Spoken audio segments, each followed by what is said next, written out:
Chapter 0001 Dragon Thorn. Old man. Sooner or later you'll die on a woman's belly like this, Robin said as he looked at the slightly weakened old man in front of him. The old ghost wiped the lipstick marks on his face, innocently crying, and pulled out a bank card and shoved it into Robin's hands. Ah, Bin, the money inside this leopard print card. You use it openly. There are at least a few $1 trillion.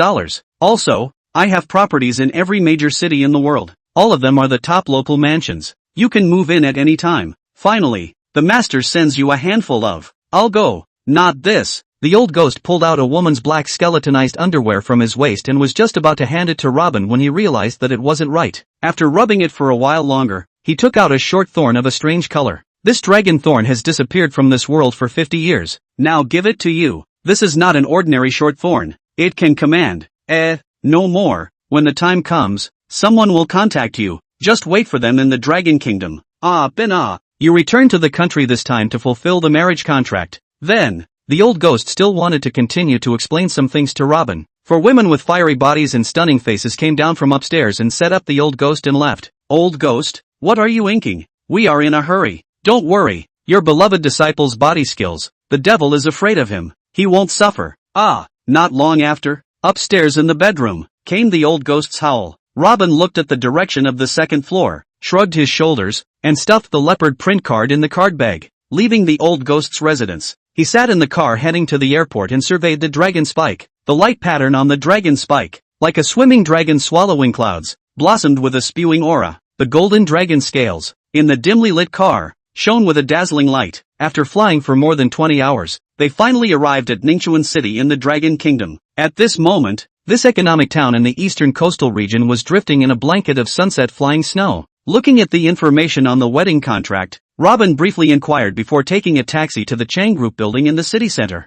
The old ghost told Robin that this fiancé of his, Chang Si, was a doll's marriage that was set when the grandfathers of the two families were young. At that time, Robin and Chang Si were not yet born. Robin had followed old ghost for so many years. He had asked him many times about his grandfather, his parents, and where they were. The old ghost died unwilling to say a word. Since he was a child, Robin followed the old ghost, learning medicine, practicing his skills, and learning to kill. In these years, the old ghost brought him to Africa. Since then, on this bloody mercenary battlefield, there has been an additional killing god-level character who makes the whole world tremble. This person is not seen and not seen. Codenamed Dragon Stinger. Robin looked at the yellowed marriage contract and stared blankly. I don't know what the future wife is like, beautiful or not, gentle or not. Along the way, he imagined Chang Si's appearance. The car traveled for 30 minutes and arrived in downtown Ningchuan City. Robin opened the car window and looked out at the urban night scene. An innate sense of cordiality came over him. But suddenly, he smelled a hint of danger that was rapidly approaching this way. Robin looked ahead alertly. Boom! An ear-splitting sound of brakes and metal crashing suddenly rang out. A Porsche sports car that had been deformed by the impact in front of him was heading straight for this cab he was traveling in,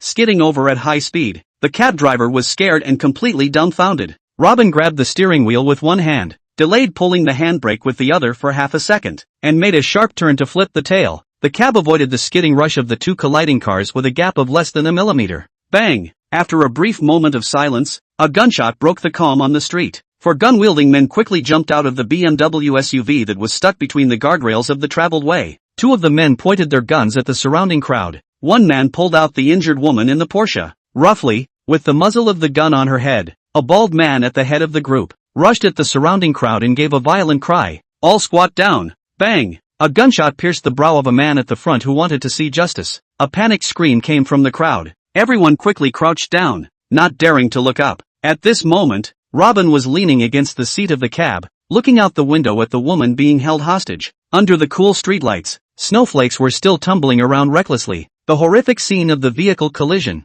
and the crimson blood in the white snow. The night scene of the city was painted with a heavy atmosphere of depression and murder. Under the shadow of the dimly lit lamp, the woman was tall and had a stunning appearance. Even though her delicate face still had bloodstains from her injuries, it was also unable to hide the worldly splendor that blossomed from her bones. At this instant, the robbers discovered Robin, who was still sitting in the car. Get out of the car immediately and crouch down with your hands on your head. The robbers quickly pointed their guns at Robin. Robin smiled indifferently, ignoring the gun-toting kidnappers, and slowly opened the car window. Raising his eyes, he looked at the woman being held hostage. Let her go. The words were spoken in a low volume. In the cold silence of the wind and snow, there was not a trace of earthly flavor. It was undeniable, with a lingering aura. The kidnapper's gun-wielding arm subconsciously shook. The woman in shock could not help but look sideways. Just this brief glimpse, the cab that smiled and did not smile side shadow, so that she immediately gave birth to a wave of panic heart. The name of the woman being held hostage was Xiao Yudi,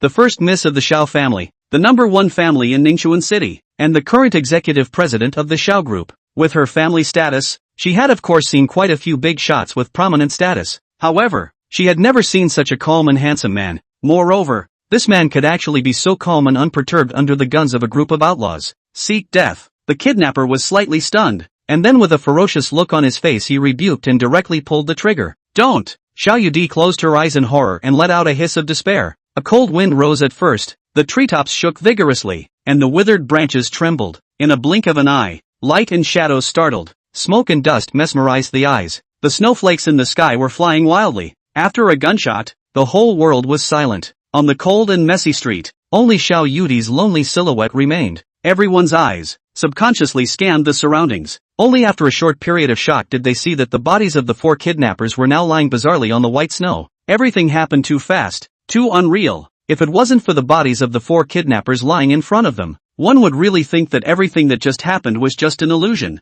The 4 kidnappers all had their throats sealed with a knife. The blood flowing from their necks was still bubbling hot on the cold snowy ground. "UD, are you okay?" Speeding to the Mercedes-Benz, quickly stepped out of a white-haired old man, hurriedly came to the front of Xiao Yudi, anxiously asked, "Grandpa, I am fine." Only then did Xiao Yudi come back to her senses. She tightly grabbed her grandfather Xiao Tianlong's arm, and her whole body was still trembling. The pair of panicked beautiful eyes kept looking at the cab that was going absolutely nowhere in the flying snow, although she did not see the face of the person in the car. However, the chilling aura of slavery made her feel the terrifying power of that aura until now. Xiao Tianlong looked towards the corpses of the 4 kidnappers and wiped the cold sweat on his head, saying, "Quickly, notify everyone in our Xiao family to find the young man in that cab immediately. Even if we turn the entire Ningxuan city upside down, we must find this person." Chapter 0002, A Knife Seals the Throat. Robin took a cab to leave the scene of the crime and arrived at the Cheng's Group building. At this moment, Cheng's Group is organizing the company's New Year's reception.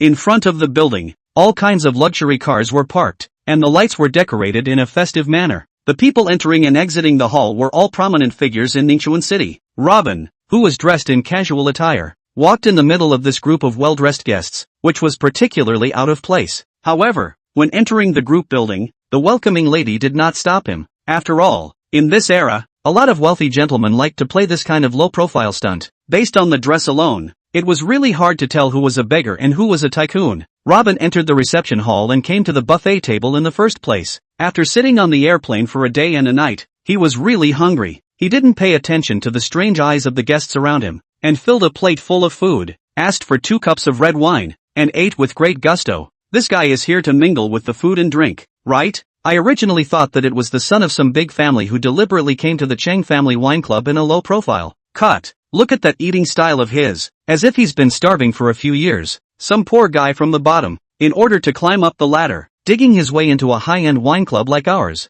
looking for the luck to get rich. How can this kind of crook enter a reception at our level? Quickly have the waiter give a word to the Cheng family steward and kick him out immediately. Soon, Robin drew the attention of the guests in the reception hall. The Cheng family's great steward, Uncle Seven, came before him amidst a crowd of skeptical voices. Taking a look at Robin, who was bowing his head and eating furiously, he frowned. "This gentleman, may I ask if you were invited by our Cheng clan to attend this New Year's reception?" Robin didn't raise his head, chewing on a large piece of beef while replying, "I wasn't invited by the Cheng family. I'm Cheng Si's fiancé, and I've come over today to fulfill my marriage contract." When these words came out, the hall was in an uproar. Sure enough, it was a liar who was mingling with food and drink. The odd thing was that this liar actually dared to say that he was Cheng Si's fiancé? What a joke! Cheng Si, the beautiful president of Cheng's Group, is the flower of Ningxuan's business world. The line of young men and officials pursuing her could fill up half of Ningxuan City. This guy, dressed in an unassuming casual outfit, with the look of a starving ghost eating. He also really dared to make a fuss at the Cheng family's New Year's reception. "How dare you?" Uncle Seven coldly scolded. "Bold fanatic, I'm thinking of your ignorance and won't bother with you. Now get out immediately, otherwise, I'll break your dog's legs." The guests in the hall, looking at Robin like a clown, filled the hall with laughter. This bastard is hungry and stupid, right? How dare he say such crazy words at the Chang family's New Year's reception? How could Miss Chung have a fiancé as unimpressive as you? You also don't take a piss and look in the mirror to see that poor look of yours. Ha ha ha. The large chunk of beef in Robin's mouth had yet to be swallowed. Hearing the comments around him, he lifted his head to look at the twisted smiles that filled everyone's face in the reception. He also surveyed the seventh uncle beside him and said unhappily, "Who are you to let me out? I'm Chang Si's fiancé. You let her out and I'll talk to her." The seventh uncle staggered a bit and angrily rebuked, "Kid, if you ask me who I am, I'll tell you. I'm Chung Chi, the Chang family's head butler." Robin paused for a moment, the corners of his mouth lifted lightly.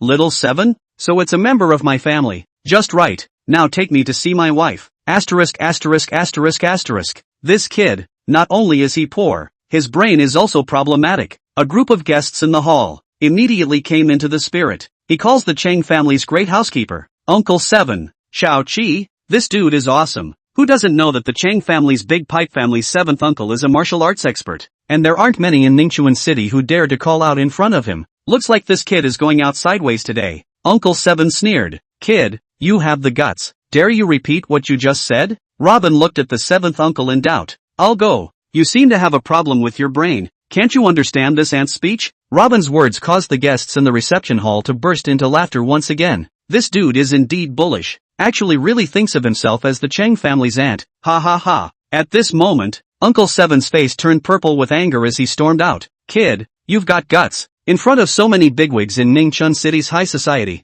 being humiliated by this kind of unseemly kid, how could he let it go? With those words, he threw a punch at Robin. This punch exerted a very strong force. Robin was slightly stunned and looked at Chung Chili in disbelief. Nima, how dare you? A butler, hit your aunt? You don't want to do it. Watching Uncle Seven throw a heavy punch, Robin lightly slapped it. Uncle Seven instantly felt his fist as if it had hit a hard iron plate. With an unsteady foot, he even bounced 3 to 4 meters away. Robin glanced at Uncle Seven and shook his head in contempt. The original laughter in the reception hall turned into an exclamation of shock. The Chang family's great steward, the seventh uncle, had been lightly slapped to the ground by this unnamed kid. No one had thought that this young man with a seemingly faulty mind would have such a skill. The seventh uncle is also extremely shocked at this moment. He had just used his full strength in this punch. He was confident that there were not many people in the martial arts in Ningchun City who could catch it. However, this kid was able to defuse it with a single tap. Was it a coincidence? Or was he too careless? At this moment, a dozen or so bodyguards from Chang's group,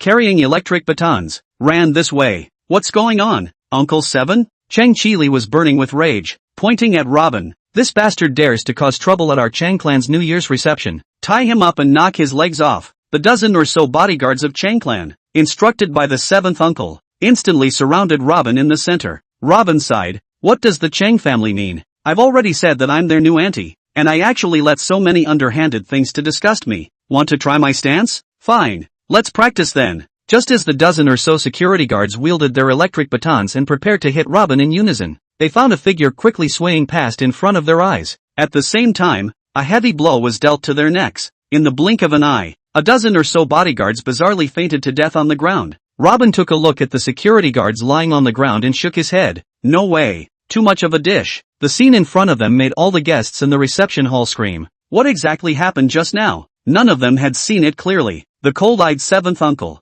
however, frowned. This brat has extraordinary hands. At this time, a dozen more security guards came running from outside the building, wanting to come forward to fight again. A broken voice suddenly came from the hall. That's enough. What are you guys making a scene for? The reception hall instantly quieted down, and together they looked at a young and colorful woman who walked down from the second floor. The woman had a slender figure and delicate features. A pair of bright and beautiful eyes were bursting with a cold and arrogant chill. This person was none other than Chang Ce, the president of Chang Group. Chapter 0003, I'm your fiancé. You are Chang Ce? Robin pushed his way through the crowd and walked up to Chang Ce's face to size her up. Chang Ce frowned slightly, unable to fathom the other party's path, and said in a cold voice, Who are you? This is my Chang family's New Year's reception. How can you be allowed to fool around here? As a reminder, get out immediately before my Chang family becomes completely enraged. Robin was slightly stunned. This fiancé was quite domineering. However, this high and mighty paradigm had a bit of flavor. Ce,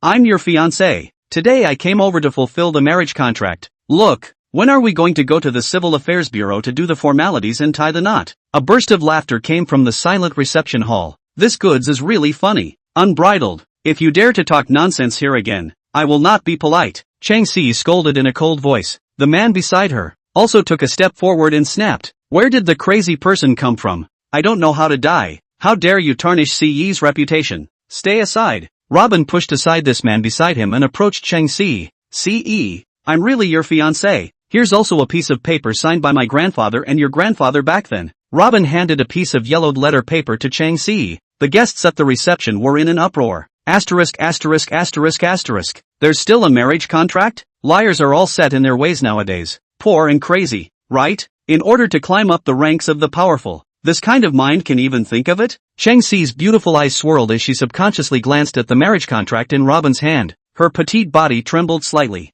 The handwriting and signature on it was surprisingly really that of her grandfather. The man beside Chang Si, Su Wanhai, changed his face slightly as he looked at the yellowed letter paper in Robin's hand. A poor boy. How dare you compete with this young master for a woman? You are tired of living. A marriage contract? There is still this kind of pedantic stuff in this era? He. Kid you think you can fool CE by forging a bull asterisk asterisk asterisk asterisk marriage contract? Su Wanhai signaled a few of the Su family bodyguards. Throw him out. Wait, Mr. Su. Receiving the marriage contract, Chang Si stopped it. Looking at the contents on it, she frowned. A long time ago, she did hear her grandfather say that she had a marriage contract. It hadn't occurred to her that it was actually true. Then looking at what Robin was wearing in front of her, it didn't look like he had money and status in any way. What kind of work are you doing now? Where's the family? Chang Si looked at Robin tentatively. Robin shrugged his shoulders. I don't have anything to do yet. The family is probably gone. A sneer came from the hall. A hobo vagabond. Ha! A trace of contempt flashed in Chang Si's eyes as she looked at Robin. This kind of man who mixes with the bottom. How can he be worthy of me? Chang Si, I am going to become a queenly woman like Longhai International President Lin Jingru. What marriage contract or not? A bunch of nonsense. A middle-aged man who then walked out, arrived in front of Chang Si and said sternly, Kid, now immediately disappear from here. You are not welcome in our Chang family. This man was Chang Si's father, Chang Jianfei. Hello uncle and auntie, Su Wanhai said respectfully. Chang Jianfei's wife Juliet's eyes were full of joy. Well, Mr. Su, I've made you laugh. Then, that smiling face rubbed with thick foundation, turned to Robin and instantly went cold. Marriage contract? Cut. You really dare to cheat. Don't even look at what status you have. Are you worthy of my daughter? Chapter 0004, Are you worthy of my daughter? Looking at this family's face, Robin was upset. This young master is only here to keep his promise, to honor the marriage contract set by his grandfather back then.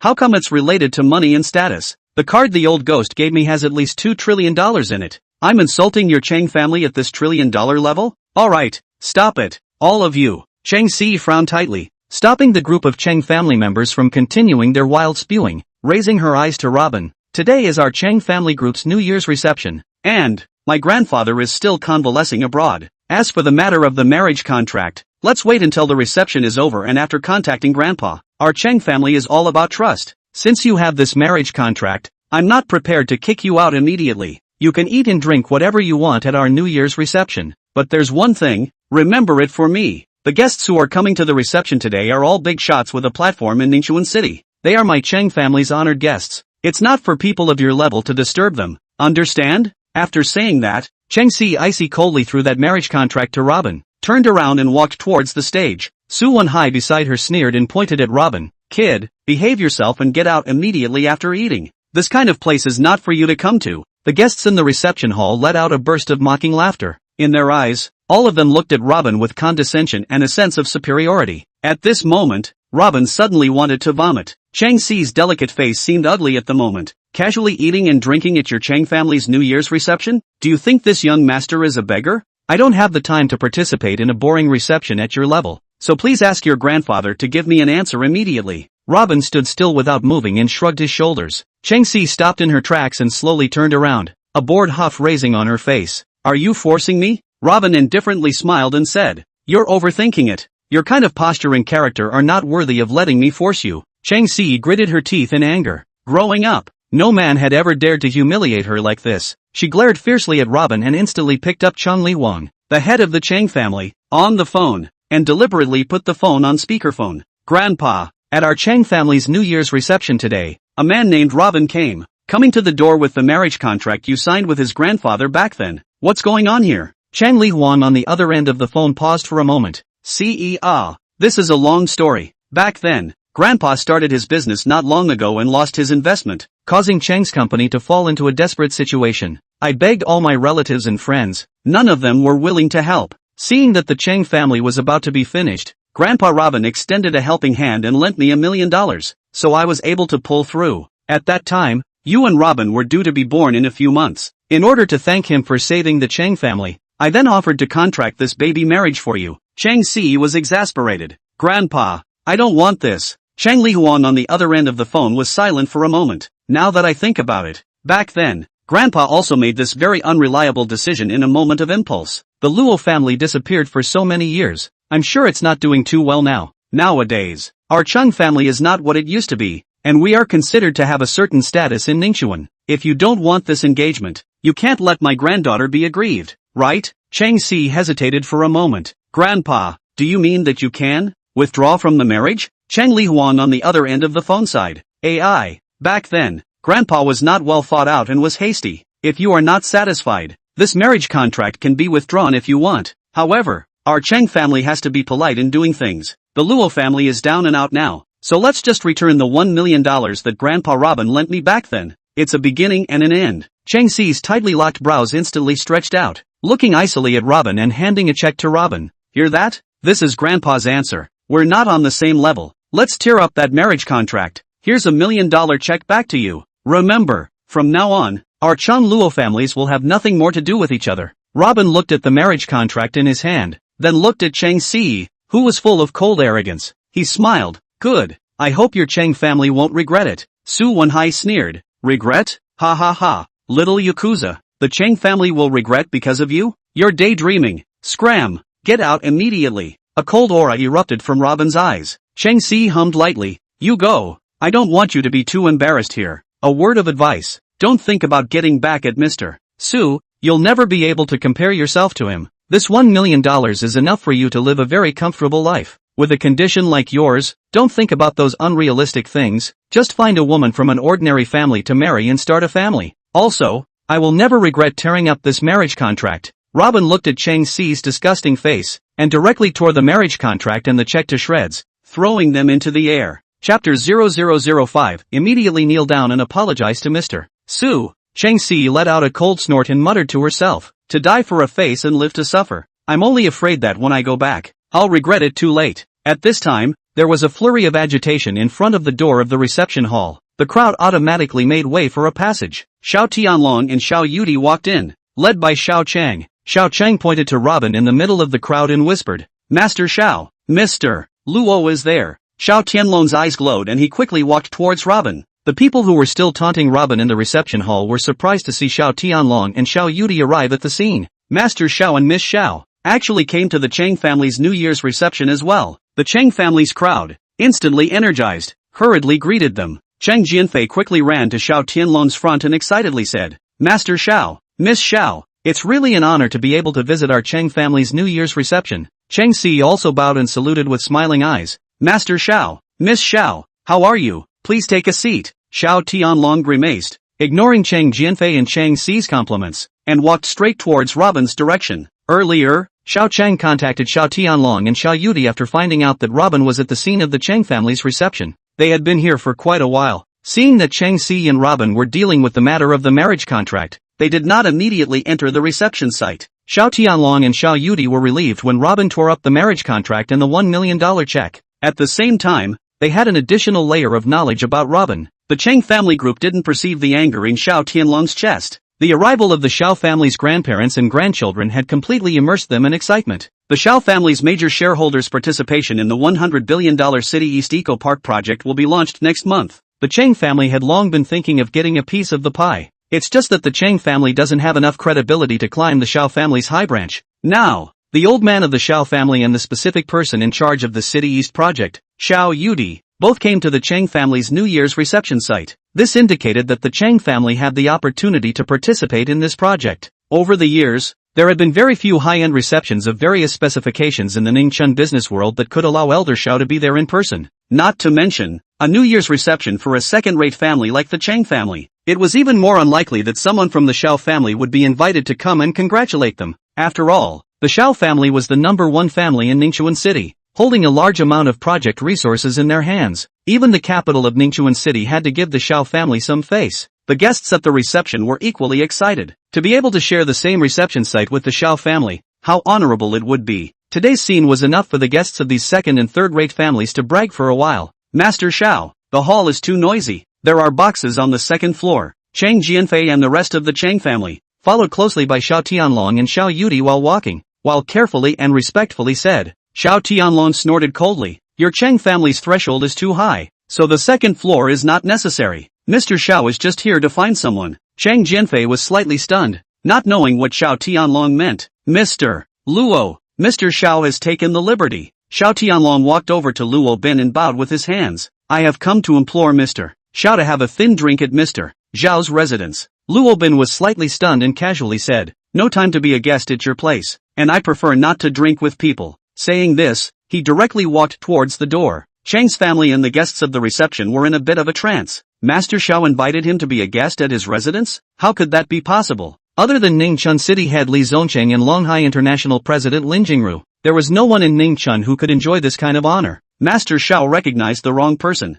didn't he? Robin is just a hangdog who got bounced by the Chang family. How could the Xiao family invite such a bottom feeder who couldn't rise to the top as a guest? What was surprising was that Robin even bullishly refused on the spot. This kid was afraid that he wouldn't dare to go. Stop. After a brief moment of doubt, Su Wenhai chided at Robin's back. Dog thing, how do you talk to Master Xiao? Immediately kneel in front of Master Xiao and ask for his old man's forgiveness. Otherwise, I'll break your dog's legs. Uneducated thing. Robin stopped and slowly turned around. You're cursing me? Asterisk asterisk asterisk asterisk. So what if I scold you for being a hangman? Kneel immediately. Su Wenhai said disdainfully. Just before the words were finished, Robin had already forked her 5 fingers, grabbed Su Wenhai's hair and pressed down hard. Boom! Su Wenhai's knees shook and he was unsteady, kneeling in front of Robin. His knees collided hard with the marble floor, painfully showing his teeth and distorting his face. You dare to hit me? Su Wenhai's eyes were scarlet as he struggled to get up. Robin had actually made him make a fool of himself in front of so many Ningchun nobles. More importantly, the Xiao family's eldest Miss Xiao Yudi, whom he had always admired, was right in front of him. At this moment, one could not wait to kill Robin immediately. Snap, snap, snap. Robin didn't wait for him to finish. 3 loud slaps, palm to palm. I still dare to kill you, believe it or not? Su Wenhai covered his face and instantly closed his mouth tightly, looking at the smiling Robin in horror. Robin, you've gone too far. Chang Si chided in a cold voice. I know you're upset in your heart about my Chung family's withdrawal, but what is this? Hitting someone with your hands to display your rudeness? What else can a bottom feeder like you do but strike? Now immediately kneel down and apologize to Mr. Su. That way, I might even be able to help you plead in front of the Su family and let you leave Ningchuan alive. Otherwise what? Ha! A playboy villain. Mr. Luo took a shot and beat him up. So what? Xiao Yudi took a step forward to look at Chang Si icily. Chang Si was instantly dumbfounded.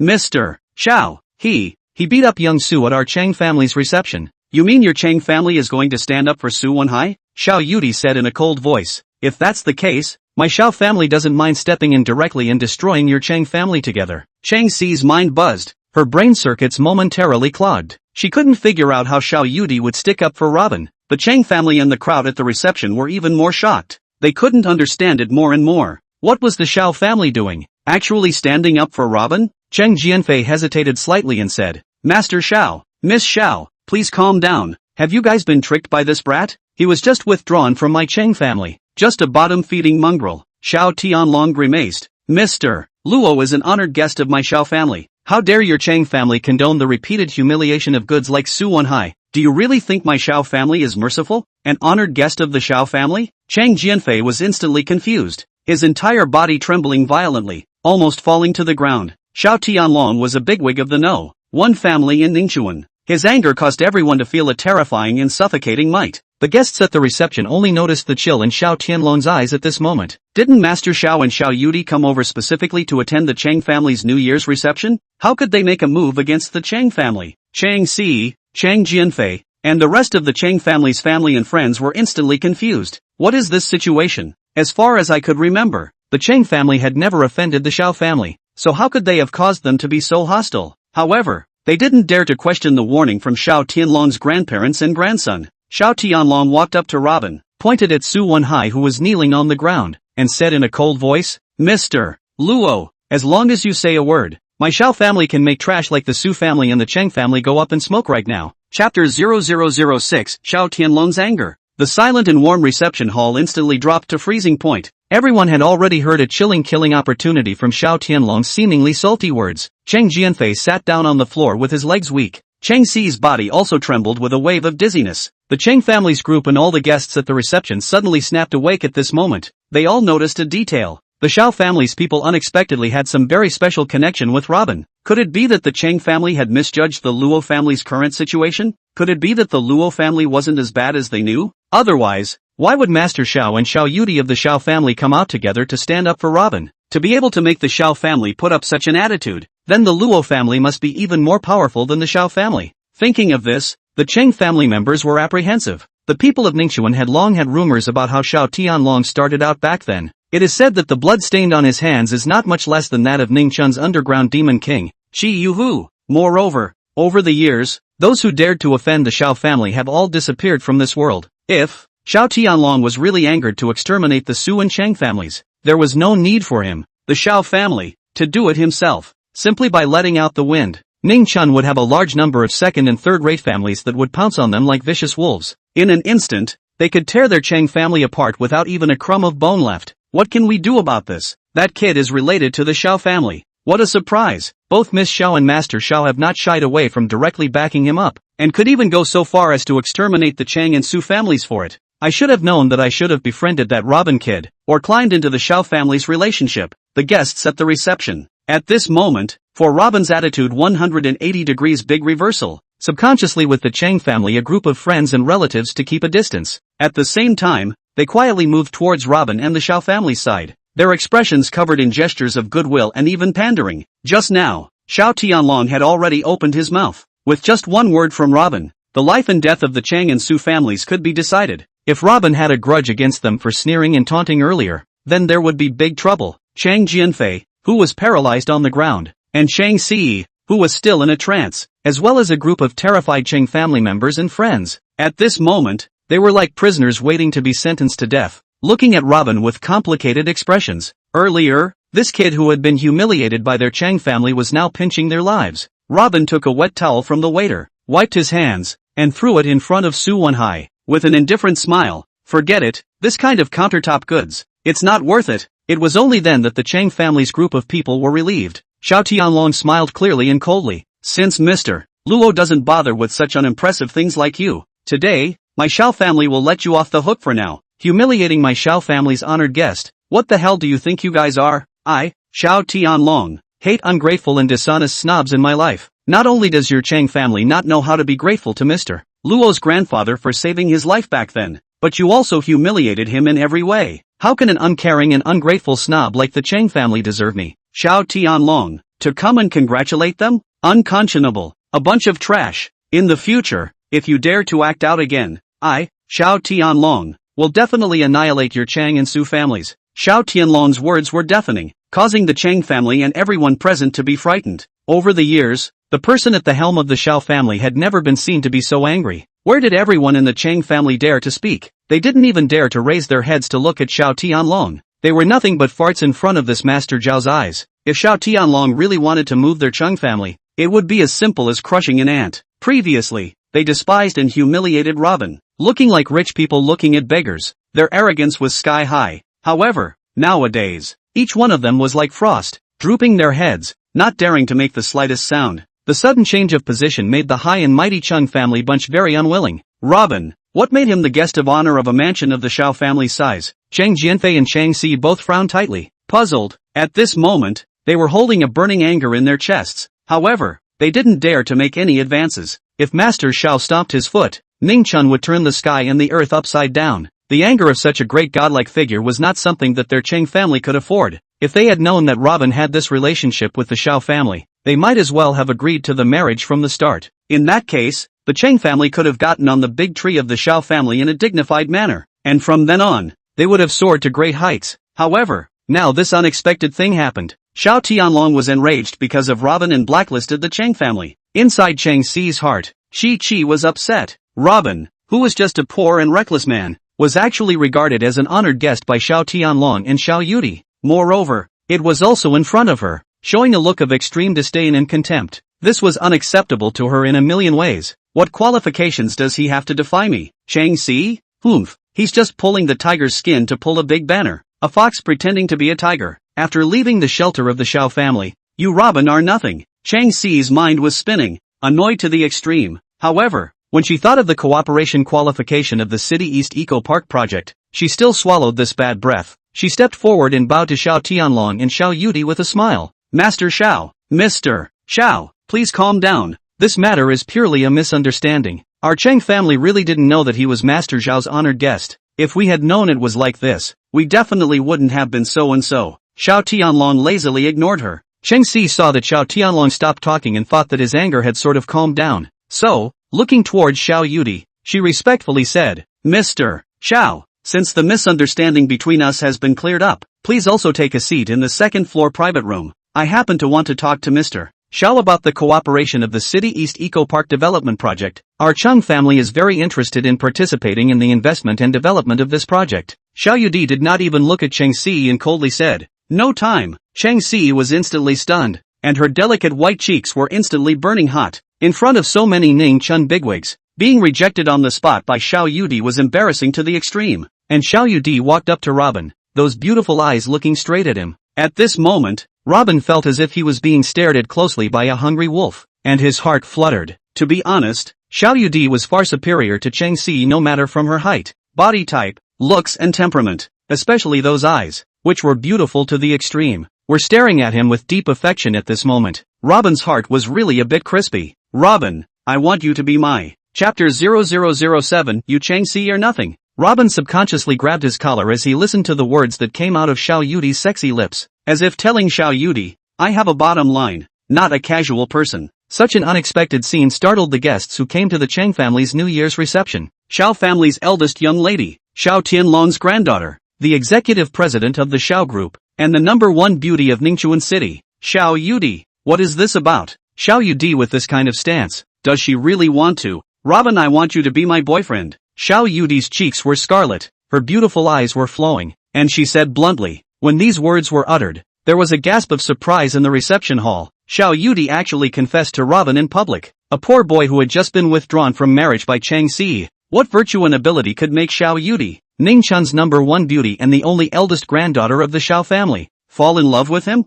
Cheng Si was awkwardly frozen in the middle of the hall. Her whole body was like an on her back. At this moment, she couldn't wait to stab Robin to death. Tonight's Cheng family New Year's reception should have been her Cheng Si stage. She should be shining brightly and in the limelight. It was because of this asshole's arrival that made her unbearable. What made her extremely upset was that Robin, who had just been mercilessly withdrawn from her marriage. Surprisingly, he was regarded as the guest of honor by the Xiao family. Xiao Yudi even openly confessed to him in front of everyone. Could it really be that she was so blind that she personally killed her one life of glory? Impossible.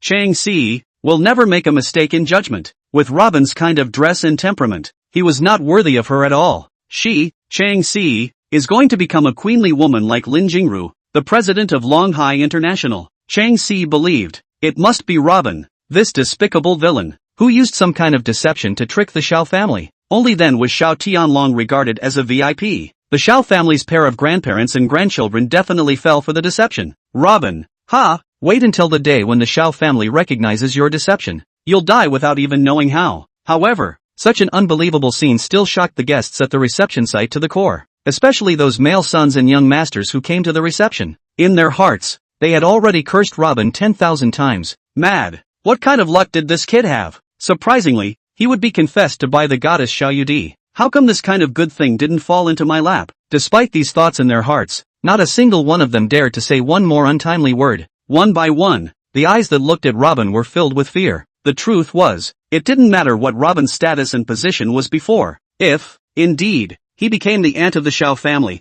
in Ningchuan that would be an existence for everyone to look up to. However, the next even more blood-curdling drama continued. Robin looked at Xiao Yudi with burning eyes, paused for a moment and said, I can't promise you right now, wait and say it again. Everyone at the reception site was close to throwing bottles at him together. Robin, can you stop pretending? This kind of pretending words are to be struck by lightning. Chang Siyu was also stunned and dumbfounded. Just tore my 1 million check in public. Now face Xiao Yudi this kind of identity and looks her fabulous woman confession. Surprisingly said wait and say this kind of wrath of God pretentious words. Robin, you a poor hangman, cannot be true point? Everyone is in a trance. This is a hallucination, right? On weekdays, the Xiao family, this big lady is not seen by the head of the dragon, high and cold, not eat earthly fire. Even if she occasionally showed up, it was also the kind of posture that no one should approach. To be able to meet with her, to see her smile, to be able to speak a word with her, even if it is the luck of buying a $1 billion lottery ticket, not to mention the luxury of becoming her boyfriend. Apart from these, the most important thing was, if one became the son-in-law of the Xiao family, one would be an emperor in Ningchun. This Robin bastard actually managed to say this kind of asshole words that were outrageous to the gods and people, when everyone thought that this Xiao family's eldest miss would be greatly annoyed. Xiao Yudi, however, nodded her head with a gentle smile. Okay, I'll wait for you. Oh my god, what on earth has happened? Robin is like this, and our Ningchun's goddess, is even acceptable? Moreover, looking at her, she seemed to be very happy. Is there any justice left in this nigga? If we didn't see it with our own eyes tonight, no one would believe it. What's even more infuriating is that Robin didn't care about Xiao Yudi's feelings, and the reactions around her, and walked straight towards the door. Xiao Yudi turned out to be like a little woman, obediently following behind him, walking out of the reception hall together. Xiao Tianlong looked at the scene in front of him and laughed out loud. Good, great, ha ha ha. Then, surrounded by Xiao Chang and a group of other Xiao family bodyguards, he also followed and walked out. What's wrong with the Xiao family members who have always been so high and mighty today? Have they all taken the wrong medication? How could they be so humble in front of a lowly bottom feeder like Robin? It seemed as if Robin not completely rejecting Xiao Yudi was the greatest gift to their Xiao family. Chang Si stood in the crowded crowd, looking forlorn and gloomy. What Robin had done had ruthlessly slapped her and the Chang family in the face. The words spoken just now, the implication was that I don't even put it in my eyes when this great lady of the Xiao family confessed her love to me. Robin, you, Chang Si, are nothing, compared to this number one beauty of Ningchun City, Xiao Yudi, who was recognized by everyone as a goddess. She, Chang Si, no matter from her family background or her looks, is inferior by a few notches? Has the Luo family become a big brother level mansion that sits on one side? Otherwise, why would even the Xiao family be so in awe of Robin? Could it be that I'm really wrong? Don't be angry. It's just a clown who hit the with great luck. Su Wenhai, who stood up from the ground at this moment, walked over to Chang Si's side and said fiercely, this kid must have set up a scam to gain the trust of the Xiao family. He will be exposed sooner or later. Today, this bastard humiliated this young master. Our Su family will never stop. A poor brat who can't rise to the top. Our Su family is able to make him die without a burial place with the move of a finger. Chapter 0008. This matter matters the life and death of my Xiao family. When Su Wenhai saw that Cheng Si was still in a low mood, he wiped the blood stains on the corner of his mouth and continued. Si, are you unhappy because of the matter of the City East Eco Park project? It's fine. Recently, my dad has started to get in touch with Lin Jingru from Longhai International. She said that the project in City East can give us a share of $10 billion to work with. When the time comes, I'll talk to MS Lin again and give up 30% of our Su family's portion to the Chang family. As you know, for the City East Eco Park project, Longhai International is the biggest shareholder. Chang Si's eyes lit up when she heard this information. Longhai International's Lin Jingru, a queenly figure who was on par with Ningchuan's underground demon king Qi Yuhu. It was even more of an idolized goddess in her Chang Si's mind. Ever since she took over the Chang group, she had aspired to become a woman like Lin Jingru. Back then, when Longhai International had just entered Ningchun, the underground demon king had thought of curbing and squeezing them. Unexpectedly, in less than a month's time, the underground demon king had exhausted all of his means, but he hadn't been able to suppress Dragon Sea International. Instead, it made the demon king have to personally apologize at the door and reach an agreement of non-aggression. Since then, Dragon Sea International had risen rapidly in Ningchun. Lin Jingru also became the most mysterious and powerful queen-level woman in Ningchuan's business world. Chang Si said in disbelief, Mr. Su, are you saying that your Su family has really connected with MS Lin of Dragon Sea International? Su Wenhai was slightly stunned and smiled. Yes, CE. So that's why we don't need to be afraid of him or any Xiao family. Robin, that kind of bottom-feeding pauper, is even less worth mentioning. The guests in the reception were also shocked when they were informed of this information. Longhai International's Lin Jingru, although he was very low profile in Ningchun's business world, he was the type of existence that was extremely mysterious and not angry. Such a character with an unfathomable background. In front of her, The Xiao family didn't dare to lightly say that they were the boss of the business world in Ningchuan. The Su family actually climbed up to her. It seemed that the Su family's heritage as one of Ningchun's first-class families was still very deep. The Cheng family members were really relieved. Chang Si's mom, Juliet, who was still in fear, suddenly became excited when she heard this news. Miss Lin of Dragon Sea International. That's not an ordinary person. We, CENR Chang family, are counting on your Su family. In the future, when we become partners of Dragon Sea International, at that time, I'll see how the dirtbag Robin can still be horizontal in front of our Chang family. A smile gradually appeared on Chang Si's face as well. In her heart, she laughed coldly. Robin, you're a rude, uncultivated, poor man. You think that you've climbed up to the Xiao family and you've become a cow in front of me? Ridiculous. You can't compare to Mr. Su for the rest of your life. And don't even think about lifting your head up in front of me. I, Chang Si, will eventually become a queen like Lin Jingru of Longhai International. At that time, if you dare to ignore me in front of me again, I will make you kneel in front of me and beg for forgiveness. After leaving Cheng's group, Xiao Tianlong quickly chased after Robin and respectfully said, Mr. Luo, I implore you to get on the car for a moment. Luo then stopped his steps, originally wanting to refuse. He looked at Xiao Tianlong and Xiao Yudi, who had a sincere face at the moment, thinking of the previous time at the Cheng family reception. The Xiao family's grandparents and grandchildren came out to stand up for him, and Xiao Yudi, in order to give him anger, put down all the reserve and public confession. It was considered to give him Robin's face. Even though he didn't need all of this, the Xiao family's approach was indeed honest to a fault. If it wasn't for Mr. Luo's hand today, my precious granddaughter would most likely be in a real accident right now. Mr. Luo, you are our Xiao family's great benefactor.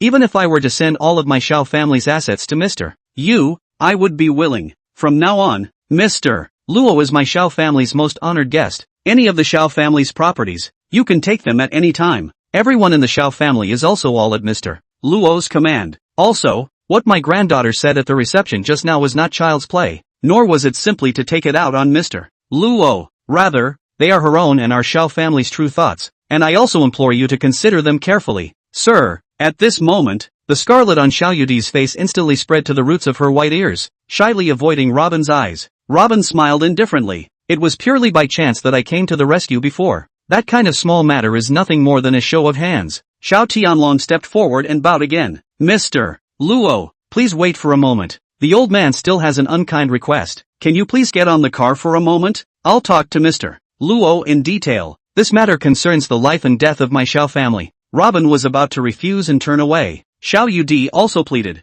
Mr. Luo, those people who kidnapped me were the Xiao family's enemies back then. He came back this time to exterminate the Xiao family. I still ask Mr. Luo to be able to help. Otherwise, our Xiao family really might not be able to escape this calamity. Robin frowned. I don't want to get involved in your Jianghu feud. Xiao Tianlong was slightly stunned, so he could only nod helplessly. Mr. Luo, if you really don't want to, the old man will no longer force himself. It's snowing heavily tonight, and it's already so late. Mr. Luo will follow me to Xiao family for a small stay for one night, and it's not too late to leave tomorrow. Robin took a look at the flying snow in the sky, and at this moment, cabs were almost impossible to find on the streets. The old ghost's villa, which was still in the Zishou Peak Villa area on the east side of the city on the shores of Moon Lake, was still some distance away. He could only say, alright then, I'll trouble Master Xiao for one night. Xiao Tianlong then breathed a sigh of relief and instantly invited him into his car. Once in the car, Xiao Tianlong sat himself in the front row,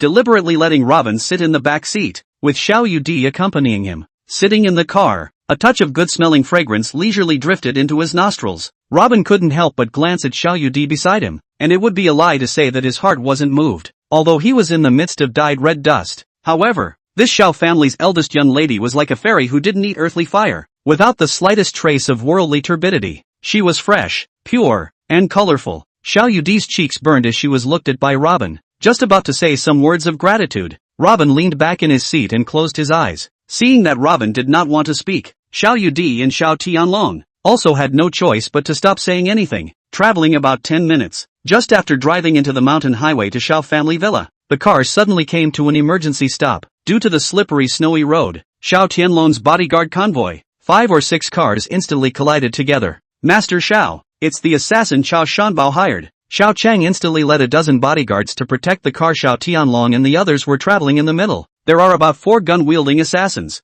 Master Xiao, let's call for police support. Xiao Tianlong frowned tightly. It's too late. Even if we call the police, by the time they arrive, everything will be over. Chapter 0009, Darknet Killer. Robin slowly opened his eyes and passed through the gap between the bodyguards to look at the situation outside the car. Xiao Tianlong's convoy had been surrounded by this group of killers front and back. Judging from the other party's stand, these killers were much more professional and ferocious than the ones who had hijacked Xiao Yudi before. Master Xiao, how big of a grudge do you guys have for the other party to hire so many ruthless killers? From their equipment and stance, this enemy of yours is considered to have spent blood money. These killers he hired wouldn't come without hundreds of millions of commission. Xiao Tianlong bitterly shook his head. Mr. Luo, this is all a piece of old man's hijacking. Back then, I was a good pair of brothers with this enemy of mine, Chao Shanbao. When they were young, they relied on a pair of iron fists to create this industry. Both of us fell in love with a woman Xianer, Yudi's grandmother. At the same time, Xianer later married me, and our brotherly relationship came to an end as a result. Once, Chao Shanbao took advantage of my business trip to Europe to bully Xianer and hijacked her, preparing to take her out of the country. Xianer couldn't bear the humiliation and committed suicide. After being informed, I intercepted him from the border. In a fit of rage, I mistakenly killed his brother and also broke both his legs. At that time, remembering that I once had brotherly love with him, I let him go and told him never to set foot in the Dragon Kingdom. It didn't occur to me that 30 years have passed, and this bastard has returned to seek revenge. Put. With a muffled sound, Robin pushed Xiao Tianlong and rolled out of the car holding Xiao Yudi. All get down. Holding Xiao Yudi with one hand, he forcefully lifted up the Mercedes-Benz he was riding in before. Following Robin's instructions, the Xiao family's group of bodyguards covered Xiao Tianlong, tumbling out of the car and crouching behind the erected vehicle. At this moment, Robin suddenly felt something strange in his right hand. Surprisingly, at this moment, Xiao Yudi also perceived something wrong and hurriedly pushed Robin away. The fiery scarlet on her face instantly spread to her tender white neck. Robin looked at his palm and muttered, "So big?" Xiao Yudi understood what it meant and pushed Robin in exasperation. Robin's feet slipped and tumbled out of the car's cover. Poof! Another silenced bullet flew in. Robin's head swerved, and the bullet whistled past his ear. The several killers on the opposite side were instantly surprised by Robin's stance. He actually dodged 2 surefire bullets? The 4 killers who were originally still full of concern were instantly alert and hid behind cover. Only, by the time they looked ahead again, Robin had already disappeared. "Stop looking. I'm here," Robin said indifferently as he played with the dragon spike in his hand. Only then did the 4 assassins realize that Robin had already arrived behind them unknowingly. Moreover, the sniper rifles in their hands had all turned into a pile of scrap metal. The 4 killers were stunned and were about to pull out their short knives for a last-ditch effort. Suddenly, they saw the short spikes that Robin was playing with in his hands. At this moment, a golden swimming dragon flashed across the short spikes and instantly disappeared. "Young master, my subordinates didn't know it was you. Please forgive me, young master." The 4 assassins immediately fell to their knees. Trembling, Robin said in a cold voice, "Do you Darknet have nothing better to do? Taking on all this kind of low-level work?" It seems that during this period of time,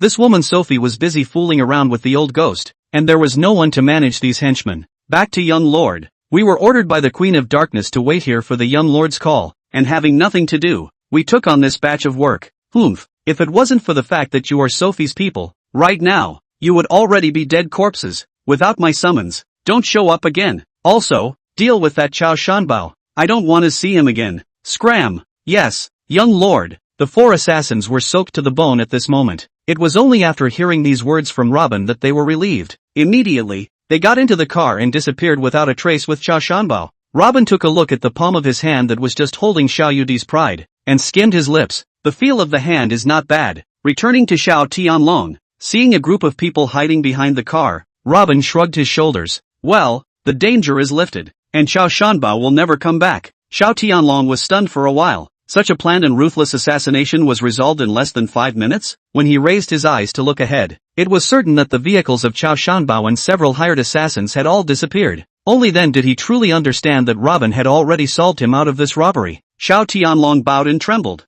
"Thank you, Mr. Luo. Thank you, Mr. Luo." Xiao Yudi froze for a while, then suddenly jumped into Robin's arms and sobbed. Robin was momentarily at a loss for words by this action of hers. "Ah, why are you biting?" Robin was feeling Xiao Yudi's nervousness and panic. Suddenly, there was a piercing pain in his chest. Xiao Yudi bit him hard. Then, raising her fist to pound Robin a little. "You asshole!" Then, ran into the car as if escaping. At this moment, the snow that had been drifting for a day stopped, and a full moon popped up in the sky. The white moonlight, the white snow, reflected Xiao Yudi's blushing cheeks. Extraordinarily delicate. I'll go. What is the meaning of this? Crying and biting at the same time, and calling me an asshole? Robin dumbfoundedly looked at Xiao Yudi, who hastily fled into the car and muttered to himself, "It might be the post-shock syndrome." Xiao Tianlong, on the other hand, laughed heartily when he saw such a scene. Ha ha ha ha, great, great, Mr. Luo, you are my Xiao Tianlong's great benefactor, ha ha ha.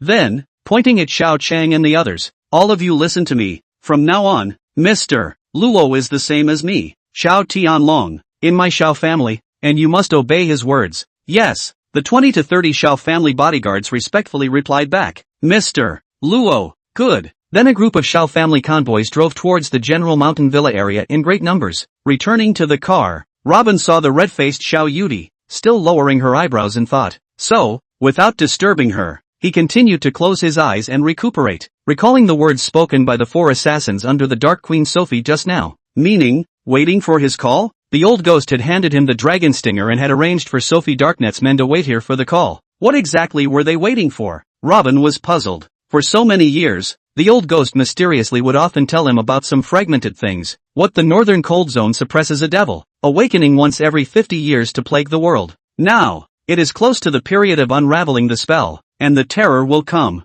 Robin, while thinking about the old ghost, Xiao Yudi called out softly in his ear. Robin opened his eyes and subconsciously hugged into his chest. What is it? I can say it first. No random biting. Xiao Yudi's cheeks reddened once again. I want to talk to you about something. Can you accompany me to the Purple Peak Guild tomorrow to attend a party? Not going. Robin replied directly, closing her eyes again. Don't worry. I won't let you accompany me over there for nothing. I can treat you to dinner, and after you're done, you can eat whatever you want. Xiao Yudi moved a little closer, almost begging, because those who participated in this negotiation party, there are also Qi Yuhu's people, and Huan Yu Real Estate's people. They have some mischief in mind for me. I'm afraid. Robin slowly opened his eyes, looking at Xiao Yudi, who was close at hand, smelling the nice fragrance. Really? I can eat whatever I want? Of course, when the time comes, whatever you say, I will oblige you. Xiao Yudi's delicate face unfolded a nice smile. As he spoke, Robin's eyes glanced at Xiao Yudi's neck.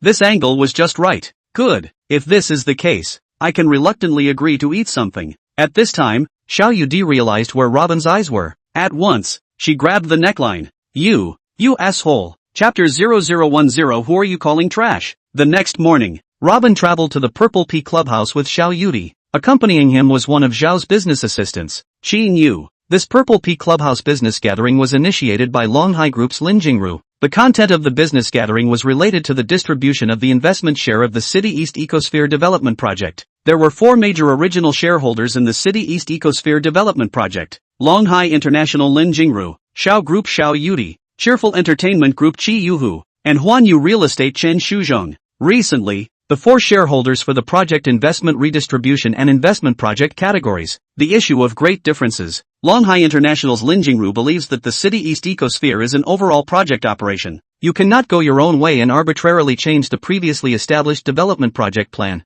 Otherwise, the 4 shareholders would likely cause vicious competition amongst themselves and unwarranted internal conflict. In light of this, they made an appointment to discuss the matter today at the Purple Peak Leisure Club under Longhai International. The Purple Peak Leisure Club was the place where Longhai International's Lin Jingru had gotten her start. This legendary woman of the Ningchun business world had created countless astonishing miracles since entering this place. Within a short period of 5 years, she had integrated the fragmented resources of Ningchun's leisure industry. She fought head-on with the underground king of Ningchun, Qi Yuhu, 5 times, and finally reached an agreement not to cross each other's boundaries. Along the way, she accomplished her current Ningchuan ecological leisure industry empire, Longhai International. Lin Jingru not only acted domineering, outstanding talent, but also the posture of a great generation, charming and charming. She is the queen of the business world in Ningchuan. Although she was as beautiful as a fairy, she was ruthless. Just entered Ningchun those few years, dared to provoke Longhai International and her people, have become Ningchun underground ghosts. Lin Jingrus can rely on a woman.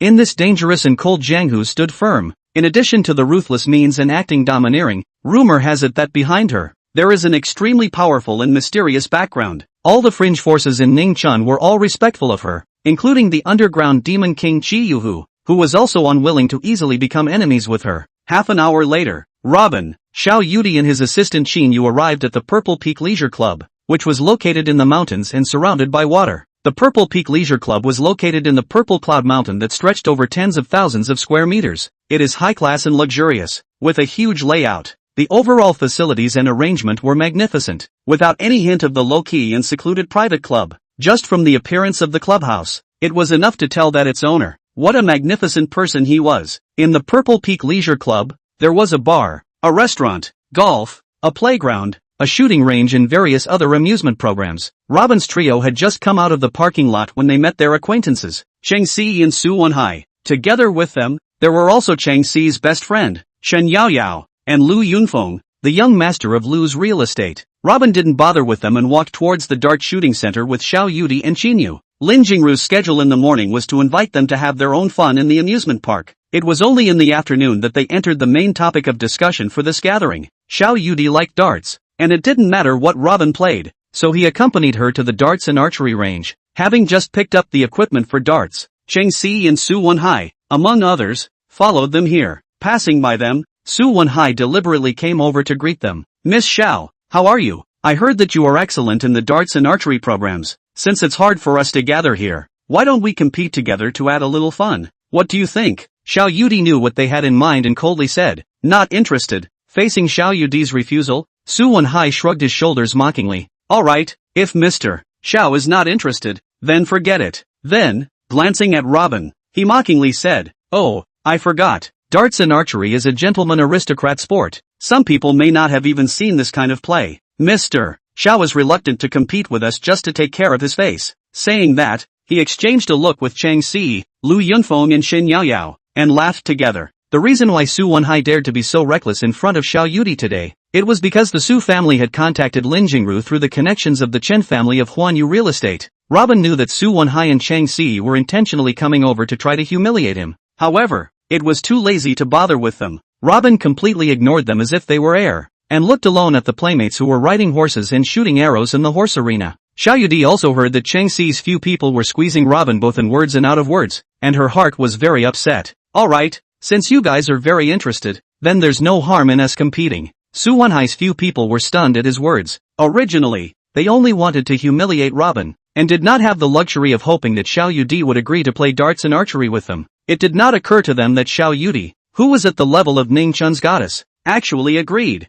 Lu Yunfeng instantly said excitedly, in that case, Ms. Xiao, I'll be in a group with you. No need, I'll be with Robin. Xiao Yudi directly rebuffed him. Lu Yunfeng sneered, Mr. Xiao, a person of his level hasn't played with these things at all. You'll definitely be in a group with him. Robin didn't pay attention to Lu Yunfeng, grabbed a dozen darts, turned his back to the direction of the dartboard and threw them out randomly. This place was a full 20 meters away from the dartboard. Asterisk asterisk asterisk asterisk, what is this? Rural children throwing stone eggs for fun. Ha ha ha. Lu Yunfeng and Su Wenhai, Cheng Si and the others mocked. Dart throwing, international standard maximum distance of 2.44 meters thrown. Robin, however, threw it randomly from 20 meters away. Don't make a fool of yourself. Cheng Si looked at this unskilled godly maneuver of Robin's and shook her head contemptuously. In her heart, she secretly sneered, Robin, in front of me, no matter how much you pretend, I won't even give you a second glance.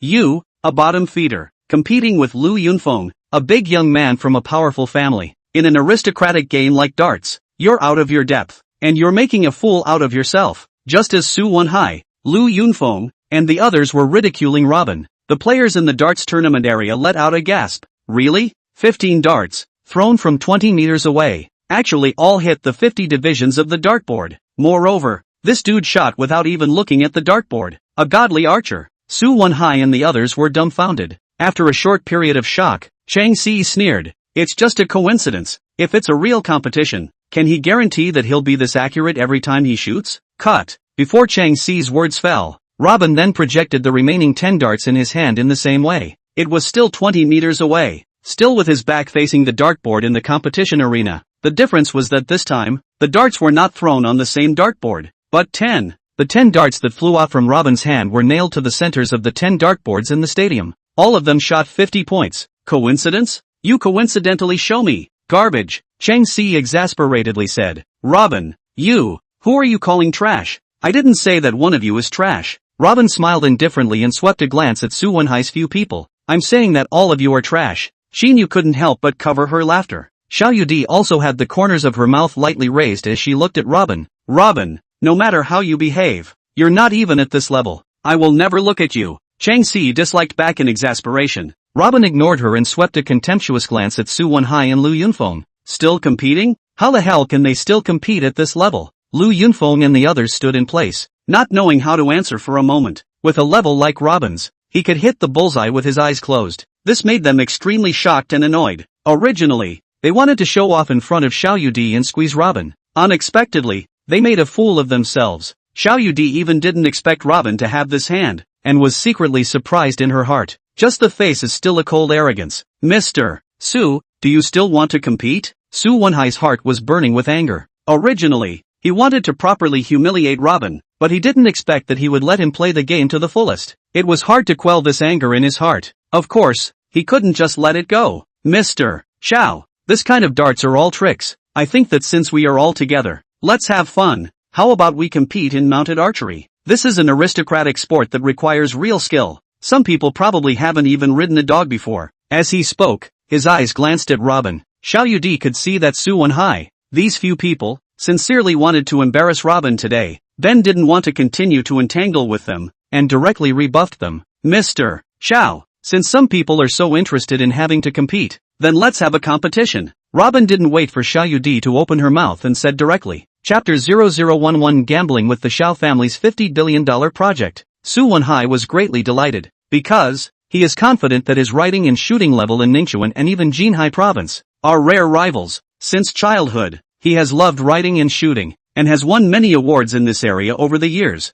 Last year, he also won a national writing and shooting competition adult amateur group champion. If Robin agreed to compete with him in the mounted archery competition, he could take this opportunity to abuse him a bit and make this bastard make a fool of himself in public. Good. What do you guys think about how to compete? Is it a group competition, or a single fight? Su Wenhai contemptuously swept a glance at Robin and arrogantly said, one of me is enough. You guys can do whatever you want. Robin indifferently said, it's fine to fight me singly, or to compete in a group. However, such a match is uninteresting. If you guys really want to compete with me, let's make a bet. Su Wenhai was instantly interested, and in his heart, he said, kid, betting with me on mounted archery. You've kind of kicked the bucket. Good. This is more interesting. How to bet? Mr. Luo is ready to bet a few dozen dollars. Ha ha ha. He said and laughed with Lu Yunfeng, Cheng Si and Xin Yaoyao. Robin glanced at Xiao Yudi, then said, I'll bet the Xiao family's entire share of investment in the City East Ecosphere project. Xiao Yudi's petite body trembled slightly at the words, and the cup of water she had just picked up almost didn't spill on her. She trembled as she placed the cup of water on the coffee table, and said in her heart, what kind of joke is this asshole playing? The Xiao family's entire investment in the City East Ecosphere project was worth nearly $50 billion.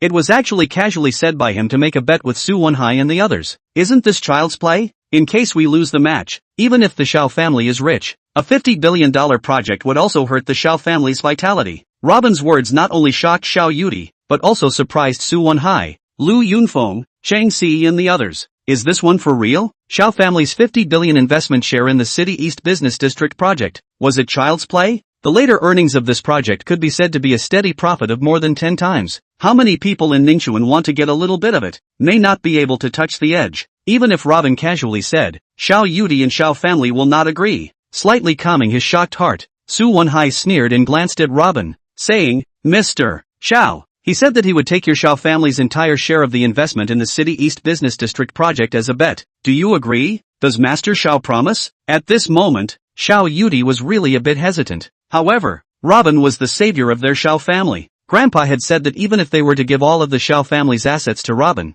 they would not hesitate to do so. Not to mention that this bet by Robin was only taking out the Xiao family's entire share of the $50 billion investment in the City East Business District project. Even if they lost, their Xiao family was beyond reproach. Xiao Yudi gritted his teeth, crossed his heart and said, of course, I certainly agree with what Robin said. However, with this volume of bets from the Xiao family, do you guys dare to bet? Su Wenhai and the others thumped in their hearts. Xiao Yudi was right on the money. A bet of $50 billion.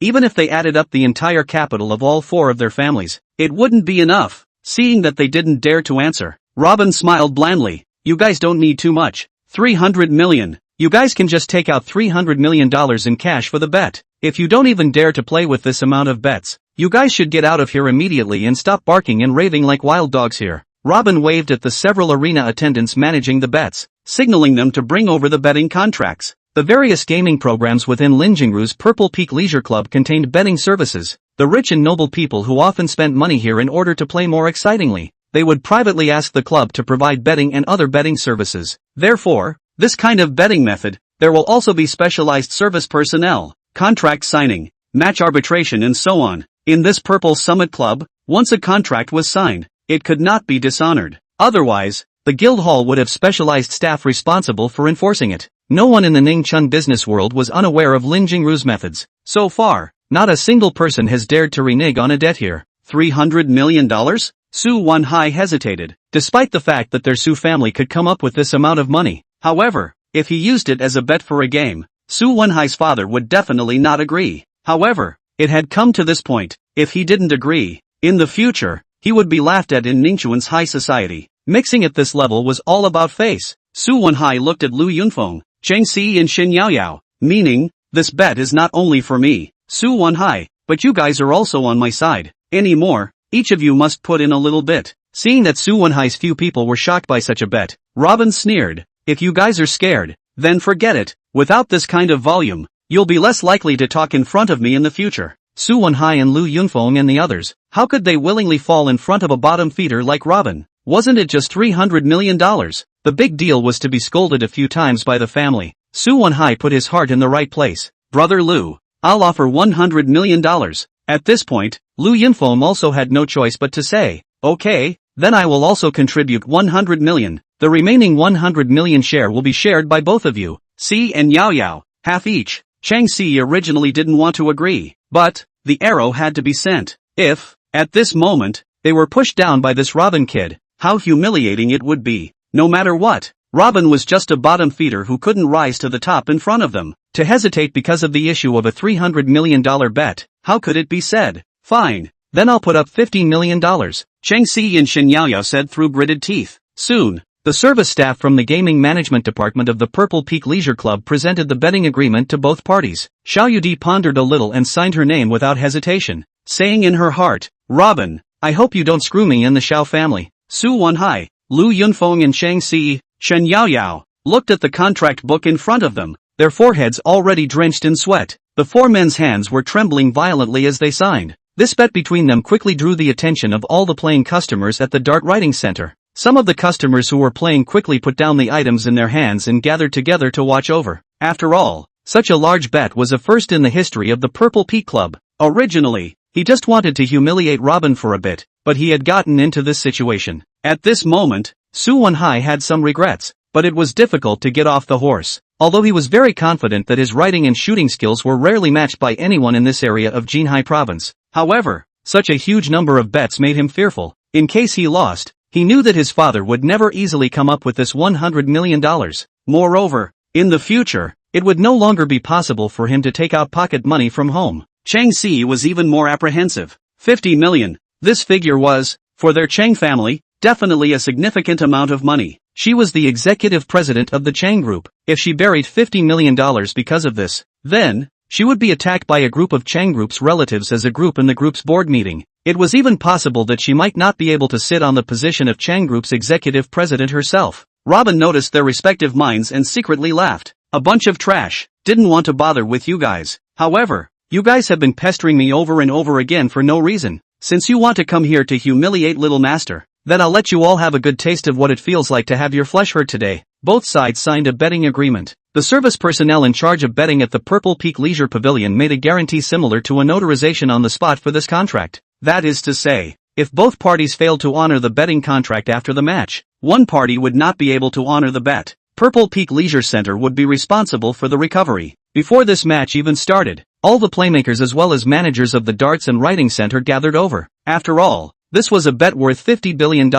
More importantly, it was because the party involved in this bet was the Xiao family's eldest miss, Xiao Yudi. This was a rare spectacle. Su Wanhai had long been famous in Ningchun in terms of writing and shooting. This eunuch was the champion of last year's National Mounted Archery competition in the adult amateur category. In other words, within the Golden Sea province and even the Dragon Kingdom, as long as he wasn't the champion of a professional competition, there was almost no one who could defeat Su Wonhai. Therefore, before the bet, many people favored him. After signing the contract, Su Wonhai quickly plunged into the match. 10 minutes later, Su Wonhai, dressed in a handsome riding suit, carrying a metal bow and arrow, rode a white high horse from the backstage into the tournament arena. That kind of paradigm, dashing and handsome, just like a professional riding and archery expert's robust posture. His appearance ushered in a wave of applause and screams. Chapter 0012. Su Wonhai scored 10 points on all 3 arrows. Cheng Si glanced at Robin, who was not yet on the field, and sneered. See, Su Xiao, since he was a child, has been training under the big-name trainer of the British Royal Mounted Archery. With his level of mounted archery, even professional athletes of professional caliber would have a hard time winning against him in the same arena. You, a Yakuza who came out from the dirt, I'm afraid you haven't even ridden a horse, right, Robin? We are not on the same level to begin with. If I tear up the marriage contract, I'll tear it up. Wouldn't it be good for you to take the $1 million that I've returned to you and leave Ningchun to live the life that you deserve? I just don't understand. In order to show in front of me that you're better than Su Xiao, you actually tricked Miss Xiao into betting on the Xiao family's $50 billion investment project. You're just a crazy person. Robin, let me tell you, even if you perform brilliantly, I, Chang Si, can't look at a beggar like you. You'll never be able to compare to Su Xiao. We're not even on the same level. A word of advice. It's not too late to stop now. Otherwise, you won't be able to end it in the end, and you won't even know how you died. Shen Yaoyao even came forward and chimed in. Robin, I heard that you and CE had a marriage engagement back then. Let me tell you,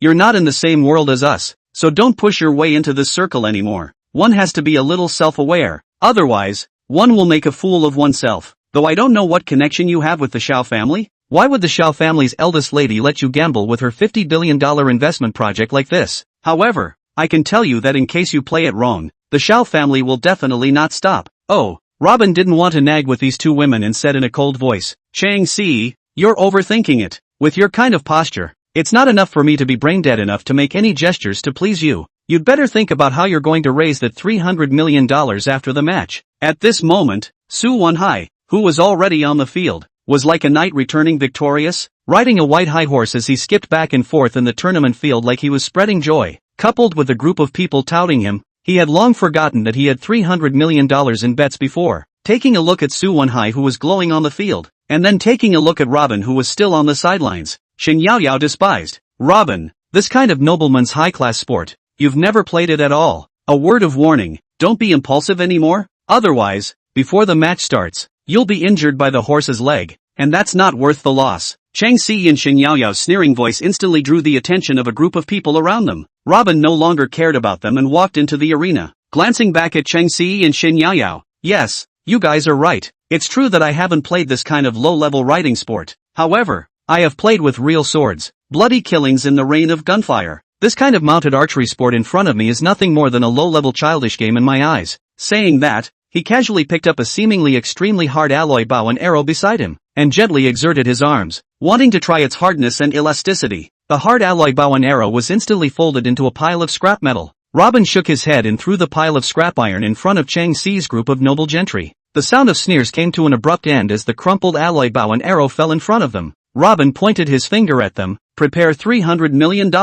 I'll come pick it up after the match. After saying that, his body straightened up and strutted towards the tournament field. Lu Yunfeng looked at Robin's back and gritted his teeth. Too arrogant, too cocky, too unimportant. Wait for a while, when you lose the Xiao family's $50 billion investment project, I'd like to see that you still dare to be so dejected. Outside the field, Xiao Yudi. At this moment, on the other hand, her beautiful eyes flowed, looking towards Robin's stubborn, almost perfect body, her heart racing. On the fresh green field, Robin's fit and upright body, in the middle of this group of drunken foppish dudes, was especially dominant and open. The rules of the mounted archery competition were simple. Each person on both sides of the competition each 3 arrows, 500 meters away from the horseback riding movement. Shooting arrows target, bullseye 10 points, off target 0 points, and so on. In the end, the one with the highest score of 3 arrows hitting the target wins. Robin looked at the bows in the rack. None of them met his requirements. So, he grabbed a random bow, straddled the warhorse,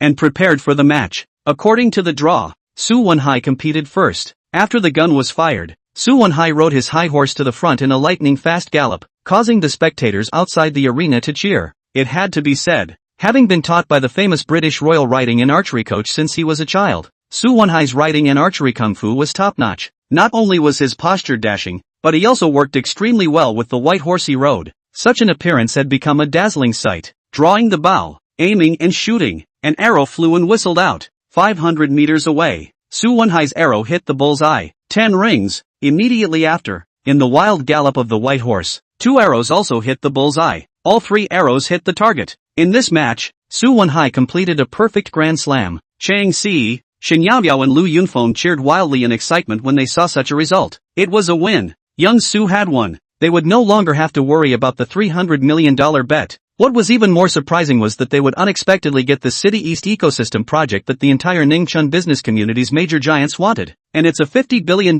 share. They could make tens of billions from the sale of the contract for this share alone. While cheering, they glanced at Xiao Yudi, who was sitting on the side, quietly watching the playing field. They were ecstatic in their hearts. After this match, how would the Xiao family's loss of the $50 billion City East ecosystem investment project make Elder Xiao angry? Xiao Clan's presidential assistant, Shi knew. Her whole body was trembling at this time, and she didn't dare to look at Xiao Yudi beside her. With this result, how can Robin win against Su Wonhai again? Su Wonhai stepped down from his warhorse amidst a crowd of acclaim. Passing by Robin, who was about to compete, sneered, "Mr. Luo, I'm sorry, it's hard for me to play the match like this, ha ha ha. What I want to say most at this moment is that I want to thank you. Thank you for giving us the Xiao family's $50 billion City East ecological project. This is something we didn't even dare to think about before. Ha ha ha. If you don't mind, I'll invite you to go for a dash at the best nightclub in the Purple Peak Leisure Pavilion tonight. I guess you haven't seen an intoxicating scene like that yet." Robin smiled indifferently. "The result is not yet out. How do you know that you will definitely win?"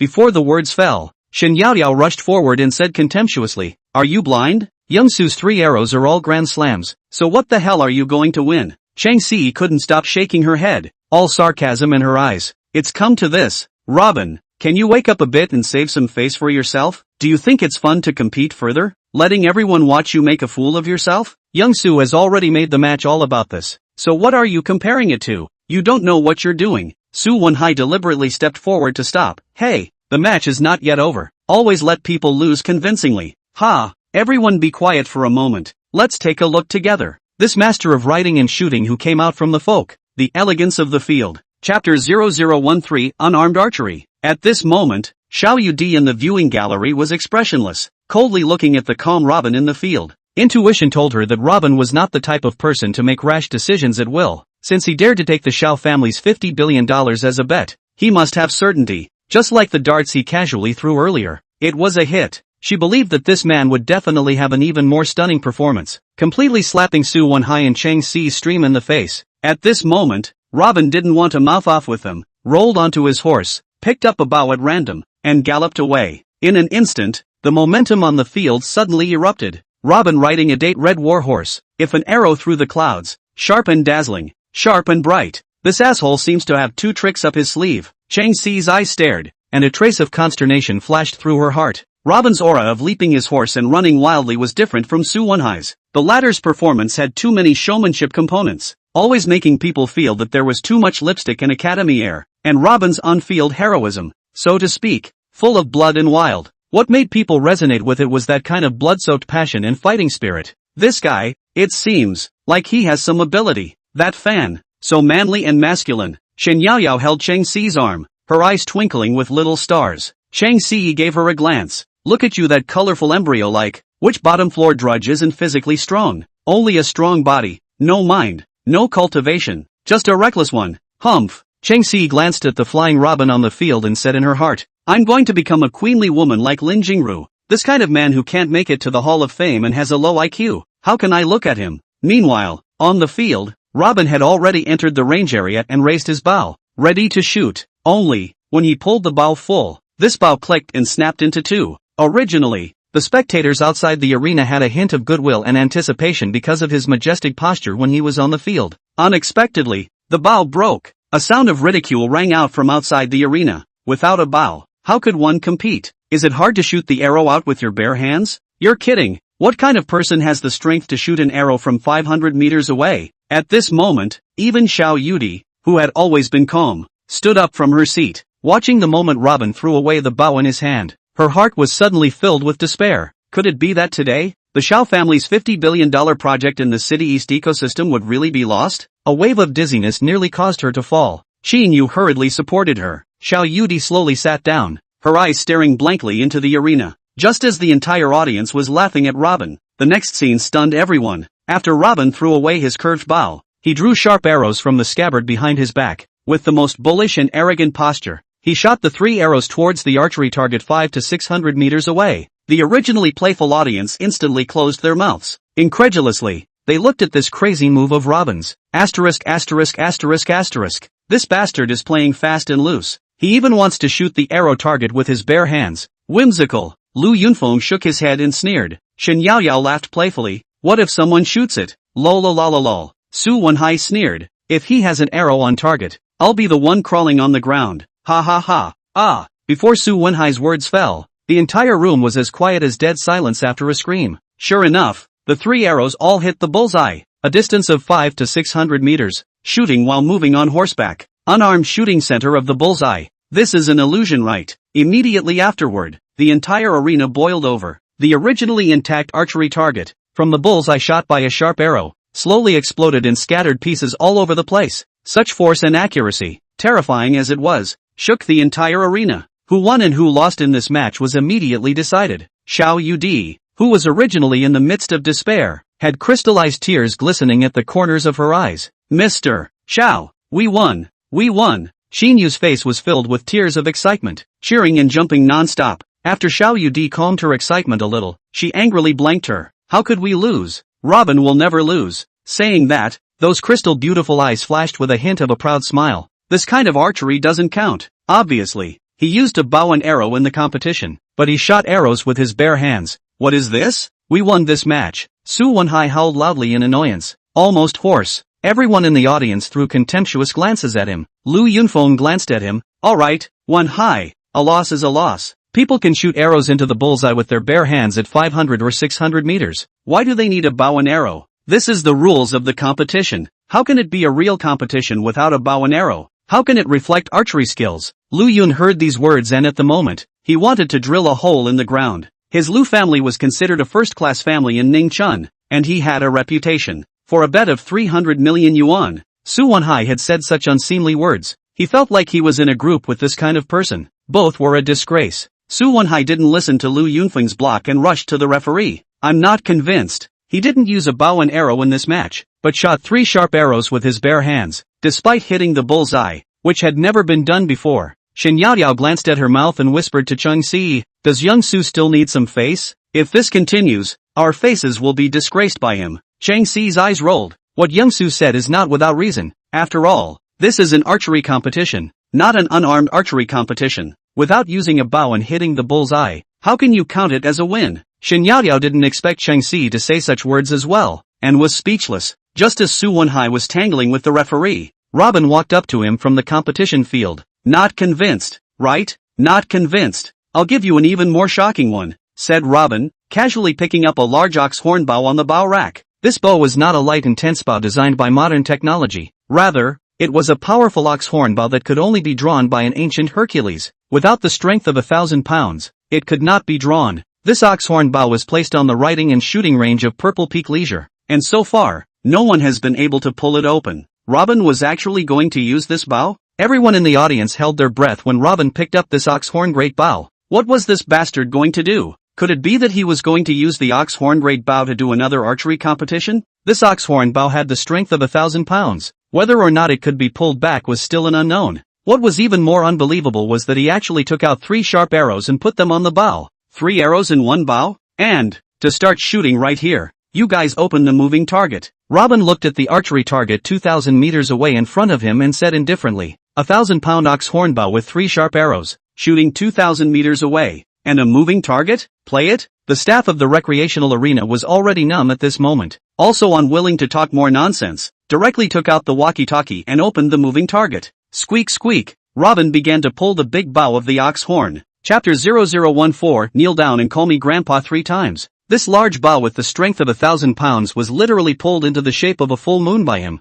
As the ox horn bow was slowly drawn, the 3 sharp arrows resting on the bow pointed at the moving target. Boom! A recurve bow suddenly rang out. The 3 long arrows, whistling and piercing through the sky, went straight into the firmament and cut through the clouds, shattering the 3 solid wooden bullseyes 2,000 meters away. All 3 arrows hitting the bullseyes. Robin placed the ox-horn great bow on top of the bow rack, receiving a towel from the waiter. He wiped his hands and glanced at Su Wonhai, who was in shock. Alright, any more bighorn? I'm ashamed for you. Go, settle the bill. Su Wonhai's face was red for a while and white for a while. At this moment, he had the heart to kill Robin. The entire shooting range was silent. Then, it boiled over. After a slight frenzy, Lu Yunfeng shouted outside the field. Su Wonhai, hurry back. Willing to gamble? Isn't it just a matter of $100 million?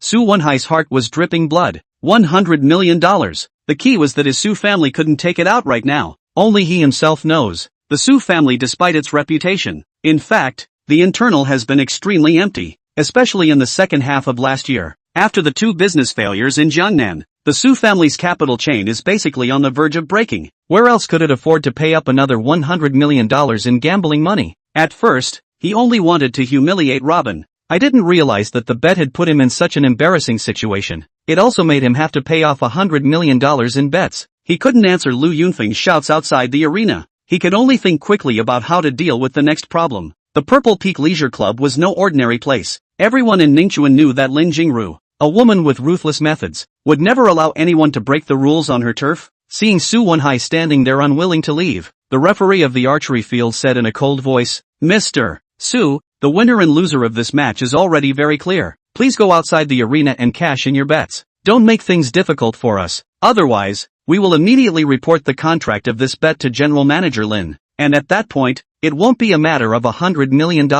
Su Wonhai's cold sweat had already come out. He understood what this sentence meant. At the same time, just across the building from the riding casino, on the 15th floor, was the fitness center. Lin Jingru was wearing a fitness tank top and shorts as she focused on doing yoga. As she watched Robin's courageous stance in the video, the corners of her mouth lifted into a sultry smile. She twisted her enchanting body a bit and let out a long sigh of relief. This riding and shooting match is quite interesting. Giggling. I didn't expect Xiao Yudi to have such a strong and fierce person by his side. Lin Jingru slowly stood up, swinging her 2 long white legs and shaking her tantalizing fishing net. Receiving the towel handed to her by her maid Chu Chu, she wiped her fair body and sat down on the bench to stretch lazily. I want to meet this man alone. Chu Chu, you go and arrange it. In the nearly 6 years since the establishment of the Purple Peak Leisure Club, no one has been able to pull this 1,000-pound oxhorn bow out of the way. Moreover, it was also able to hit the moving target with 3 arrows on the bow from a distance of 2,000 meters. All 10 rings. This person is extraordinary, and his arm strength is even more beyond the reach of ordinary people. A woman wearing a white uniform with refreshingly short hair nodded her head, a hint of fear flickering in her eyes. Miss, this person is a supreme expert. Definitely a god-killer level character who has been to battle. Lin Jingru smiled. This smile was overwhelmingly bewitching and bewitching. It's a bit interesting. Perhaps he's the person I'm waiting for. She wiped the crystal and beads of sweat from her body, and a trace of longing flashed in her beautiful eyes. Chu Chu, go tell them that in my Purple Peak Leisure Club, if anyone wants to renege on their debt and break my rules, then they'll chop off both of their hands before leaving. Yes, Mr. Lin. Chu Chu arrived at the Dark Riding Play Center. The staff of the Purple Peak Leisure Pavilion were greatly surprised. It was rare for Chu Chu, the maid of the Purple Peak Queen Lin Jingru, to appear here. They hurriedly jogged to Chu Chu and respectfully said, Miss Chu Chu has come to visit. What are your orders? What are you guys doing here? Is someone betting against each other? The staff of the Riding and Shooting Amusement Center sent the betting contract between Robin and Su Wonhai and the others to Chu Chu. Miss Chu Chu, please take a look. This is their parley contract. Since the results of the parley have already come out, why haven't you honored it immediately? Su Wonhai hesitated for a moment and hurriedly walked over to Chu Chu to pander. Miss Chu Chu, how are you? I'm Su Wonhai of the Ningchuan Su family. I've admired General Manager Lin and Miss Chu Chu for a long time. Today, I was invited by General Manager Lin to come here with my father to discuss about the share of the investment project in the City East Ecosphere. Chu Chu didn't wait for him to finish and said in a cold voice, Don't talk to me about this matter. Do what you should do yourself. Su Wonhai gave an awkward dry smile. Okay, Miss Chu Chu. Robin had already arrived outside the field at this moment. Chu Chu shot a glance at Robin and nodded to Xiao Yudi. General Xiao. Hello, General Lin would like to ask Mr. Luo to come over. Xiao Yudi was slightly stunned, not sure how Lin Jingru would invite Robin over. Robin glanced at Chu Chu. I'm not available right now. They haven't honored this bet of mine yet. Lu Yunfeng looked at Chu Chu's expression and instantly said, I'll immediately arrange for someone to transfer the money. Seeing this, Shen Yaoyao also quickly contacted her family and directly wired 50 million to the card provided by Xiao Yudi. Chang Si, despite her reluctance, however, unable to lose face, she gritted her teeth and also took out $50 million from her own savings over the years, and credited it to Xiao Yudi's card. However, Su Wenhai was in a difficult position.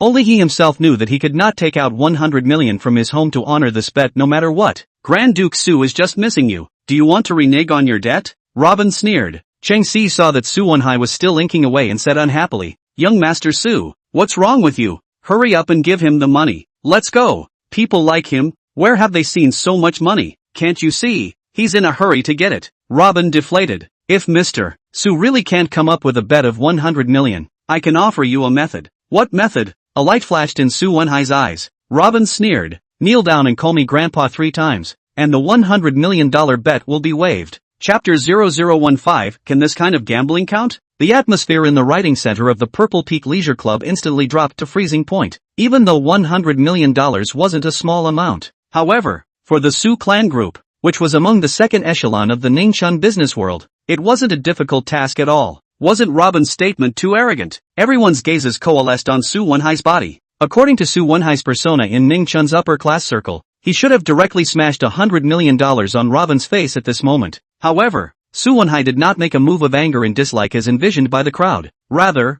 his face reddened with anger. He pointed at Robin and was speechless. You. Su Wenhai hated to kill Robin immediately at this moment. How could he not expect that he would fall into Robin's hands again? He had thought that he would rely on his excellent writing and shooting skills to severely humiliate Robin in front of Chang Si and Xiao Yudi. I didn't realize that it would end up like this. The embarrassing thing was that he really couldn't get $100 million now. Robin deflated. What's wrong with me? Grand Duke Su, you instigated the bet, and the amount of the bet was also agreed upon by you. Now that you've lost, you're not willing to pay. I asked you to kneel down and shout 3 times for Grandpa to waive the bet, and you're being so reserved. What do you mean? You want to challenge the rules of the Purple Peak Hall Recreation Center? As he spoke, he glanced at Chu Chu. Seeing this, Chang Si rushed to Robin's face and chided. Villainous. Robin, do you think that Mr. Su would be as poor as you are? With the volume of the Su family in Ningchuan, what is $100 million to him? Don't be a villain. You want Mr. Su to kneel down in front of you for $100 million of gambling money. You're not worthy yet? People like you are so narrow-minded and not at all tolerant. I'm getting sick of looking at you now. After saying that, he turned around and said, Mr. Su,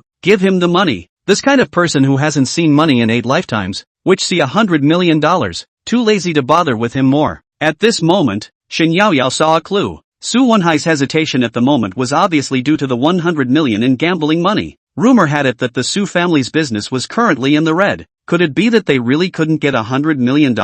Looking at Su Wenhai at this moment, his legs were trembling slightly. Lu Yunfeng glanced at Xiao Yudi who was playing with her cell phone with a lowered brow at this moment. Stepping forward, he said, Robin, right? Don't go too far. It's just a bet. Let's give each other a little leeway. Don't take things too far. Robin raised his eyelids and smiled indifferently. You mean that this bet doesn't matter? It can. As long as you guys say that you can't honor the bet and do what I just said. This bet of $100 million will be considered closed. The surrounding group of noble gentry looked at Lu Yunfeng with contemptuous eyes. If he played a scoundrel because of the matter of the bet, he should not mix with Ning Chun's high society again in the future. Lu Yunfeng felt the mocking eyes around him and said unhappily, When did I say I wouldn't honor the bet? Villain's heart. Su Wenhai, give Uncle Su a call. Hurry up and give him the money. What's the holdup? Su Wenhai said in his heart, the old man is simply taking out 100 million in cash right now. If I could, would I still have to be humiliated like this by this asshole Robin? At this moment, he couldn't wait to kill this asshole Robin.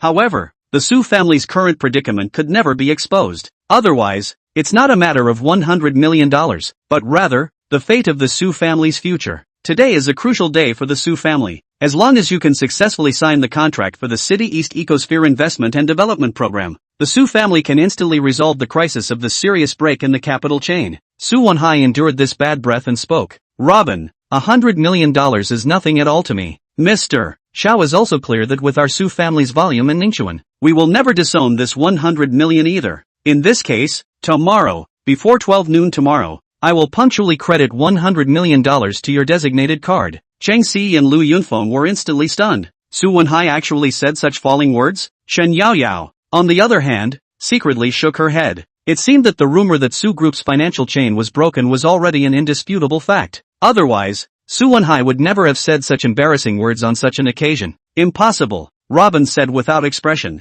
Su Wenhai gritted his teeth and said, Robin, don't bully people too much. Robin shrugged his shoulders and smiled coldly. If, right now, the losing party is me, would you be willing to wait until tomorrow to take away Zhao's $50 billion worth of project contracts? You wouldn't. Now that I've won this match, and you want to wait until tomorrow to pay. I just want to ask, does Purple Peak Leisure Center have such a precedent? Several managers shook their heads. Never. Those who bet against each other at our Purple Peak Leisure Center must be cashed in on the spot. If funds are inconvenient, we have a special borrowing office here, where you can pledge your assets and pay up front, but never owe the gambling money. Otherwise, chop off both hands and feet. Su Wenhai winced. Mr. Su, stop playing around. Flirting with him is almost enough. Hurry up and give him the 100 million. Let's go. Chang Si thought that Su Wenhai was deliberately teasing Robin and sneered. Su Wenhai didn't know how to explain with them. Lu Yunfeng saw Su Wenhai hesitate and whispered, Su Wenhai, what's wrong with you?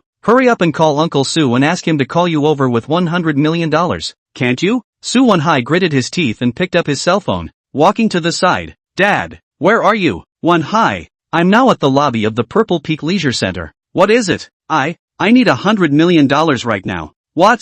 100 million. What are you doing? I lost a bet against someone else in the writing center of the Purple Peak Leisure Center. The bet was 100 million, and I must repay it now. You bastard. Besides causing trouble for me outside, what else can you do? Just wait, I'll be right over. Who was the person you bet against? Robin. Which one is Robin? I've never heard of such a character in Ningchun. Dad, it's the guy who was withdrawn by CE at the Chang family's New Year's reception. Chang Si approached Su Yunhai. Is Uncle Su arriving soon? Su Yunhai nodded. He's already at the entrance of the hall. He'll be over soon. Chang Si shifted her gaze towards Robin, the corner of her mouth raising a cold smile. Robin, maybe you can get $100 million right away. But don't forget the Su family's depths in Ningchuan, beyond the bottom of the well. Rat's eyes. Robin let out a light laugh. What do you mean? With this amount of money, is it hard to get back at me? Chang Si cast a sidelong glance at Robin and didn't bother with him anymore. In her heart, she sneered. A bumpkin is a bumpkin. Doesn't understand the rules of the game of the upper class circle at all. Even if you want to mix in Ningchun, you can't mix if you offend so many bigwigs in the upper class. At this time,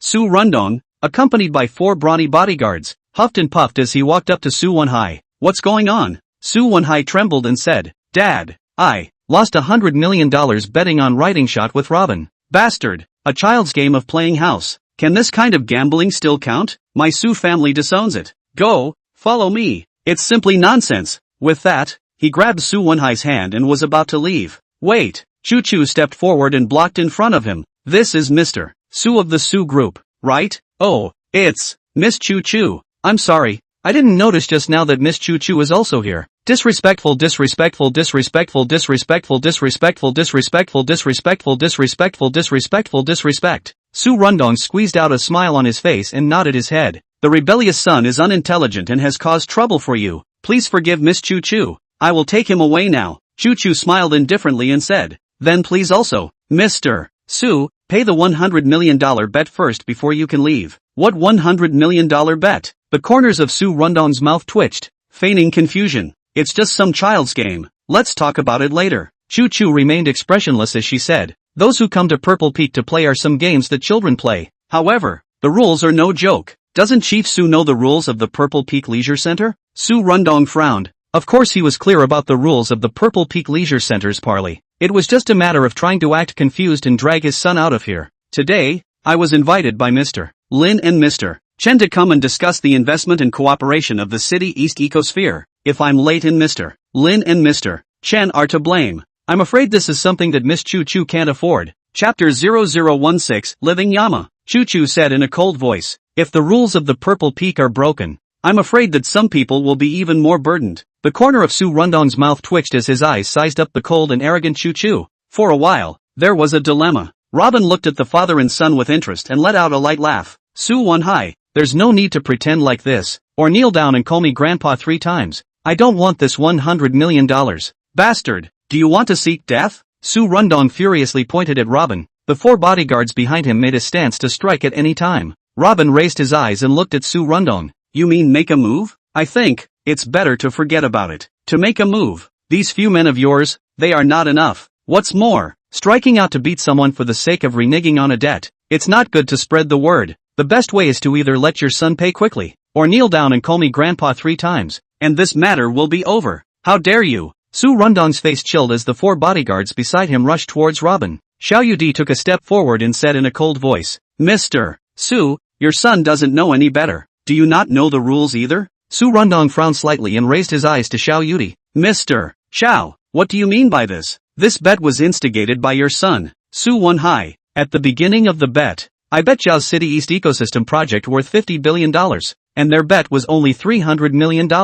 Now that my friend Robin won the bet, you want to renege? You think that I, Xiao Yudi, have this boring leisure to waste time with such unseemly goods like Su Wenhai? Su Rundong's heart shook slightly. Only now did he figure out that the one who was betting against Su Wenhai was actually the Xiao family's eldest lady. Xiao Yudi swept a glance at Su Rundong and the several brawny bodyguards around him. Mr. Su, if you're solving the problem with this kind of stance, then the Xiao family can accompany you. Su Rundong narrowed his eyes and looked at Robin, then at Xiao Yudi. In his heart, he weighed the weight of Xiao Yudi's words. If it was before, he would definitely not dare to make an enemy of Xiao. Now, it was not the same. Although the Su family's capital chain appeared serious break, at any time may collapse. However, nowadays, the Chen family that had climbed up to the Huanyu group, today, if you are successful in approaching Lin Jingru again, Xiao group, this old first family of Ningchun, what is it? Su Rundong let out a dry laugh and digressed. Mr. Xiao, this is all a child's game. Do you also take him seriously? Xiao Yudi picked up the betting contract and said in a cold voice, Does Mr. Su mean that this contract of the Purple Peak Leisure Center is a child's play? Su Rundong's eyelids furiously jumped a few times. Without waiting for him to open his mouth to speak, Chu Chu said in a deep voice, Immediately close the writing and shooting amusement center, duty department, and deal with the issue of the betting contract between Mr. Xiao and Su Wenhai. In an instant, the door to the underground training ground of the Purple Peak Recreation Center roared open. Dozens of mercenary-born Purple Peak security guards gathered towards the writing shop playground in full force. Su Rundong was certainly clear. Lin Jingru had been able to fight against the underground demon king Qi Yuhu in Ningchuan all these years, and half of the credit was attributed to the Purple Peak security. He was even more aware that breaking the rules of the Purple Peak Leisure Club could result in losing one's life or having one's arms and legs broken. It seems that today, this 100 million does not take out. It is impossible to get out of it. However, the Su family is now in this situation, where there is still 100 million cash. On such a critical day today, Su Wenhai, this loser, had brought him so much trouble. He stepped on Su Wenhai's body with one foot. Rebellious son, the trouble you've caused yourself, solve it yourself. After saying that, he flung his sleeves and left the cavalry center. Su Wenhai instantly panicked. Suddenly, a burst of laughter came from outside the crowd. It's so lively here today. Did the Su family's son lose money? How much? Just say it, I'll give it for you. Ha ha ha. Hearing that someone was willing to pay it back for him, Su Wenhai excitedly looked over. When he saw the face that was uglier than a ghost, his heart thumped. The person who came was Yin Shungang Yen Ershi, the right-hand man of the underground demon king Qi Yuhu. He was known as the living king of hell, Qi Yuhu's underground bank in Ningchuan, and some secret entertainment centers. This kind of unseen business, all by Yin Shungang responsible for. It is also the industry that Qi Yuhu started from. How many business figures in Ningchun died in the hands of this living king of hell because they borrowed money from the underground money changers? It's no joke to take the money, if you can't pay it back with interest within the stipulated period. In addition to the mortgaged assets, all the assets in your name will be repossessed by him. Cheng Si hurriedly pulled Su Wenhai and whispered, Mr. Su, you can't. Su Wenhai didn't think so. After today, the Su family took the share of investment in the City East ecosphere. What was $100 million? Mr. Yen, I need 100 million, and I'll return it to you with interest a week later. Yen Shungang laughed out loud. No problem. With the Su family's volume in Ningchuan, even if Mr. Su wants $1 billion, I can get it to you now. Su Wenhai glanced arrogantly at Robin and smiled. Second master, thank you very much then. Yen Shungang signaled his men to bring a loan contract. Mr. Su, sign it. $100 million will arrive immediately. Su Wenhai took a cursory glance at the contract and was startled. 100 million needed to pay him back 300 million a week. Second Master Yen, isn't this interest too high? I don't. Yen Shuangong's face was cold. Su Wenhai, Are you playing with the old man? Lao Zi give you to save the scene. You still talk about the plate? Change another contract. Said. Let his men put away this contract. Replaced it with another one and placed it on the table again. Su Wenhai saw the contract, the interest within a week from 300 million to 500 million. His whole body trembled. However, he knows better. The situation in front of him, he signed also have to sign. Do not sign also have to sign. Chi Yu Hu. Yan Shungang, this kind of character is not his Su family can offend, regardless of the explicit and implicit means. This living king of hell can let him Su Wenhai die in minutes without a burial place. At this moment, Su Wenhai forehead cold sweat. Looking at this loan contract, Su Wenhai's hand holding the pen, trembling, did not dare to sign. The expression on Yan Shuandong's face was instantly hideous. Mr. Su, do you think Lao Zi has nothing to do with accompanying you in this place idly? Do you want this 100 million? Su Wenhai was so scared that his whole body trembled a little, instantly signing his name and pressing his finger. At this moment, he hated himself. If he hadn't done it for the sake of wanting to humiliate Robin in front of Cheng Si and Xiao Yudi, he wouldn't have caused this situation now. However, after the loan contract was signed, it wasn't too scary. When he thought of his Su family will take nearly tens of billions of dollars of cooperation projects, 500 million is nothing. After signing the contract and paying the 100 million in gambling money, he pointed at Robin and said,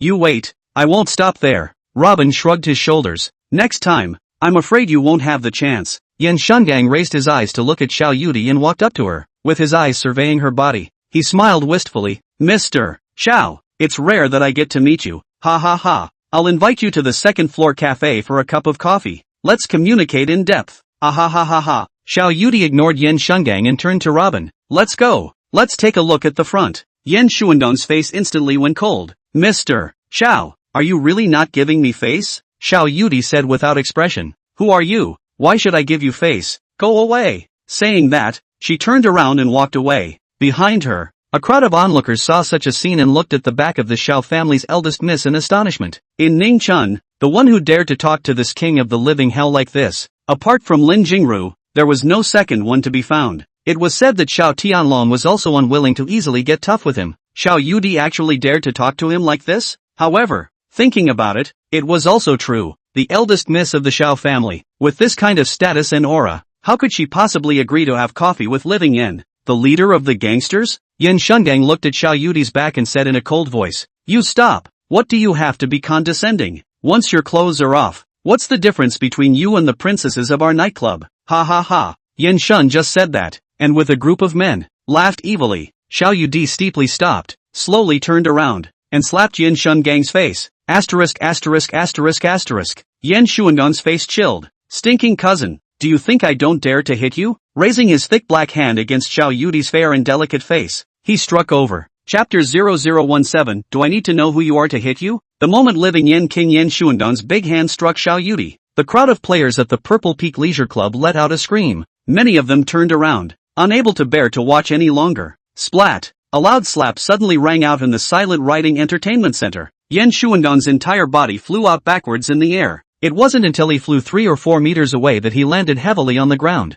Boom! The marble floor of the spectator area of the mounted shooting entertainment center shattered with a loud bang. Xiao Yudi was still intact and did not suffer the slightest damage. It was only when she saw the scene in front of her, even though she was still pretending to be calm, she could no longer hide the shock in her eyes. Xin Yu's eyes were even more beautiful, her mouth wide open, not knowing what to do. The person who slapped Yan Shungang in the face was none other than Robin. "You don't want to be a good person. You have to be a ghost?" He took the towel handed by the waiter and wiped his hands, his eyes flashing with disdain and teasing. Yan Shun had just been slapped by Robin, slapping away 2 teeth. He was struck with golden eyes and beeping ears. He almost didn't die and couldn't speak for a long time. At this moment, the silence in the cavalry center was suffocating. After a short period of silence, a group of players whispered, asterisk asterisk asterisk asterisk. "This dude is so bullish? He actually dared to fight even the #1 general under the underground demon king, the living Yan King? It's an illusion, right? King of living hell hasn't been treated like this by anyone in Ningchun.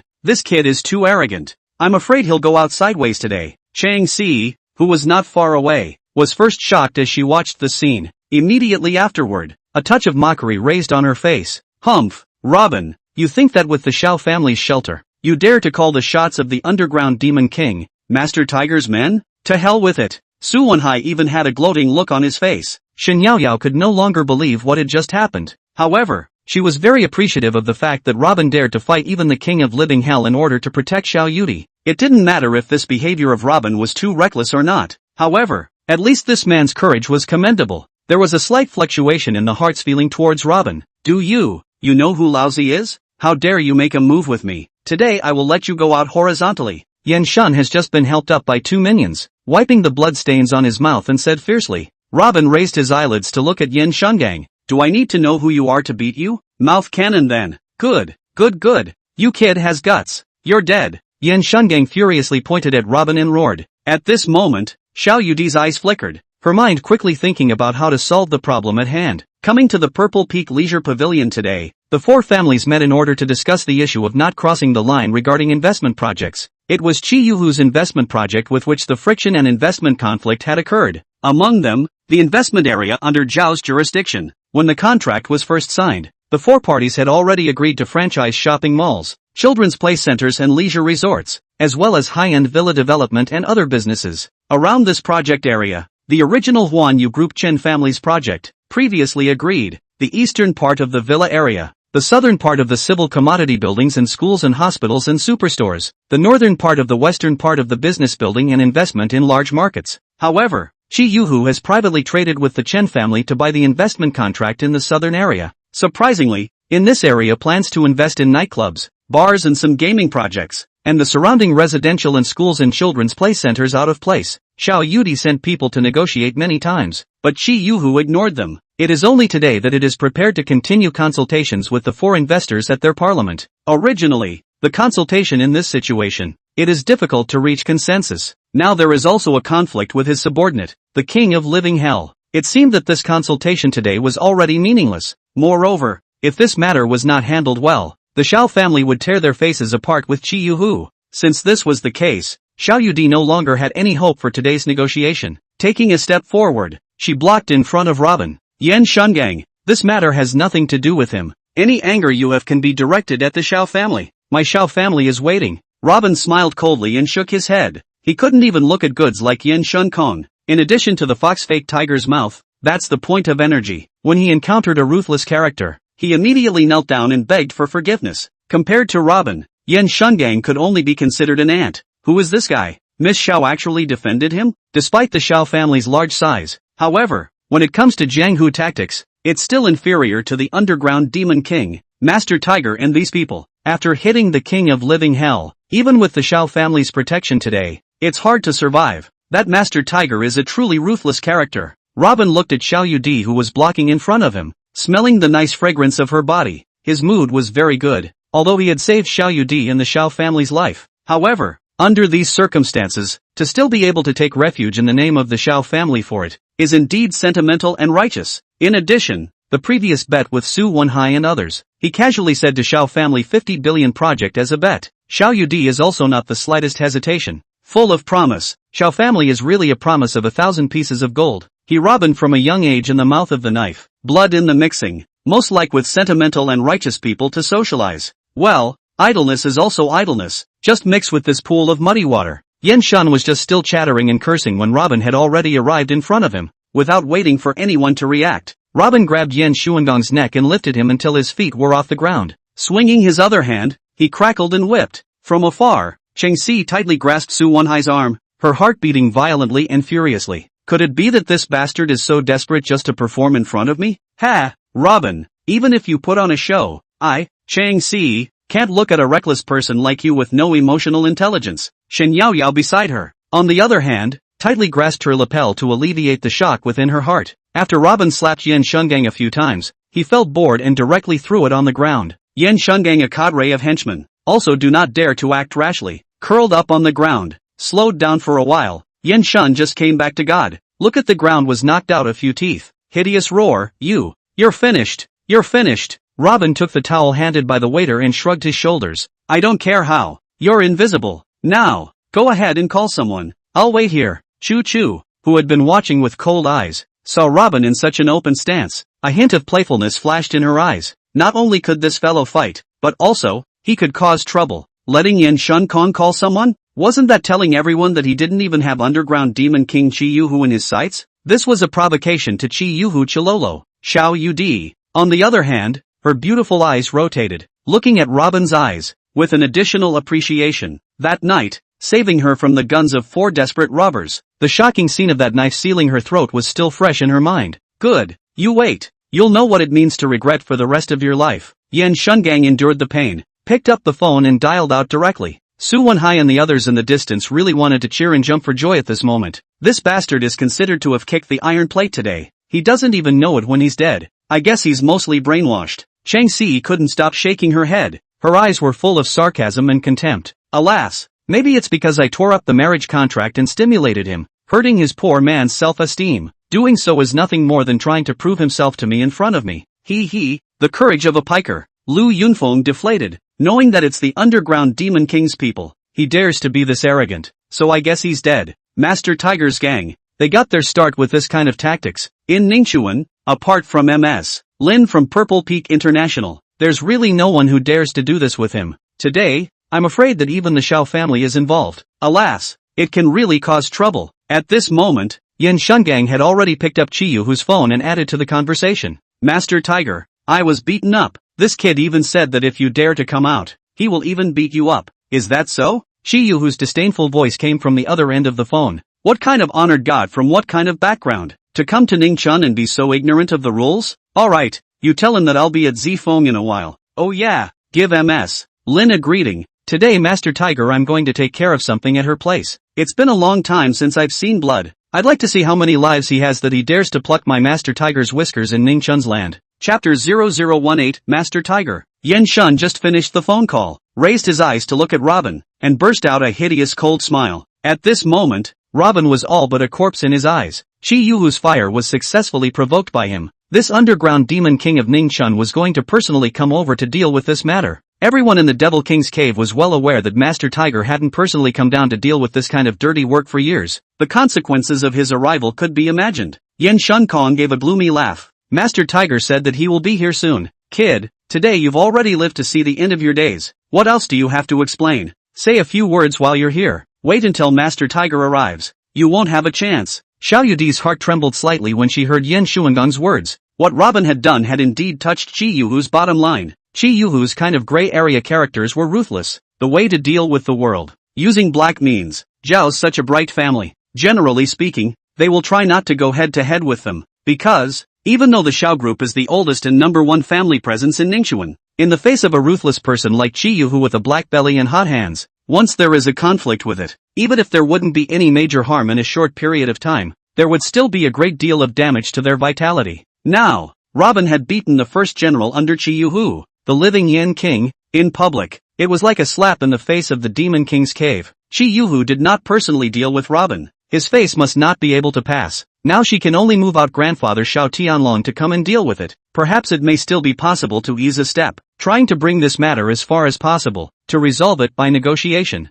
Xiao Yudi pondered for a while and said in a deep voice, Qin Yu, call grandpa. Robin's heart warmed at the sound. Things had already reached this point. Xiao Yudi was even willing to stand up for him to smooth out the matter. It could be seen that the Xiao family lineage was not the kind of people who were afraid of softness and tended to favor others. Perhaps this is the real reason why the Xiao clan has been able to occupy the #1 family position in Ningchun for so many years. Robin stopped Xiao Yudi. Mr. Xiao, it's a small matter. No need to bother Master Xiao. I can just solve it alone. Xiao Yudi wanted to say something. After seeing the waveless light in Robin's eyes, she stopped speaking. Qin Yu worried. Mr. Luo, this matter is not as simple as you think. Missy Shi. Xiao Yudi stopped her. Qin Yu, it's better to do what Mr. Luo wants. He's right. Qin Yu saw that Xiao Yudi also said this, so she did not say anything more. She just looked at Robin's stubborn and upright back, especially lonely in front of Yan Shuangang's crowd. She was apprehensive in her heart. Some of the spectators in the writing and shooting entertainment center, some of them were worried for Robin at this moment. Previously, Robin's valiant and shocking performance on the mounted archery field had clearly won the favor of a portion of the people. They whispered, this gentleman, you'd better hurry up and leave Ningxuan quickly. Master Tiger, it's not the kind of person you can mess with. You'd better run as far away as possible, or else you'll really die. Yan Shungang heard these people's whispered exhortations and let out a cold laugh. If you want to leave now, do you guys think he'll be able to leave? Even if he runs out of Ningchun, then the Xiao family that backed you up won't be able to get away with it. Xiao Yudi looked at Yan Shungang icily. From his words, it was clear that the people from the Devil King's cave had long since disregarded the Xiao family, even though she was not 10% sure about the final outcome of this incident. However, she believed that if Robin dared to do this, he must have his reasons. That snowy night a few days ago, she had witnessed Robin's knife to the throat at the gunpoint of 4 gunmen. He saved her from an unsolvable dead end. At this moment, remembering that scene, her heart still skips a beat and she is still shocked. Compared to the 4 gunmen, Chi Yu-hu is nothing. The big deal is that he will accompany Robin to make a big mess today. During this period of time, in the east of the city ecosystem project, by the Chi Yu-hu pressure breathless, Xiao Yudi is holding a fire in her heart. In this situation, Chu Chu also subconsciously glanced at Robin. She wondered more and more how Robin would respond after offending a demon king like Chi Yu-hu, even though this was in the Purple Peak Leisure Pavilion. However, Chi Yu-hu had already asked Yen Shungang to greet him in advance, borrowing this territory to deal with the private matters of the Demon King's cave. Lin Jingru's side also certainly wouldn't come to Robin's aid because of him. The only thing that could help Robin now was the Xiao group.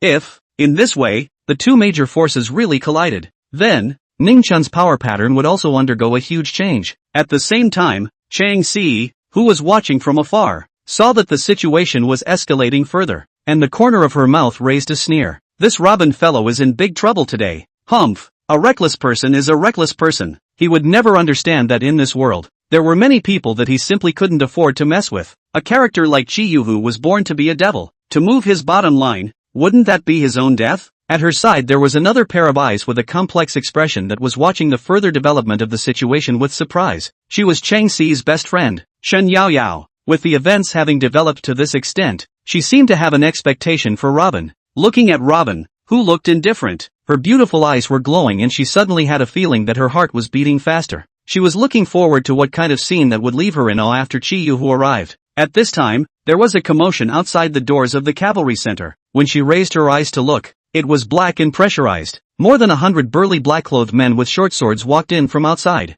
At the head of the group was a tall and sturdy middle-aged man clad in a black trench coat. This man was none other than the Tiger Master Chi Yu-hu of the Ningchuan Demon King Cave. Chi Yu-hu walked into the cavalry center from outside, and the entire venue fell silent. Chang Si's eyes looked at this man who made the whole of Ningchun fearful with fear, and the corners of her mouth quirked a little. This underground demon king of Ningchun was finally going to make an appearance. She looked at Robin with pity and sneered in her heart. AI, Robin, this is your own death. A figure like Chi Yu-hu is also something that you, Robin, a bottom-feeding little man, can touch? After all, a reckless person is a reckless person. How dare you make a move against Chi Yu-hu's #1 general, the king of hell? Too arrogant, too ignorant of the heavens and the earth. Shen Yaoyao tightly grasped Chang Si's hand inside. Even if Robin wants to leave, it's too late. Chi Yu-hu and his party entered the Purple Peak riding and shooting playground. A group of people under Yen Shungang immediately made way for a passageway and stood on both sides in unison and bowed. Good day, Master Tiger. Everyone's eyes were all gathered on Chi Yu-hu at this moment. Such a powerful aura caused the atmosphere of the riding and shooting amusement center to instantly freeze. Everyone who was oppressed was suffocating and panicked.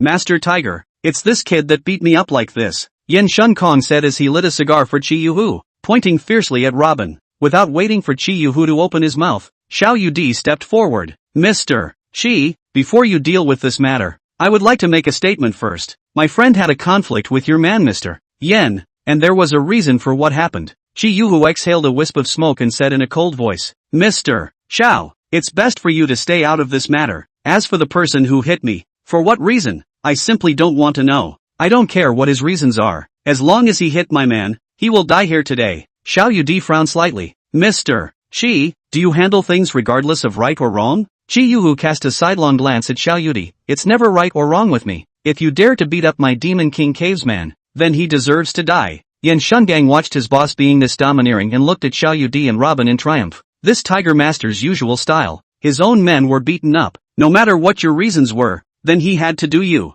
This Master Tiger is just so brutal. He doesn't even give face to Miss Xiao. Why don't we say he's the underground demon king of Ningchun? Chi Yu-hu's mannerisms were completely expected by the crowd of onlookers. Otherwise, he wouldn't be the Master Tiger that made people respect him. Xiao Yudi tightly locked her beautiful brows, while Robin indifferently smiled at her and looked at Chi Yu-hu with interest. Since that's the case, let's cut the crap and get your brothers together. Robin took off his casual tunic, revealing his tight t-shirt. The muscle lines in the shirt were handsome and rigid, with sharp angles. Chi Yu-hu was slightly stunned, his eyes stormily sizing him up. With just this glance, Chi Yuhu's entire body trembled and almost fell to the ground. Chapter 0019, I am the one who beat you. Xiao Yudi noticed Chi Yuhu's fluttering eyes and didn't understand what he was thinking. Could it be that Chi Yuhu was weighing the Xiao family's weight in this incident? She couldn't guess what this demon king was thinking. However, there was still a last-ditch effort to be made. Mr. Chi, I hope you handle this matter carefully. At this moment, Chi Yuhu was gazing at Robin in shock,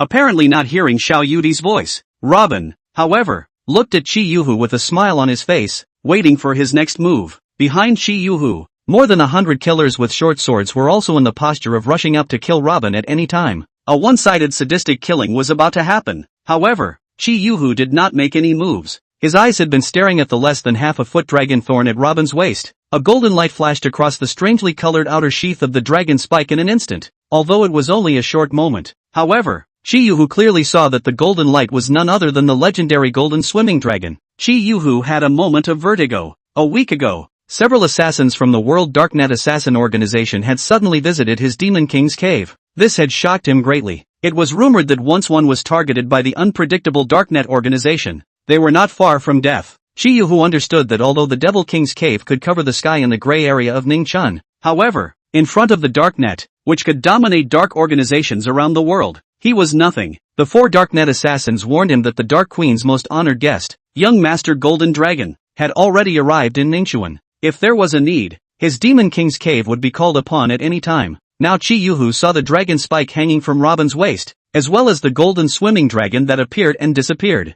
It had been confirmed that this person in front of him was that honorable figure, the Golden Dragon Young Lord, the Queen of the Darknet who kills without blinking an eye. To this Golden Dragon young master should be honored as a noble guest, not to mention his small Chi Yuhu. The situation in front of him, as long as he Chi Yuhu dares to take another step forward, that is the abyss. Fortunately, did not make a move. I almost missed the big event. Chi Yuhu think about it all feel afraid. This instant the whole body has been soaked. A sense of fear of imminent death came over him. With his small Demon King's cave, how could he dare to take on the Queen of the Darknet, who ruled the world's dark organizations? To challenge a demon with the ability to destroy a country, wasn't that asking for death? The Golden Dragon young master in front of him was a character that he, Chi Yuhu, absolutely could not afford to mess with. Marred, Chi Yuhu cursed, threw away his trench coat, and a terrifying killing aura erupted from his eyes. More than 100 assassins behind him instantly raised their short swords, ready to charge up at any time. Master Tiger is really furious. It seems that even if the Xiao family steps in, they won't be able to withstand the wrath of this underground Demon King. It's been a long time since I've seen the Demon King's cave. Master Tiger, get angry in public. Robin is dead. Even the Xiao family may be greatly injured. The might of Master Tiger's anger is too terrifying. Quickly back off and get a little farther away, lest the aftermath of this Demon King's might will hurt us. Chang Si, who had been waiting for Chi Yuhu to strike from afar, snorted coldly in contempt. This kind of reckless person messed with Master Tiger. That's his own fault. Knowing a little bit of kung fu, he thinks he's the best in the world. What a brainwashed person. AI, Robin, even if you want to show your ability in front of me, you're not so dim-witted, right? You want to fight against the Demon King's cave even if you're single-handed. It's ridiculous. Really think that the Xiao family can shelter you? He. Su Wenhai gloated as he held Cheng Si and said, this one is just material for death. A frog at the bottom of the well. Just arrived in Ningchuan. Really think they have much bullpen. Did not think he touched the Tiger Master's mold. Today to go out horizontally. Chang Si sneered, stopped talking and watched the further development of the situation. At this moment, Yan Shungang was ready to celebrate. He looked at Robin and Xiao Yudi triumphantly. Miss Xiao, let that brat kneel down and kowtow and beg for forgiveness. Master Tiger might sell your Xiao family a face and leave him a whole body. Ha ha ha. Kid, just a nameless mole like you. How dare you make a move against the people of the Devil King's cave? You seek death yourself. Now that Master Tiger is here, show me another horizontal one. Ah, a miserable scream. Chi Yuhu pressed the cigar in his hand ruthlessly onto Yan Shuangang's eyes. Then, he kicked Yan Shuangang's calf. Ka-ching, a bone-breaking sound rang out. Yan Shunkong curled up on the ground in pain, howling miserably. Master Tiger, why are you? Chi Yuhu felt that he still could not eliminate the anger in his heart, and lifted his foot to kick Yan Shuangang's face fiercely. Martyr, Lousy brought you out to mix a personal style. You just like this to return the old man's? Without the devil's cave, you count as a fart. Lousy give you face, is to let you play the flag of the Magic King cave out of the rampage? How dare you insult a man of Mr. Zhao's stature? You think you can do whatever you want just because I'm covering you? Martyr, I'll waste you today. Yan Shungang was dazed by Chi Yuhu's beating. Kneeling on the ground, he begged for forgiveness. Master Hu, did you hit the wrong person? It's you that I'm hitting. Chi Yuhu cursed while secretly glancing at Robin with his afterglow. Hopefully, this would calm the golden dragon young master's anger a little. Yan Lao Air, do you think that I came over to support you? How dare you disrespect Miss Xiao? Go to hell. Only then did Yan Shungang truly realize that Chi Yuhu was really trying to take him on. Master Tiger, I was wrong. I won't dare to run amok in the name of the Devil King's cave anymore. Please give me a chance. Master Tiger. Mr. Xiao. Mr. Xiao. I'm not a human being. I'm a human being. I should never have disrespected you. Please forgive me once. From now on, I will never dare to offend you again. Yan Shungang crawled to Xiao Yudi's front and kept kowtowing and begging for forgiveness. This made Xiao Yudi greatly surprised. When he, Chi Yuhu, acted in Ningxuan, how had he ever taken care of the Xiao family's face? This kind of divine plot reversal, not only did it leave Xiao Yudi in the clouds, it also left the crowd of spectators at the Purple Peak Riding and Shooting Center, watching in bewilderment. Master Tiger is drunk today, right? He had clearly come over to stand up for Yan Shungang. How could he suddenly step in and beat this number one general under him to a pulp? What does this mean? In fact, how would they know that Chi Yuhu's soul was scared out of his mind after seeing Robin's dragon spike? However, he could still only pretend to be calm and pretend not to know Robin's identity. The people from the darknet had warned him that the identity of the Golden Dragon young lord was top secret. After a brief moment of panic, Chi Yuhu quickly thought of a countermeasure. If he didn't smooth this Grand Master's mood, he believed that the Demon King's cave would disappear forever in Ningxuan tonight. Yan Shun Kong, this bastard, even dared to beat up the Dark Queen's honored guest. Isn't this pushing me into the fire pit? At this moment, Chi Yuhu couldn't wait to chop Yan Shungang with a knife. Xiao Yudi saw Chi Yuhu's behavior. Still hard to understand. Even if you look at your grandfather's face and do a play for her to see, it's not as bad as that, right? As for Chang Si in the distance, after being slightly shocked, she seemed to see the clues. Yan Shan just knelt in front of Xiao Yudi and begged for forgiveness, showing that Chi Yuhu didn't deal with Robin. That was to give Xiao Tian long face. If Robin didn't have the Xiao family's shelter, he would have already become a ghost under Chi Yuhu's knife today. This useless man could only cause trouble. Really convinced. Xin Yaoyao did not see it that way, because she noticed a detail. In the beginning, when Xiao Yudi stepped forward to explain, Chi Yuhu simply ignored it. Since the first time Chi Yuhu saw Robin, he suddenly appeared extremely nervous and fearful. Obviously, this was Chi Yuhu being afraid of Robin. Xin Yaoyao's beautiful eyes flowed as she surveyed Robin not far away with interest. A meaningful smile flickered in his eyes. This man was quite interesting. It seems to be a man with a story. A ruthless character like Chi Yuhu was this fearful when he saw him. One could imagine how powerful Robin's background was. Xin Yaoyao glanced at Cheng Si, who was still full of contempt beside her. In her heart, she said, "Ce, perhaps you really are blind. A treasure was actually kicked out the door by you. In the future, if there is a possibility, then you can't blame me for not being righteous." At this moment, Xin Yaoyao made a bold decision. She was going to go further to approach Robin. Perhaps it would really give her an even more unexpected surprise. Chapter 0020, What do you care what I do? Get lost. Chi Yuhu kicked Yan Shungang away, pointing at a group of blindfolded men behind him. Tie him up and bring him back to be dealt with. The two Devil King cave disciples instantly set up Yan Shun Kong and left the Purple Peak Leisure Pavilion. Only then did Chi Yuhu's grim old face show a hint of a smile. Mr. Xiao, do you think it's okay to handle it like this? Xiao Yudi was slightly stunned. The fact that things had developed to this point was beyond her expectations. Since Chi Yuhu had already made concessions, she didn't want to make the relationship too stiff. Nodding her head slightly, she coldly said, "General Manager Chi handles his own men. You can see for yourself." "Then thank you, General Manager Xiao, for your forgiveness." Chi Yuhu bowed slightly, clearly relieved. If that master wasn't satisfied, today was the day he chopped up Yan Shungang on the spot. That would have to be done. Mr. Xiao, there are too many men under his command, good and bad, all kinds of goods. It's also because Chi was negligent in managing them on weekdays. I didn't expect to have offended Mr. Xiao. Please ask Mr. Xiao and your friend to be able to forgive. Xiao Yudi nodded coldly. General Manager Chi, let's leave this matter as it is. Don't mention it. Chi Yuhu secretly breathed a sigh of relief. Mr. Xiao, we came to Zifeng today, originally to negotiate about the type of investment project in the eastern part of the city's ecosphere. It was only before I came that I noticed that some days ago, a few parcels of land in the city east ecosphere operated by our Devil King's cave had some conflicts with the projects invested by Mr. Xiao. These were all operated by underlings who didn't know the rules, about which I was unaware. I'm really sorry. In this case, I will now give Mr. Xiao promised that we will accept all of Chen's projects and still operate according to the original type of investment that was previously set. The projects that have already begun construction, immediately stop and rectify until Mr. Xiao is satisfied. Xiao Yudi was slightly stunned. Over the past half a year, Xiao had negotiated with the Devil's Cave many times regarding the type of investment in the project, but no agreement had been reached. What was wrong with this Chi Yuhu today? Actually asking for an immediate stoppage for rectification on his own?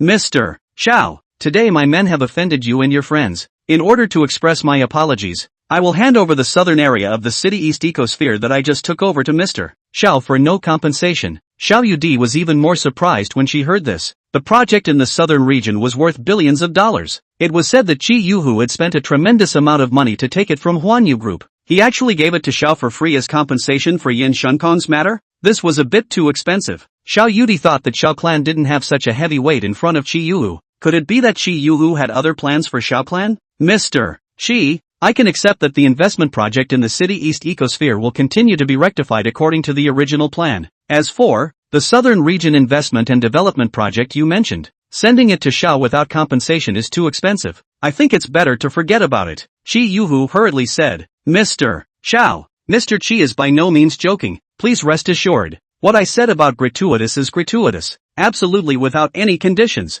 At the 4 consultation meeting in the afternoon, I will have them organize the 2 contracts and directly hand them over to Mr. Xiao in a written contract. Please also be sure to accept them. Xiao Yudi was still in hesitation. Chi Yuhu didn't wait for Xiao Yudi to reply, then said, Mr. Xiao, this matter is settled. Thank you for being able to accept Mr. Chi's sincerity. I still have some urgent matters that need to be dealt with immediately. Mr. Chi will leave first. Let's meet in the afternoon and talk again. After saying that, he took a group of his men and hurriedly left, heading towards the other areas of the Purple Peak Leisure Club. That stance seemed as if there was a real emergency, lest if he delayed for a while longer, someone would want to kill him. What she didn't know was that Chi Yu, who was hiding from Robin, at least finished dealing with Yin Shungang things, did not provoke Robin to continue to make trouble, that do not hurry to slip away. Once which is not done properly, and then offend this master, that will be in big trouble. Xiao Yudi's beautiful eyes flashed, looking at the back of Chi Yuhu's woeful departure, very puzzled. What is wrong with this underground devil king of Ningchun?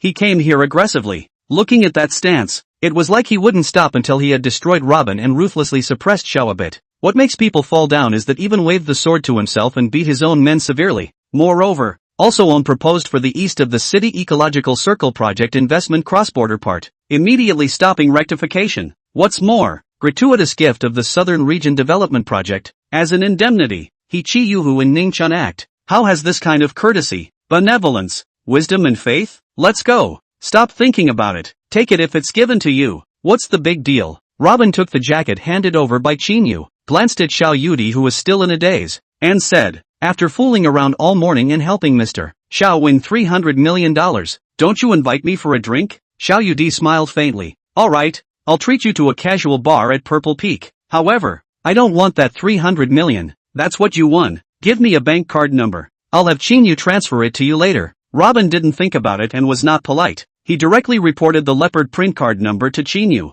As he passed by Su Wenhai and Chang Si, Robin shrugged his shoulders and said, Duke Su, next time if you want to gamble again, feel free to look for me. I find it fun to make money this way. Saying so, he and Xiao Yudi walked towards the Purple Peak bar. Su Wenhai gritted his teeth in anger. Just you wait. I will definitely let you know what happens when you offend me. Chang Si snorted coldly and looked at Robin's back with contempt. Shay, what a disgusting, a man who eats soft food. What's there to drag? If it wasn't for Miss Xiao today, you would have died long ago. Shen Yao Yao, on the other hand, smiled and said, Ce, have you ever thought that the reason why Master Tiger is doing this might be because he's afraid of Robin? If that's the case, will you regret tearing up your marriage contract with him? Ha ha ha. Yao Yao, you really know how to lift him up. Chang Si mocked. He's a dangling man who relies on the Xiao family to fox around. Master Tiger would be afraid of him? Even if that's the case, I will never regret my move to withdraw from the marriage. It's just a reckless man. As he was talking,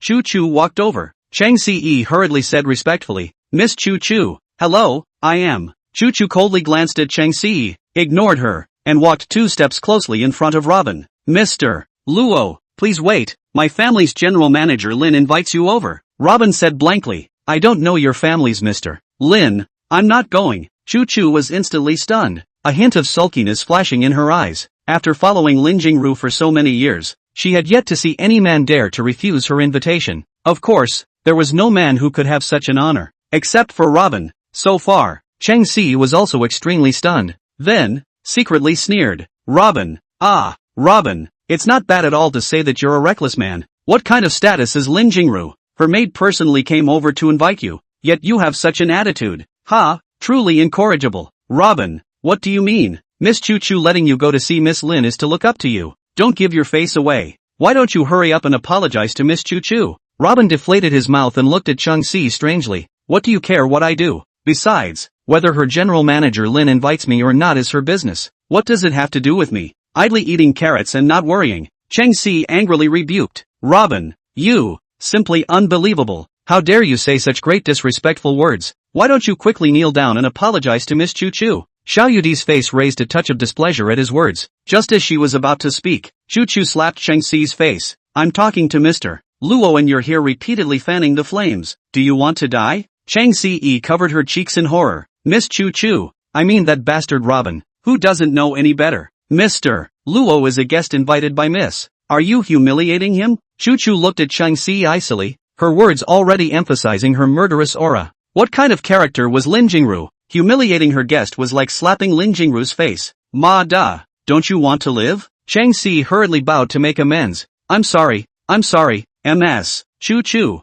I don't mean this, please. Scram. Chu Chu didn't wait for her to finish, coldly rebuking. Cheng Si could only leave in a hurry. When she passed by Robin, she glared fiercely at him. On the contrary, Shen Yaoyao threw a wink at him. Robin's heart thumped. What did this woman want? Chu Chu took a step forward and said extremely respectfully, Mr. Luo, General Manager Lin is sincerely inviting. Please make sure you agree. Chapter 0021 The Smile. Dumping the country and demonizing the city. Your family's young lady invited me and asked me to make sure I agree? Robin took a look at Chu Chu, and then looked at the group of respectful bodyguards following behind Chu Chu, and let out an interested laugh. He had traveled across the mercenary rivers and lakes, fastidious and licking blood from the edge of his sword. He hated it the most when people spoke to him in such a tone. Why should I make sure to agree? What honorable status is your lady? If she invites me, I must go? The hall of the riding and shooting amusement center fell silent. Chu Chu's eyes were filled with shock at her words, including the bodyguards behind her and the surrounding guests. They were also dumbfounded. Is this dude for real?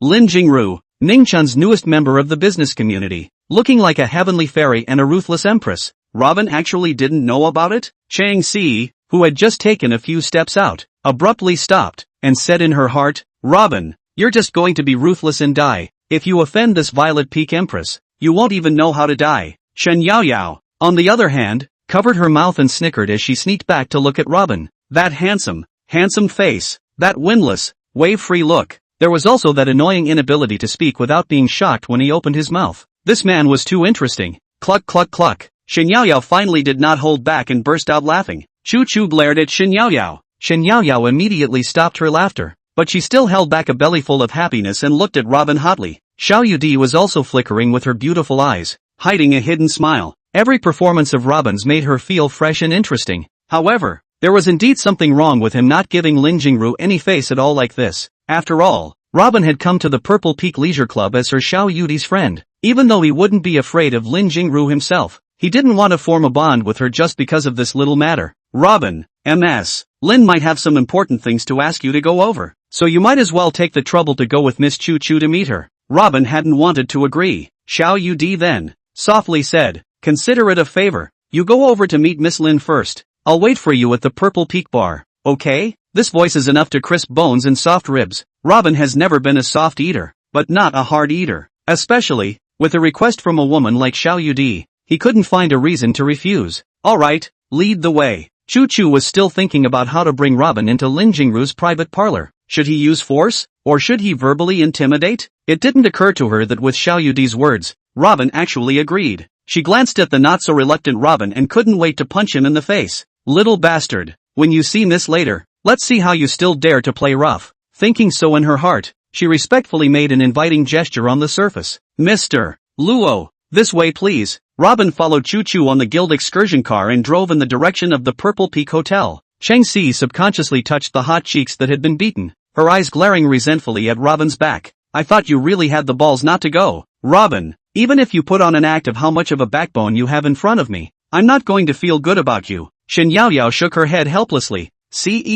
Aren't you overthinking this? Robin has already broken off his engagement with you. Is it necessary for him to deliberately act in front of you again? And it's all on a death-defying level. Chang Si sneered. Yao, you're too high on this kind of man. In order to want to marry me and climb up the Chang family, he can take a marriage contract from 20 years ago and find us from 1,000 miles away. And now he's still relying on Ning Chun and not leaving. What's the reason for that? Isn't it just to prove to me that I will accept him? He will never understand how I would never look at a simple-minded, four-legged man like him. How can his pathetic pattern know what I want? Ha! Shen Yaoyao let out a light laugh. I get it. You want to become an empress-level woman like Lin Jingru. Okay. Alright. I'm hungry. Let's go to the bar for a drink and something to eat. Purple Peak Fitness Center. The maid walked over to Lin Jingru who had just gotten out of the bath. Miss, Chu has already received Robin. They're heading to the private parlor of the Purple Peak Hotel. Lin Jingru's eyes drifted past a few foxy smiles. She lazily stood up and removed her thin bath towel, her white and smooth skin, calling out in an instant. The maid draped a large red trench coat for her, opened the personal training room and walked into the public hall of the fitness center. The half-open red trench coat flashed her devilish and demonic figure, her tender white and slender legs, flickering and hidden. Such a wild, hot picture attracted the fervent attention of all the men in the hall. Like a soul-seducing absolute demon, she hooked all the men's hearts away instantly. The men who were working out, their eyes were all about to fall out. Their mouths were dry and their noses were gushing with blood. A pair of thieving eyes, staring at the open mouth of the trench coat of the charming woman. Hate to be able to take off a pair of eyeballs, stuffed into the abominable trench coat, full of infinite spring light inside. Lin Jingru has long been accustomed to this kind of hungry and lustful eyes,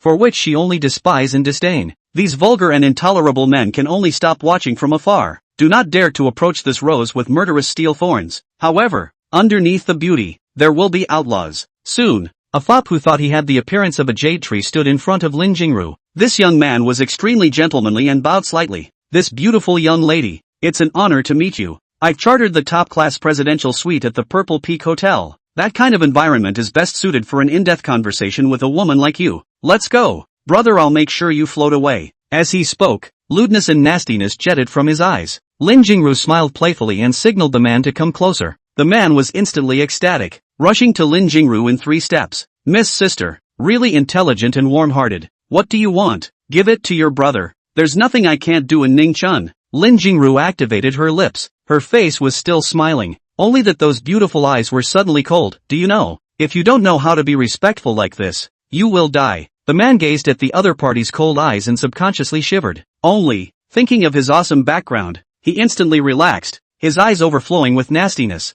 This young master likes roses with thorns. Saying that, he stepped forward and lightly stroked Lin Jingru's flowing hair. In an instant, the mind was filled with blood, and the heart was anxious and frenzied. He couldn't wait to immediately pick up this demonic woman in front of him and roam around in her world. Boom! A beautiful silhouette flashed in front of him, and the beautiful bodyguard behind Lin Jingru kicked the man in the leg. The bottom of the knife point like high-heeled shoe viciously stabbed into the man's calf. With a click, the man fell to his knees. Marred! You dare to hit this young master. The man wailed in pain as his dozen black-clothed bodyguards rushed forward. Wow! Dozens of Purple Peak security surrounded the man and his men. The female bodyguard grabbed the man by his hair and punched him hard in the face. Offending Miss Lin. Have you lived long enough?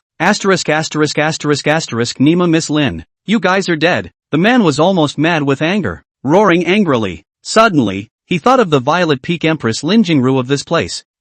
You're Miss Lin? Hu and Ning Chun didn't know that this mysterious and unpredictable Miss Lin was even more terrifying than Chi Yu. Over the past 5 years, the grass had grown over the graves of those who dared to offend the Purple Peak Empress Lin Jingru. Even the murderous underground demon king Chi Yu had to fear her 3 times. This was a woman as vicious as a snake and scorpion. Thinking about her previous brainwashed behavior, she was scared and directly fell to her knees at this moment. Miss Lin, I didn't know it was you who came to visit. So please spare me on the basis that I didn't know Miss Lin's honorable presence. Lin Jingru looked expressionlessly at Robin who was walking outside the window. The corner of her mouth raised a smile. Alright, I'm in a good mood right now and don't want to spoil the joy. It's okay if you don't die. Pick off the hamstring. The man sniffed and loudly begged for mercy. Miss Lin, please spare me. I don't dare to. Anymore. Noisy. Pull it out and pick it. If you don't settle down again, you'll be sunk directly into the river. A group of bodyguards dragged the man towards the basement. Not long after, Miserable howls came from inside the basement. Lin Jingru looked out the window, her beautiful eyes all filled with Robin's slender and upright figure. She smiled sweetly. With this smile, the country fell to the ground, and the demonic charm was rampant. It almost hooked all the hearts and souls of all the men around her. Let's go. Get ready. I want to see my honored guests. After saying this, she swung her long beautiful legs and walked towards the Purple Peak Hotel. Chapter 0022 Demon Queen. A ray of dazzling sunlight passed through the large floor-to-ceiling window of the Purple Peak Mansion's skybridge passageway. It shone obliquely on Lin Jingru's bewitching and cold face. A team of bodyguards with model figures flanked her to the left and right. This kind of clear and cold aura was like a demonic queen who was reigning over the world. Looking out the window at the Purple Peak Plaza, Robin, who was walking all the way here. The corner of Lin Jingru's mouth raised a foxy smile, as if remembering, when she walked into this rolling red dust, her master told her that this would be a path of no return. On this path, thorns and thistles were thick, and gods and ghosts were unpredictable. In order to walk out a straight path that you want, you must fight your way out of the cultivation field. Once you step into it, you will never turn back. Want to live in this desperate road, you have to learn to be more ruthless, more poisonous, more unscrupulous, and as a woman with a stunning face, want to be proudly independent of the world, to create a heck of a battle, to be more difficult than those powerful men, more difficult. In this world, kindness, soft-heartedness, no rules, is only the self-hypnosis of the weak, only standing in the position of the world's mountains and mountains, so that they fear you and respect you. You can dance the sun and moon of the Jianghu where you are. Keep your fate firmly in your own hands. In such a concept support, Lin Jingru all the way ruthless, the more difficult to conquer, the more dangerous, the more she was filled with extreme excitement and desire. Just like this handsome man who came from the end of the world, it was what made her Lin Jingru's eyes light up, because of the toughness, because he was different, a lonely and arrogant man with no one in sight, even so capricious as to be an enemy of the entire world. He didn't give a damn. That was why Robin's appearance had quickly entered her discerning to the point of being unable to be discerning any longer. Gazing into the sunlight, that face as steel and resolute as a knife. There was also that pair of untamed, deep eyes that were fearless of everything. Lin Jingru was like lightly sniffing the world's most flavorful wine. This was a very interesting man. He must have many interesting stories behind him. I want to go into this man's world, to see what kind of heritage can make him so domineering, overbearing let a person's heart. Robin followed Choo Choo to the door of the Purple Peak Hotel's welcoming hall. Suddenly, he sneezed. At this instant, he clearly felt that a pair of demonic and sharp gazes were observing him from a position 15 degrees diagonally above him. It was as if walking in the jungle and being secretly spied on by a ferocious beast. It was very uncomfortable. He glanced in the direction of the one gazing at him. The strong sunlight, under the reflection of the glass, refracted all the hidden movements as if nothing existed. Choo Choo, who was immediately beside him. At this moment, she was also carefully observing the man in front of her, pondering why this person would be favored by her own missy. In her eyes, there was nothing special about Robin other than his handsome and arrogant appearance. If, in fact, writing and shooting skills were included, there was only so much energy. The rest was nothing but arrogance, or hubris. Choo Choo was puzzled. His own missy? What kind of haughty and absolute woman is that? Robin, this arrogant man, in front of the young lady. It was simply the difference between mud and clouds. When I followed my own missy, into the mortal world, then all the way along with her through thick and thin, defeated one after another tough opponent, only to have today's status and honor. How could any man ever have such an honor to get the love and the heart of a young lady? However, since he was instantly recognized by the young lady, there must be something extraordinary about Robin that is higher than ordinary people. However, Choo Choo secretly observed and speculated. Still cannot see Robin body, different from other mortal mediocre men, more special. So many years. The man who can let his own missy this kind of extremely high specification courtesy. Only Robin, one person, since stepping into this mortal world. I don't know how many men have dreamed of having the opportunity to sit down and sip tea with Lin Jingru. It didn't matter how high their stature was, how powerful their background was. The lady of the house had never given them any chance. What on earth could this man in front of her be capable of? To be able to let Lin Jingru make an exception for the first time. Choo Choo was walking along the way with her head bowed in deep thought. Robin stopped his steps violently and collided with Choo Choo.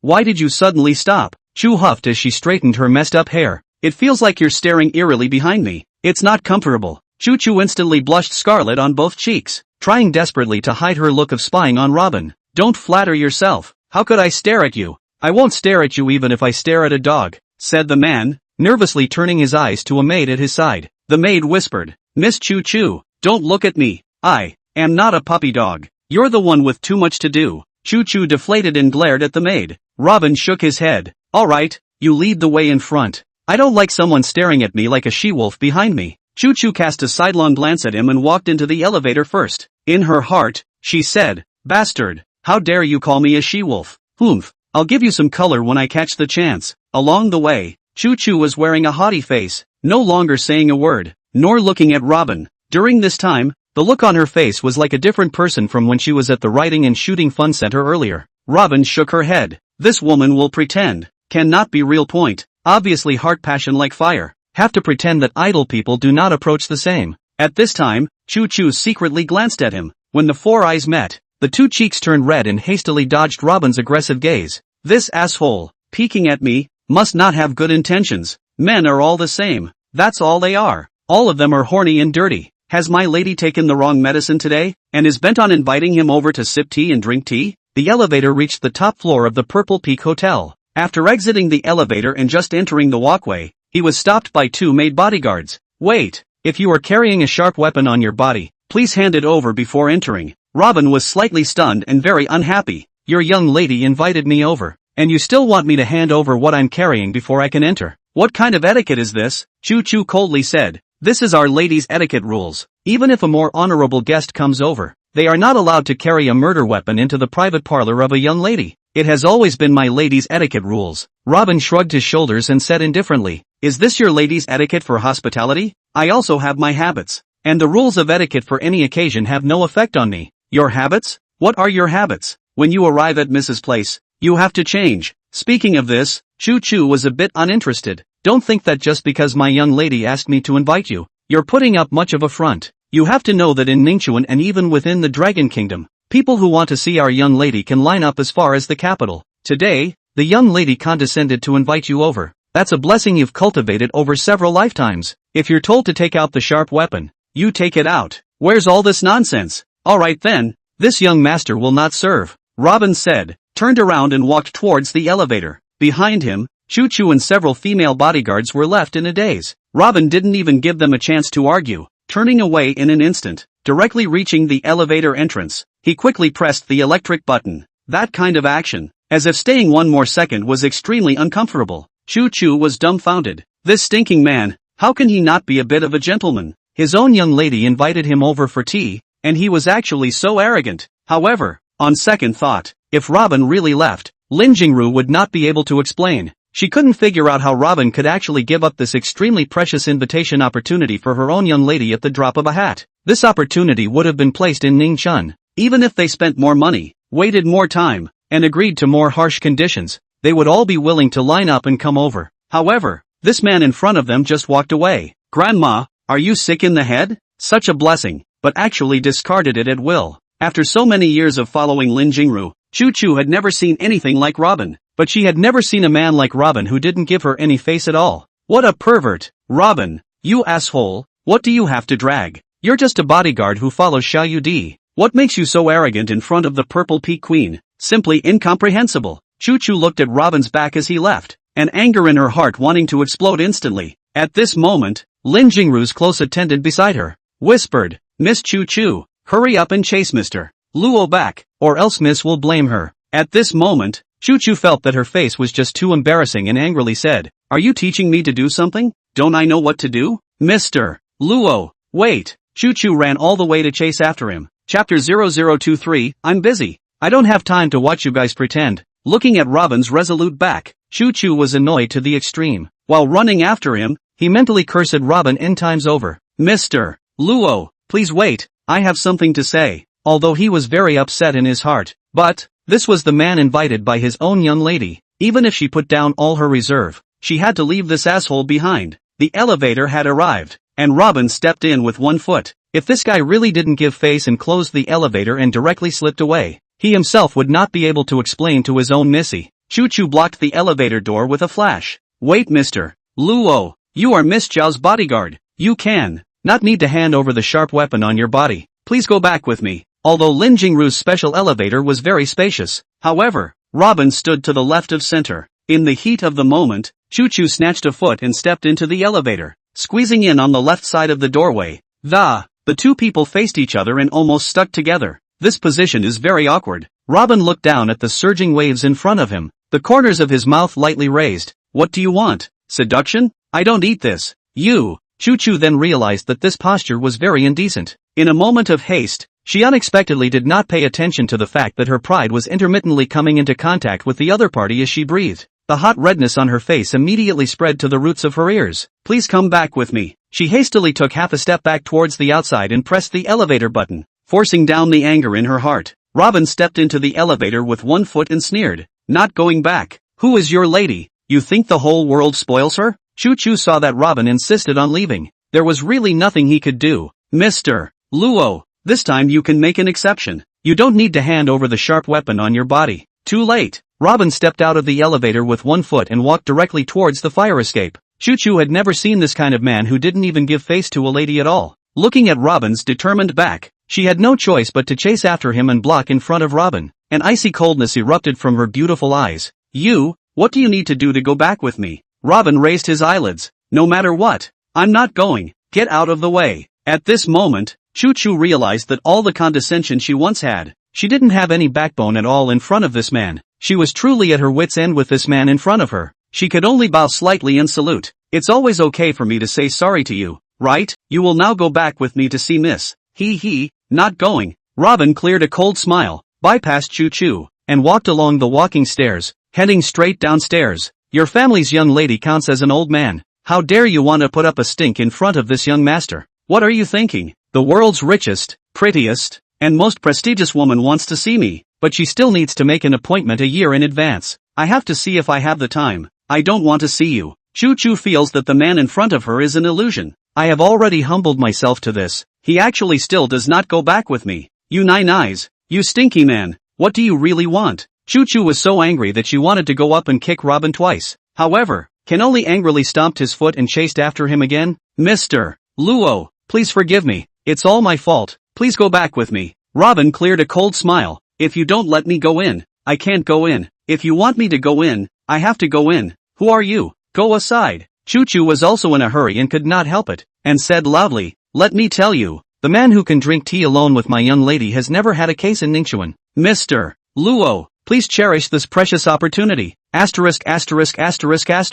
Drinking a cup of tea is still a valuable opportunity now? This young master doesn't care. Your family, Ms. Lin, if you really have something important to find me, make an appointment in advance. I'm very busy. I don't have time to watch you guys pretend. Choo-Choo was infuriated to the extreme. At this moment, she really wanted to ruthlessly beat this man up. You don't know how to honor me. You are just a bodyguard beside Xiao Yudi. What qualifications do you have to play personality in front of Our Lady? In the next second, Choo-Choo suddenly realized that Robin had disappeared without a trace. Just now it was still there? Where did he go? Raising her eyes, she looked around for Robin's figure. Suddenly, a big surprise. Through the floor-to-ceiling windows of the hotel corridor, I actually saw Robin appear in the square in front of the door of the hotel's first-floor lobby. At this moment, he was walking towards the direction of the Purple Peak Bar, the 39th floor of the Purple Peak Hotel. Less than a minute's time. How did he reach the first floor directly from the fire escape on the 39th floor? Miss, Choo-Choo was fuming when Lin Jingru walked up to her,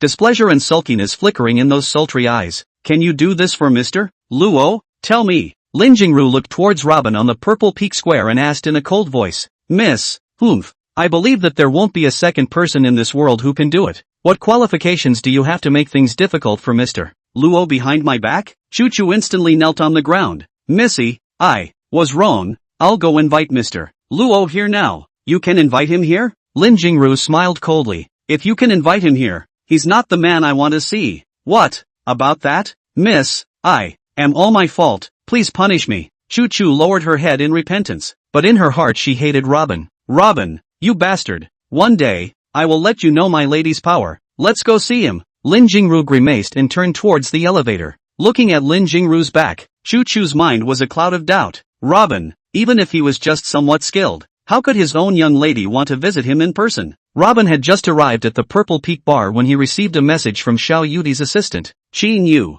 Mr. Luo, Qi Yu who asked Ms. to sign the project transfer agreement for the City East Ecosphere at the Business Parlor Center across the street. The bar fee has been paid. You can consume on your own and wait here for Ms. to come back. Robin looked at the message sent by Qin Yu, and then directly came to the card seat booked by Qin Yu. At this moment, Cheng Si, who was dining and drinking on the second floor of the bar, also saw Robin. A trace of irritation flashed in Cheng Si's eyes. Today, because of Robin, not only had she lost $50 million, but also, she had been slapped by Chu Chu. It was even more embarrassing for her at the Purple Peak Mounted Archery Center. Didn't Miss Chu Chu bring Robin to see Miss Lin just now? Shen Yaoyao looked at Robin with interest and muttered to herself, how did he come back so quickly? Cheng Si snorted coldly. Wasn't he reprimanded by Miss Lin and kicked out? Lu Yunfeng stared at Robin for a while. This guy might really be a bit capable. Miss Xiao seems to treat him well. Su Wenhai said in a cold voice. I don't know. How did this bastard trick the Miss Xiao family into trusting him? However,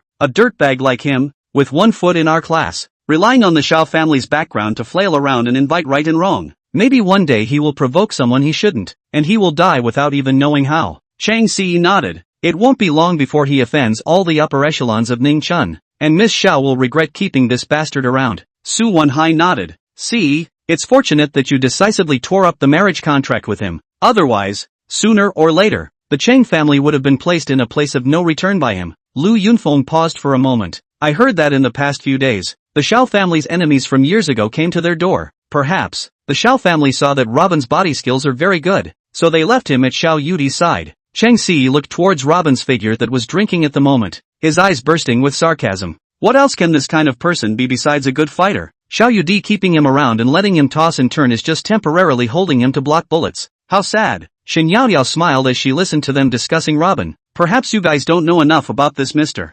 Luo, or maybe, Miss Xiao really likes him? Cheng Si laughed contemptuously. Yao Yao, you're too high on him. I can't even look down on a man. Xiao Yudi would like him? Cut. Shen Yaoyao smiled meaningfully. If not, when Robin wanted to take the Xiao family's $50 billion City East ecosystem project as a bet, Xiao Yudi didn't hesitate at all and directly agreed. Would you guys be able to do this if you did it for a near bodyguard or something like that? Cheng Si let out a laugh. Yao Yao, your imagination is too rich. Anyway, this kind of man, even if he has something different, I can never look at him. That's good. CE, this is what you said. Oh, in the future, don't regret it. Shen Yaoyao stood up and glanced at Robin downstairs. I'll go down and take a look. I want to understand this man more deeply. Giggle giggle. Chapter 0024 Robin, you're in big trouble this time. Shen Yaoyao didn't listen to Chun Si blocking her. Twisting her slim little waist, her flowery branches swayed as she walked from the second floor to Robin's front. Mr. Luo, do you mind if I have a drink next to you? Robin looked at Shen Yaoyao in front of him and picked his eyes. You drink yours, I drink mine. What's there to mind not mind? Don't worry, I won't pay for you. Shen Yaoyao was slightly stunned, not expecting Robin to speak to her with such an opening line. She suddenly covered her mouth and laughed. It's okay if I treat you. Robin gave her a sidelong glance. Why would I want you to treat me? Xiao Yudi has already paid for me for all my purchases here. Oh, so it was Mr. Xiao who paid for you. Is it comfortable to eat soft food? LOL. Saying that, Shen Yaoyao stared at Robin's handsome face and laughed. Robin shrugged his shoulders and said seriously, eating soft rice is certainly very comfortable. This is my dream. What's wrong? Looking at Robin's serious look, Shen Yaoyao laughed her ass off, so much so that the mass inside the collar flickered and leaped. What's wrong with women nowadays? One by one, they are still sick. Robin's glanced at Shen Yaoyao. Did I say something wrong, making you laugh so situationally? Shen Yaoyao sensed her embarrassment. Her cheeks reddened, and subconsciously pulled her neckline upwards. Robin picked up his wineglass and suddenly spat a mouthful of phlegm into it. Shen Yaoyao instantly stopped her smile. Raising her eyes, a young and slightly fat man stood in front of her and Robin. Yao Yao, why are you here? The man, who didn't mind about the fact that he spat phlegm into Robin's wineglass, walked over to Shen Yaoyao's side and smiled. The man who came was Chen Fei, the vice president of Huanyu Group. Chen Shuzhong, the president of Huanyu Group, was his uncle. So it's Chen Shuzhong.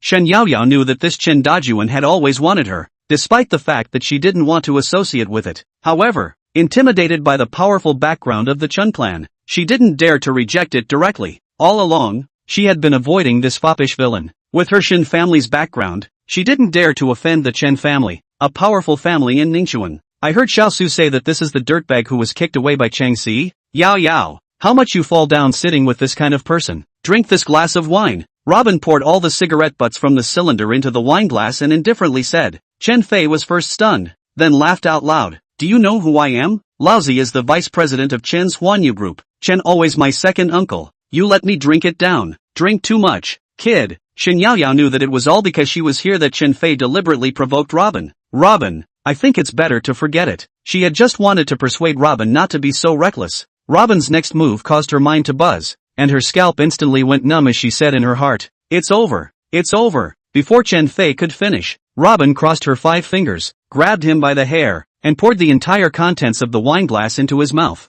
With a slap at his chest, the phlegm and red wine in the wineglass, as well as dozens of cigarette butts, were all stuffed into Chen Fei's abdomen. Cough cough cough. Chen Fei's face was hideous, and at the moment he couldn't wait to kill Robin. Robin had wanted to stop there. Hearing Chen Fei burst out in foul language, he grabbed Chen Fei's hair and directly made his face come into close contact with the desktop. Boom! The sound. Chen Fei's face was covered in blood as he fell over onto the floor. The thick desktop of the card table instantly shattered into a pile of pieces. Robin loosened Chen Fei's hair in disgust and signaled the terrified waiter to bring a towel. Shen Yaoyao was so frightened that she took several steps backwards. Robin, do you know who he is? Robin took the towel from the panicked waiter and wiped his hands. This drink is expensive. I'll wait for this bastard to get up and pay me back. Shen Yaoyao was speechless. He is Chen Fei, the nephew of Mr. Chen of the Huanyu Group. If you hit him, the Chen family won't let you go. Huanyu Group Chen family? Is it very powerful? Robin threw the towel over Chen Fei's head, who was still in convulsions. Shen Yaoyao didn't know what to say. Robin, you're in big trouble this time.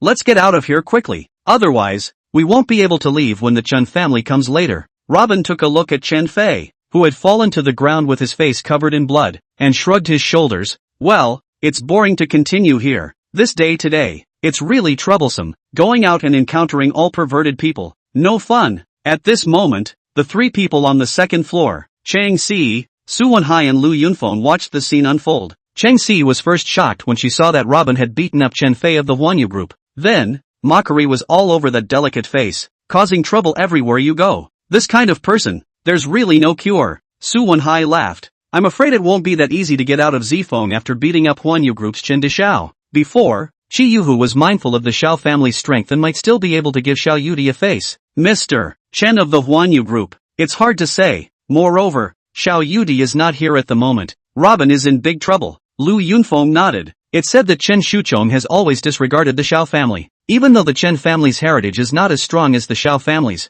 In the past 2 years, the Chen group has liaised with the overseas Hung sect. A lot of the Hong sect's business in the Dragon Kingdom is operated through the Chen group. It's also because of the backing of the Hong sect that the Chen family's strength has risen rapidly in Ningxuan City over the past few years. In just 5 years, from a second-rate family, it has quickly become one of the 4 major forces in Ningxuan. In the past year, Chen Shuzhong's momentum has even had the tendency to surpass Xiao's and Qi Yuhu's. Today, Robin beat up Chen Shuchong's nephew Chen Fei. Even if Xiao Yudi stepped in, she might not be able to protect him. Su Wenhai excitedly drank from his cup. This good show should be observed up close. C.E. Yunfeng, let's go. Let's go down and take a look. Chen Fei wiped the bloodstains on his face. Seeing Shen Yaoyao pulling Robin towards the outside of the bar, he struggled and roared. You hit this young man and still want to run? Give me a stop. At this moment, the hall on the first floor of the bar was in chaos. Several of Chen Fei's bodyguards quickly ran in from outside the bar upon hearing the news. Brother Fei, what's going on? Which asshole did this? Chen Fei, whose face was covered in blood, was helped up from the ground by 2 bodyguards. He pointed at Robin's back and roared violently. Stop them. Marred, you're dead. It was only then that the guests inside the bar noticed that the person who had been beaten was actually Chen Fei of the Huanyu Group. Which brainwashed person is this that dared to beat up the Huanyu Group's Chen Dishao? This guy is a bar. Actually, even Brother Fei dared to touch him. Isn't this a death wish for himself? Brother Fei is the nephew of Huanyu Group's Mr. Chen. Even he dares to touch him. Is this not wanting to die? Some people in the bar recognized Chen Fei. Immediately gathering around Chen Fei, they pandered. Brother Fei, which little Yakuza is blind and dares to hit you? As long as you give me a word, I'll get him killed right away. Chang Si's trio came down from the second floor. They met Robin, who was blocked in front of the bar by a group of people. Shen Yaoyao suddenly remembered that Su Wenhai would often party with Chen Fei's group of rich youngsters as well. Hurriedly said, Mr. Su, you give Chen Fei a word. This is all a misunderstanding. Su Wenhai looked at Shen Yaoyao and then Robin, and let out a cold smile. Chen Fei and I are buddies. It's not impossible to say something. But, Yaoyao, I can only keep you out of it. Robin, it's out of my hands. Shen Yaoyao still wanted to fight for a bit, hoping that Su Wenhai would help Robin say a few words in front of Chen Fei. However, Chang Si stopped her and sneered.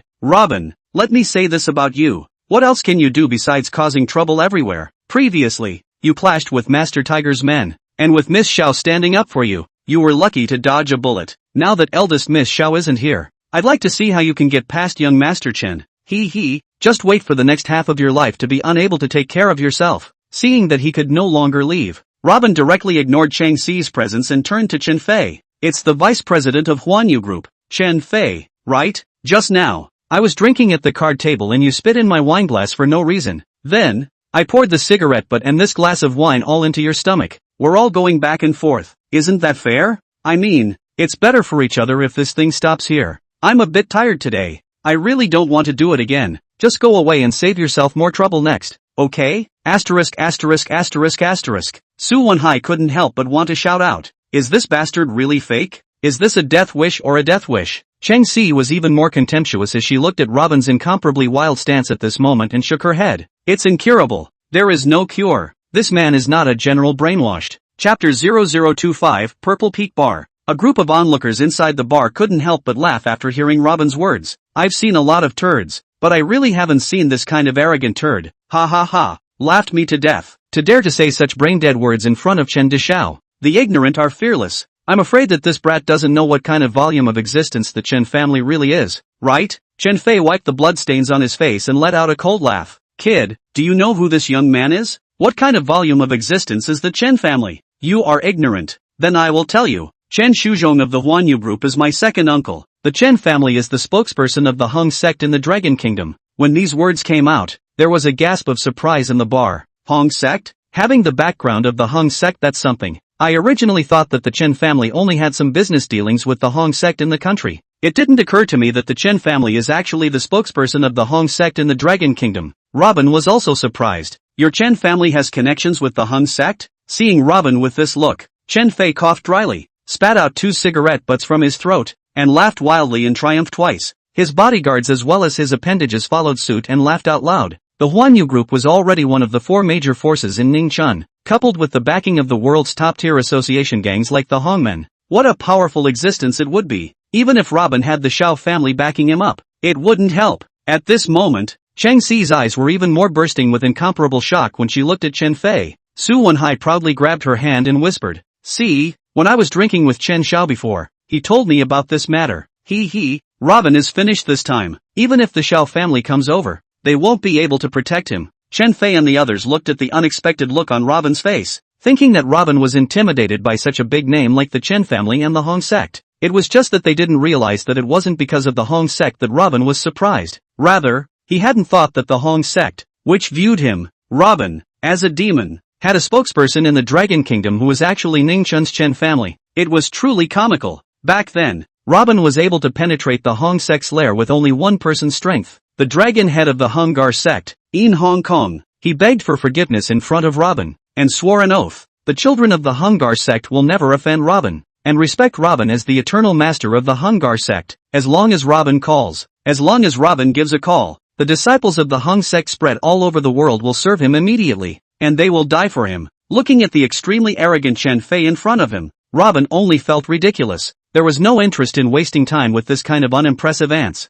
If these clowns of the Chen clan, they didn't know how to restrain themselves in front of him. Robin also didn't mind a command to directly have the Hung sect exterminate them. Scared now? Chen Fei sneered when he saw that Robin didn't speak. Robin shrugged his shoulders. What do you want? Chen Fei said hideously. If you want to leave alive, drink my old man's urine in front of all the people. The minions under his command instantly brought a water cup. Chen Fei actually pissed a cup full of urine in public in the midst of a wall of several bodyguards. The bodyguard excitedly brought the steaming cup of urine to Robin. Kid, Brother Fei said, drink this cup of urine. Then, chop off both hands, kneel down and kowtow, and this matter will be over. And, Ms. Shen. The bodyguard glanced at Shen Yaoyao's long white legs and let out a lewd laugh. Brother Fei said that the big bed in the VIP room upstairs is very comfortable. Let you accompany him to chat deeply for a while. Ha! Shen Yaoyao's face turned white with fear. She had never thought that things would come to this point. In her urgency, she turned to Su Wenhai for help. Mr. Su, you, give Chen Dashao a word. We are willing to compensate and apologize, okay? Su Wenhai hesitated, not answering immediately. Chang Xi also concurred. Wenhai, you'd better give Chen Fei a word. You guys are more familiar with each other. let him spare Yao Yao. As for that troublemaker Robin, let him suffer a bit. In the future, he'll know that our level isn't something that a rustic like him who doesn't know the rules can play with. Shin Yao Yao hurriedly said. See, Xiao Su, you guys might as well help Robin along and beg for mercy. After all, he used to be the man you had a marriage contract with. Chang Si snorted coldly. Yao Yao, just stop being nosy. Let Robin take the blame for the trouble he caused. A bottom-feeding dirtbag with nothing. Just likes to cause trouble everywhere. One day he won't even know how he died. Mr. Su, tell young Chen that this matter has nothing to do with Yao Yao, so don't take it out on her today. If he really likes Yao Yao, wait until this matter is dealt with. Su Wenhai hesitated for a moment, so he could only nod his head.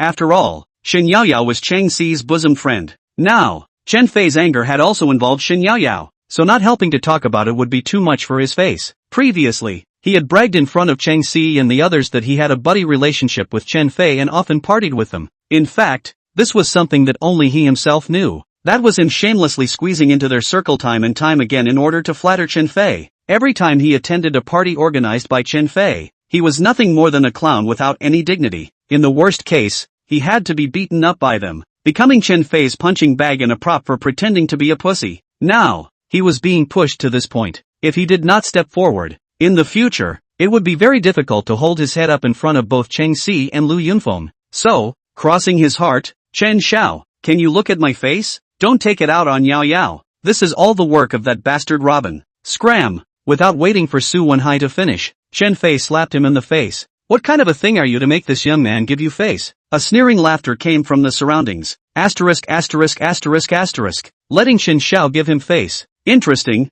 ha, without self-knowledge, you can only humiliate yourself. Don't even look at what kind of thing he is. Ha! Su Wenhai's face was red from the beating. At this moment, one could not wait to find a hole in the ground to drill into. The eyes that looked at Robin were filled with vicious anger. It was all because of this asshole's trouble. Otherwise, he wouldn't have made such a big fool of himself. Chen Fei's bodyguard handed the urine and a short knife to Robin. Kid, are you going to solve this yourself, or should I help you? Shen Yao Yao panicked, and couldn't care less, stepped forward and said, Chen Xiao, this matter today, it's really a misunderstanding. Your urine, right? Robin didn't wait for Shen Yao Yao to finish, directly gripped the bodyguard's wrist holding the cup. Well then, since Chen Xiao wants to drink his own urine, let's perform it in public for everyone to see. The smile on Chen Fei's face hadn't even had time to blossom. Robin had already bypassed the blocks of several bodyguards and flashed in front of him. The cup of urine in that bodyguard's hand was poured into Chen Fei's mouth with lightning speed. Gulp! Vomit! A cup full of urine was drunk into Chen Fei's stomach. Shen Yao Yao closed her eyes shut as she looked at the incredible scene in front of her. I go. Finished, really finished. Originally, she still wanted to use Chen Fei's heart of liking her to maneuver with him. However, Robin operated like this. Even if the Heavenly Lord came over, it would not help. After forcing down a cup of urine, Chen Fei was almost going crazy. At this moment, he couldn't wait to dismantle Robin. You vomited. Before the words came out, almost vomiting. You are dead. Neither the Hong sect nor the Chen family will spare you. Chen Fei pointed at Robin and gritted his teeth. What's the point of talking so much nonsense? You want to fight, don't you? Then as you wish. Robin no longer beeped with him, and directly smacked him out with a slap. The bar immediately screamed. This bastard really doesn't want to die. What kind of person is causing trouble at the Purple Peak bar? A man walked in outside the door, around 30 years old, dressed in a white suit, with a pair of hawk-like eyes. Gu Chao, the person in charge of the Purple Peak bar and the Purple Peak boxing stadium. Lin Jingru's number 3, a master of Muay Thai. His hands ranked in the top 10 in Ningchun. Hello, Brother Chao. The crowd of players in the bar hurriedly bowed in greeting, and no one dared to laugh or speak rashly anymore. Even Chen Fei, who had been knocked to the ground by Robin, instantly endured the pain and rose to greet. Hello, Brother Chao. Brother Chao, it wasn't me who intentionally caused trouble in your bar. It was this kid who started it. He poured red wine filled with thick phlegm and cigarette butts into my mouth, and slammed my face on the table. Later poured urine into my mouth, and slapped me again. Chao, this kid is too arrogant. At this moment, a crowd of onlookers looked at Robin sympathetically. This bastard is too arrogant, making trouble at the Purple Peak bar. Brother Chao will definitely not let him go. Early last year, a rich young man who claimed to be from a powerful family in Kyoto made trouble here, and in the end, he didn't kneel down in front of Brother Chao and waste one of his own hands, kowtowed and admitted his mistake, and compensated $100 million.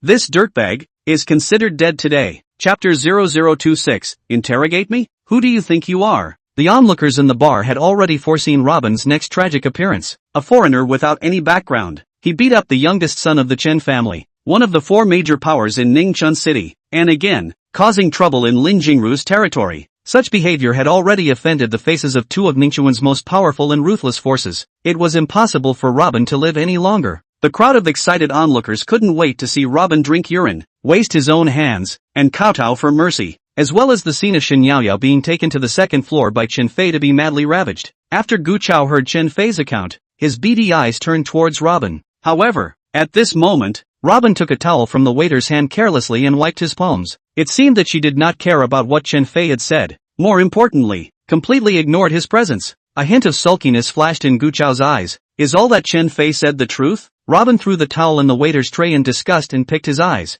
Does this matter? I'm asking you a question. Answer me. Gu Chao was clearly displeased with Robin's flippant attitude. A fierce aura immediately erupted from his body. All the guests in the bar instantly felt the powerful aura of pressure from this brother Chao. No one dared to make the slightest sound anymore. Robin said with a smirk, interrogating me? How old are you? The bar scene immediately let out a scream. There were even people who fell to the ground after hearing Robin utter these words, the soles of their feet going soft. Woj, this guy is purely a psychopath. Talking to Chao in such a tone? That's just tired of living. Daring to say such fancy death-defying words in a bar owned by Ms. Lin has never been done before. The way I see it, this kid is here to commit suicide today. Not only did he beat up Qin Xiao, but he also dared to say such words to Chao. He's dead. Gu Chao's face chilled as an icy coldness erupted from his eyes. He hadn't expected that Robin would dare to speak to him in such an arrogant to the core tone. You broke the rules of the Purple Peak Bar. I'll go. Another bull ****** rule. Robin said disdainfully.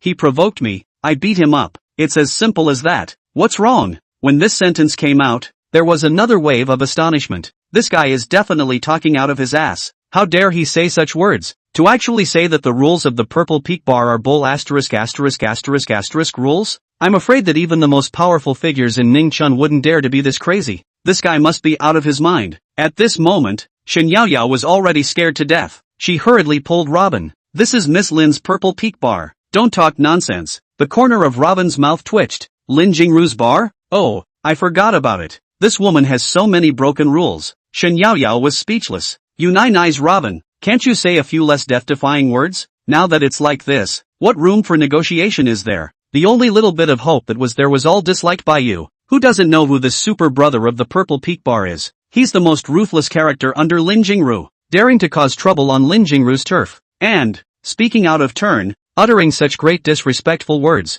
Robin was considered completely finished. Chang Si and the others looked at Robin in shock, and now he could no longer be described as ignorant and death-defying. It was simply the fastest way to go straight to death to make a fool of himself. Ah, good, kid, you're crazy enough, Gu Chao said grimly. If it wasn't for the fact that Missy was going to meet an important guest here in a while, I'd let you know the rules of the Purple Peak Bar right now. I'll give you one more chance. Kneel down and apologize and make amends to Chen Fei, and this will be settled. Otherwise, don't even think about leaving from here. You say you'll let me apologize and make amends? I won't leave if you say you won't let me? You're nothing. After saying that, Robin grabbed Shen Yaoyao's hand. Not funny. Let's go. Shen Yaoyao's body trembled a little violently when Robin grabbed her hand. She didn't expect this man to be so overbearing. Go, do you think you can walk? Something that doesn't know how to die. Chen Fei jumped to the front. Brother Chao, this brat actually failed to put even you in his eyes. He's simply too arrogant. Gu Chao looked at Robin's back grimly and waved his hand. 20 Purple Peak security guards instantly blocked in front of Robin. Seeing this, Chen Fei knew that Gu Chao was moving to dispose of Robin for real. Under the protection of 2 bodyguards, he jumped in front of Robin. Pointing at Robin, he said, Kid, you beat up this young master on Brother Chao's turf, and you still want to leave? Turtle, do you know the rules of the Purple Peak Bar? Fine, I'll popularize them for you. Anyone who makes trouble here and beats someone up will have their hamstring picked off. Those who hit someone and still try to escape, pick off their feet. Pop. Before Chen Fei could finish, Robin slapped him out. A matter of a fight. As to be so by gig troublesome? Since you're upset, get up and proceed. This time, Robin was no longer restrained. Also ignoring Shen Yaoyao's dissuasion, he walked up to Chen Fei and grabbed him. Not happy in your heart, right? Fine. Then continue to fight again. Saying that, he swung his palm up to deliver a fierce smack. Crackling. This slap beat Chen Fei all over the place. Is that enough? Robin let go and Chen Fei tumbled to the ground. After a brief silence in the bar, a gasp erupted. This bastard is crazy. Asterisk asterisk asterisk asterisk. This bastard really doesn't want to die. Brother Chow. This time around, he will definitely not be spared. At this moment, Gu Chao's eyes were filled with murderous aura as he walked towards Robin step by step. You are indeed arrogant. The crowd of guests in the bar quickly retreated backwards. Brother Chow is going to personally dispose of this arrogant brat. Brother Chow's Muay Thai is an unrivaled existence in Ningchun. This kid is going to be miserable today. Shen Yaoyao was already scared and didn't know what to say. Her legs were shaking and she could barely stand. Chen Fei struggled to stand up from the ground, subconsciously retreating behind Gu Chao. Brother Chow, see, this kid doesn't give a damn about you or the Purple Peak Bar. Gu Chao snorted coldly. No one dares to break the rules here. About to make a move. One of his men ran to him and whispered close to his ear. Brother Chow, Miss Chu Chu's phone call. Gu Chao was slightly stunned and picked up the phone. Gu Chao, Miss is already in box 1 on the second floor. And that Mr. Luo is the guest Miss wants to see. Gu Chao instantly looked at Robin. This brat was actually Mrs. Guest? Chen Fei hurriedly stepped forward and said, Brother Chow, isn't it true that Miss Lin also knows about this matter? Directly chopped off both hands. Gu Chao indifferently waved his hand. In today's matter, Mr. Luo beat you. Fine, but the fact is that you provoked it first. Mr. Luo and Miss Shen were drinking and chatting at the card table, and you spit on Mr. Luo's wineglass. If we follow the rules of the Purple Peak Bar and look deeper, I'm afraid you won't be able to escape. What I mean is that this matter ends here. What?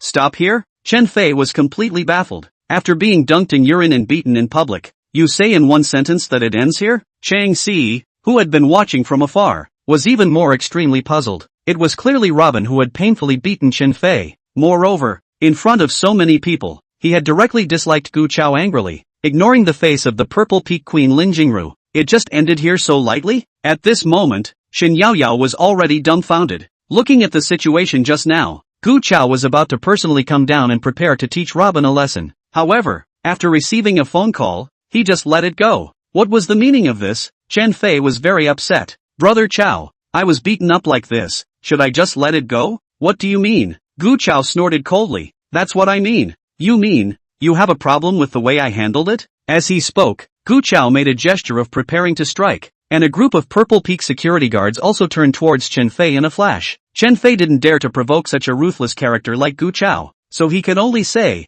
Brother Chow, I don't mean this, it's for the best. Gu Chao said icily, the bar is suspended. All of you please leave here immediately. Chen Fei glared fiercely at Robin and had no choice but to lead a group of his men outside. The bar's crowd of guests also quickly headed out. Mr. Luo, wait, please follow me to the second floor. Gu Chao took 2 tight steps and blocked in front of Robin. Robin raised his eyelids. What's the matter? Want to fight? Gu Chao frowned slightly. Someone has invited Mr. Luo upstairs. Chapter 0027, Kawachi Chiyuki. Someone invited me upstairs? Robin felt an uncomfortable pair of eyes staring at him from the second floor. Mr. Luo, I've been waiting for you all morning. It's really hard to see you. Giggle giggle. A bone-crunching and seductive voice came. Robin raised his eyes and looked. The moment was stunning, charming as a demon's delicate body, white as snow-long skirt, a luxuriant hand, white wrist like jade, a touch of green silk like a waterfall, a pair of beautiful eyes amorous, the beauty to unbelievable overwhelming splendor,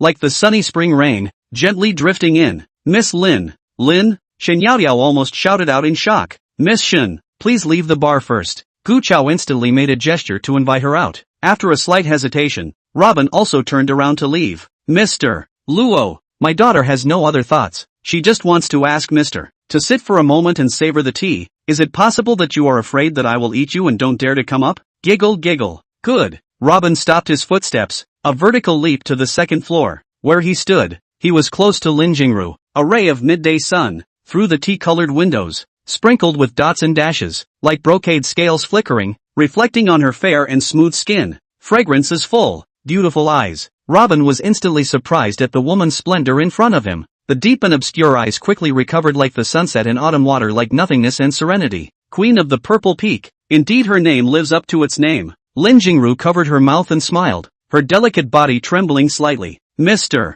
Luo, it's really hard to see you. Could it be that you're afraid of a delicate woman like me? Robin came close to Lin Jingru's ear and said, Ms. Lin is not a delicate person. Your Purple Peak Queen's crown is stained with blood. Cluck cluck cluck. Lin Jingru laughed daintily. The bewitching laughter was soul-stirring, bone-crushing and mesmerizing. Mr. Luo, you really know how to joke. The little woman is well behaved. Follow me. Slender jade hand. When Wan sat on Robin's arm, she touched Robin. Seeing that he didn't move in place, Lin Jingru retracted her white, slender legs and smiled back. That touch of bewitching tingling was born to drill into the tip of one's heart. Come with me, Mr. Luo. In a flash, Lin Jingru had already flashed to the door of box number 1, rushing towards Robin, who was 7 or 8 meters away. She waved her translucent jade-like arm. In an instant, several black points of light burst out from her soft, boneless palm. The black points of light carried a cold-killing aura and shot straight towards Robin's eyebrows, chest, shoulders, dantian and knees. Chu Chu and Gu Chao, who were standing by the side, were immediately bounced tens of meters away by the aftershocks of this killing aura. The Demon Empress, as expected, lived up to her name. Underneath a charming and soft appearance, in a display of crispy and delicate smiles, there was a murderous cold aura. Swoosh! The white wrist waved again, and the muslin red sleeve fluttered with the wind. The sound of black light dotted sharp weapons, cutting through the void. With a mixture of beautiful and charming and death-defying aura, it once again surged and crushed towards Robin. In the face of the overwhelmingly destructive weapon, Robin smiled indifferently, smoothly picked up a piece of cloth on the table, and flicked her wrist. The black sharp hand swords were scattered all over the place. Robin opened his palm and shook the shuriken onto the ground, coldly snorting. Sure is a demon. Cluck cluck cluck. Lin Jingru covered her face and laughed lightly. Then let's see if Mr. Luo is fa high. At the inging laughter, a fragrant wind came to her face. Lin Jingru's white jade hand had already reached Robin's chest, sheer as if no bone in the delicate jade finger. Instantly popped out a bitter no-hand sword, stabbing at the near in the millimeter Robin. Robin did not have the slightest intention to dodge, smoothly grabbed Lin Jingru's wrist and brought it to his arms. A ball of soft jade was embraced tightly. Lin Jingru wanted to move her limbs, unable to move her long white legs. Her hands were firmly controlled by Robin's iron grip. At this moment, she could only be a lamb to be slaughtered, panting in Robin's arms. You guy, you don't know how to be compassionate. You're hurting me. Lin Jingru miserably twisted her delicate body and ranted. Seeing this, Gu Chao, who was not far away, shouted, How dare you! Leaping up, a flying shovel came straight at Robin's back. Chu Chu also pulled out a short thorn and stabbed at Robin's back heart like lightning. Robin struck a back-swinging leg, smashing into Gu Chao's shoulder. Boom! The sound. Gu Chao fell to the ground on one knee, and the powerful airflow swept away Chu Chu, who then rushed in, more than 10 meters away. Ms. Kawachi Chi Yuki. Robin let go of his hand, his eyes looking coldly at Lin Jingru, his voice calmly saying. Lin Jingru's body shivered for a moment as she looked at Robin in shock. After a slight hesitation, she gestured to Gu Chao and Chu Chu. You guys back off, I'll talk to Mr. Luo alone. Robin smiled faintly. Let's go into the box. Wait a while, I'm afraid you don't even have the strength to make tea. What did you do to me? Lin Jingru's beautiful eyes were angry. She suddenly felt that her limbs were weak, her vision blurred, and she leaned on Robin's shoulder. Robin, you poisoned me? Your Hanoi family's hand swords are all poisoned? I really didn't know. Robin innocently glanced at Lin Jingru in his arms and assisted her towards box number 1. If I had known this, I would have paid attention earlier. You.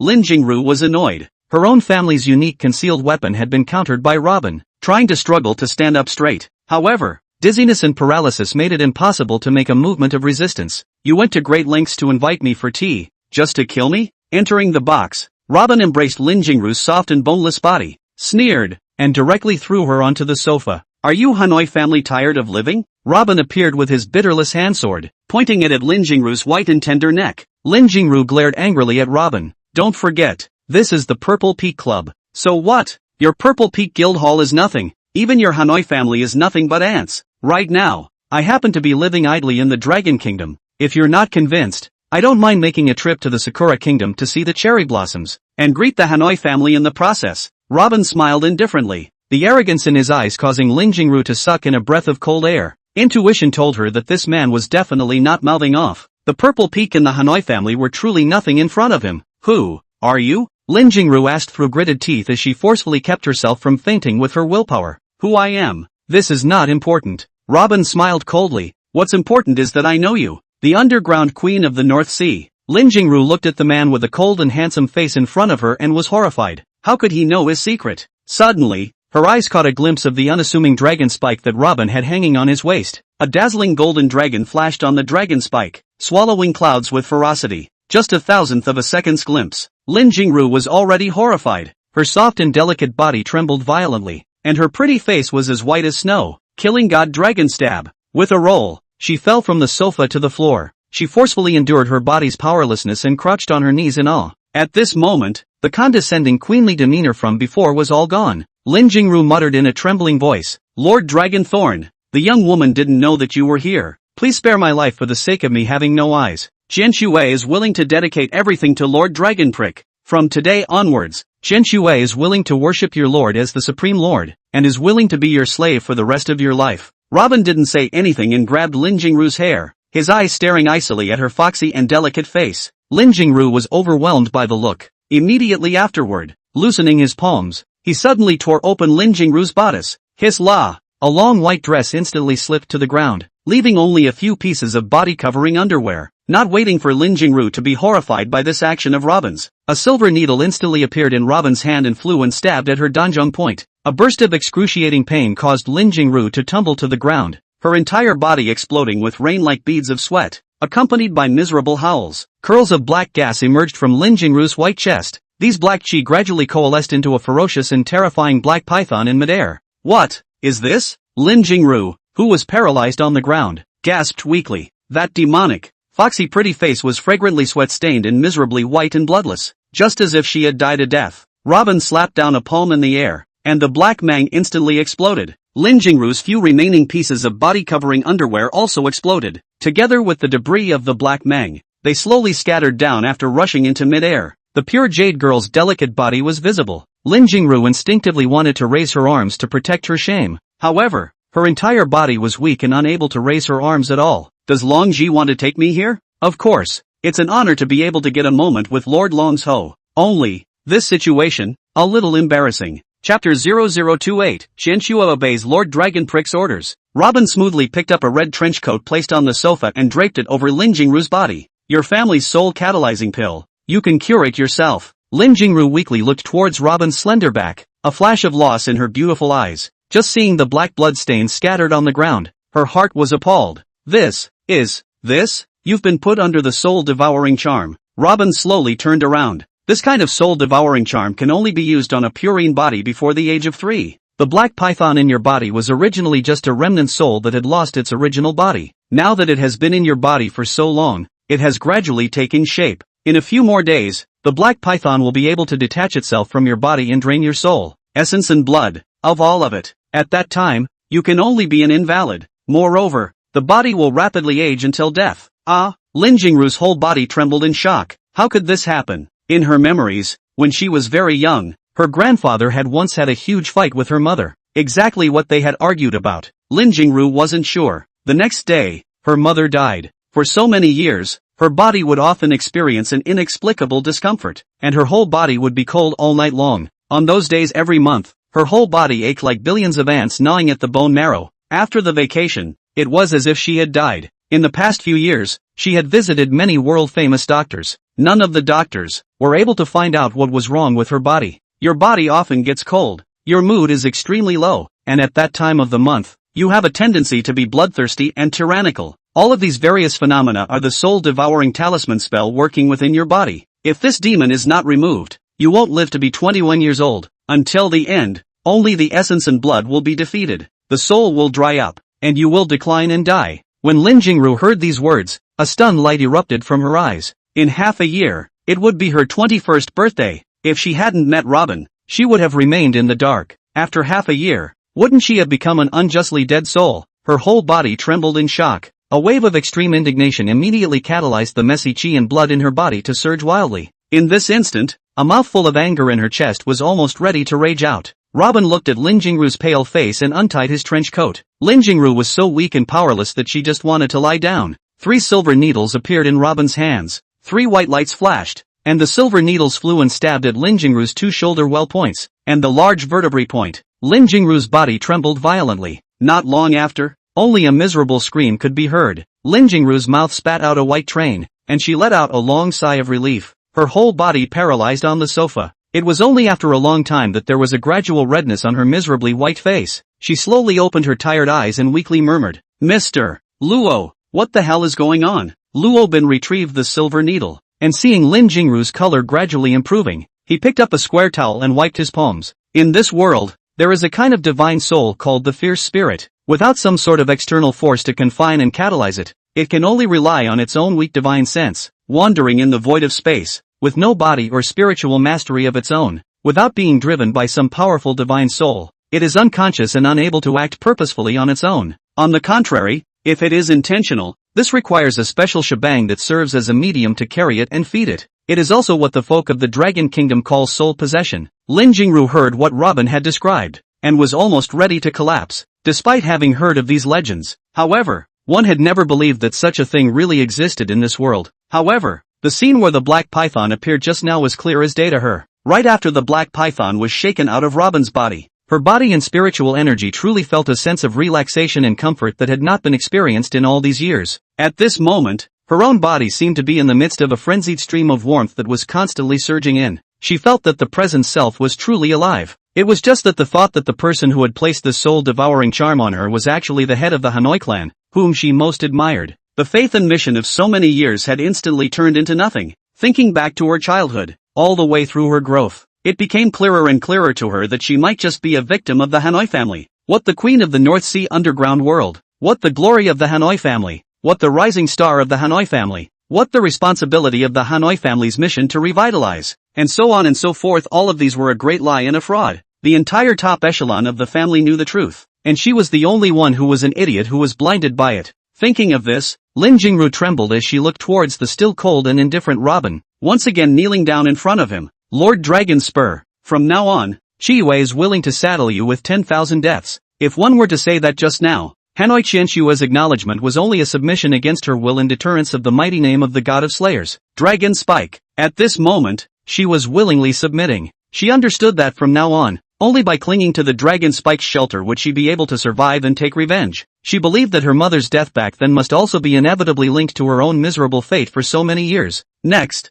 the top management of the Hanoi family, knowing that she had lifted the soul-devouring charm, would surely send in the family's top assassins to directly exterminate her. If she could follow the dragon prick herself, what was the Hanoi clan? Even if the Hanoi family was known as the #1 martial arts family in the Sakura country and could sweep half of the globe, in front of Dragon Prick, it was nothing. Robin smiled indifferently. Your choice is not wrong. Your body, although the remnants of the black python's soul were removed, the soul essence and blood of the last 20 years were exhausted, and it will take a long period of conditioning and resting before you can recover as a normal person. However, if you don't forcefully run your essence, it should be no different from a normal person. You should be more careful yourself. That's all for today. I'll help you with some conditioning every now and then. Unsurprisingly, after 3 months, you will be able to recover 30% of your essence soul. Lin Jingru knelt down on the ground. Qianxua obeys Lord Dragonprick's orders. You get up. Robin threw the square scarf in his hand onto the desk table. I don't know what, exactly, your Hanoi family wants to do by sending you to the Dragon Kingdom. I'm sure you won't understand either. Now that the soul-devouring charm that they have set up with great care for nearly 20 years has been broken, it is expected that the top echelons of the Hanoi family will soon realize it. Perhaps, an assassin will come to Ningchun during this time. Lin Jingru's body gradually regained its chi. Looking at her naked appearance, her cheeks suddenly blushed scarlet. She quickly put on her trench coat and slowly stood up, fixing her messy hair. Robin indifferently glanced at Lin Jingru, who was bowing her head in embarrassment. Today's matter, let's pretend it never happened. Do you understand? Yes, Lord Dragon Thorn. Robin turned around and walked towards the outside of the box. Chu Chu and Gu Chao, who were waiting outside the box, bowed and saluted. Only, when they saw the crimson-cheeked Lin Jingru, and the pieces of clothing all over the ground, especially the pieces of black corset, Chu Chu's eyeballs almost burst out in shock. Miss, this is it this asshole who did this to you. How dare you? Lin Jingru snorted coldly. This is not something you should ask about. Remember, Mr. Luo is my honored guest. You must obey all his requests. See Mr. Luo off immediately. Yes, Miss. Chu Chu had 100,000 reasons written all over her heart at the moment. She once again secretly glanced inside the box. That scene, miserable, despite how reluctant she was in her heart. However, her own young miss had already given her word, so she didn't dare to disobey. Secretly glaring at Robin, Mr. Luo, please. Robin smiled playfully and slapped Chu Chu's upturned butt. Splat. With a crunching sound, Chu Chu was stunned. This bastard actually spanked my ass? The first time she was in skin-to-skin contact with a man made her heart shy and annoyed. Chu Chu was about to make a move, but she saw that Lin Jingru's eyes were virginal calm at the moment. She could only swallow the anger in her chest raw. In her heart, she said, "Robin, you bastard. One day, I will let you know what will happen if you are mean to me." Walking out of the Purple Peak bar, Shen Yaoyao and the others were still outside. Seeing Robin come out, Shen Yaoyao hurriedly went forward and sized him up. "Robin, are you okay?" Chapter 0029 Robin is astir. What can I do? Robin glanced at Shen Yaoyao. Opening his cell phone, it was Qingyu who sent a Weibo message. "Mr. Luo, the Purple Peak reception is about to start. Mr. Xiao asked me to inform you that in half an hour, I'll be waiting for you at the banquet hall on the 28th floor of the Purple Peak Convention Center." Shen Yaoyao took a look at Chu Chu, who had an angry face on the side, and when she saw Robin replying to WeChat with his head down, she asked in a low voice, "Robin, did Miss Lin really not do anything to you?" Robin looked at Cheng Si and Su Wanhai and the others not far away. He also looked at Shen Yaoyao, who was full of doubts in front of him, and let out a light laugh. "What can she do to me? Could it be that you guys are disappointed to see that I'm fine?" Shen Yaoyao blared angrily at Robin. "You really are. You were so cocky in the bar before, but Chao and the others actually didn't do anything about you? Perhaps Lin Jingru and Miss Chu Chu liked me." Robin looked at Chu Chu with interest and walked towards the Purple Peak Convention Center. "Humph." Chu Chu glared fiercely at Robin. Shen Yaoyao shivered in fear and hurriedly lowered her head and walked a few steps tighter. Chasing after him, Chang Si, Su Wenhai and the others, as well as a group of good people, had been waiting at the casual tea house outside the bar. They all wanted to see what kind of tragic situation Robin would be in when he came out of the bar. Only, it was puzzling to see Robin unexpectedly come out in such a posture. Who among the upper class in Ningxuan didn't know the rules of Lin Jingru's Purple Peak bar? According to what Robin did today, he would definitely be wasted by Lin Jingru's people. "I didn't expect that this bastard would still come out alive. I really don't know what's going on." Su Wenhai touched his swollen mouth and muttered resentfully. Chang Si snorted coldly. "I guess it was only because he knelt in front of Ms. Lin and begged for forgiveness that he made it out of the bar alive." Su Wenhai shook his head. "That's really strange. Could it be that he called Xiao Yudi?" The Xiao family stepped in, and only then did Ms. Lin open up to him? "It seems that this is the only reason." Chang Si nodded. Su Wenhai looked towards Robin's back and sneered twice. "Robin is too wild today. Not only did he offend Shen Fei to death, he also disliked Miss Lin's #1 tough guy Gu Chao in public, and before that, he also beat up Master Tiger's second in command. In just this amount of time, this Robin fellow has almost offended all of Ningxuan's several bigwigs within the Purple Peak Leisure Pavilion. He's considered finished. Even if it's a few parties looking at the Xiao family's face, they'll temporarily let Robin off the hook here. Who can guarantee what will happen next time? The Xiao family's face and favors are used less than once, and there will always be a time when they run out. At that time, I would like to see Robin how he can still be crazy again. Ha! Thinking of these, Su Wenhai was very excited and had completely forgotten all the unpleasantness from before. "Yao Yao, wait a minute, what are you doing following Robin, that turd?" Cheng Si and Su Wenhai and the others caught up with Shen Yaoyao and sneered. "I advise you to stay away from this kind of person. Otherwise, it will be troublesome to be implicated again." Cheng Si pulled Shen Yaoyao. "There was almost an accident in the bar just now. If it wasn't for Xiao Su's intervention, I still don't know what would happen now." Shen Yaoyao originally wanted to say that her getting away had nothing to do with Su Wenhai, but it was Robin's intervention that solved the problem. Cheng Si continued. "Yao Yao, next time don't approach that turd Robin for the sake of hunting. This kind of person who doesn't know the rules will get into big trouble sooner or later." Miss Chu Chu. Cheng Si was despising Robin's bad words when Chu Chu passed by their side. She hurriedly greeted them in a complimentary manner. "A bottom feeder like Robin doesn't understand the rules of how we deal and communicate at this level, so I think he should be kicked out of this Purple Peak investment project reception." Seeing this, Su Wenhai also curtly said, "CE is right. In an upper class level like ours, Robin is a stirrer." Chu Chu stopped her steps and looked coldly at Chang Ce and Su Wenhai. "Your level? Robin is a stirrer? You guys mean that Robin is a stirrer in your midst?" Chang Ce and Su Wenhai spoke in unison. "Yes, Ms. Chu Chu, we should kick him out. He. Chu Chu cleared a cold smile. "What do you guys mean? You're just a bunch of things stirred up by Robin?" "That's right." Chang Ce and Su Wenhai returned directly without even thinking about it. "Ouch." Lu Yunfeng and Shen Yaoyao at the side covered their faces almost simultaneously. Chu Chu didn't say anything. Raising her palm and waving it at the tip of her nose, she swept a disgusted glance at them and turned around to walk into the bar. Chang Ce looked at Chu Chu's back in disbelief. "Yao Yao, did I say something wrong? What does she mean? I'll go." "Ce, are you serious?" Shen Yaoyao shook her head. "You guys pride yourselves on being a pile of Miss Choo Choo doesn't want to talk to you anymore because she dislikes your stink. Chang Si only came back to her senses at this moment. Really? It's all because of this asshole Robin who's pissed off. Let's go. Don't be chagrined here. The Purple Peak reception is about to start. Let's hurry over. Lu Yunfeng urged. Su Wenhai held Chang Si, who was still sulking. See, when my dad signs an investment project for the City East Business District today, I will ruthlessly fix that bastard Robin. He won't be able to fool around for a few days. The banquet hall on the 28th floor of the Purple Peak Exhibition Center. Xiao Yudi and Qin Yu were waiting in the business lounge area of the hall. Robin followed the WeChat location of the area and found them. Xiao Yudi sized him up. Are you okay? Robin shrugged his shoulders. I'm fine. What's wrong? I heard from Qin Yu that you had a bit of friction with Chen Fei of the Wanyu group at the bar. Resolved it? Just a little thing. Robin picked up a cup of coffee brought by the waiter. Xiao Yudi looked at the unconcerned Robin. Gu Chao from the bar didn't give you a hard time? No, they were all quite polite. Robin put down the coffee. What's wrong? Oh, that's good. Xiao Yudi had wanted to ask about Lin Jingru's invitation to meet him. Seeing that Robin didn't want to say anything more, he hesitated for a moment and stopped pursuing the matter. After all, Robin was at most a benefactor and guest of the Xiao family. There was no obligation to tell her anything that people did. However, after this morning, she became more and more curious about Robin. Originally, she had just thought that this man was very good with his hands, and perhaps he was just a special forces soldier or something of that background. However, Chi Yuhu's strange behavior, Lin Jingru's active invitation, as well as the big fight at the Purple Peak bar, he was still able to retreat in one piece. Such an extremely abnormal phenomenon made Xiao Yudi become even more interested in Robin. Associated with Robin's engagement with the Cheng family, it again made Xiao Yudi feel as if she was overthinking things. Perhaps Chi Yuhu was considering the Xiao family's heritage, which was why he made huge concessions on the investment project in the City East ecosphere. Perhaps Lin Jingru was just curious about Robin's superior archery skills, which was why she had invited him to meet and talk,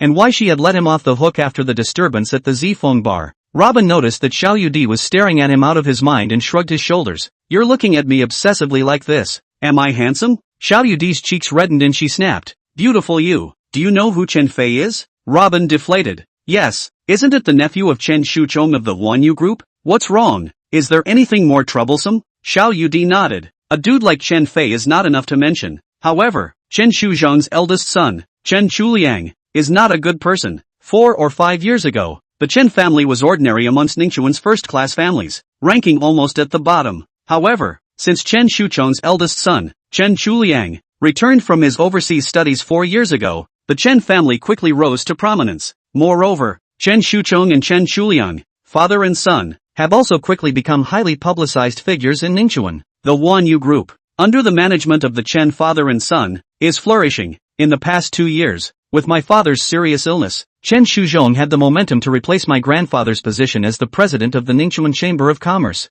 For over a year, Chen Shuliang has been trying to propose to me through various forms. I know that he is trying to get all of our Xiao family's connections and assets in Ningchuan. During this period of time, he took advantage of the type of regional investment in the City East Ecosphere investment project to cause trouble, thus forcing me and the Xiao family to fall into line. UD, so you're here, causing me to look for you. At this time, a tall and handsome man in a white suit turned around and walked up to them. Qin Yu whispered to Robin, he is Chen Shuliang. Chapter 0030, Meet a Man in White Heads. Choose a city to grow old in. Xiao Yudi rose in a polite gesture. Hello, Mr. Chen. Chen Shuliang's appearance immediately caused a sensation in front of the door of the reception hall. The guests who had originally gathered in groups of 3 or 5 instantly focused their eyes on this leisure area. Xiao Yudi stood in front of Chen Shuliang, a navy blue gown with flowing clothes. Her tall and attractive slender figure, and her stunningly beautiful and cold face attracted countless stunning eyes. Chen Shuliang and Xiao Yudi, these two handsome men and women appeared at the same time on an occasion, which was really rare. Recently, the upper class of Ningchun had been rumored that Chen Shuliang was avidly pursuing Xiao Yudi, the eldest miss of the Xiao family. However, they had never been seen standing so close together. How many onlookers, besides marveling and envying this pair of golden children of the Ningchun business world, more than anything else, they were intensely jealous and resentful. It was as if all the beautiful things in this world were piled on top of these two people. Chen Shuliang took up all the advantages of the pride of heaven. The status of a doctorate in economics returned from overseas, his tall, handsome and polished appearance, as well as the status of the general manager of the Huanyu Group and his outstanding business talent. Xiao Yudi didn't even need to be described, just the rich heritage of the Xiao family in Ningchuan, the honor of being the #1 beauty in Ningchuan, and the laurels of being a talented businesswoman who had returned from one of the world's most prestigious schools were enough to leave people in the dust. While talking, Xiao Yudi noticed two other people, her second uncle, Xiao Jinchuan, and her second aunt, Huang Yufan.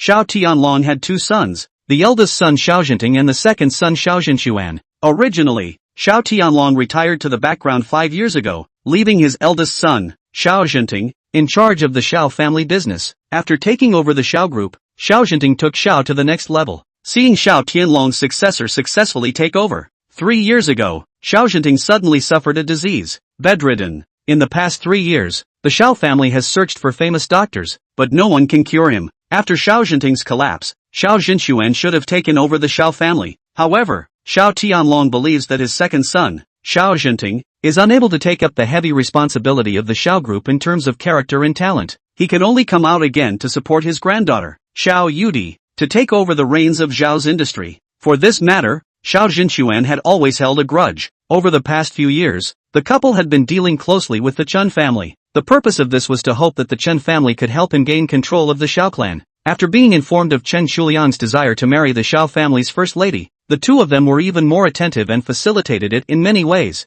Yudi, you arrived early. I thought you were at the company. Xiao Jinchuan saw Xiao Yudi appearing in front of him. He let out a long sigh of relief and came forward excitedly. Today's reception has nothing to do with you. What are you doing here? Xiao Yudi ice coldly swept a glance at Mr. and Mrs. Xiao Jinchuan. Yeah, Yudi, we came over today at the invitation of Mr. Chen. Xiao Jinchuan gave a fawning smile at Chen Shuliang. Mr. Chen really likes you. You're both talented. That's a natural pair. Alright, Xiao Yudi stopped in a cold voice. When is it your turn to tell me what to do in my own matter? Second uncle? Yudi, listen to me. Xiao Jinting still wanted to continue. Second uncle, you go in first. I'll have a word with Yudi. Chen Shuliang interrupted him, courteously extending his hand, smiling as he looked at Xiao Yudi. That kind of elegant posture, that kind of warm smile, it was like a Prince Charming coming from the fairy tale world, attracted a burst of screams from the infatuated girls who stopped in front of the banquet hall to watch. Wow, Mr. Chen is too handsome, too gentlemanly. This is the man of my dreams. Yudi, second uncle is right. I truly admire you, and everyone in Ningchun City knows that you are the only woman in my Chen Shuliang's heart who can walk hand in hand into the wedding sanctuary. Chen Shuliang looked deeply into Xiao Yudi's eyes. His tone was gentle and warm, making the crowd of youthful teenage girls on the sidelines moved. Yudi, if you are willing to hold hands with me, I will never leave you. Meet one person and white head. Choose a city to grow old in. Give one's true heart, and hope to grow old together for a lifetime. As soon as these words came out, some of the women who had long been infatuated with them actually burst into tears and sobbed. Mr. Chen, it's too touching. Xiao Yudi, on the other hand, had an icy face and a sulky look. Mr. Chen, this is a business reception, not a place for you to show off your acting skills. Chen Shuliang, however, smiled indifferently. Yudi, how is life not a play? If I can become the male lead in your script, I would rather show off my acting skills until the end of time. With those words, the door of the reception hall was already filled with applause and excited cries. A crowd of young men and women onlookers swarmed up and screamed emotionally. Together, together. Xiao Yudi's beautiful brows were knitted tightly. In the face of Chen Shuliang's tongue-tied confession, she was really at her wit's end. In the midst of her urgency, she retreated to Robin's side, took his arm, and said with a smile, Mr. Chen, don't joke around. Let's introduce. This is my boyfriend Robin. Robin was slightly stunned. Seeing Xiao Yudi's pleading gaze, he had understood. Directly wrapping her in his arms, he coldly scanned the circle and nodded slightly. Then, sneeringly, he looked at Chen Shuliang. What the hell are you? How dare you say such disgusting words to my family's Yudi in front of me? Do you take me for air? Go play aside. Xiao Yudi's cheeks reddened, and she cooperated by leaning on Robin's solid shoulders. It was at this moment that all of them truly noticed Robin's presence. Despite being surprised, it had to be said that Robin and Xiao Yudi stood together with a more compatible appearance and temperament. Among the crowd of onlookers, there were some who had come from the Cavalry Center and the Purple Peak Bar. They recognized Robin, the cocky guy who had bet 300 million at the Writing Center and who had beaten up Chen Fei and disliked Gu Chao at the Purple Peak Bar. He was actually Miss Xiao's boyfriend? No wonder he was so arrogant. Chang Si, who came along afterwards, watched this scene from afar, rolled her eyes, and said with a cold snort, "It seems that it's time for Robin to die again." Su Wenhai shook his head. Chen Shuliang is not like Chen Fei. His wrist is unrivaled in Ningxuan. Except for Lin Jingru, obviously. This is Xiao Yudi's way of perfuming Chen Shuliang before letting Robin, the bodyguard, impersonate her boyfriend. I guess Robin definitely doesn't dare to offend Chen Shuliang. At this moment, Chen Shuliang also noticed Robin beside Xiao Yudi. From the moment he entered the leisure area in front of the door of the 28th floor banquet hall of the convention center, he hadn't cared about anyone. He had long gotten used to the feeling of being the center of attention everywhere he went. How could he have thought that Xiao Yudi had a boyfriend by her side? He, who prided himself on being the #1 male god of Ningchun, confessed his love in front of so many people, and was unexpectedly slapped hard in the face by Robin. 4 years ago, when Chen Shuliang returned from overseas, he established his position as the #1 young man in Ningchuan. Regardless of family background, talent and looks, he and Xiao Yudi were all taken for granted. However, Robin, this guy who didn't know where he came from, even showed off his love with Xiao Yudi in front of him, making him, Chen Shuliang, lose face in public. Not only was Chen Shuliang himself furious about this, moreover, the guests at the scene were also extremely indignant at Robin's appearance. The first to react from the shock was Xiao Yudi's second uncle, Xiao Zhenquan. He rushed over to Robin and Xiao Yudi and said angrily, "Yudi, what are you doing? Mr. Chen confessed his love to you with great difficulty, but you pulled a bodyguard out to perfume him. If your grandfather knew, he would be angry. And you," Xiao Zhenquan pointed at Robin and said in a cold voice, "Missy is capricious. You even talk such nonsense. Aren't you afraid that the Xiao family will abolish you?" Robin didn't wait for Xiao Yudi to open her mouth, and sneered coldly, "What are you? What I do is none of your business. Scram. You, kid, you have guts. Just based on your words, both Xiao family and Chen family can instantly kill you." Xiao Zhenquan was shaking with anger as he pointed at Robin. "Mr. Chen, I'm sorry, this kid is just a psycho. You, don't pay any attention to him." Chen Shuliang once again raised a warm smile on his face and said extremely generously, "It's fine, Yudi is joking with me. No matter what capricious things she does, I will forgive her. Yudi, give me a kiss." Robin ignored Chen Shuliang Beagle's pretentious speech, pointed to his cheeks and said loudly. The scene was silent, and Chen Shuliang came to a screeching halt, looking towards Xiao Yudi and Robin. Xiao Yudi did not expect Robin to ask her to kiss him in public. However, without even thinking about it, she directly printed her sexy lips on Robin's handsome cheeks. At this moment, Chen Shuliang's modest and gentle smiling face was suddenly gloomy to the extreme. The crowd of onlooker guests were even more shocked. This brat is too wild, punching Grand Duke Chen's face in public on such an occasion. A death wish. Chapter 0031, The Chen family's youngest. Xiao Yudi saw that the number of onlookers in the leisure area in front of the banquet hall door was increasing. Lest the enraged Chen Shuliang would say something untimely to Robin again. She believed that if that were to happen, with Robin's character, he would definitely have to beat up the Chen family's great duke severely. Slightly calming down the panic she felt after a kiss on Robin's face just now, Xiao Yudi smiled bashfully. "Mr. Chen, let's not joke around here. My boyfriend and I will enter the banquet hall first." A shadowy light flashed across Chen Shuliang's eyes. However, an extremely gentlemanly smile remained on his face. "Alright, Yudi, you go first." Xiao Yudi took Robin on her arm and walked towards the banquet hall. Chen Shuliang signaled the waiter to bring a glass of red wine. He drank several cups in succession before slowly easing a wave of anger in his chest that wanted to kill. A cadre of onlookers saw the scene, instantly complimented a few times and also hurriedly left. In this situation, no one wants to become the target of this Chen Dajiao's anger. They all had a feeling that Chen Shuliang would never let go of this matter today. Xiao Zhenquan and Huang Yufan were at a loss for words at the moment. Hurriedly approaching Chen Shuliang's side, they comforted. "Mr. Chen, Yudi has been spoiled since she was a child and is too capricious. You must not be angry. What we want to make clear is that Robin Kid is definitely not Yudi's boyfriend. This matter, our Xiao family doesn't even know about it. It must be that bastard who tricked Yudi with his flowery words. I'll go back and immediately tell the old man to intervene in this matter. And please Mr. Chen must not have any preconceived notions about Yudi, haha." Chen Shuliang breathed a sigh of relief and shook the red wine in his cup, his face gradually recovering the spring breeze and warm smile from before. "It's fine. Yudi is very capricious and naughty. I know. I have also said on many occasions that no matter how fun-loving Yudi is, as long as she doesn't touch the bottom line, I will tolerate her infinitely." At this time, Chen Fei and the others hurriedly arrived from outside. "Brother, I was beaten up by a Robin at the Purple Peak bar." Chen Fei cried out one by one about what happened at the bar, adding more fuel to the fire. "It's Robin again.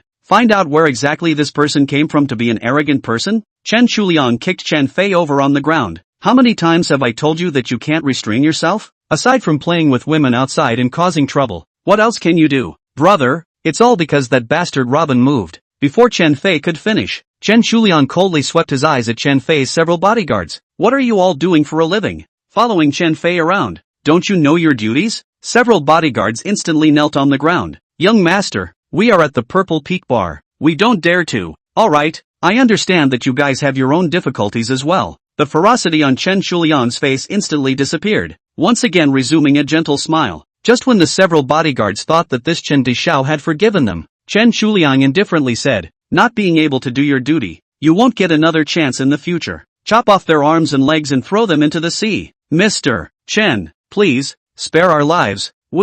Several of the brawny bodyguards fell to their knees and couldn't stop kowtowing and begging for mercy. Chen Shuliang, behind a cadre of attendants, immediately blocked their mouths, put on his sack, dragged out of the Purple Peak Convention Center. Mr. and Mrs. Xiao Jinchuan looked at the scene in front of them, trembling in fear, not daring to make any more noise. Robin, Xiao Yudi, ha, very good. Chen Shuliang sneered, got up to straighten his bow tie, and walked towards the banquet hall. Chang Si, who had been watching the entire development of the incident from a short distance away, was too nervous to make any sound. It wasn't until Chen Shuliang walked into the banquet hall that she let out a sigh of relief. Robin, this dirtbag who doesn't know how to die. I hope he makes his own death and doesn't implicate our Cheng family. Shin Yaoyao smiled with interest. C.E., you're overthinking it. Just now, didn't you see the way Miss Xiao was soft on Robin? That kiss was national and envious of everyone. Even if Robin messed with Chen Shuliang, there's still Xiao Yudi to take the lead. So it's not your turn. What's more, Robin doesn't have anything to do with you anymore. How can there be no relationship? Chang Si annoyed. In case Chen Dishao knows, he once had a marriage contract with me. Wasn't the marriage contract torn up by you long ago? Shin Yaoyao gave a meaningful laugh.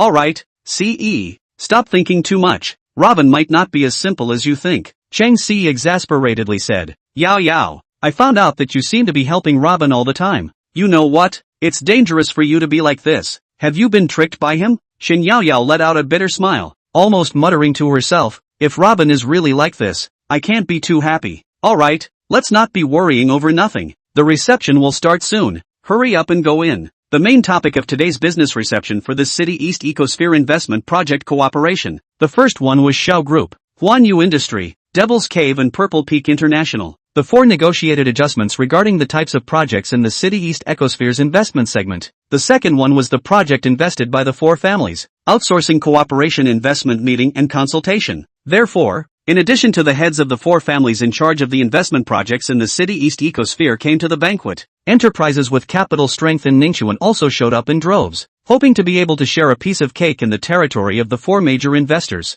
The banquet hall was brilliantly golden and dazzlingly luxurious. Purple Peak International Hotel had specially invited famous chefs from all over the world to prepare for this meeting. It had specially invited famous chefs from all over the world to serve rare and precious food for the reception. The wines were also of various colors. The world's first-class famous wines all appeared in the reception site. Each variety of wine is worth hundreds of thousands of dollars or more. The waiters and waitresses are also 1 in a million handsome men and women. The overall scene of the cocktail party was luxurious to the extreme. Robin and Xiao Yudi entered the reception site and felt that the atmosphere around them was unpleasant. Many of the guests who came to the investment business meeting reception today were invited by Chen Shuliang. Robin dared to directly provoke Chen Shuliang outside the banquet hall, which of course drew the displeasure of these soon-to-be Chen family partners. This was after the merchants had privately discussed it. It was after being informed that Robin was actually a bottom feeder who had been withdrawn from the marriage by the Cheng family's eldest miss, Chang Si. They despised this guy of unknown origin to the extreme. If it wasn't for Xiao Yudi's face, they would have already started a ruckus to drive this kind of unseemly guy out of the banquet hall, saving themselves from falling in line with this kind of person. Based on this kind of heart, Robin was completely isolated after entering the venue. The time had already passed 3 o'clock in the afternoon, and Lin Jingru was late in arriving. The conference managers informed Chen Shuliang, Xiao Yudi and Shi Yu, Ms. Lin had some matters to attend to and would not be able to arrive until later. Everyone also noticed that Shi Yu, who had seldom participated in this form of gathering, was actually there in person today. What was even more strange was that Shi Yu was not as ostentatious and overbearing as in the past. Instead, he sat in a corner of the reception in an extremely low-key manner, isolated by a few bodyguards and drinking alone. He refused to come into contact with anyone who came to pay him a visit. Due to Lin Jingru's tardiness, the original session of the 4 negotiation talks was changed to the evening. The 4 investment distribution outsourcing met and negotiated topics in advance of this time slot. Chen Shuliang didn't wait for a group of guests to communicate with each of the four families, and walked directly onto the front stage. Greetings, guests and friends. The banquet hall immediately resounded with warm applause, and the eyes of the entire room instantly turned to the suave Chen Shuliang. Taking advantage of this wonderful moment, I would like to share with all of you our joys and achievements at this time. The City East Ecosphere project that we, the Huanyu Group, have jointly invested in and developed with the other three, has already taken shape. This fertile land will bring us extremely lucrative returns in the future. Our guests who have come to the reception are all brothers and sisters, and for the Huanyu Group to have such a good thing, of course we should all share it together. As soon as the words fell, a group of admirers and supporters instantly began to compliment and brag. Mr. Chen, truly a living Buddha. When there's money to be made, you still think of us. I'm so grateful to Grand Prince Chen. Rare. Chen Shuliang's eyes swept over every eagerly longing face in the banquet hall and smiled gently. Here, I would like to ask, do you all really believe in the Huanyu Group and in me, Chen Shuliang? Are you really willing to join hands with our Chen family to create a brilliant future? The crowd of guests could no longer contain their joy at this moment, and cheered excitedly. Young Chen is willing to bring us together to make a fortune. Of course I believe it. Of course I'm willing. Young Master Chen, tell me, how can we work together? Chen Shuliang smiled gently. Gentlemen, don't be in a hurry. Since you are all willing to create a brilliant future with our Huanyu Group, please take a look at this investment and cooperation agreement. If there are no objections, you can sign with our Huanyu Group on the spot, and together we will create brilliance in the project of the City East Ecosphere. After saying that, he made a gesture and had his men carry a thick stack of agreements. The crowd of guests were excited to the extreme. How had they not thought that the City East Ecosphere investment project that they had been longing for would still have a share of their own? At this moment, Su Wenhai excitedly greeted Cheng Si and Xin Yaoyao and the others. Hurry up and ask your family to send the contract stamps. You can't miss such a great opportunity. You guys know what? If we can get a share in the City East project, within 2 years, it will be a return of at least a few $1 billion. Cheng Si also nodded excitedly when she heard this. Xin Yaoyao and Lu Yunfeng, on the other hand, hesitated. Wenhai, let's take a look and talk about it. I always feel that there seems to be something wrong here. Cheng Si smiled and said, what's wrong? Have you guys never done such a big business before and are intimidated? Can Mr. Chen still cheat us? After saying that, and ignoring Xin Yaoyao's reminder, she immediately picked up her cell phone and notified Cheng Group's secretary in legal affairs to come to Purple Peak to sign the contract. After arranging all this, she glanced at Xiao Yudi and Robin who were not far away. Cheng Si snorted coldly and muttered, Humph, what's so condescending about your Xiao family? Without relying on you guys, we can still share the investment share of the City East Ecosphere investment project. Chapter 0032, can you represent the Xiao family? Qinyu sent an investment and cooperation agreement to Xiao Yudi, with the share of the cooperation project in the City East Ecosphere, as the controlling party to the cooperation company. Seeing this, Xiao Yudi's cold and arrogant beautiful eyes flashed with a hint of sulking. This is a forced acquisition contract. Robin glanced at Xiao Yudi. It's not like this has anything to do with you. Whoever wants to follow his Chen family to get rich, then let them, Xiao Yudi said in exasperation. Did you see the notes on the contract? All of the original investment project types will be changed accordingly. Although the part of the project that Qi Yuhu took from the Chen family has already reached an agreement with our Xiao clan, it will still be invested and prepared in accordance with the conditions that were agreed upon when the four families started investing. Furthermore, Qi Yuhu also guaranteed in the contract he signed with me in the morning that projects outsourced to other investors must be required to invest according to the original project type. However, the area that the Chen family is currently investing in, if based on adjustments such as the one they are making now, it still severely damages the investment plan for the entire City East ecosystem. At that time, it will inevitably cause more conflicts and vicious competition. Now, Chen Shuliang operating like this is tantamount to integrating the merchants of the entire Ningchuan to compete with us Xiao for the investment market. If Qi Yuhu doesn't renegotiate the distribution of the types of investment projects with our Xiao clan this morning, then all of the large amount of capital that the Xiao clan has invested in the City East ecosystem will go down the drain. Now, it seems that the Chen family has been preparing to target the Xiao family from the very beginning. Oh, there are still so many cats and dogs? It seems that this Chen Shuliang is indeed bad enough. Robin shook the red wine glass in his hand and looked at Chen Shuliang, who was commentating with poise on the front stage. However, you don't have to be in a hurry. Despite the fact that many businessmen are eager to participate in the City East Ecosystem Investment Program, none of them are intellectually disabled either. Look at the ones attending the reception today. Which one of them isn't a veteran of the shopping mall? Who would be willing to give away the family business created by half a lifetime of hard work? Don't look at them with such fervor now. Wait a while and you'll see how these people react. Robin was right on the money. In the business world, what everyone chases is always profit. Those who were able to be invited to the venue today were all human elites in the business world. They dealt with contracts almost every day. How could a contract with such a large capital base be signed without looking at it carefully? Originally, the businessmen who were in the midst of excitement of getting the opportunity to participate in the investment and cooperation of the City East ecosystem.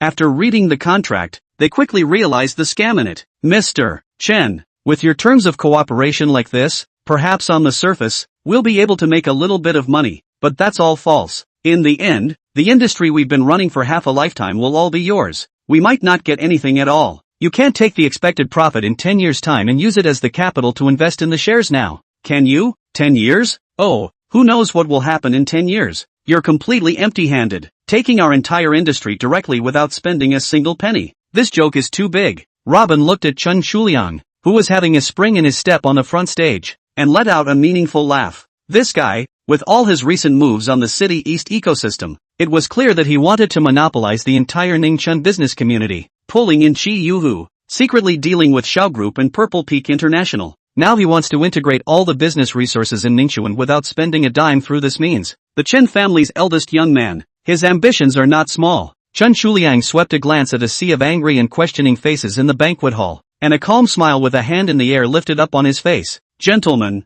just now, didn't you all say with your mouths that you believe in me, Chen Shuliang, and are willing to create a brilliant future with our Huanyu group? What do you mean now? I've dared to hand over all the project shares to you. Do you not dare to hand over the future to me? Chen Shulian? What a lack of energy. No wonder you guys can't do great things. No wonder your business is doing so poorly. An old man, nearly 60 years old, hesitated for a moment and said, Chen Xiao, the industry that we've operated for most of our lives, you've taken it away just based on the calculated expected returns after 10 years. How do we dare to believe that? The variables involved are too great. Ha! The smile on Chen Shulian's face suddenly disappeared, and he said in a cold voice, sure enough, it's just a bunch of profit-oriented villains. A middle-aged man, very unhappy, said, what businessmen pursue is of course profit. Without profit, what's the point of us making these investments? Chen Shuliang swept a gloomy glance at the middle-aged man. Mr. Feng, to be able to co-develop the City East Business District project with our Huanyu group is already considered to be enough face for your Feng group. Otherwise, as far as your Feng's little volume is concerned, all it takes is for me to use some slight means, and within 3 days, it will go up in smoke. The middle-aged man winced violently. What Chen Shuliang said was not wrong at all. If the Chen family wanted to move him, Feng, it would be absolutely easy. Chen Shuliang finally revealed his fangs. He pointed at all the guests in the middle of the reception. Every single family I have invited today, as long as I am willing, destroying you all is just a matter of words. Today, I kindly invited you all to come here to make a fortune together, but each and every one of you is ungrateful. Gentlemen, people don't just need to make money, they need to be grateful. Isn't it a happy thing for me to take care of you all so well, to pull you all onto our Chen family's big boat, to work hand in hand with us to make a fortune together? Why do you guys only have that little bit of pattern? Your attitudes like this really disappoint me. All the guests in the reception, looking at the smile on Chen Shuliang's face at the moment, their hearts panicked. Behind the Chen family was the Hung sect. Over the past few years, the Chen family had long since laid a big game in Ningchun. Chen Shuliang's ambition is to control the entire capital market in Ningchun. Those who are present today, it looks like none of them will escape. Even if he is not invited to the scene today, sooner or later will also become his Chen family fish on the plate. Chen Shuliang gave a grim smile. Gentlemen, do you understand what I mean? If there are no objections, then sign the cooperation agreement in your hands. We are still brothers and sisters. The crowd of Ningchun business family heads at the reception site, despite the 10,000 reluctance in their hearts. However, things had come to this point. If they didn't sign this contract, I'm afraid that their industries that they had spent half their lives on would end up with no dregs left. Xiao Yudi, who was sitting in the distance, looked at the scene in front of her, her eyebrows tightly locked. Once these family heads of the Ningchun business community were forced into submission, next, it was bound to spill over into Zhao's huge interests. Mr. Xiao, what can we do about this? Qin Yu also saw the sinister intentions. If Chen Shuliang's ploy was successful, the Xiao family's City East project, which had invested 80% of its capital,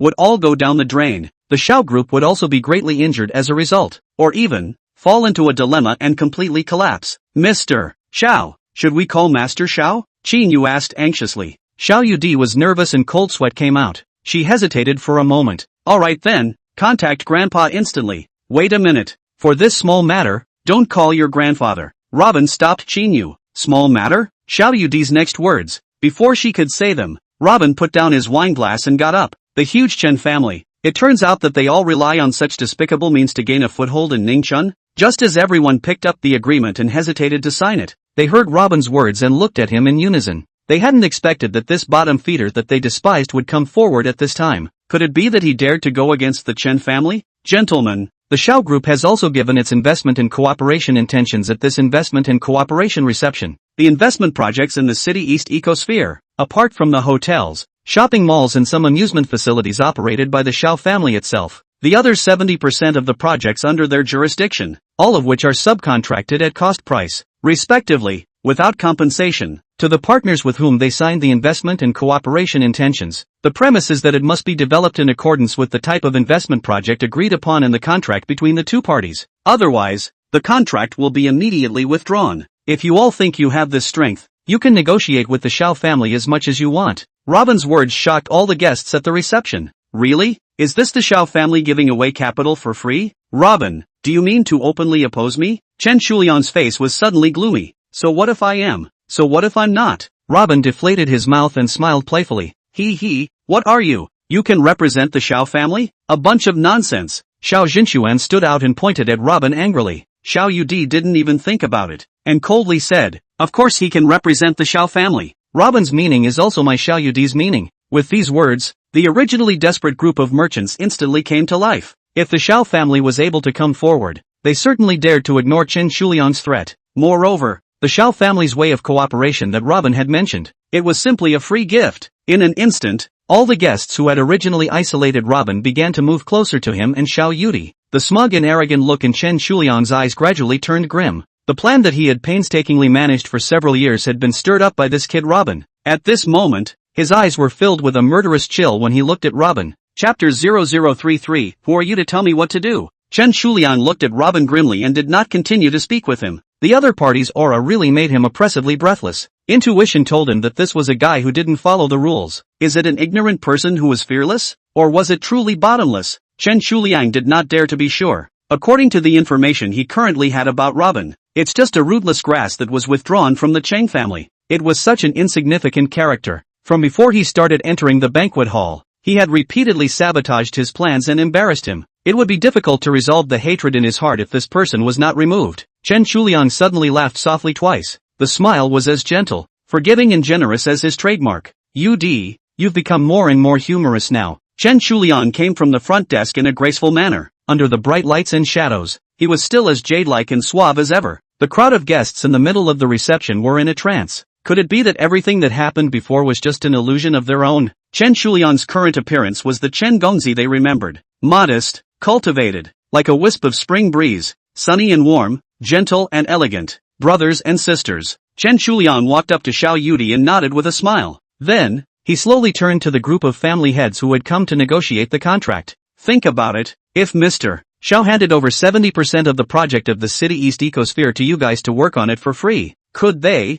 the Xiao clan, look at the wealth that is within their reach and not go for it? Regardless of whether it's a first-class family, or an ordinary businessman, as long as they enter the money arena, they are destined to coldly seize any share of benefits they can control. Once these words came out, the family heads who were still in a state of surprise just a moment ago, instantly wilted. What Chen Shuliang said was right. It wasn't like Xiao Group was crazy to take out the fat meat in their hands and share it with their competitors without compensation. I know that you probably have anger in your heart towards me before you made such a capricious move. Chen Shuliang sighed slightly. I admit, this is all my negligence, although I have said on many occasions that I like you very much. However, because I've been so busy every day, I've never really invited you for a meal or a concert. I'm here to express my sincere apologies to you. From now on, I'll make sure to spend most of my time with you. Wow! The tense atmosphere at the reception site eased, and a gasp of surprise came from the crowd. The young women at the scene looked at Chen Shuliang with excitement in their eyes. They once again gathered their envious and jealous gazes on Xiao Yudi's body. Xiao Yudi snorted coldly. It's such a shame that Mr. Chen doesn't go to be an actor. Saying so, she took Robin by the arm, actually pulling Robin up to the front stage. Subconsciously, she told her that only with Robin by her side would she have a bottom line. Gentlemen, what Mr. Luo said just now about the outsourcing contract for the City East Ecosphere investment project is what we, Xiao, mean. please rest assured, there are no additional conditions other than the original project type remaining unchanged as originally planned for the project. For this matter, I will delegate having Mr. Robin in full charge. Saying this, he glanced at Robin with a smile. Robin instantly had a big head. Handing over the matter of outsourcing the contracting of the City East Ecosphere investment project to me? I didn't see that this woman was quite scheming. This relies on this young master. However, feeling a mass of crispy warmth and softness, if anything, touching his body, lightly sniffing the good-smelling fragrance from Xiao Yudi's body leisurely attack, it was very comfortable. Idle is idle, so I'll accompany you woman to go crazy for a time.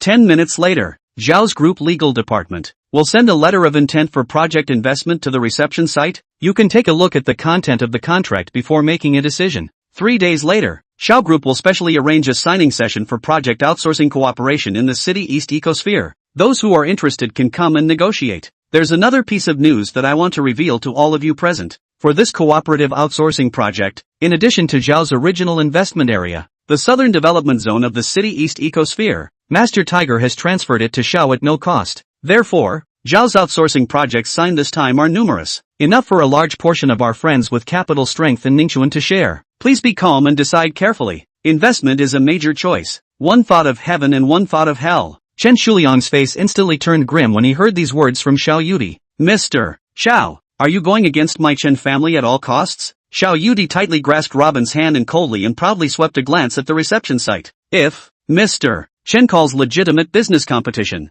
antagonizing, then yes. Good, very good. Chen Shuliang looked at Xiao Yudi and Robin with gloomy eyes. Following that, he turned to Qi Yuhu who had been sitting in the corner of the reception. Master Tiger, after coming to the reception for so long, it's time to come out and meet the big guys. It was only at this moment that all the guests remembered that there was another heavyweight at this reception site. Master Tiger, the corner of Qi Yuhu's mouth twitched, his eyes glancing at Robin before quickly moving away.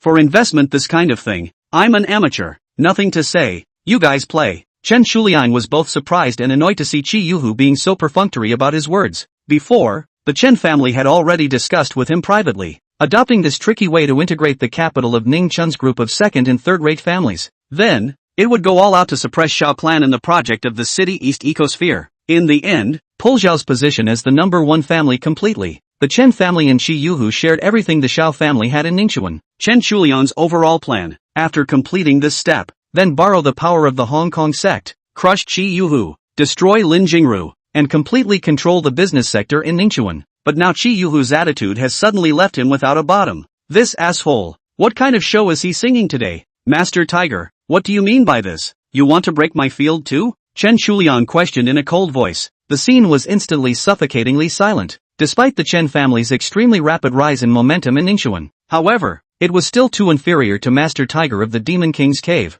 Qi Yuhu had been in Ningxuan since his debut. The gray area here, he has been operating for nearly 20 years. It had always been a black and white existence with the Xiao family. Even the later Lin Jingru, who was rumored to have such a powerful and mysterious background, had to give Qi Yuhu a few points. However, at this moment, Chen Shuliang dared to question Master Tiger in this tone. Was this fellow angry and confused? Qi Yuhu snorted coldly. So what if I break your field? Who are you to tell me what to do? Chen Shuliang froze. How could he not have thought that Qi Yuhu had just taken over his Southern District Development Project, and then turned around and flipped out with it? For a moment, he couldn't understand it. Master Tiger, do you mean that you also want to go against me just like Xiao? Qi Yuhu snorted coldly. Lousy is too troublesome. Handing over all those projects to the Xiao family to run. How you guys like to play is your own business. What does it have to do with me? Go to the side. Don't bother me. Chen Shuliang made a big red face and exasperatedly said, Qi Yuhu, since you guys are not willing to operate the development project in the southern region,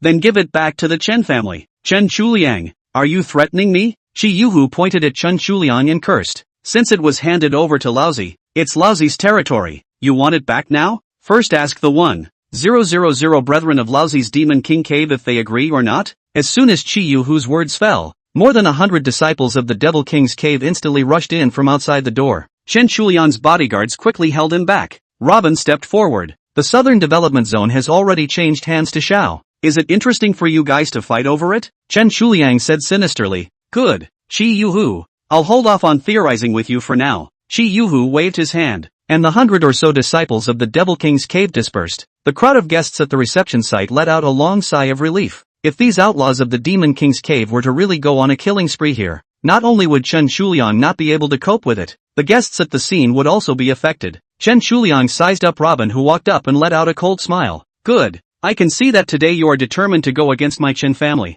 Mr. Xiao, Master Tiger, how did we start out in Ningxuan? Each of us knows in our hearts, whose docks are made with both fists. Since the ownership of the Southern Development Zone project is in dispute, we'll speak with our fists, and whoever wins will be the winner. With that said, a man in his 20s appeared in front of him. This man was the disciple of the Jiangnan Martial Arts Alliance's president, Southern Fist King Qian Zhankui, Tu Tiansheng. He was known as the Jiangnan Butcher. He was a hard fighter who had no enemy in Jiangnan and was either dead or crippled under his fists. Chen Shuliang actually recruited him. Tu Tiansheng's appearance at the Purple Peak reception was a surprise. Chapter 0034, Tu Tiansheng. Tu Tiansheng's appearance also caused Qiyu Hu's heart to be startled. This was a truly ruthless character, since he knew that under the Demon King's cave, there was not yet a character who could defeat this butcher. Many people knew that Qian Zhankui rarely intervened in the disputes of the forces in the business circle. The disciples under his door also only walk in their own rivers and lakes. Now that Tu Tiansheng had crossed the line like this,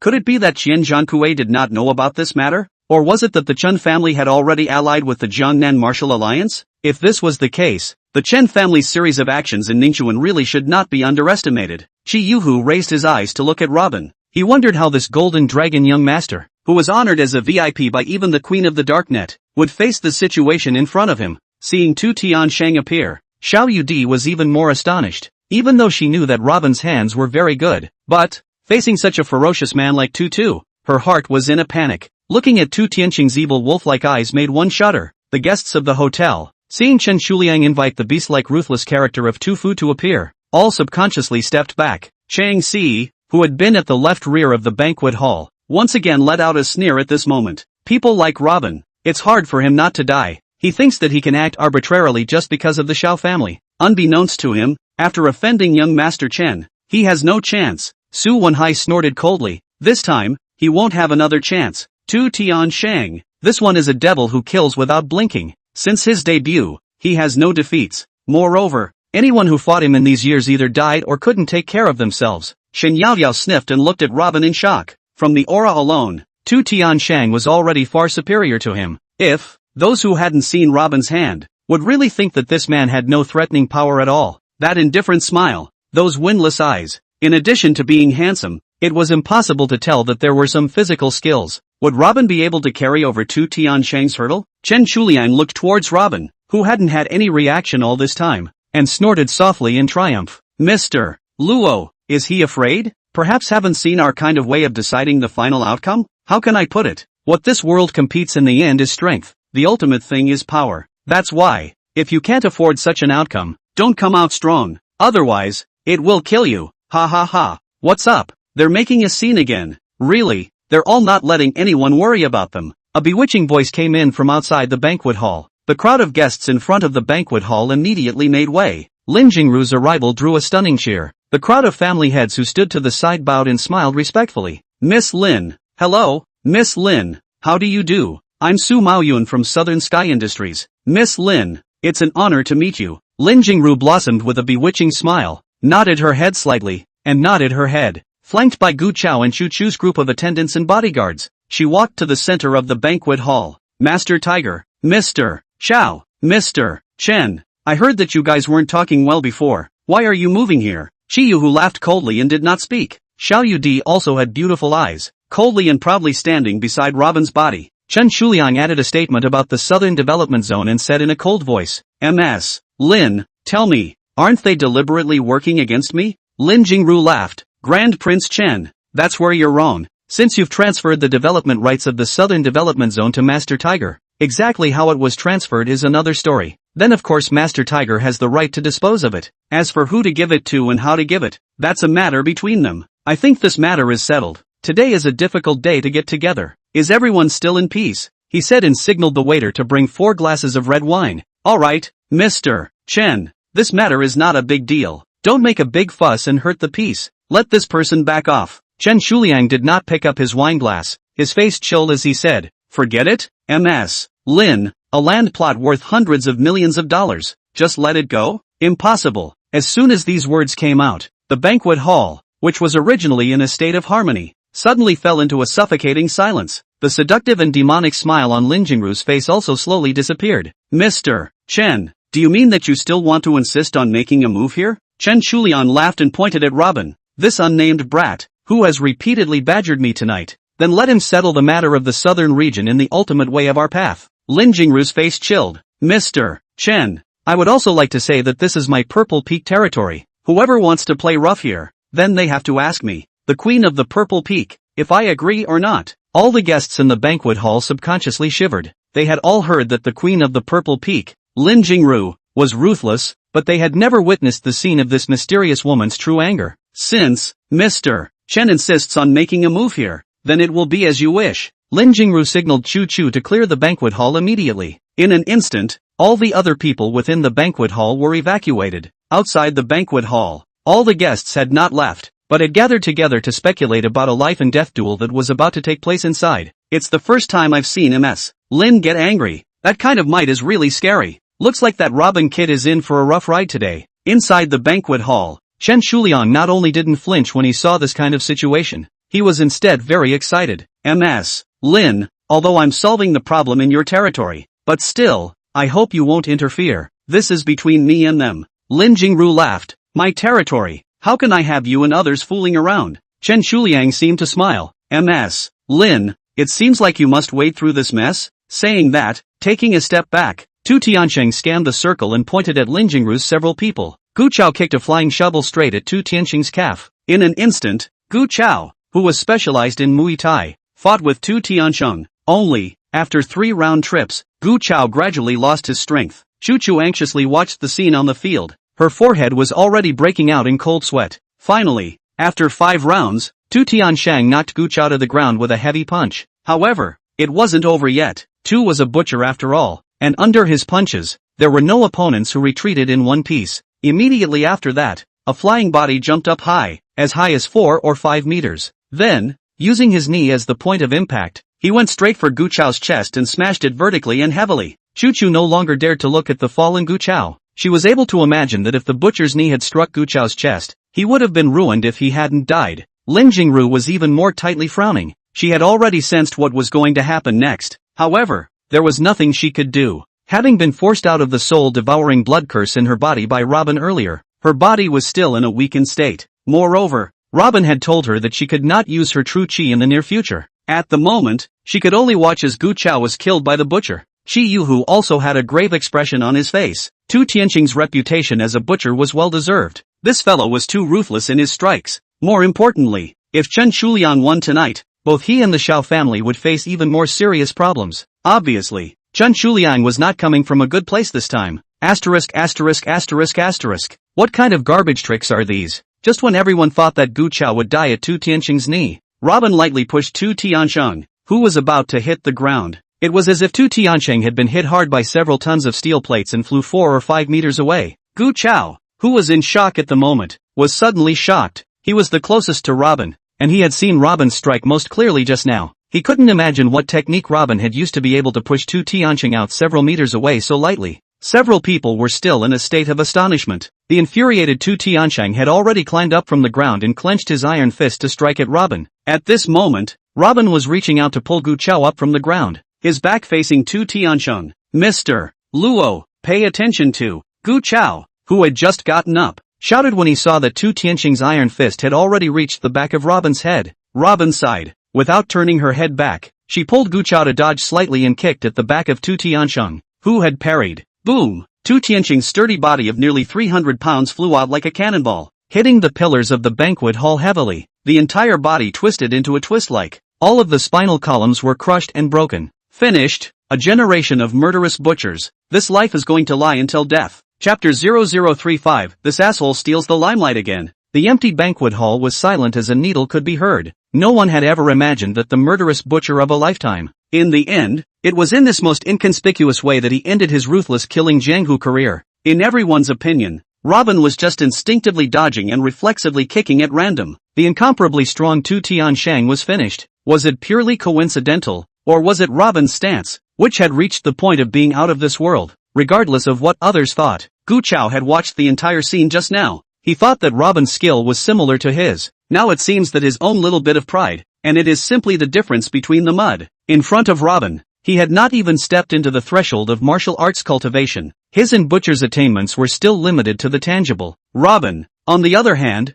had already reached the realm of nothingness where he followed his heart and the great Tao was intangible. Thank you, sir, for saving my life. Gu Chao flopped down and knelt in front of Robin. Robin smiled indifferently. Get up, I accept. After Chen Shulian's brief shock, the corner of his mouth twitched. Good, good, count on you to be ruthless. With a group of bodyguards, he turned around and walked towards the outside of the banquet hall. Wait, Xiao Yudi said in a cold voice. Mr. Chen, the second topic of the day has yet to be resolved. How can you just leave like this? Chen Shuliang stopped and slowly turned around, his face once again raising a spring breeze and warm smile. Yudi, I've never been a man of my word. Since the butcher lost, of course you have the final say. I will likewise be very happy when you get rich. You know, why? Because, I really like you. It's only a pity. Alas, a trace of helplessness flashed in Chen Shuliang's eyes. Everyone in the world knows that Chen Zhankui of the Jiangnan Martial Alliance is extremely protective of his shortcomings. If he knew that his own disciple, folded in your hands,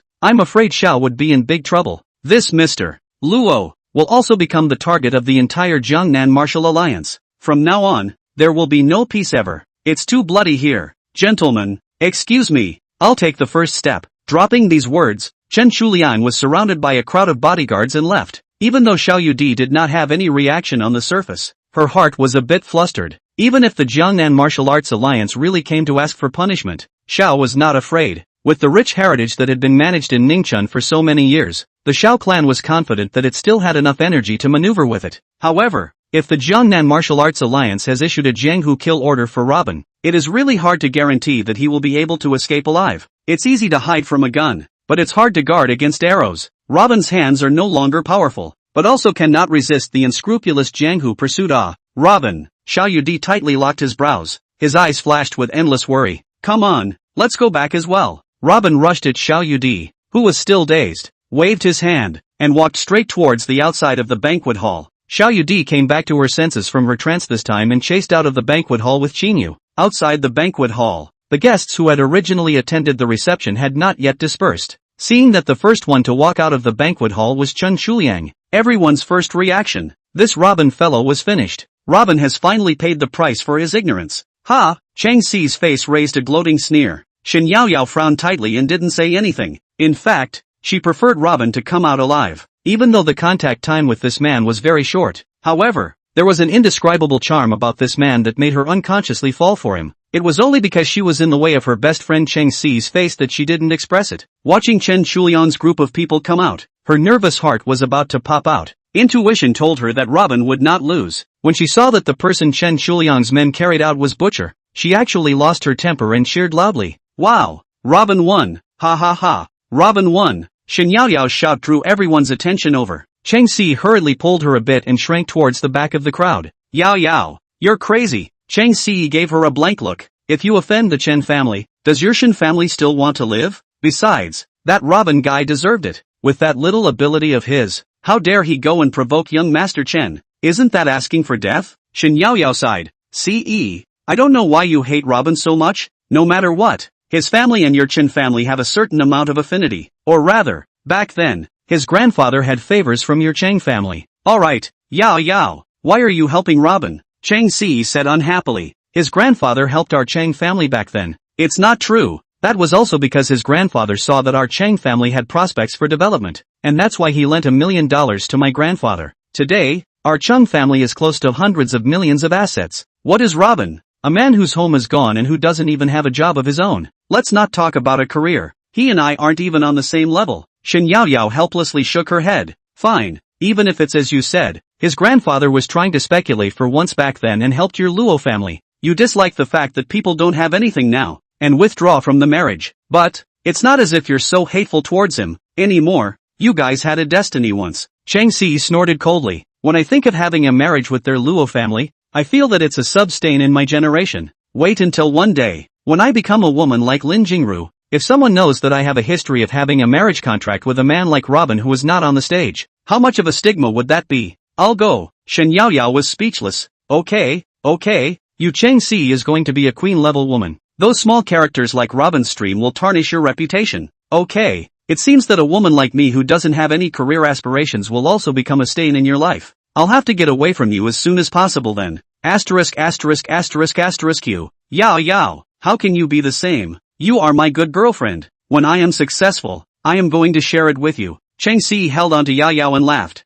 I'm not going to share any queen's honor with you. I just want to be a salty little woman. Hey hey hey, Yao Yao. Stop it. My idol is out. Cheng Sila pushed Shin Yao Yao through the crowd and squeezed her way to the front. Seeing Lin Jingru walk out of the banquet hall coldly and proudly, Cheng Si covered her mouth with excitement and whispered, "Wow, Yao Yao, look, my goddess is so beautiful. That kind of temperament, that kind of model. I must be such a woman." Just as Chang Si was obsessively marveling at Lin Jingru's queen-like style, she saw a scene that made her extremely irritated and couldn't figure it out. After Lin Jingru, who was as beautiful and haughty as a queen, walked out of the banquet hall, she suddenly sidestepped to make way for an aisle and stood by the side. That kind of posture, as if greeting the extremely honorable Master General humility. Could it be that at tonight's reception, there was still a big shot that Lin Jingru had to be in awe of? Chung Si looked forward to it, eagerly guessing what kind of person could make this purple peak queen respectfully send her off. However, what she saw was a face that she despised and hated.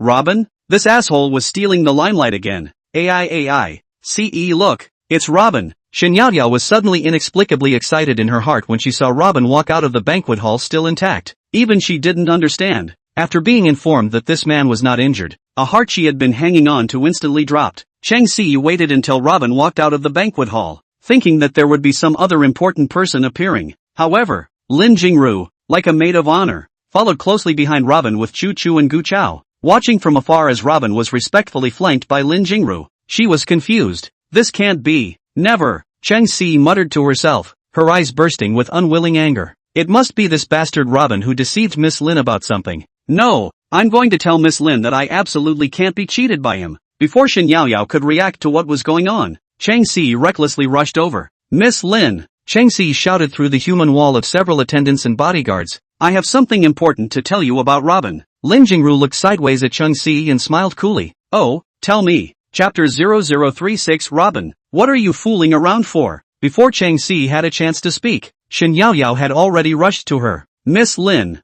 hello, we admire you. Just to come over to have a word with you. Excuse me. Saying that, she pulled Chang Si and instantly ran away. Yao Yao, what are you doing? It's so hard for me to be able to have a chance to speak with Miss Lin, why are you pulling me away? After running a dozen meters away, Chang Si broke away from Shin Yao Yao in exasperation. Looking again at Lin Jingru in the distance, she was already separated by the crowd. You're crazy, CE. Can't you see that Miss Lin treats Robin with respect? Chang Si looked at Lin Jingru and Robin's backs from afar and snorted coldly. This bastard. I don't know what tactics he used to trick Miss Lin. CE. Can't you be more objective? Shin Yao Yao sighed. Even if Lin Jingru was tricked by Robin, if you go over and tell her now, will she believe it? Maybe. Lin Jingru thinks you're slandering Robin. Then you'll be in deep. In Ning Chun, who doesn't know what happens when you offend this purple peak queen? Only then did Chang Si quieten down, recalling her presumptuous actions just now and breaking out in a cold sweat. Yao Yao, it's still you who's good to me.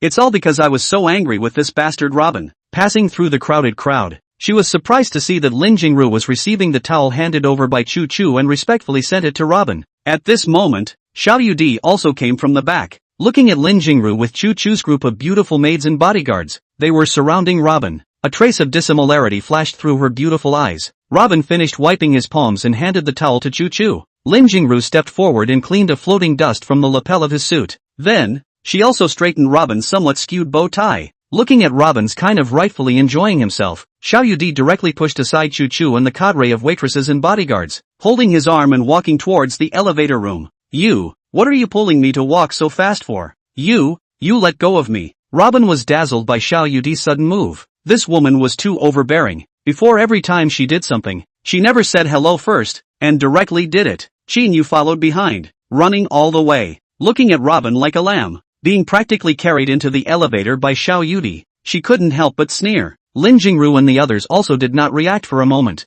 After a short period of shock, they took a group of beautiful maids and bodyguards and chased after them. For a time, an extremely shocking picture appeared outside the banquet hall on the 28th floor of the Purple Peak Convention Center. Behind Robin, a group of gorgeous women followed in a race to chase after him. On each and every one of their faces, There were different expressions. What is this situation? Miss Xiao and Lin Jingru are competing for Robin? How can this one be so virtuous and blessed with such lust? Chang Si, who was watching this scene from afar, was puzzled. What's going on here? Is it just an illusion? How could a hobo without any background or career of his own walk around in all the splendor? What kind of deception did this bastard Robin use to make Ning Chun's two goddess-level stunning beauties lose their minds like this? Shen Yaoyao was similarly deeply shocked by such a scenario. Perhaps this was his bottom line. This man must have something superhuman about him. Humph, Robin, what are you fooling around for? Chang Si gritted her teeth in exasperation. Even the most subtle deception is ultimately a deception. No matter what kind of tactics you use to trick them,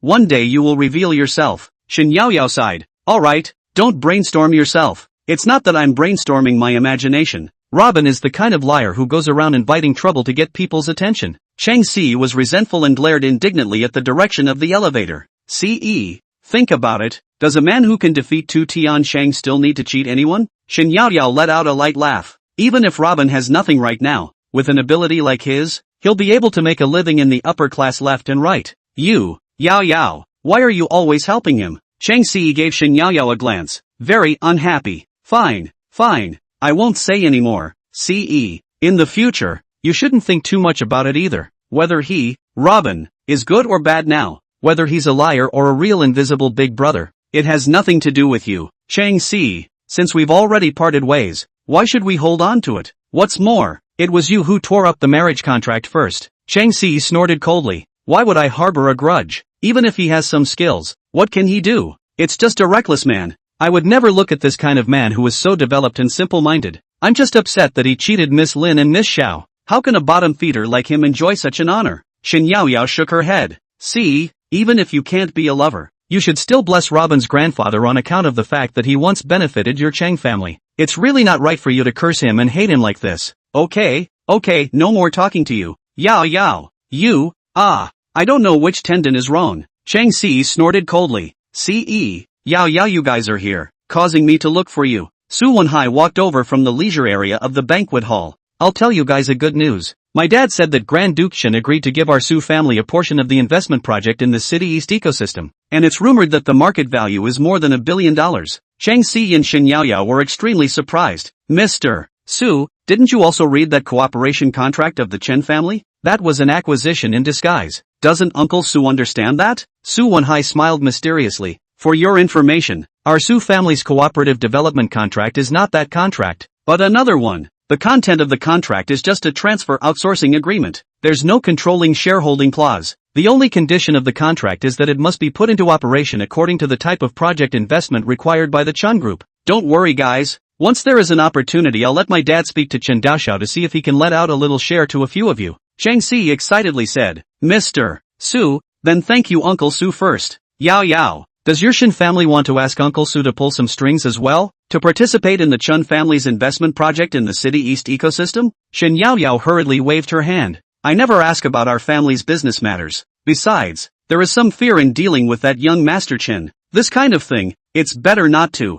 Xiao Yudi pulled Robin along and walked quickly all the way to the main entrance hall of the Purple Peak Leisure Club. Mr. Xiao, please don't pull me in such a posture. Okay, it makes it seem like I'd been kidnapped by you. Xiao Yudi looked behind her. The elevator of Lin Jingru's group had not yet come down, and let out a sigh of relief. I always feel that Lin Jingru has some kind of conspiracy. I was worried that you were charmed by her. Robin innocently said. Am I that kind of person? What could she charm me with? Xiao Yudi frowned a bit. She acted strangely towards you today. Before, she asked you to go to her place for tea, and just now, she gave you a towel and straightened your bow tie. Being so attentive to you, she must be up to something. Today is me bringing you here. Of course I have to be responsible for you. Speaking here, Xiao Yudi's voice suddenly trailed off, and her cheeks raised 2 shades of red. Chapter 0037, Chinese Medicine Practitioner Lin Ji Apology. Mr. Xiao, Grandpa's phone call. Xinyu stepped forward and handed her cell phone to Xiao Yudi. Xiao Yudi glanced at Robin.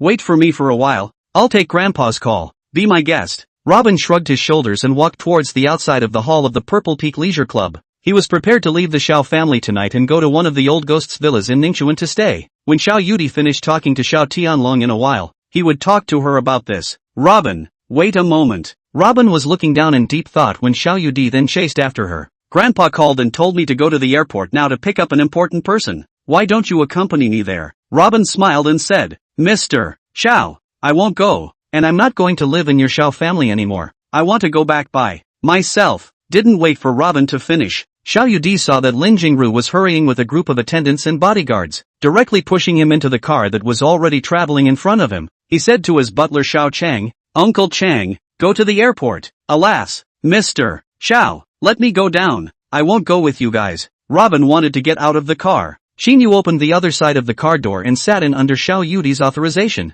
Robin looked at the two beauties on his left and right and said helplessly, what are you guys doing? We're running out of time. Grandpa said that Mr. Lin Ji Apollo, the chairman of the Dragon Kingdom Traditional Chinese Medicine and Healthcare Association, has already arrived in Ningxuan, so why don't you follow me there first? This time, Mr. Lin's chairman is specially coming over to treat the father of Li Zongcheng, the head of Ningxuan City. Grandpa Li's condition is urgent and cannot be delayed. Just commit yourself for a moment and go over with me to pick up President Lin. Robin could only shrug his shoulders.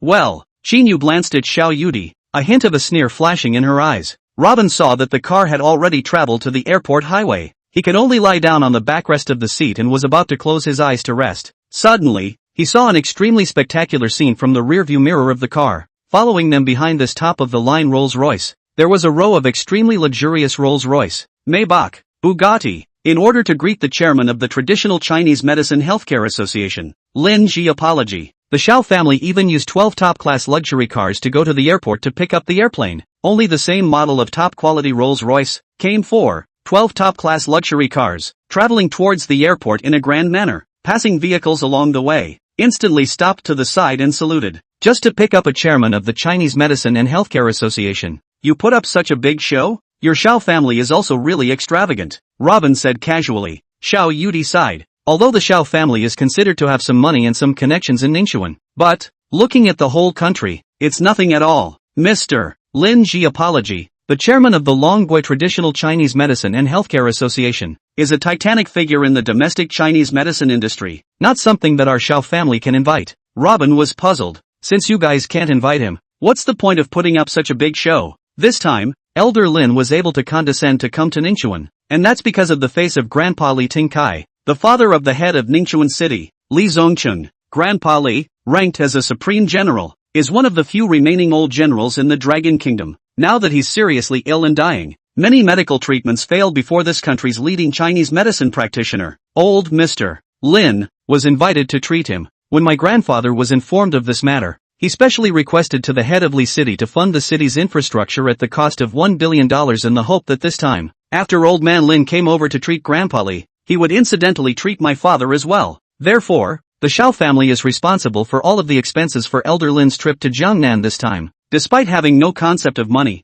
the cost of $1 billion was too much. Seeing Robin shaking her head, Xiao Yudi explained, for such a row to be able to invite Elder Lin, it's already a great honor for our Xiao family. If it wasn't for the face of city head Li's father, Elder Li, there's no one in the entire Ningxuan city who could afford to invite Lin Jiwei. Robin looked in the rearview mirror. It seems like there are 2 other SUVs with military license plates. Are they also with your Xiao family? Xiao Yudi nodded. That's the car of Li Shui, the daughter of Li City Chief. She was with us at the airport to greet Elder Lin. Li Shui is the vice captain of the Dragon Kingdom's Battle Wolf Special Warfare Brigade, with the rank of major, a formidable member of the military. This period of time when she left the army to go on home leave, it was for Grandpa Li's matter. Robin shook his head. Isn't a doctor's duty to hang around and cure people? To see a disease, as to put up such a big show and labor? It seems to be another person who sells his name and reputation. Xiao Yudi let out a bitter smile. You can't say that either. Elder Lin's medical skills are brilliant. His reputation is too big,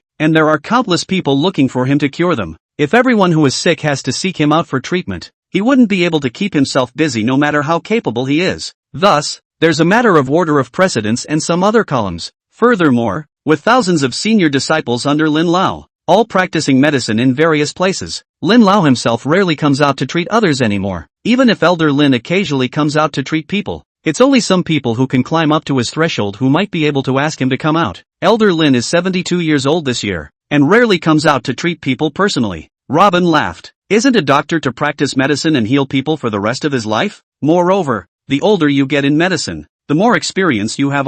At 72 years old, in the field of Chinese medicine, it can only be considered as just getting started. Moreover, This old man has to look at the patient's status before deciding whether to treat or not to treat him. He is completely a person who is making a pretense of selling his name and reputation. Xiao Yudi laughed and did not continue with Robin. In the beginning, when her grandfather told her this, she had also thought the same way. It was only after accepting the Xiao group that she slowly understood that the various human affairs in this mortal world were not as simple as she had imagined. Every single thing involved every aspect of the relationship. Among them, there is a most important kernel: interests. In this world, there was no such thing as a true hanging man. If it wasn't for the fact that Li City head's old man had the prestige of an old general, even if Li Zongqing was the head of Ningchuan City, he wouldn't have been able to invite Lin Jiwei. Similarly, if it wasn't for the fact that Elder Li had a life and death relationship with the Li family, now that Elder Li is terminally ill and a living dead man with one leg already in the coffin, the Li family would not have spent a huge amount of favors to ask the Dragon Kingdom's Chinese medicine expert to renew his life. If Elder Li was alive, the descendants of the Li family could continue to prosper. Once Elder Li was gone, the Li family would also gradually go downhill under the squeeze and retaliation of a bunch of powerful families and rivals. Old General Li Tingkai had 2 sons on his knees. Currently, Li Zongcheng, the head of Ningchuan City, was his eldest son, with only one daughter, Li Shui. At home, the second son, Li Zongliang, was the richest man in the Jiangnan generation. The second-generation elites of the Li family knew deep down that before they could truly stand on their foundations, the big tree of Li Lao could not fall. Even if they exhausted all their favors and wealth, they had to keep the old man alive for at least 3 to 5 more years. In addition to hiring Lin Jiwei's medical team, Li family in order to make sure everything was fine, Li Zonglian also invited a famous medical expert from the United States of America, who had published hundreds of academic papers in The Lancet, to come and treat old General Li Tingkai. Robin was also too lazy to pay attention to this mess and leaned back in his seat to fall asleep in a daze. The convoy that greeted Lin Jiwei arrived at Ningchuan Airport 30 minutes later. The convoy was lined up and parked neatly in front of the door of the terminal hall. The airport had been notified an hour ago, and had prepared this area in advance for clearing. Apart from a portion of the airport staff, nearly half of the airport security were all lined up waiting here. Xiao Yudi, Li Shui and the others got off the car and came to the waiting area. Li Shui stood beside Xiao Yudi in her military attire. The appearance of the 2 great beauties, such a lavish rehearsal, attracted the passengers of the airport to stop and watch. 10 minutes later, Lin Jiwei's 5-member medical team walked out of the airport. Li Shui instantly greeted them, with Xiao Yudi following closely behind. "Grandpa Lin, how are you? I'm Xiao Shui. This trip to Ningchuan was hard on you." Lin Ji apology nodded and held Li Shui's hand. "Xiao Shui, a flash of so many years have passed. You've grown so big. Time flies like an arrow. Back then, when I saw you for the first time, you were only 3 years old, when you were still in your grandfather's arms. How is your grandfather now?" Li Shui said grimly. "Grandpa has been bedridden for the past 6 months, and has been in a coma for 2 days now. My second uncle invited a cardiovascular expert, McCall, from abroad to do a series of examinations for Grandpa. McCall said that if their medical team came up with data that was very unsatisfactory, my grandfather might only be able to support himself for another 3 or 2 days. Lin Ji apology sniffed and laughed coldly. "Those Western doctors, they don't move to do statistics through instruments. Then, without asking anything about the cause of the patient's illness, they directly make a conclusion for the patient. It's too irresponsible. Western doctors are butchers in front of real Chinese doctors. I know the cause of your grandfather's illness. He will live for another 1.5 years. No problem." Li Shui's eyes raised a ray of hope when she heard this, and she said even more respectfully, "Elder Lin, you're the medical titan of the Dragon Kingdom, and my father said that as long as you can come to Ningchuan, Grandpa's illness can definitely be cured. Major Li, just rest assured, there is no disease that can't be cured with my master's hand." A beautiful young woman beside Lin Jiwei said impatiently. Li Shui hurriedly nodded her head. "Elder Lin, who is this?" "I am Elder Lin's close disciple, Zhang Xiaowan. Teacher is tired. It's better to arrange for teacher to get on the car and rest as soon as possible," Li Shui hurriedly said.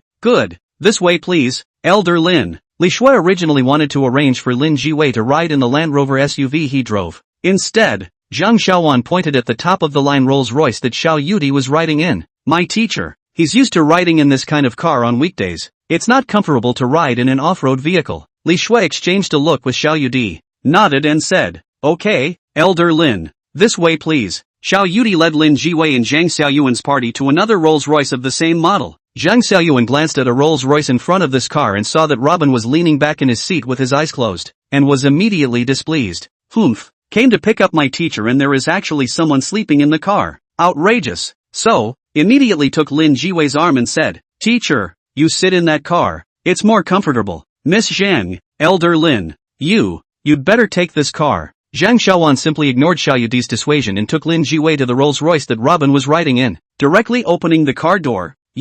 Hurry up and get down. My teacher wants to ride in this car. Robin opened his eyes in a daze and saw a woman with a delicate face but fierce eyes in front of him, glaring angrily at him. Do you hear me? Get out of here right now. Chapter 0038. You'd better prepare for the aftermath. Robin was already upset when he was woken up. Coupled with this woman yelling, he was even more displeased. Who are you? Waking up little master like get lost. Xiao Yudi, who came up immediately after, heard the words uttered by Robin, and his mind buzzed. The heart said, it's over. With Robin talking like this, Lin Jisari was categorically not going to see his father again. Lin Ji Apollo's face also instantly went cold. He knew that this time, when the Xiao family put on such a big show to come together to greet him, they must have a request for him. Previously, the Li family had also revealed the Xiao family's intentions to him. He had wanted to make a trip to Ningxuan, and in the meantime, healing their Xiao family was not an impossibility. Now that he saw such a scene, it was very unpleasant. He sneered, I'd better take Xiao Shue's car, right?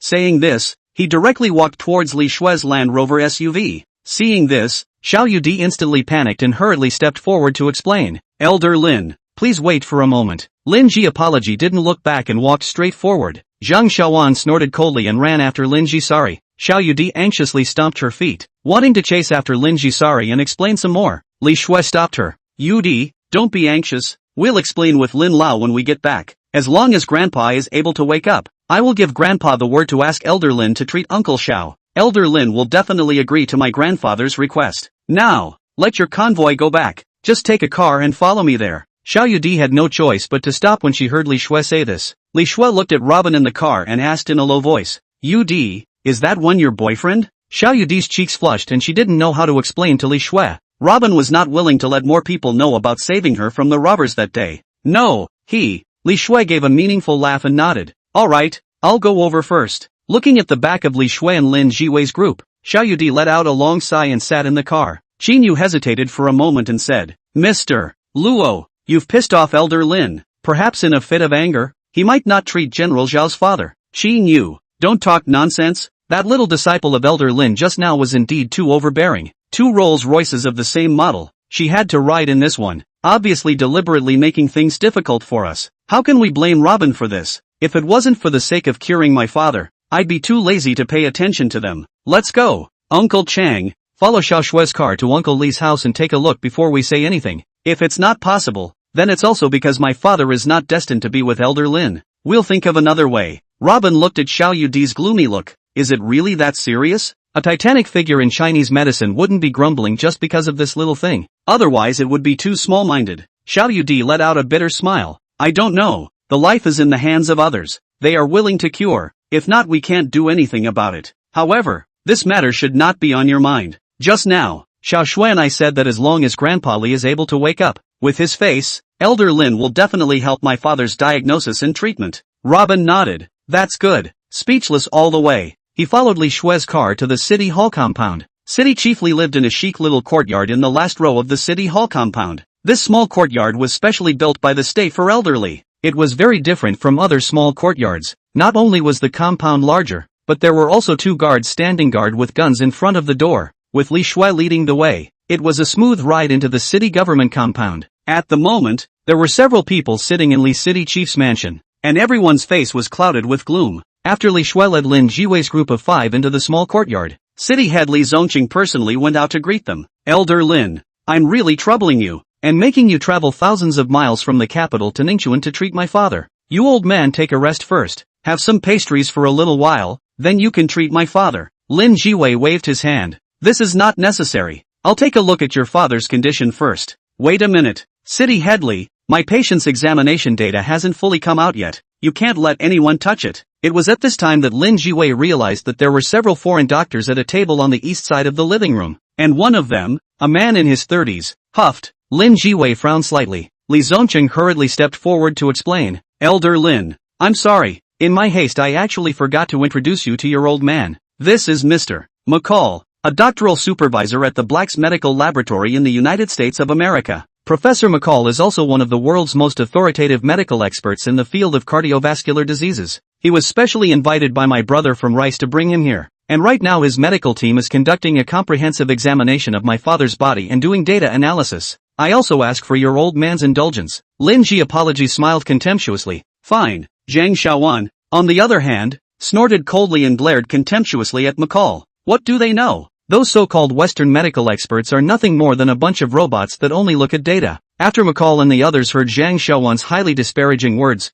they were instantly displeased. This young lady is speaking too rudely. I wanted to save face for you Chinese medicine practitioners, but you stood out on your own. You Chinese medicine practitioners are all a bunch of ignorant voodoo believers, engaging in some godly stuff. In fact, you are joking with the lives of your patients. We Western doctors analyze the patient's condition through the precision of instruments, which are strictly in accordance with the laws of science, and make data statistics on the patient's condition, and make a final diagnosis based on the statistical results. Based on the results of the diagnosis, a corresponding treatment plan is formulated. Zhang Xiaowan still wanted to angrily dislike with it. Li Zongqing hurriedly made a round up. Mr. McCall, Elder Lin, I don't understand some of your academic arguments, so please bear with each other. To be able to sit here today, they are all honored guests of our Li family, and ultimately curing my father's disease is what is most important. Although Lin Ji apology was furious, he was in the way of being a titanic figure in the Dragon Kingdom's Chinese Medicine Academy, so he couldn't say anything more in this situation.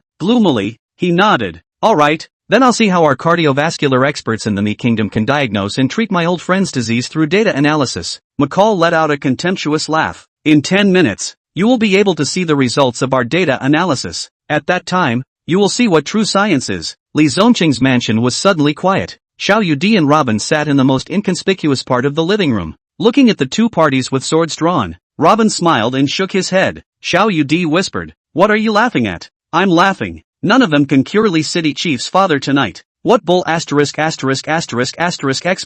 They are all just bragging experts." Robin's voice wasn't very loud, but in the silent Li mansion living room, it was extremely piercing. Team McCall and Lin Jiwei looked at Robin angrily at the same time. Li Zongqing said angrily, "What kind of person? Nonsense here?" Li Shui hurriedly got up and explained, "Dad, he's a guest at Grandpa Zhao's house." Xiao Yudi also apologized. "Uncle Li, I'm sorry." Without waiting for her to finish her sentence, Robin continued, "I'm just telling the truth. None of them can save your father." Xiao Yudi's head went big at that moment, looking in horror at the anger that was about to burst out from Li Zongqing's eyes. At this time, Li Zongliang, who hadn't said anything, coldly snorted, "Kid, don't you want to die? Whether I want my life or not, you are not qualified to know. But I know that if they treat your father is considered lifeless." When these words came out, Li Zongqing was so angry that he pointed at Robin and angrily rebuked, "Get out! Get the hell out of here!" Robin got up and said, "You think little master wants to be here with you?" At this moment, Xiao Yudi regretted it too much. How could she not expect Robin to say these shocking words?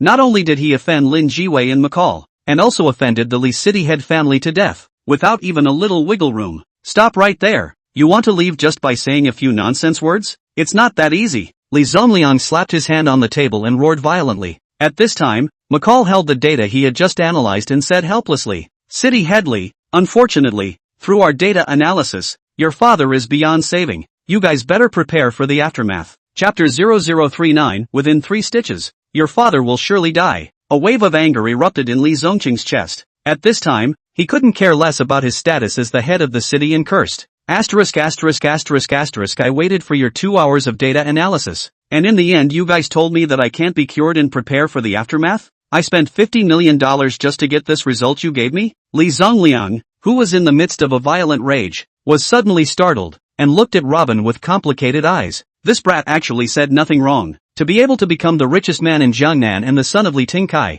his vision of recognizing people was absolutely unrivaled. If this kid is not talking nonsense, it means that he has long seen the root cause of his father's illness. Could it be that he also knew medical skills? McCall spread his hands helplessly. Mr. Li, I understand how you feel right now. But, birth, old age, sickness and death are natural laws. Your father is old, having once suffered a serious gunshot wound. The functions of many of his internal organs are extremely weak, adding to the fact that there have always been a few pieces of shrapnel from his early years remaining in his body. Forced treatment is pointless and will only add to his more pain. It would be better to let him leave peacefully in his final moments. A bunch of nonsense. Lin Ji apology sneered and slowly stood up from the sofa. You don't have the ability to heal and save people, so you just decide that your patient is unsalvageable. How ridiculous. Li Zongqing was angry and anxious. For a moment, he actually forgot about Lin Ji apology, the chairman of the Traditional Chinese Medicine and Healthcare Association that he had invited, hurriedly stepping forward to hold his hand, pleading, "Elder Lin,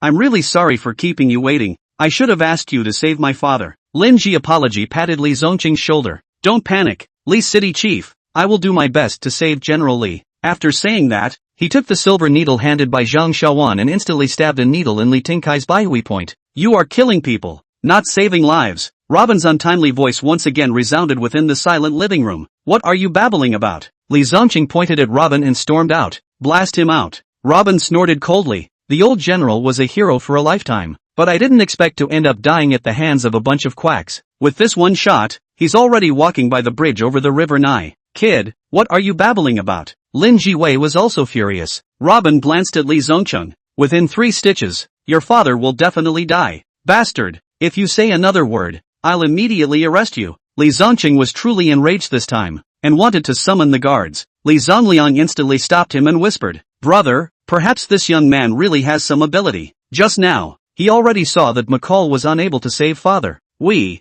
should still wait a little while to look at it." Li Zongqing sniffed and looked at Robin. The young man in front of him was only in his early 20s and was full of arrogance. To say that he was more proficient in medical arts, Li Zongqing would not believe it in any way. "Kid, let me tell you, Elder Lin is the titan of our Dragon Kingdom's Chinese medicine world. His energy is not something people like you can speculate on. Since you said that Elder Lin couldn't cure my father's illness, could it be that you know about medicine?" Robin said disdainfully. "Medical arts? It's just a term. The so-called medical art is nothing more than being well-versed in the structure of the human body's organs, as well as the principles of qi and blood operation in the body. Anyone who has read books on Chinese medicine understands. The difference lies in how these principles are applied to cure the sick and save lives. As far as that is concerned, it depends on their own skill." "Oh, this president of Chinese medicine, as you call him, just now, when this needle went down, it violated the rules of the human body's operation. In essence, he's helping to accelerate your father's death." When Li Zongqing and Li Zongliang heard this from Robin,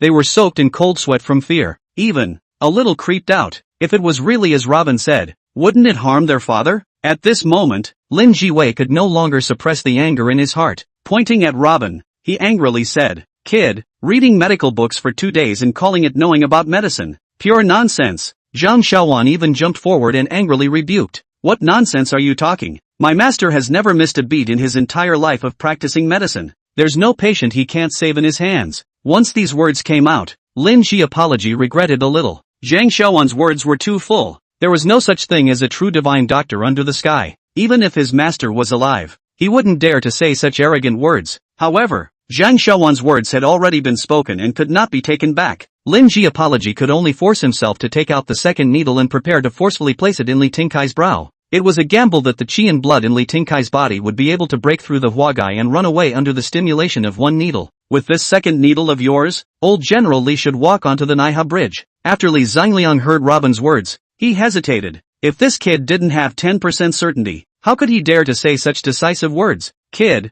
something like you who has never seen the world, come and take a look. What kind of changes happened to General Li after I stabbed down this needle?" Lin Jiwei saw that after his second needle went down, Li Tingkai's face did gradually redden. In his heart, he was overjoyed that he had made the right bet. "Today, Lao Fu will let you open your eyes and see what is called true medical skill." The crowd in the room, seeing the originally dying Li Tingkai gradually taking on the breath of life, everyone almost exclaimed in shock. In the end, it's still our Dragon Kingdom's leading practitioner of traditional Chinese medicine who is more skillful in his medical skills. Master Lin is simply the reincarnation of Hua Tuo. Just as a crowd of people marveled at Lin Ji Apollo's masterful medical skills of turning decay into magic, McCall stepped forward and said disdainfully, "President Lin, old Mr. Li's current signs should be a flashback. All the organs in his body have already failed. There's no way you can bring old Mr. Li back to life. Taking life from death is a serious violation of the laws of natural science." Lin Ji apologized angrily. "Forget it. According to your laws of natural science,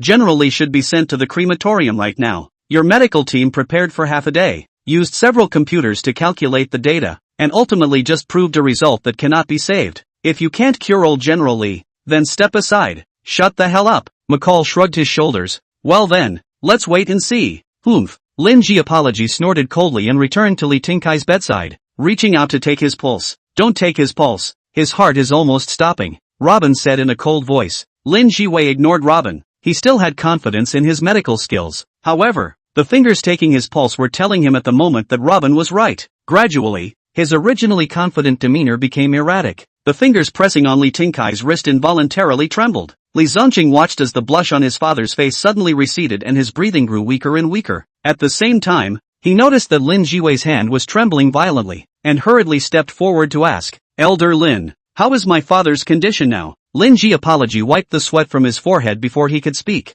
Robin said, "The heartbeat is about to stop. If we don't administer help in time, after 5 minutes, even if the gods come, they won't be able to save him." "You brat, shut up," Lin Jiwei said angrily. Robin snorted coldly, "If you forcefully administer the needle again, it's the same as killing him." Originally, old General Li still had a bit of breath, which was completely disrupted by these 2 needles of yours. It's like a dying leak fire being forced to puff up the wind by you. Exerting too much force. Does he still have a life? Lin Ji apology wanted to angrily dislike Robin for a few words, but he couldn't speak. What Robin said was good. Li Tingkai's various internal organs were near exhaustion, and there was only a faint amount of qi and blood, fighting for the last ounce of breath in his body to maintain his life. Just now, he had administered a needle in an attempt to forcefully coalesce the qi and blood in Elder Li's body. However, due to Elder Li's advanced age, the blood vessels in his body were severely congested. Forcibly pulling the qi and blood could not achieve the desired effect. Instead, it formed stagnant blood in the body and could not run. It was like a narrow road opening. If a group of people passed through slowly, they could still walk normally.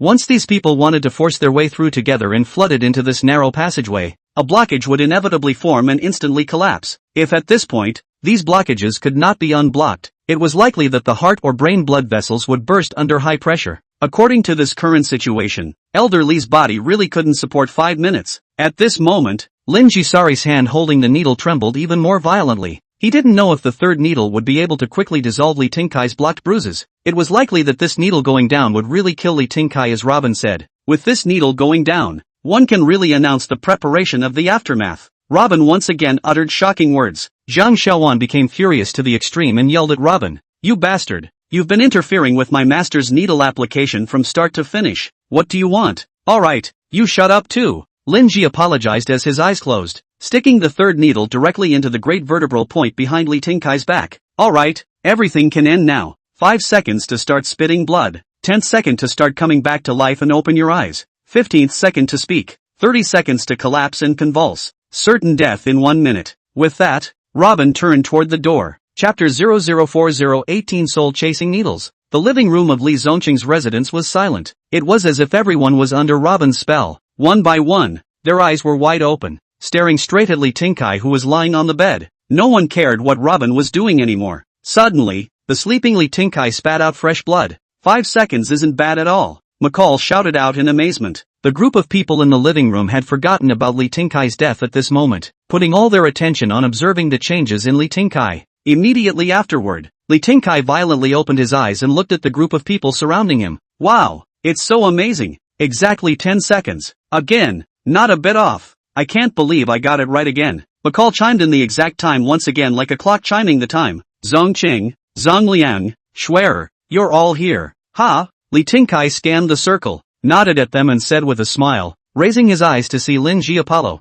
"Old Lin, I remember we still have one more game of chess left to play. Wait a little while and continue with me." Lin Ji apology flopped and sat down on the ground, his whole body trembling with fear. 15 seconds, 15 whole seconds. It really opened its mouth and spoke. "Master Luo, you are the most amazing prediction expert I've ever seen. Your predictions are too accurate." McCall's near-excited shouts woke everyone up from their shock. The 5, 10, and 15 seconds that Robin had just said were all honored by Elder Li's performance. Not a hair out of place. Then, the next 30 seconds of falling to the ground and convulsing. 1 minute of certain death. In other words, there was only half a minute left before the old man was going to die. Li Zongqing had already panicked at this moment, grabbing Lin Jiwei's collar. "You, quickly think of a way to save my father." Lin Ji apology gasping for air, desperately shaking his head. With a thud, Li Tingkai tumbled to the ground. His entire body was convulsing non-stop. Everyone looked at the bizarre scene in front of them with horror. "Quickly, hurry up and get him back. Only he can save your father." Lin Jiwei rolled and tumbled up from the ground,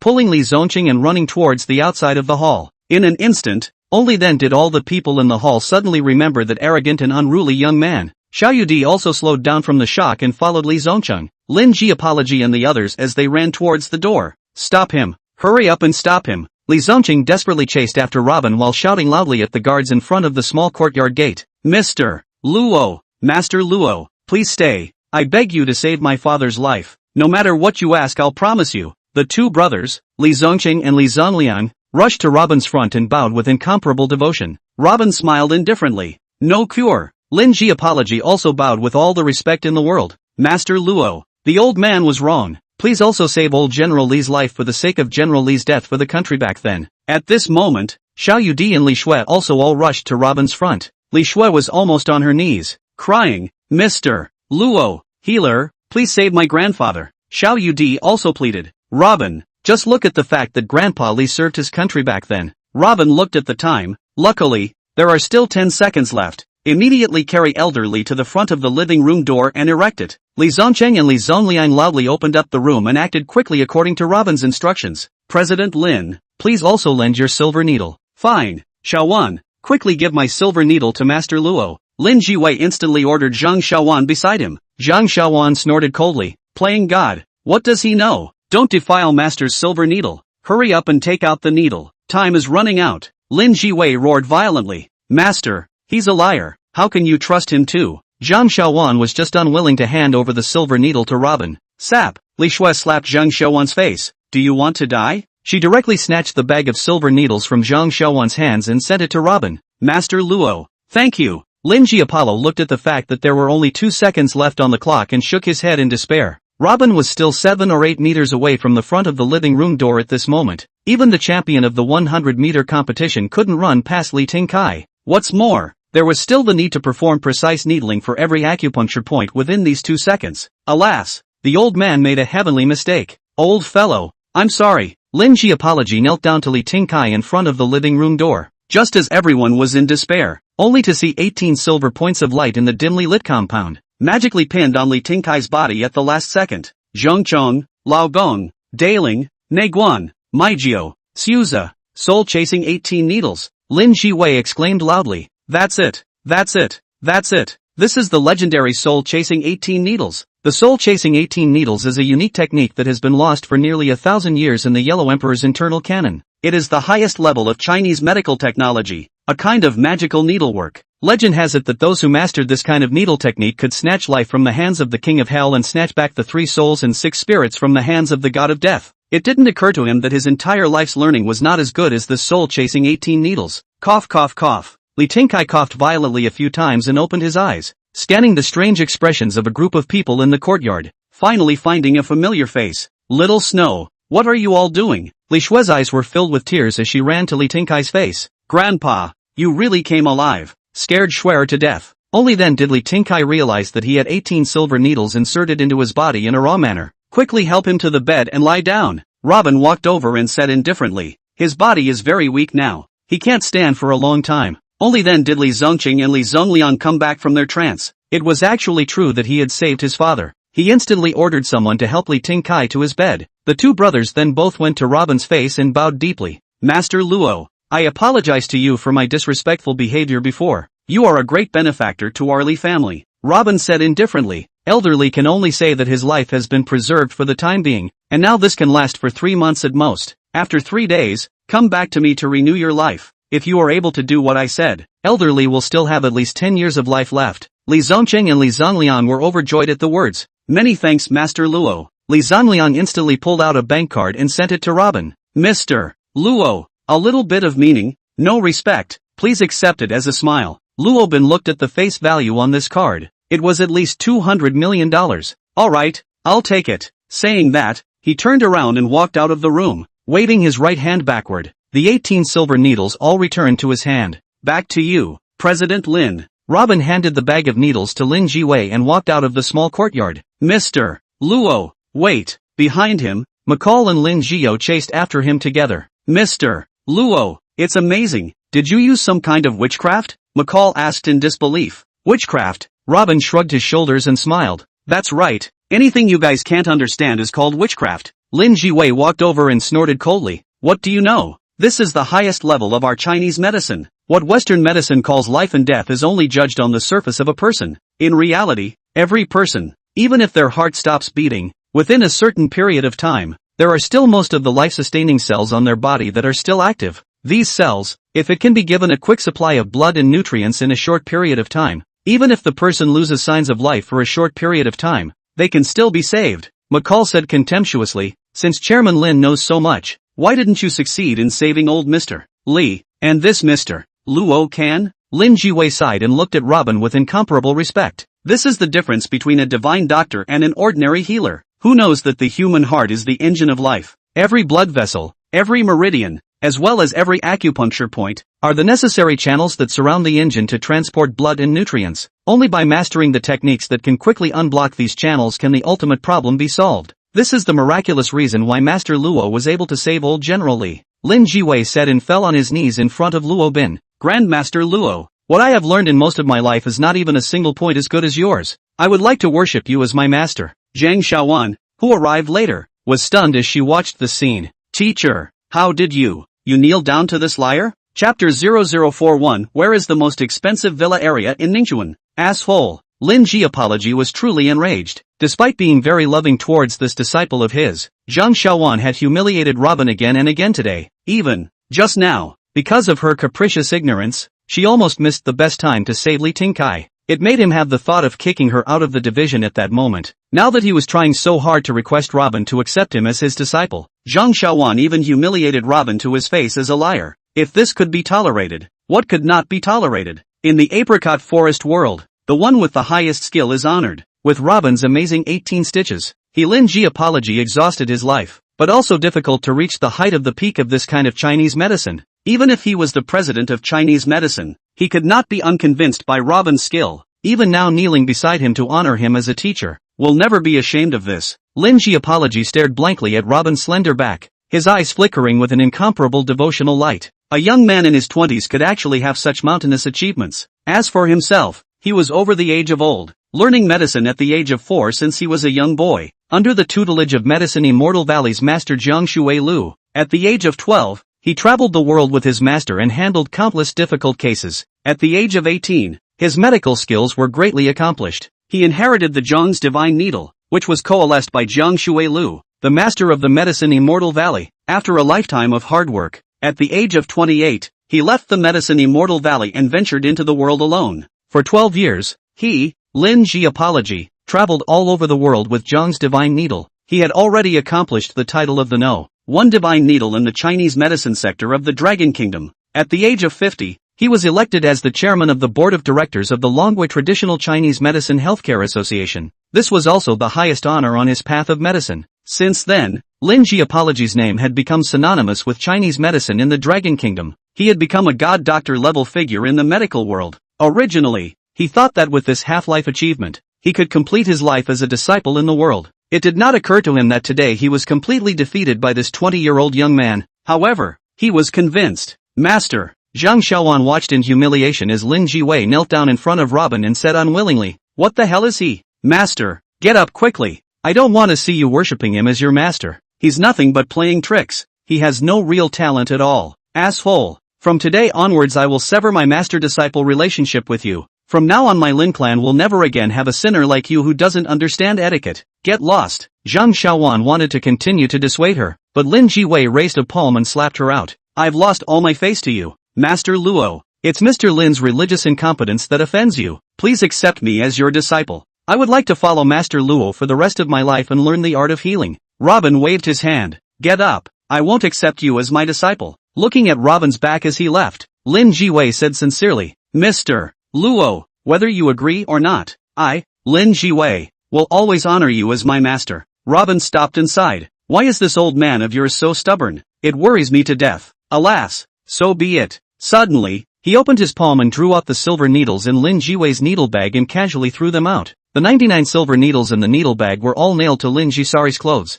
Lin Ji Apollo was shocked. Looking down, the position of each silver needle corresponded to various acupoints on his body. These 99 needles were just suspended on the clothes, not touching the skin of the body in the slightest. This kind of technique, this kind of flying needles in the air, superb stunts. Lin Ji apology. I'm afraid that this life can learn 3 achievements is considered complete. Lin Ji Apollo was so excited that he burst into tears and kowtowed 3 times at Robin's back. Thank you master for teaching me the soul-chasing 18 needles. Lin Ji Apollo will always regard you as his honor. This scene was watched by Xiao Yudi's panoramic view. How could she not have thought that Robin even had this kind of ghostly means? The world's top cardiovascular and cerebrovascular team, as well as the Dragon Country Chinese medicine titan, were unable to save the patient. He hard to pull it back from the ghost gate. Moreover, that kind of maneuver was stunningly amazing. At this moment, even Lin Ji Apology, a figure at the level of a deity in the Chinese medicine industry, fell down in front of him. Robin, how many other wonders do you have that I don't know about? Xiao Yudi looked at Robin's back, surprise flickering in her brows. Robin,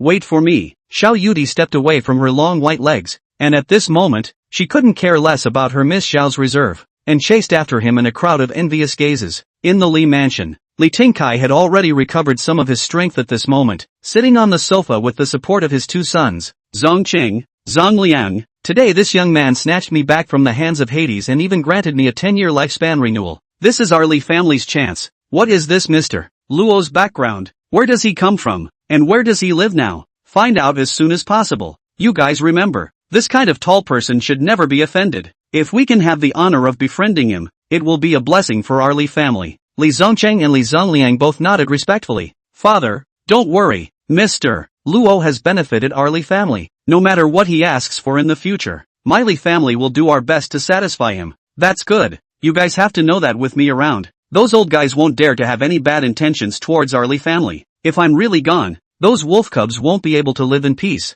Therefore, you have to make more friends with people of high standing like Mr. Luo in order to ensure that our Li family will prosper under any circumstances. Li Tingkai raised his eyes to see his granddaughter, Li Shui, who was standing by the side, and a pleased smile lifted up on his face. Little Shui, I see that Mr. Luo and you are of similar age. You young people need to move around more. If it's suitable, you can also consider thinking about marrying him. Li Shui's cheeks suddenly reddened. Grandpa, you're confused. That Mr. Luo is Yudi's boyfriend. In the future, in front of Mr. Luo, don't talk about this matter. How embarrassing. Ha ha ha. Li Tingkai laughed. Grandpa isn't confused. Isn't he still not married to that girl child from the Xiao family? Not being married, does that mean Mr. Luo is still single? Since he's single, anyone has a chance to get in touch with Mr. Luo. Grandpa, what are you talking about? You're recovering from a big illness, so say less. Didn't Mr. Luo say that although you're awake now,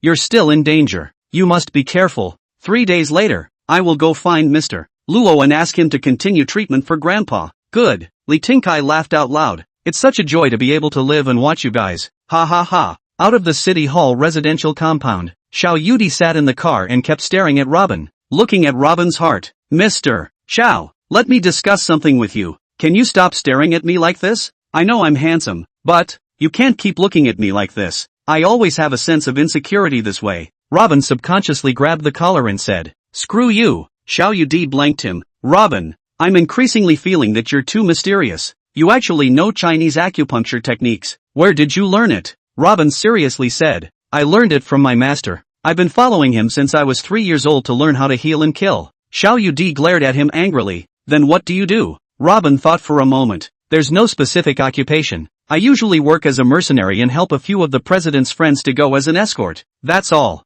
Presidents? You said those presidents are your friends? Yes, they often invite me for tea. Is that strange? Xiao Yudi and Xin Yu looked at Robin's serious look and laughed. You have tea with the president. And I also said that I often play golf with the Secretary General of the Union State. Robin shook his head and said, Don't believe it even if you don't. In that case, being with these people so often, you should be very rich, Xiao Yudi asked with a smile. Robin nodded. Not too rich, I guess. Anyway, I have at least a few trillion in this card. Butler Xiao Chang almost laughed out loud as the steering wheel shook a bit. Xiao Yudi and Xin Yu finally couldn't hold back their laughter. Robin looked at them and helplessly said, Forget it if you don't believe it. Stop at the front. I'll get out of the car. I won't go back to the Xiao family villa with you guys today. I'll go back another day to check on your father's condition. Xiao Yudi wanted to stay again, but thought better of it. Getting out of the car. After Xiao Yudi and the girls left, Robin wanted to call a taxi to go to the old ghost's villa in Ningxuan. A Porsche supercar stopped in front of him. Robin,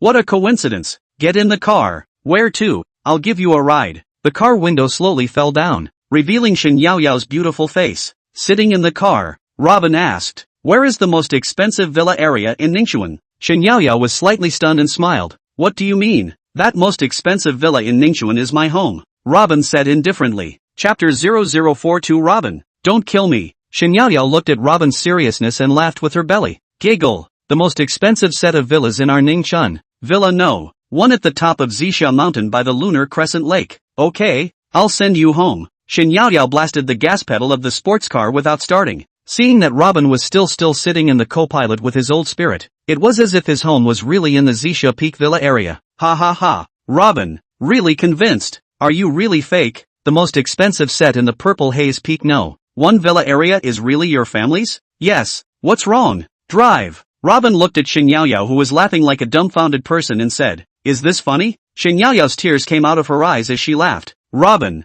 you're too funny. If you work as a comedian, you'll definitely be able to become the next comedy master. Ha ha ha. Robin locked his eyebrows and looked at himself in the rearview mirror. Very handsome. He glanced at Shen Yaoyao, who was still laughing her ass off, and said seriously, ugh, stop laughing. I want to ask you, do I really look like I'm poor? Actually, I'm very rich. I have at least a few trillion in this card. What's wrong with all these women? Do you have to have a big gold chain around your neck, a big gold watch, and drive a luxury car to be rich? No more explanations. Think what you like. It's good that you're all happy. After laughing for a while, Shen Yaoyao was able to catch her breath. Robin glanced at Shen Yaoyao and deflated. Take it easy. Don't laugh and jerk over. Drive properly. I'm still in the car. Shen Yaoyao came to a screeching halt. Only then did she realize that she was only focusing on laughing, but she forgot that she was a bit out of character. Her cheeks reddened, and she hastily straightened her sash. You bad guy. Okay, no more jokes. Tell me, where do you live?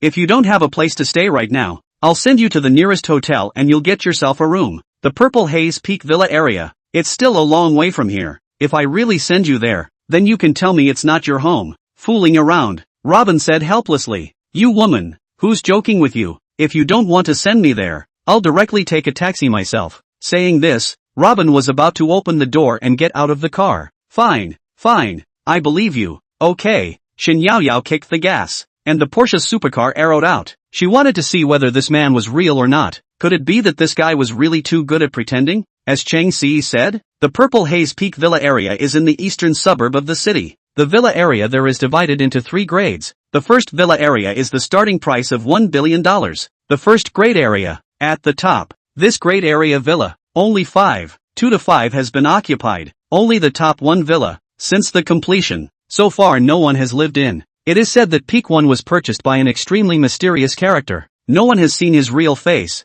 So it's you. LOL. Robin nodded approvingly. Exactly, it wasn't mine before. But, now and in the future, it's mine. Shen Yaoyao looked at Robin's serious look and smiled even more broadly. This man graduated from the acting department, right? This kind of acting skill is absolutely superb. Seeing that it was still early, Shen Yaoyao suddenly remembered an exciting and fun place. Robin, there's a very fun place. It's on the road that leads to the villa area at the top of Zixia Mountain. It's still early. I'll take you there to take a look. Fun place? Play what? Robin asked with a lazy yawn. A place to play exciting racing cars. Shen Yaoyao said excitedly. The Panlong Peak of Zixia Mountain has a circular mountain road that goes straight to the top. Quite a few people who like to play racing often gather there to race cars, and there are all kinds of exciting ways to race cars. The most wonderful and exciting is the life and death play. The bet for each race is a supercar worth anywhere from $5 to $10 million. Although car wrecks and accidents happen often there, these people who like to play car betting are still happy to do so. Robin, do you want to go? Not going. Robin returned directly without even thinking about it. I'm in awe of life. That kind of boring playing with life stuff. Not interested. Cut. Coward. Shen Yaoyao snorted lightly and gave Robin a despicable look. No wonder Chang Si can't look at you. The corner of Robin's mouth twitched, and he was about to say, that's because she, Chang Si, was blind. Suddenly, from the right rearview mirror, he saw that 2 Hummer off-roads were following their car unhurriedly. Not far behind the Hummers, there were also 2 30-ton dump kings. The 2 Hummers and the 2 dump trucks were obviously together. Looking at them with this stance, they seemed to be following this Porsche supercar driven by Shen Yaoyao. Were these people Shen Yaoyao's enemies? Or, were they rushing towards him? It was uncertain at the moment. Right now, he was still in the city, surrounded by many vehicles and pedestrians coming and going. It wasn't convenient to test them. Let Darknet check out the real intentions of these guys, and then, decide what to do with them. Soon, The Porsche drove out of the lively downtown area and entered the eastern suburb Ring Road. This road was the necessary passage to the villa area at the top of Zisha Mountain. The view was wide open, and the vehicles and pedestrians on the road were relatively sparse. This area in the eastern suburb was a high-grade residential area planned by the Ningxuan municipal government. The navigator shows the situation of the road ahead. This place was less than 20 kilometers away from Zisha Peak Villa. The entire road was almost a straight line. On the way, there were two crossroads and a thong intersection. Robin looked in the rearview mirror. The two Hummer SUVs that had been tracking them all the way were still following less than 100 meters behind them without slowing down. The two dump trucks, on the other hand, were no longer in view. Such a way of tracking was too low-end though. However, from this familiar aura, one could tell that this was a group of killers. However, for a moment, one couldn't go and determine who the target of their kill was. Was it the Shin family's enemies? Or, was it revenge against him? Robin? If these people were targeting him, there was no need to ask at all. The darknet assassins lurking around to protect him would warn him at the first opportunity. Then, get instructions to execute an assassination operation or capture the other party. A minute later, Robin received the message. The two Hummer SUVs were 4 assassins hired by Huanyu Group's Chen Shulian's men, a man named Bin. 3 hours ago, these assassins had begun tracking him. 5 minutes ago, after they determined that Robin was heading to the Purple Haze Peak Villa area, the 4 assassins decided to create a car accident on this road and kill Robin. The darknet assassins asked for disposal instructions. Instead of letting them take action, Robin chose to take care of it herself. This mountain highway leading to the Purple Haze Peak Villa area totaled 3 intersections. Bin's men, most likely, chose to strike at the center D intersection. Chapter 0043 with me here. You won't die. Slow down slightly and stop at the safety island ahead. Robin glanced at the rearview mirror and said to Shin Yaoyao. Shin Yaoyao looked at Robin's expressionless look and laughed. What do you mean? Turn around and go back, huh? You're really good. I told you so. How could that number 1 villa worth $3 billion be yours? You're really a boring guy. Get off. Robin ignored Shin Yaoyao's playful laughter and said in a cold voice. Shin Yaoyao looked at Robin's serious look. She didn't move her body but, instead, laughed. What do you mean? Robbery? Lol. Robin directly opened the car door and held Shin Yaoyao in the co-pilot. Fasten your seatbelt. Shin Yaoyao was confused. Did Robin really want to rob? Is he preparing to rob the car? Or, rob the color? Suddenly, Shin Yaoyao had an extremely bad premonition. No wonder Chang Si was so antagonistic towards him. Dare she see that Robin's behavior was all pretend? Robin, don't kill me. Okay, how much money do you want? I'll let my dad call me. And, I'm still a virgin. Rumble. Robin kicked the gas and the Porsche Supra roared and ejected. Ah, Robin, what are you going to do? I'll give you everything, okay? You mustn't kill me. Shin Yaoyao was startled. She didn't know what Robin wanted to do. Shut up, Robin said in a cold voice. Don't worry, I don't want anything. Then why are you driving so fast? Shin Yaoyao clutched her arms tightly, trying her best to cover her somewhat exposed chest. Don't you want to drag race? Robin let out a light laugh. I'll take you for a thrill. Shin Yaoyao sat in the almost flying Porsche supercar, screaming in fear as she clutched the handle. Robin, you're crazy, driving so fast on this road. Don't you want to die? Quickly slow down. Robin coldly said. Don't talk, sit still. Shin Yaoyao looked at the Robin at this moment and was violently stunned. This man had changed his previous lethargy, and his whole body was blooming with an undeniable domineering aura. That cold face, that skillful and handsome driving posture, it was simply too perfect. For a while, Shin Yaoyao was mesmerized by such an obsessive and focused temperament of Robin. Robin looked at the time. At this speed, it would only take 2 minutes to arrive at the front D intersection from here. The darknet sent a message that Chen Shulian's assassin chose to settle them at the D intersection. At this moment, it was possible to start taking the initiative. He looked in the rearview mirror. The 2 Hummer off-roads that were tracking him were still not slowing down, always keeping a certain distance behind them. The corner of Robin's mouth lifted into a playful sneer. Sit tight, I'm going to change speed. Robin chortled. Shen Yaoyao, who had originally been staring at him in fascination, gave a jolt of fright. At the next moment, Robin slammed on the brakes, and the Porsche suddenly reduced its speed from nearly 400 yards to 250 yards. Shin Yaoyao was startled. What are you doing? Having fun? Scared me to death. After the sudden deceleration, Robin stepped on the brakes again, and the car's speed was steeply reduced from 250 yards to 100 yards. Robin, what are you up to? Stop it, will you? Shin Yaoyao yelled loudly. Don't yell. Sit still. There's a killer. Robin glanced at the rearview mirror and said. Shin Yaoyao covered her mouth in surprise and held onto the handle tightly, her eyes glancing at the Hummer SUV that was already approaching them in the rearview mirror. Killer? Robin, don't scare me, okay? What kind of people want to kill us? I'm scared, she almost cried out. Growing up, she had never experienced such a scene. At this moment, she had a sense of near-death fear. Robin laughed softly. Grab the handle. Close your eyes and your mouth as well. With me here, you won't die. Shen Yao pitifully looked at Robin. Her whole body's nerves tensed up. Her heart was already in her throat. She secretly looked at the two Hummer SUVs in the rearview mirror. Suddenly, the two vehicles suddenly accelerated as if they meant to overtake them. Robin glanced in the rearview mirror. There was a steep acceleration. The Hummer SUV behind them instantly followed and accelerated. The corner of Robin's mouth raised a light smile. You actually have the heart to laugh? Shen Yao was dumbfounded. Is this one really fake? Before he had time to exit, Robin suddenly turned the steering wheel. The Porsche Supra that was originally dominating the middle of the road, steeply, veered to one side. Immediately after, Robin slowed down with another sharp brake. Shen Yao's body tilted steeply. Fortunately, the safety belt tightly bound her to the seat. It was only then that everything on her body didn't float up in a brainstorm. Behind her, a Hummer SUV that was following at the front, overtook it in a whirlwind. Right in the process of this Hummer SUV overtaking the Porsche Supra, a bald man in the back row of the Hummer SUV made a pistol gesture at Robin and Shen Yao. An incomparably arrogant smile spread across his face. This hideous and terrifying smile was less than 20 centimeters away from Shen Yao. Shen Yao was startled. This Hummer off-road rushed to the front of the Porsche. The left and right frantically traveled in an S shape, hard pressed against the Porsche's speed and blocked in front of them. The other Hummer SUV behind them, however, followed the Porsche at an even closer distance. Robin, what do they want? Shen Yao almost shouted out in tears. Robin smiled indifferently and said, they want to die. Ha! Shen Yao shrieked in shock. Robin was talking about life and death at the moment as calmly as if he was talking about a trivial matter. The two Hummer off-roads sandwiched the Porsche Supra in the middle, forcing their way to the front. Robin could see what they had in mind. Such a stance was obviously a preparation for a crash at the ding-dong intersection in front of them.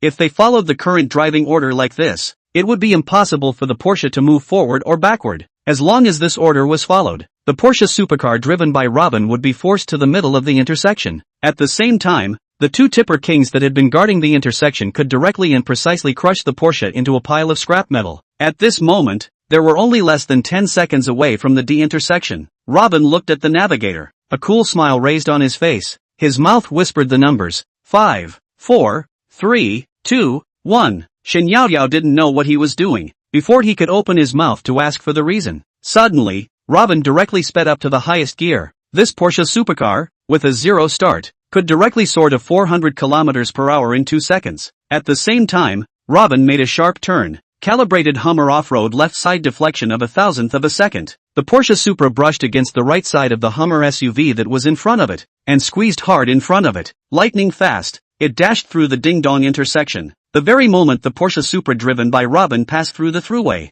from the right side of the D intersection, the 30-ton dump king from before appeared on time, and at this moment, it was charging towards the intersection at full speed. The 30-ton dump king scraped the rear of the Porsche. The Porsche supercar suddenly, a big rotation in place. When it rotated to the 180-degree position, the front face of the car brushed against the side of the tipper king. Fortunately, the direction of rotation of the Porsche supercar was the same as the direction of the tipper king's advance. So much so, that the Porsche continued to rotate after brushing against it. When the front end rotated to 360 degrees, Robin kicked the gas pedal, and the Porsche supercar roared back to its original travel track and resumed normal driving. Shen Yao closed her eyes tightly and screamed loudly. In the short 2 seconds of shock, she almost collapsed. After the Porsche supercar rushed out 500 meters, it slowly stopped on the side of the road. Aha! Shen Yao was still yelling. Alright, stop yelling, it's already fine. Robin grabbed Shen Yao's kicking and plowing arms and chided. Shen Yao opened her eyes and looked around.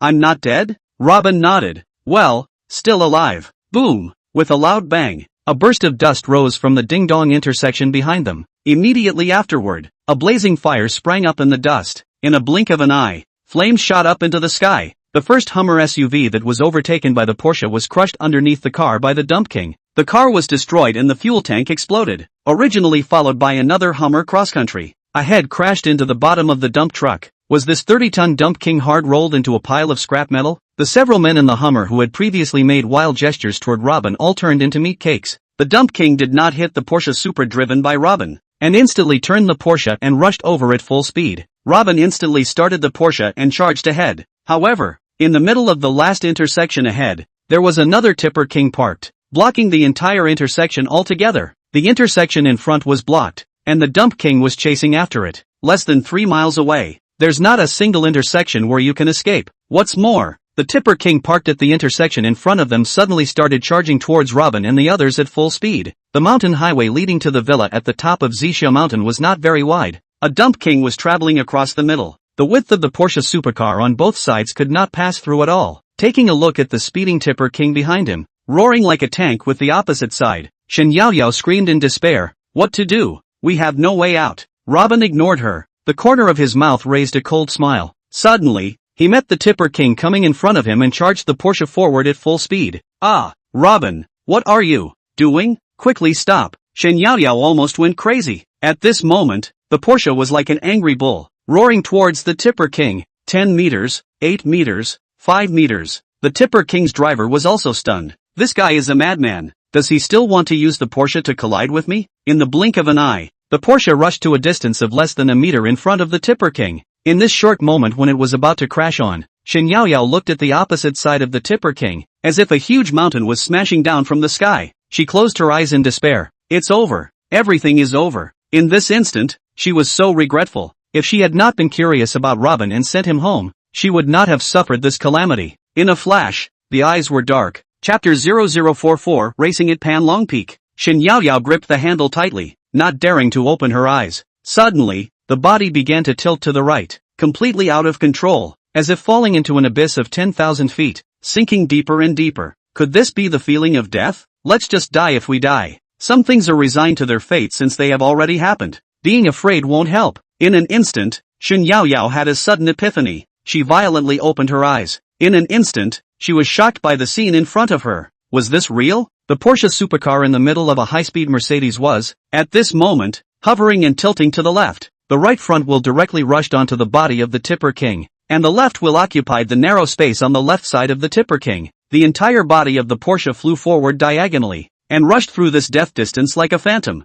Due to the fact that the chassis of the Porsche supercar was too low, the left side of the body was completely rubbing the ground forward. The left side of the body in the highway ground cut violently, instantly set off a burst of dust and sandfire, 1/1000th of a second of life and death. The Porsche supercar, surprisingly, escaped from the disaster in such a god-awful way. This is true? Shen Yaoyao had long forgotten her fear at this time, and excitedly shouted, Robin, Robin, we actually rushed over. However, Robin did not pay any attention to her shouts, and remained focused on driving the Porsche in a playful and frantic manner forward. Just as the Porsche supercar crossed the line of life and death in an extremely bizarre manner, the drivers of the two tipper kings were instantly shocked by this momentary amazement. At this moment, they had actually forgotten that on the opposite side of the road, there was another behemoth with the same tonnage as themselves, which was rushing towards each other at a speed close to 300 kilometers per hour. In less than a second of distraction, the 230-ton dump king completed a most intense collision. Boom!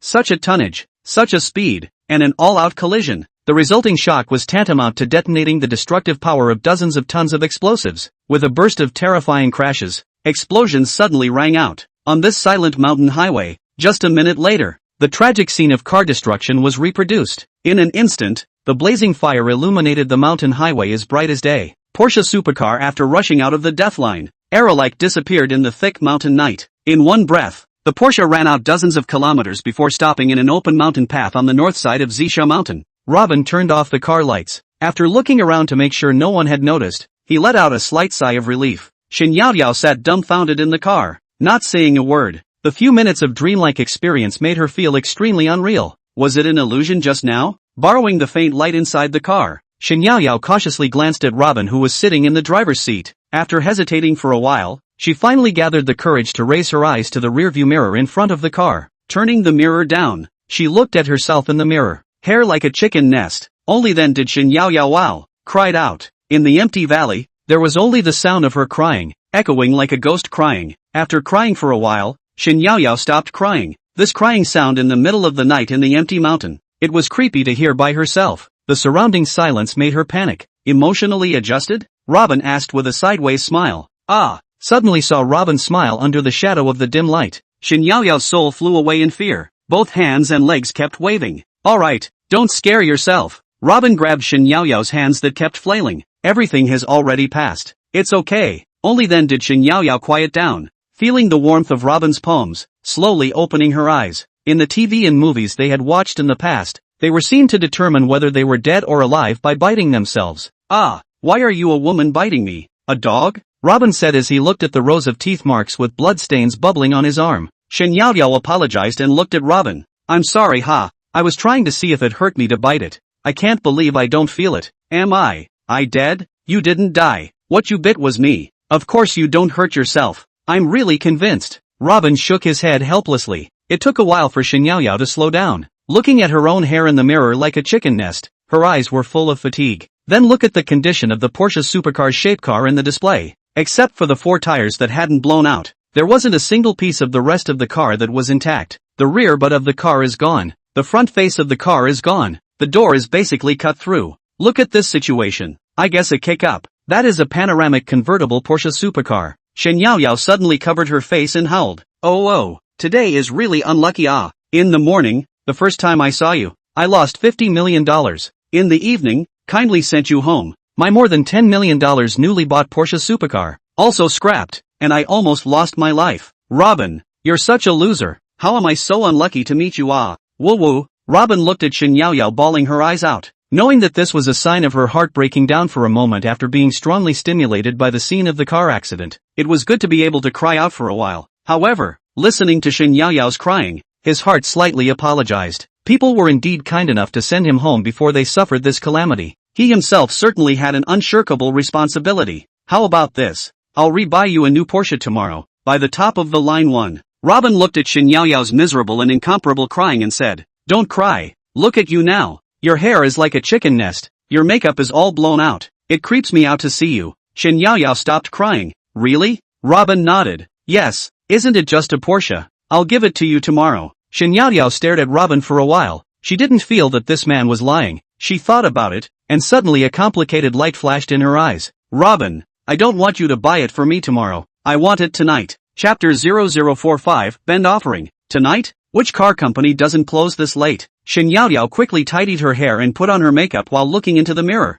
I'll take you to Panlong Peak on Zixia Mountain, which is 10 minutes away from here. With your skill, you'll be there in 5 minutes. Robin looked at Shin Yaoyao in astonishment. Just now she was scared and had a mental breakdown. But this is good again? You mean you want me to go racing with others? Yes, with your car skills winning 2 Porsches won't be a problem, Shin Yaoyao said excitedly. I'm not going. That kind of thing is too boring. Robin shook his head. I'd better buy one for you tomorrow. Woo. Shin Yaoyao cried miserably once again. Looking at Shin Yaoyao crying miserably, Robin sighed and said, Alright, then I'll accompany you to have a look. Really? Okay, let's go. Shin Yaoyao quickly fixed her makeup and said happily. Robin looked at Shin Yaoyao converted so quickly and muttered, Women are so troublesome. I won't let you send me home next time. 5 minutes later, Robin brought Shin Yaoyao driving the Porsche that leaked everywhere to the halfway point of Panlong Peak. From afar, they could hear the roar of motorcycles at the top of Panlong Peak, as well as the screams of a group of men and women. Robin saw a complex look flash through Shin Yaoyao's eyes at this moment. He suddenly understood.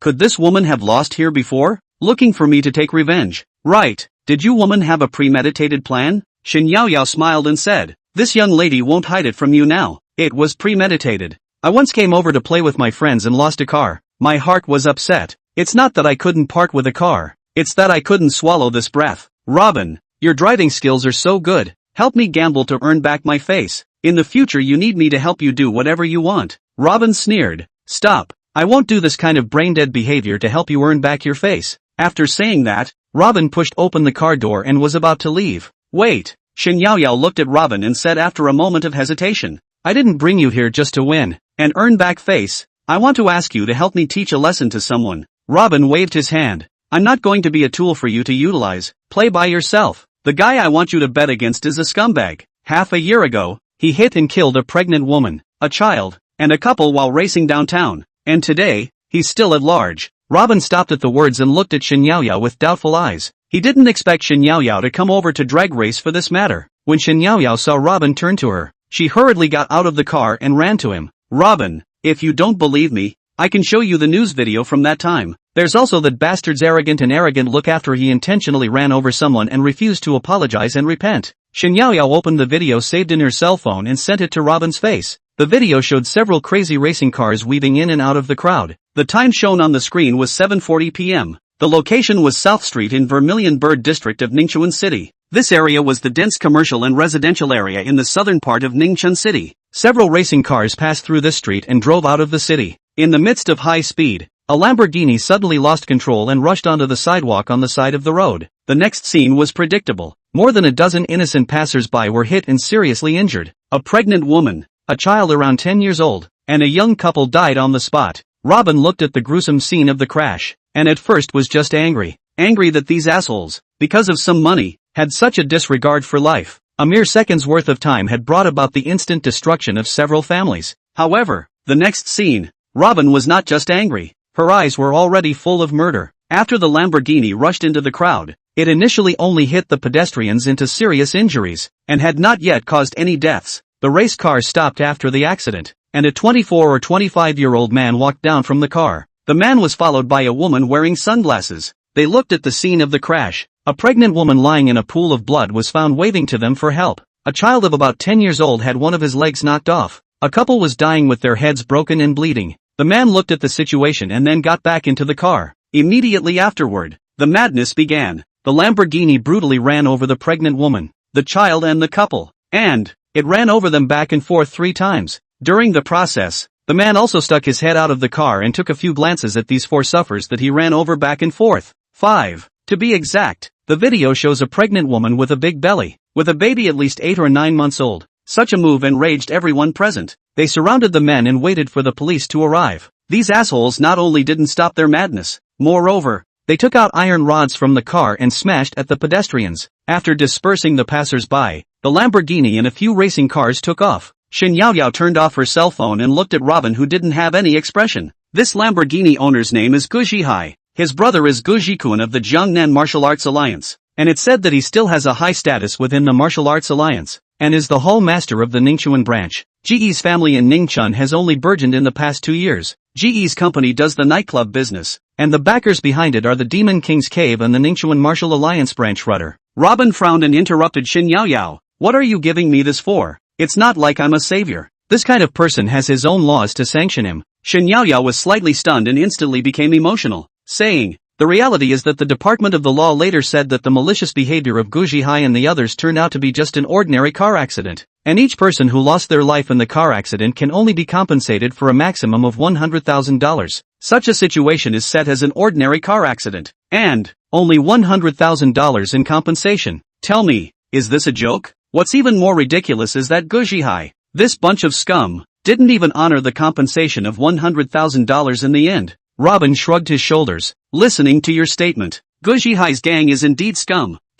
What are you telling me for? You mean, let me kill them? Shin Yaoyao smiled bitterly and didn't say anything. Robin looked at the time. It was already 12 midnight. He opened the car door to greet Shin Yaoyao, who was still staring blankly at the bend in the road ahead. Well, stop fantasizing about saving the world. Leave these great things to those superheroes. You'd better go back and wash up. Shin Yaoyao sighed and nodded. Okay, wait for me for a while. I'll go to the front to pay my respects to my brother and sister-in-law, and my unborn little nephew. Saying that, Shin Yaoyao opened the trunk that had already been squeezed and deformed, and took out 3 bunches of flowers, a bottle of wine, and some offerings. You sacrifice your brother and sister-in-law, and the unborn nephew? What do you mean? Robin was confused by Shin Yaoyao's move. Shin Yaoyao hesitated for a moment and said, the pregnant woman in that car accident is my sister-in-law. Robin was stunned for a moment. No wonder Shin Yaoyao was so upset about the car accident. After that car accident, my brother was in agony and was unconvinced about the final verdict.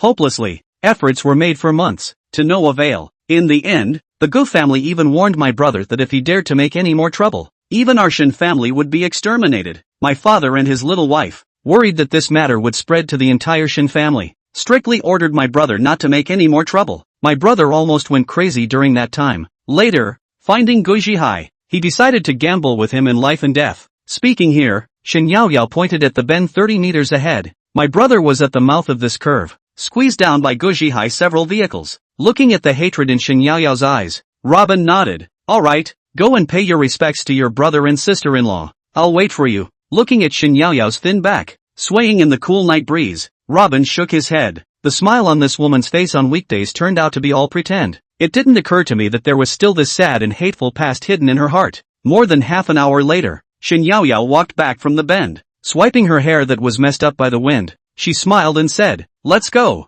Let you accompany me for so long." Rumble rumble rumble. An ear-piercing motor sound. Whistling came. Not long after, a dozen luxury sports cars surrounded Robin and Shin Yaoyao in the center. Robin leaned on the car, scanning a glance at these luxury cars rushing in front of him. Lamborghini, Aston Martin, Bugatti, Porsche, Shoo. A piercing and provocative whistle sounded, and the door of the racing car opened. A dozen young men and women stepped out of the car. Ha ha ha. Yao yao. Sending good food to your brother. Ha ha ha. A yellow-haired man who walked out of the Lamborghini. This person is Gu Zhihai. Kicked all the offerings that Shin Yaoyao placed at the entrance of the bend to the bottom of the cliff. Shin Yaoyao's eyes erupted with anger. Only her body subconsciously moved towards Robin's side. Get in the car. Let's go back. Robin opened the car door and pulled Shin Yaoyao. Shin Yaoyao knew that Robin was not willing to get involved in this matter, so she could only secretly sigh and sit in the car. Ha ha ha. Yao yao. Today also brought a duck. Why don't you perform live for brother to see? Ah ha ha ha.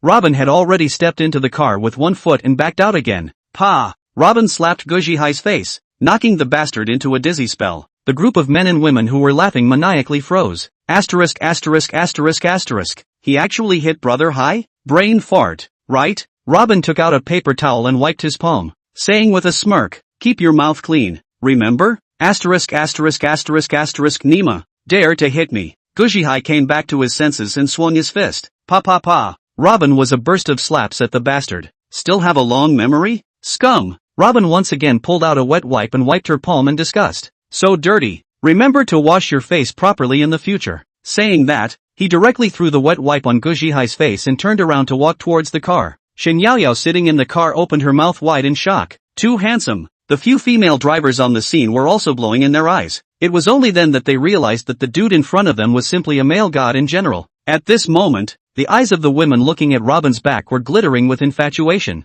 Asterisk asterisk asterisk asterisk Nima, you dare to hit me. Do you know who I am? Gu Zhihai went to the car and drew out a short knife, then rushed towards Robin. Chapter 0046 We Casino Racing. Robin didn't even turn his head back, and directly took it down with an unarmed knife grab. Grabbed Gu Zhihai's hair. Want to kill me, right? Good. Lifting Gu Zhihai's hair to the edge of the curved cliff. Gu Zhihai's entire body was all suspended over the cliff, and below was a 10,000 feet deep abyss. Ah! Gu Zhihai peed in fear. The scene was silent. Shin Yaoyao was also covering her mouth as she watched this raw action of Robin. As long as Robin let go of his hand, or Gu Zhihai's hair broke, this scum would instantly fall into a meat pie. Gu Zhihai only realized at this moment that the one in front of him was a ruthless character. Looking at the windless look on Robin's face, he was absolutely convinced that as long as he said one more word, Robin would definitely send him straight to hell. Big brother, I was wrong. Never dare again. Robin didn't pay any attention to him. The palm of his hand suddenly loosened, and Gu Zhihai's body immediately sank. A cry of alarm came from behind him. None of the dozen or so riders with Gu Zhihai, who were carrying machetes, dared to take another step forward. At this moment, Robin's palm was only grasping less than 2 centimeters of Gu Zhihai's hair. The hair between his fingers was still slowly slipping. According to this trend, in another half a minute's time, Gu Zhihai could basically be declared dead. Gu Zhihai closed his mouth tightly, his face full of tears, and looked at Robin beggingly. Big brother, as long as you can let me go, it's fine if you're my ancestor. Robin ignored him and looked towards the dark night of the valley's gloom in the distance, the hair held between his fingers still slowly slipping. The entire Panglong Peak Bend was as quiet as hell. There was only the cold night wind, whistling and hurrying through the ears like a ghost. Finally, Robin let go of his palm, and all the hair between his fingers slipped off. Gu Zhihai shouted loudly, "No, big brother, I beg you." Everyone on the mountain path looked at the scene in front of them in horror. Shin Yaoyao's eyes were even widened as she rushed out of the car, waiting for the moment when Gu Zhihai fell off the cliff to his death. Boom! Right at the moment Robin took off, a foot swept on Gu Zhihai's shoulder, hardening his arms and smashing him on the edge of the cliff. Gu Zhihai's upper body was lying tightly on the edge of the cliff, with 2/3 of his body drooping below the cliff. If it wasn't for the fact that Robin still had one foot on his shoulder, Gu Zhihai would have been on his way to the bottom of the valley by now. At this moment, he could no longer care about the pain on his body, and bitterly begged, "Big brother, father, grandfather, ancestor, my own ancestors, it's all because I have a cheap mouth. I don't dare anymore. Please let me go." Grasping, Robin lifted his right foot that was stepping on Gu Zhihai's body, then picked the short knife on the ground. Just at the last moment when Gu Zhihai was about to slide down the cliff, the short knife stabbed into the mountain stone by his palm. Guzhihai, who had lost his balance, instinctively grabbed the short knife standing in front of him as he slid downward. The sharp blade grasped in his palm and blood flowed out. Robin didn't pay any more attention to him and turned towards Shin Yaoyao. A few riders took a while to react from the shock and quickly ran over to pull Guzhihai up.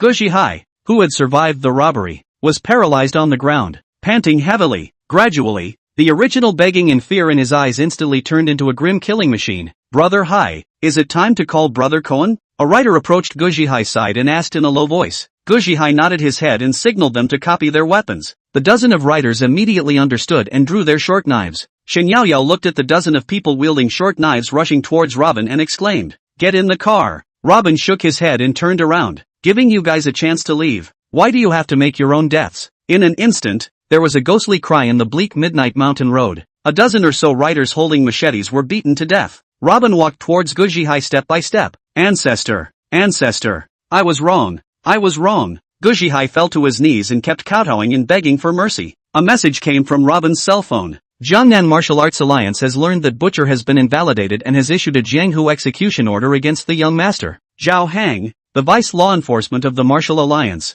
will arrive in Ningchuan tomorrow and supervise with Guzhikuan, the hall master of the Ningchuan branch rudder. Looking at this darknet intelligence message, Robin let out a cold smile, a hint of coldness flashing in his eyes. "Get up. I've changed my mind." Guzhihai instantly stopped kowtowing and looked at Robin in horror. Ancestor, ancestor, what do you want? We casino racing." Robin turned around and walked towards Shin Yaoyao's car. "What?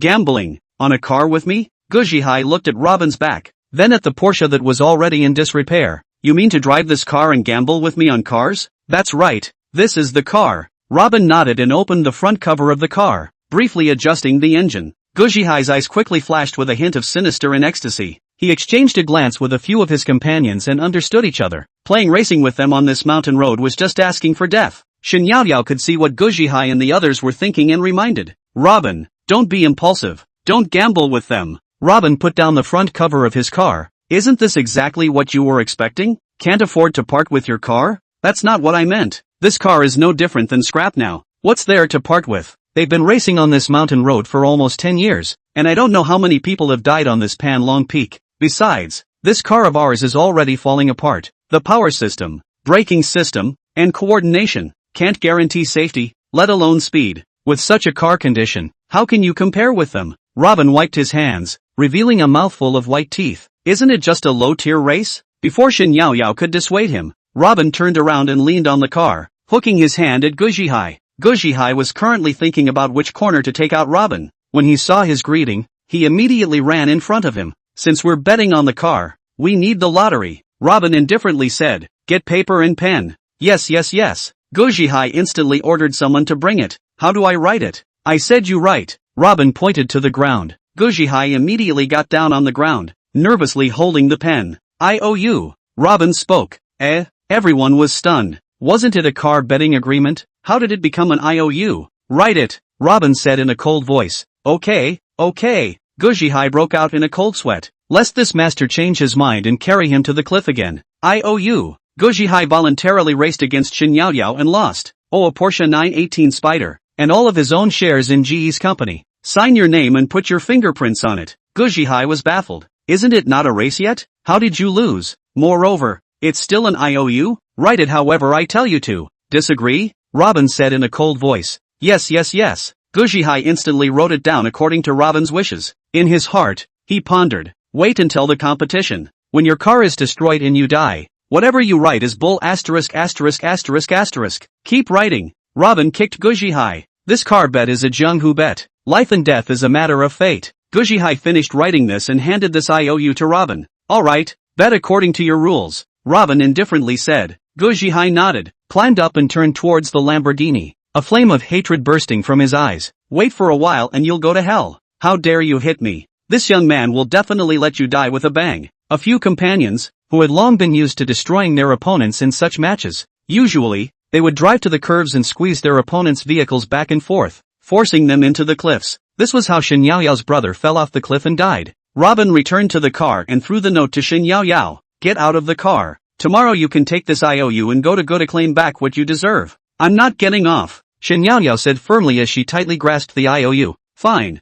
Robin slammed the gas pedal of the Porsche supercar. The high-speed motor let out a manic roar in the empty valley, and the Porsche arrowed toward the top of the mountain. Following closely behind, the Lamborghini, Aston Martin, and Bugatti chased Robin as he sped away. In an instant, the late-night Panlong Peak locomotives roared, and the ear-piercing sound of tires and mountain rocks was constantly heard. On the third corner, Robin's car suddenly had its rear cover shaken out, almost losing half of its body. Immediately after, the door of the car leaning against Shen Yaoyao's side fell apart, frightening Shen Yaoyao to scream. The cold mountain wind blew the debris inside the car, blowing it away. Looking at the broken Porsche supercar from afar, it might fall apart at any time. Shen Yaoyao tightly grasped the seatbelt, almost crying out, "Robin, the car is going to fall apart. We'll die." "Shut up, it won't fall apart." Robin did an inverted thumbs up at the Lamborghini that had overtaken past him. The body of the worn-out Porsche was gently hung scuffed up and kept occupying the runway on the side of the tightly packed cliff.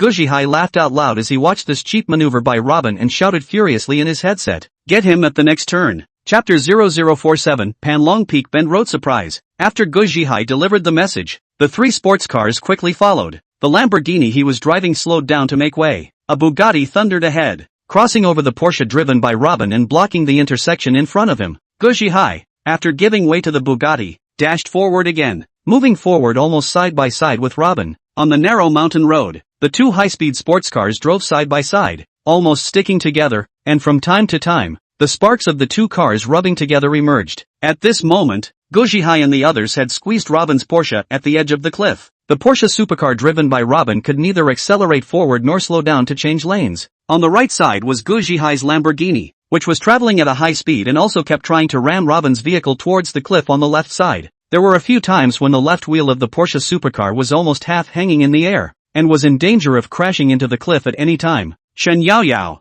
who was sitting in the car, looking at this kind of situation, had obviously fallen into a desperate situation. As long as Guzhihai kept crashing, the Porsche that she and Robin were traveling in, it wouldn't take long before they would fall into the cliff and the car would be destroyed. At this moment, she really regretted letting Robin come to Panlong Phone. This was simply a madman, knowing that, with such car conditions and situation, still choosing to race with Guzhihai. Suddenly, the Aston Martin behind her hit the Porsche hard. The body of the Porsche shook violently. The left front wheel even hovered forward for a thousandth of a second before landing again on the road at the edge of the cliff. Shen Yaoyao's soul flew away in fear. She clutched her seatbelt tightly, and the right car door was long gone. She almost tilted her entire body towards Robin's side. However, she realized that at this high speed, the slightest inclination of her body to the left side would increase the possibility of the Porsche tilting towards the cliff on the left side. She had no choice but to tilt her body's center of gravity to the right side. Guzhihai on the right side was driving the Lamborghini and crashed into the Porsche again and again. Shen Yaoyao felt that each time could be a death impact. She didn't dare to scream, lest she disturb Robin who was driving the Porsche. In this situation, as long as Robin's wrist flicked slightly, everything could be over. At this time, Guzhihai unexpectedly opened the car window and arrogantly bumped the Porsche. Laughing maniacally at Robin and Shen Yaoyao, he said, "Dare to hit me, I'll run you over." Robin didn't pay any attention to him and looked at the navigation. Entering the next corner 2 seconds later, he looked at the front, the Bugatti that had been blocking him, and a hint of playfulness flashed in his eyes. Suddenly, turning the steering wheel hard to the right, the body of the Porsche hit the body of the Lamborghini hard. The Porsche squeezed out 10 centimeters hard to the right after this impact. At the same time, Robin sped the Porsche to its highest speed. It directly hit the back of the Bugatti's car in front of it, and the point of force of the impact was slightly skewed to the right rear. The moment the Porsche hit the back of the Bugatti, Robin turned the steering wheel slightly to the left. The Bugatti, traveling at high speed, suddenly lost control of the car with the force of the impact to the left front and tumbled off the cliff. At the same time, the left side of the Porsche front and rear wheels completely suspended, 1/3 of the body below the abyss. Only the right wheels were still gripping the road surface and supporting the center of gravity of the entire body. Guzhihai was shocked by Robin's crazy maneuver. He had never seen such a horrible scene. In a short moment, the Porsche rounded the corner and the four wheels were once again traveling on the road surface of the mountain pass. Boom! Just the moment the left front and rear wheels of the Porsche landed on the ground, the left side door also fell off. Shen Yaoyao cried, "Is this still a car? It was simply driving on wheels?" She believed that if she drove for another 5 minutes, the wheels would have run off. The Bugatti tumbled into the abyss of 10,000 feet, and Guzhihai's group of people, after being slightly shocked, once again launched themselves at the Porsche driven by Robin. He shouted furiously in his headset, "Keep ramming him, his car is going to fall apart." Immediately afterward, Several racing cars squeezed towards the Porsche at the same time. Robin drove the Porsche supercar, always speeding along the mountain road against the side of the cliff. The Porsche had a close call. After turning 3 corners,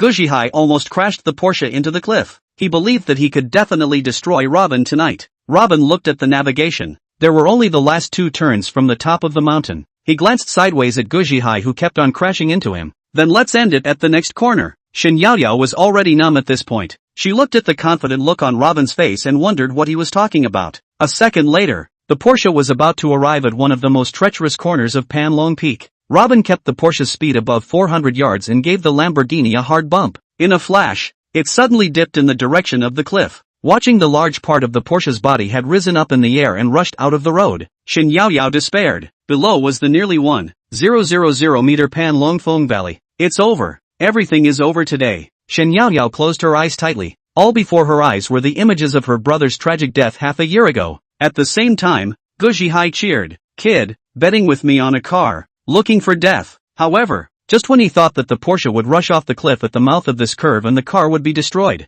the Porsche unexpectedly drew a weird arc in midair and landed on the ground of the mountain road again. For a moment, he actually forgot that this was the death curve of Panlong Peak, and the curve arc was extremely steep. Before he had time to twist the steering wheel, the Lamborghini arrow-like rushed towards the cliff. Gujihai slammed the steering wheel, frantically shouting, "No!" The Aston Martin and Ferret BMW. Immediately behind him followed the Lamborghini straight into the cliff in a fishtail-like fashion. The entire 8 racing cars all crashed into the valley. In an instant, the Panlong Feng Valley was ablaze. The cars that followed them came to an emergency stop. Looking at the tragic scene in front of them, all of them were stunned. While they were looking for the Porsche vehicle driven by Robin, Robin drove the Porsche with only 4 wheels and steering wheel left, and had already reached the bottom of the mountain on the other side of Panlong Peak. Ugh! Wake up! Robin shook Shin Yaoyao. The race is over. Shin Yaoyao closed her eyes tightly, not daring to make a sound for a long time. You didn't die. Robin took out wet wipes and cleaned his cheeks and palms. Shin Yaoyao slowly opened her eyes and looked at the dim streetlight in front of her.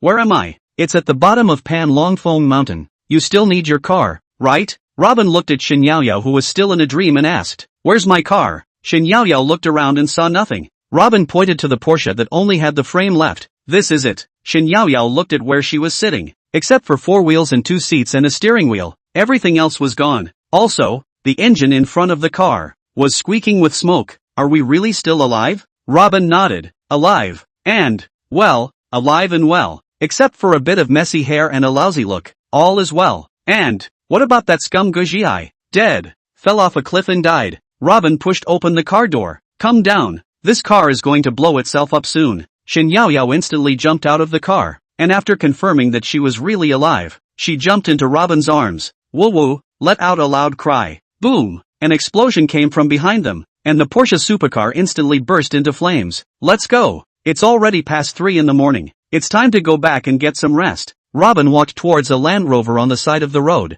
Shin Yaoyao sat in the modified Land Rover and was even more puzzled. Whose car is this? Mine. What's wrong? Robin glanced at Shin Yaoyao, who was still in shock, and smiled indifferently. Say, where to send you? Shin Yaoyao looked at Robin. It's so late. Where can I go? Of course, follow you to your home. Didn't you say that your home is in Villa 1 of the Zixia Peak Villa area? This is the closest to the Purple Cloud Villa area. Good. Whatever. Robin kicked the gas and drove the Land Rover towards the Zixia Peak Villa area. Shin Yaoyao looked at Robin at this moment. That breezy look. It seemed that the 2 car accidents on Zixia Mountain Road before, and the intense life and death curve betting on Panlong Peak, had nothing to do with him at all. She became more and more interested in this mysterious man. If Ningchun's most expensive Villa 1 on top of Zixia Mountain was really Robin, this man was definitely a hidden big shot. 10 minutes later, Robin drove the Land Rover to the Zixia Peak Villa area. Take a look at this Zixia Peak Villa area. Surrounded by green water and beautiful scenery, it should be an area with the best feng shui in Ningchun City. Robin drove the car to the front gate of the villa area. The security personnel of the first area of the Purple Cloud Peak Villa area immediately came forward and asked him to show the access card of the villa. The security guard was surprised when he saw the leopard print card that Robin handed him. Sir, are you sure you're staying in our villa area? The security guard looked at the graphic on the leopard print card, and then looked inside the car, where the 2 people were in a bit of a mess, and hesitated a bit. Sir, are you sure you're not in the wrong place? This is Ningchun's most expensive villa area, Purple Haze Peak Villa Area 1. Not just anyone can live here. Furthermore, The pattern on our Purple Cloud Peak Villa Area Zone 1 access card is the pattern of a crescent moon lake encircling the Purple Cloud Mountain. Yet, this is a starry leopard pattern for you? If you're in the wrong place, it's better to return. The security guard handed the leopard pattern card to Robin, signaling them to leave the place as soon as possible. Shen Yaoyao sniffed and glanced at the leopard print card. The pattern on it was designed like a woman's underwear. She had already suspected that Robin was lying to her, and at this moment, looking at the security guard's stance, she was even more nervous. If this Robin guy was an imposter, it would be a great shame. She quietly pulled the corner of Robin's coat. Ugh, really? Robin ignored Shen Yaoyao and said impatiently, whether it's real or not, don't you know if it's real when you try it? The security guard hesitated for a moment, but it was no good to insist. After all, the owners who lived here were all the most powerful bigwigs in Ningchun. Okay, then sir, please wait a moment. The security guard took the leopard print card and placed it in the swipe area of the villa's front door. Chapter 0048 Master of Purple Cloud's Peak. Sure enough, an electronic voice came from the card swiping machine. Honorable owner of Villa No. 1 at the top of Purple Cloud. Hello and welcome home. The security guard broke out into a cold sweat. Surprisingly, it was the owner of Villa 1. Nowadays, big brothers were all so low-key, living in such a top-notch mansion, and even driving a several $100,000 Land Rover. Zixia Peak Villa Area 1. Since the completion of so many years, the owner of Villa 1 has never shown up. Legend has it that the owner of Villa 1 is a mysterious and unpredictable big brother. Today even appeared in front of the security guard. Just now, he almost said the wrong thing, which made him suddenly break out in a cold sweat. The security guard slightly calmed his shocked emotions and hurriedly ran back to the front of the car, respectfully handing the leopard print card into Robin's hands with both hands. I'm sorry, sir, for keeping you waiting. Please keep your access card. Seeing such a scene, Shen Yaoyao was even more shocked. Zixia Peak Villa Area. And it was the first area. This was the top richest area in Ningchuan City. Only the top tycoons and top bigwigs could live in it. Within the first area, there were only 5 villas, and the number 1 villa at the top of Zixia Mountain was known as the Top of Zixia. About the owner of this villa, like a mystery, it had been speculated by the people of Ningchun for many years, and Robin was actually the owner of the Top of Purple Haze. What's going on here? Wasn't he the man who was homeless after Chang Si tore up his marriage contract? How could such a man, who was regarded as a laughingstock by the people of Ningchun, live in such a top villa? But the reality is this. Robin didn't lie to me. His home was really in the Purple Haze Peak Villa area. What kind of expression do you have? Robin looked at Shen Yaoyao's shocked expression and deflated his mouth. Shen Yaoyao smiled awkwardly, embarrassed. So your home is really here. When have I ever lied to you? Robin let out a light laugh. Then, sizing up the disheveled Shen Yaoyao, are you sure you want to go in with me? Shen Yaoyao was stunned. You mean you want me to go back alone now? In the middle of nowhere, at 3 in the morning, I'm going back alone in your car? Luckily you are able to say it. Also, Robin nodded. Staying here is fine. However, I'll say it first, don't think ill of me. I'm not a casual person. Ha! Shen Yaoyao looked at Robin saying this in a serious manner. It simply turned the worldview upside down. You nai. Auntie, I was worried that you would have improper thoughts about me. Robin drove the Land Rover to the front of Villa No. 1 at the top of Zixia Mountain and opened the villa's gate with his leopard print card. The villa's private intelligent voice system instantly greeted. Master Robin. Verification passed. Welcome Master to Villa No. 1 on top of Zixia Mountain. Shen Yaoyao had completely confirmed at this moment that Robin was indeed the owner of Villa 1. While thinking about these messy things, the intelligent voice system once again spoke. Master, please pay attention to this woman beside you. She seems to have a lot of thoughts about you. Danger level B. Robin and Shen Yaoyao froze at the same time, looking at the electronic eye of the access card and then at each other. Shen Yaoyao blurted out without even thinking. This can actually be recognized? Robin was instantly stunned. Did you start having bad intentions from last night when you let me take your ride? Shen Yaoyao kicked Robin in exasperation. You believe this stuff too? I was just scared out of my wits by that race car just now. It measured my rapid heartbeat to suspect me. You nai. What could a stunning beauty like me think of you? Beautiful you. Well, that's a reasonable explanation. Robin ignored Shen Yaoyao and walked straight towards the villa. Walking into the living room, Robin pointed to the several rooms on the first floor.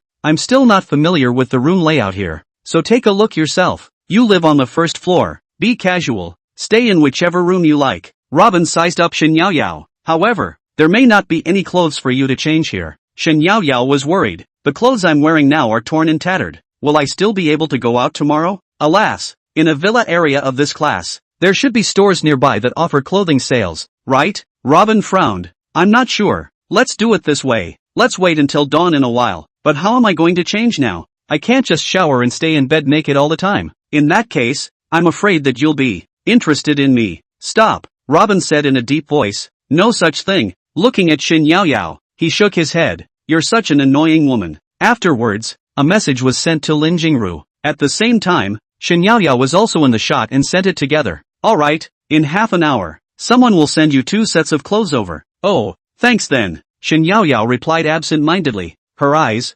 however, were strongly attracted by the extremely luxurious facilities inside the villa. This was the real tycoon. Just the interior decoration and facilities alone were worth more than $1 billion. The overall valuation of this villa is at least $4 billion. $4 billion.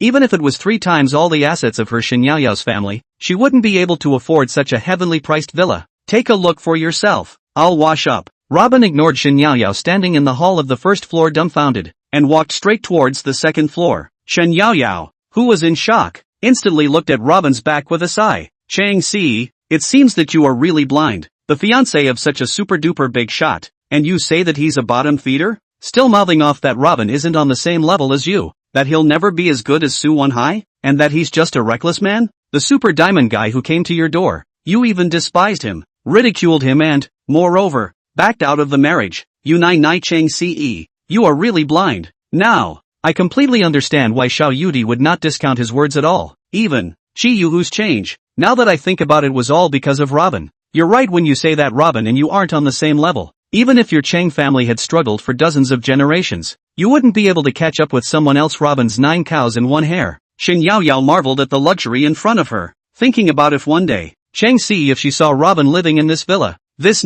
One villa on top of Zixia Mountain that made the people of Ningchun look up to it. What kind of thought would that be? Robin walked a few steps and felt Shin Yaoyao behind him, staring at his back. What are you looking at? Don't worry, someone will send over your change of clothes soon. Wait for a while, let them put the clothes in the locker outside the door. Just bring them back yourself. Looking at Robin's kind of casual appearance, Shin Yaoyao wanted to suddenly feel a bit ashamed of herself, embarrassedly avoiding his gaze. Robin looked at Shin Yaoyao's strange look and frowned slightly. Don't you have any worries, I won't have any thoughts about you. Shin Yaoyao was instantly confused. No matter what, I'm also a big beautiful woman. I have a body if I want a body, and I have a face if I want a face. This man actually said that he doesn't have any thoughts about me? These words were too heck of a way to hurt one's self-esteem. However, thinking about the experience of spending a day with this bastard, it's this kind of straightforward look. Forget it, for the sake of him being the owner of Villa No. 1 at the top of Zixia Mountain. Don't bother with it. Can I visit this villa? Looking around at the decorations and arrangements that he hadn't even seen before, Shin Yaoyao's eyes were glowing. It would be impossible to say that there wasn't a bit of curiosity about the legendary and extremely mysterious Purple Cloud Peak Villa No. 1. Since it was an honor to be here, it would be too bad not to walk around and take a look. Robin seemed to be puzzled by Shin Yaoyao's question. It's just a villa. What's there to visit? A villa only? You nai. Shin Yaoyao burst out when she heard this. A villa of $3 to $4 billion. The No. 1 villa at the top of Zixia, which was regarded as a myth by the people of Ningchun. In your mouth it's actually just a villa? Looking at Shin Yaoyao still frothing, Robin shook his head. Okay, not tired, just enjoy the tour. After Robin went up to the second floor, Shin Yaoyao opened every room of the villa and looked at them one by one, with the astonishment and envy of Lu entering the grand view garden. Looking at the luxurious decoration of Villa No. 1, she felt that the previous 20 years had been in vain. Despite being in a quasi-first-class family like the Shin family, he thought that he should be one of the richer ones in Ningchun. However, compared to the Purple Haze Peak Villa where Robin was located, the environment at the level where he used to live was a slum. He was marveling at the wealth and splendor within Villa 1. At that moment, the doorbell of the villa was heard ringing. It must be the person who sent her a change of clothes has arrived, Shin Yaoyao muttered to herself. Looking at the time, it was close to 4 in the morning at the moment. Robin told her there was no need to open the door to receive the clothes. The person delivering the clothes would put it directly in the locker outside the main door. The locker had an automatic transportation setting and could be opened and picked up from inside the villa. What kind of person would be so dedicated to delivering 2 sets of clothes to the top of Zixia Mountain for this late at night? Curiosity drove her to run to the monitor and look out. When she saw the 2 people standing at the door, she was instantly shocked. How could it be the 2 Lin Jingru and Chu Chu? How did they come to Robin's villa? Chapter 0049. Not even in the next life. In an instant, the messy as hell information caused Shin Yaoyao's brain circuits to violently congest and rush. How could she not make sense of the connection? Choo-Choo pressed the doorbell and saw no response for a long time. Mr. Luo, the 2 full sets of ladies' clothes you asked for have been delivered. Please open the door. If it's not convenient, we can wait outside the door. The person who sent the clothes over for her, Shen Yaoyao, was actually the Purple Peak Queen, Lin Jingru. This was an illusion, right? Shen Yaoyao shivered nervously. That haughty and demonic Purple Peak Queen, the seductive goddess admired and chased by the sons and young masters of Ningchun's upper-class gentry, would actually drive to the top of Purple Peak at 4 in the morning to deliver clothes to her? Shen Yaoyao, because of a message from Robin? Such a thing would not be believable when told to anyone. Shen Yaoyao pressed down her emotions that were several times about to go crazy, holding her breath, not daring to make any sound. Looking at the pious Lin Jingru in front of the villa door, her heart was about to pop out. Half a minute later, the villa's intelligent butler voice system replied, "The things are put into the locker. You can leave." Lin Jingru was a little disappointed when she heard the intelligence system's reply. She could only signal Choo-Choo to put the clothes into the locker, and opened the recorded message system. With an extremely humble expression, she respectfully said, "Mr. Luo, we won't bother you." After saying that, Lin Jingru bowed and saluted, leaving the front of the villa with Choo-Choo. Shen Yaoyao was completely shocked as she looked at Lin Jingru and Choo-Choo, who were respectful from start to finish outside the door. If Chang Si saw such a scene, she didn't know what she would do. The queen she had been chasing for 5 years was respectfully at Robin's disposal like a maid, and Chang Si and the entire Chang family had personally buried the chance of great wealth and prosperity that had been delivered to their eyes. Shen Yaoyao smiled bitterly at the thought. God's joke was too big. At this moment, it was as if she could see the miserable look of regret on the faces of Chang Si and the Chang family's crowd. Many people, when they despise others and humiliate others, do not know that the real clown turns out to be themselves. Shen Yaoyao's thoughts were disturbed, and at this moment, she didn't care to visit the villa. Taking out the clothes from the locker, the clothes sent by Lin Jingru were very complete, from underwear to outerwear, jackets and pajamas. Looking at these neat clothes, Shen Yaoyao smiled to herself. Quickly entering the washroom, she took a hot shower and changed into her pajamas to lie down on the large comfortable bed. Despite the shocking exhaustion for most of the night, however, how could she not sleep? It was hard to stay up until 6 in the morning. She couldn't help but take a few pictures of this bedroom she was staying in. Outside the window was the scenery of the top of Zisha Mountain, and in the distance, one could vaguely see the green misty waters of Luna Lake. A few days ago, a few heavy snowfalls. The mountain top of the white snow has not yet melted away. Sleepiness was gone. On the spur of the moment, Shen Yaoyao took many pictures of the scenery outside the villa. CE should be up by now. Send a few to show her to stimulate her. Shen Yaoyao instantly opened WeChat and picked a few to send to her. CE, guess where I am? You'll never guess. Ha ha ha. A good while later, received a reply from Chang Si. Yao Yao, pranking again early in the morning. Ha, can't I see that these are photos of the villa area at the top of Zisha Mountain downloaded from the internet? That's the life I aspire to. My biggest dream in this life is to be a woman like Lin Jingru, living in Villa No. 1 at the top of Zisha Mountain, living like a queen. After a few years, standing on top of Purple Cloud, overlooking the scenery of Moon Lake. What a wonderful thing that would be. It's only when you can live up to this kind of life that you can be considered truly alive. Shen Yaoyao looked at the WeChat sent by Chang Si and sighed in her heart. Chang Si, the dream you may have pursued all your life. You could have easily realized it when Robin walked up to you with the marriage contract. However, you were blind and tore the happiness that was delivered to your eyes to shreds. See, let me tell you, maybe you really don't believe me. I am now inside Villa 1 at the top of Purple Haze Mountain, and, just 2 hours ago, this set of pajamas on me was sent over to me by Lin Jingru. Chang Si sent an emoticon of a maniacal laugh. Still not awake yet? You woman. See, what I said is true. If you don't believe me, let's video it. You'll know I'm not lying to you. Saying that, Shen Yaoyao instantly rolled up from the bed and opened the large floor-to-ceiling window, live streaming herself on the top of Zisha Mountain and the crescent moon lake behind her. See, the place where I am now, is from the top of Zisha Mountain in Villa No. 1, live streaming the video to you. You wait, I'll go to the villa's living room and outside the villa's door before I live stream the video to you. Shen Yaoyao opened the bedroom door and walked all the way from the living room to the outside of the villa's door. Private swimming pool, for large flower gardens, and a viewing pavilion. See this? This is the view of the inside part of Villa No. 1 at the top of Zisha Mountain. I really didn't lie to you. I'm in this villa, and to make you even more surprised, the owner of this Villa 1, guess who it is? It's Robin. It's your ex-fiancé's family. Chang Si sent a burst of laughing emoticons. Yao, did you take the wrong medicine this morning? So excited to send me these boring things? What are you doing? At this time, Robin walked out from the villa and saw Shin Yaoyao making biao emoticons and posing again. Shin Yaoyao was stunned and hurriedly turned the camera to Robin. See, have you seen it? Who is this man?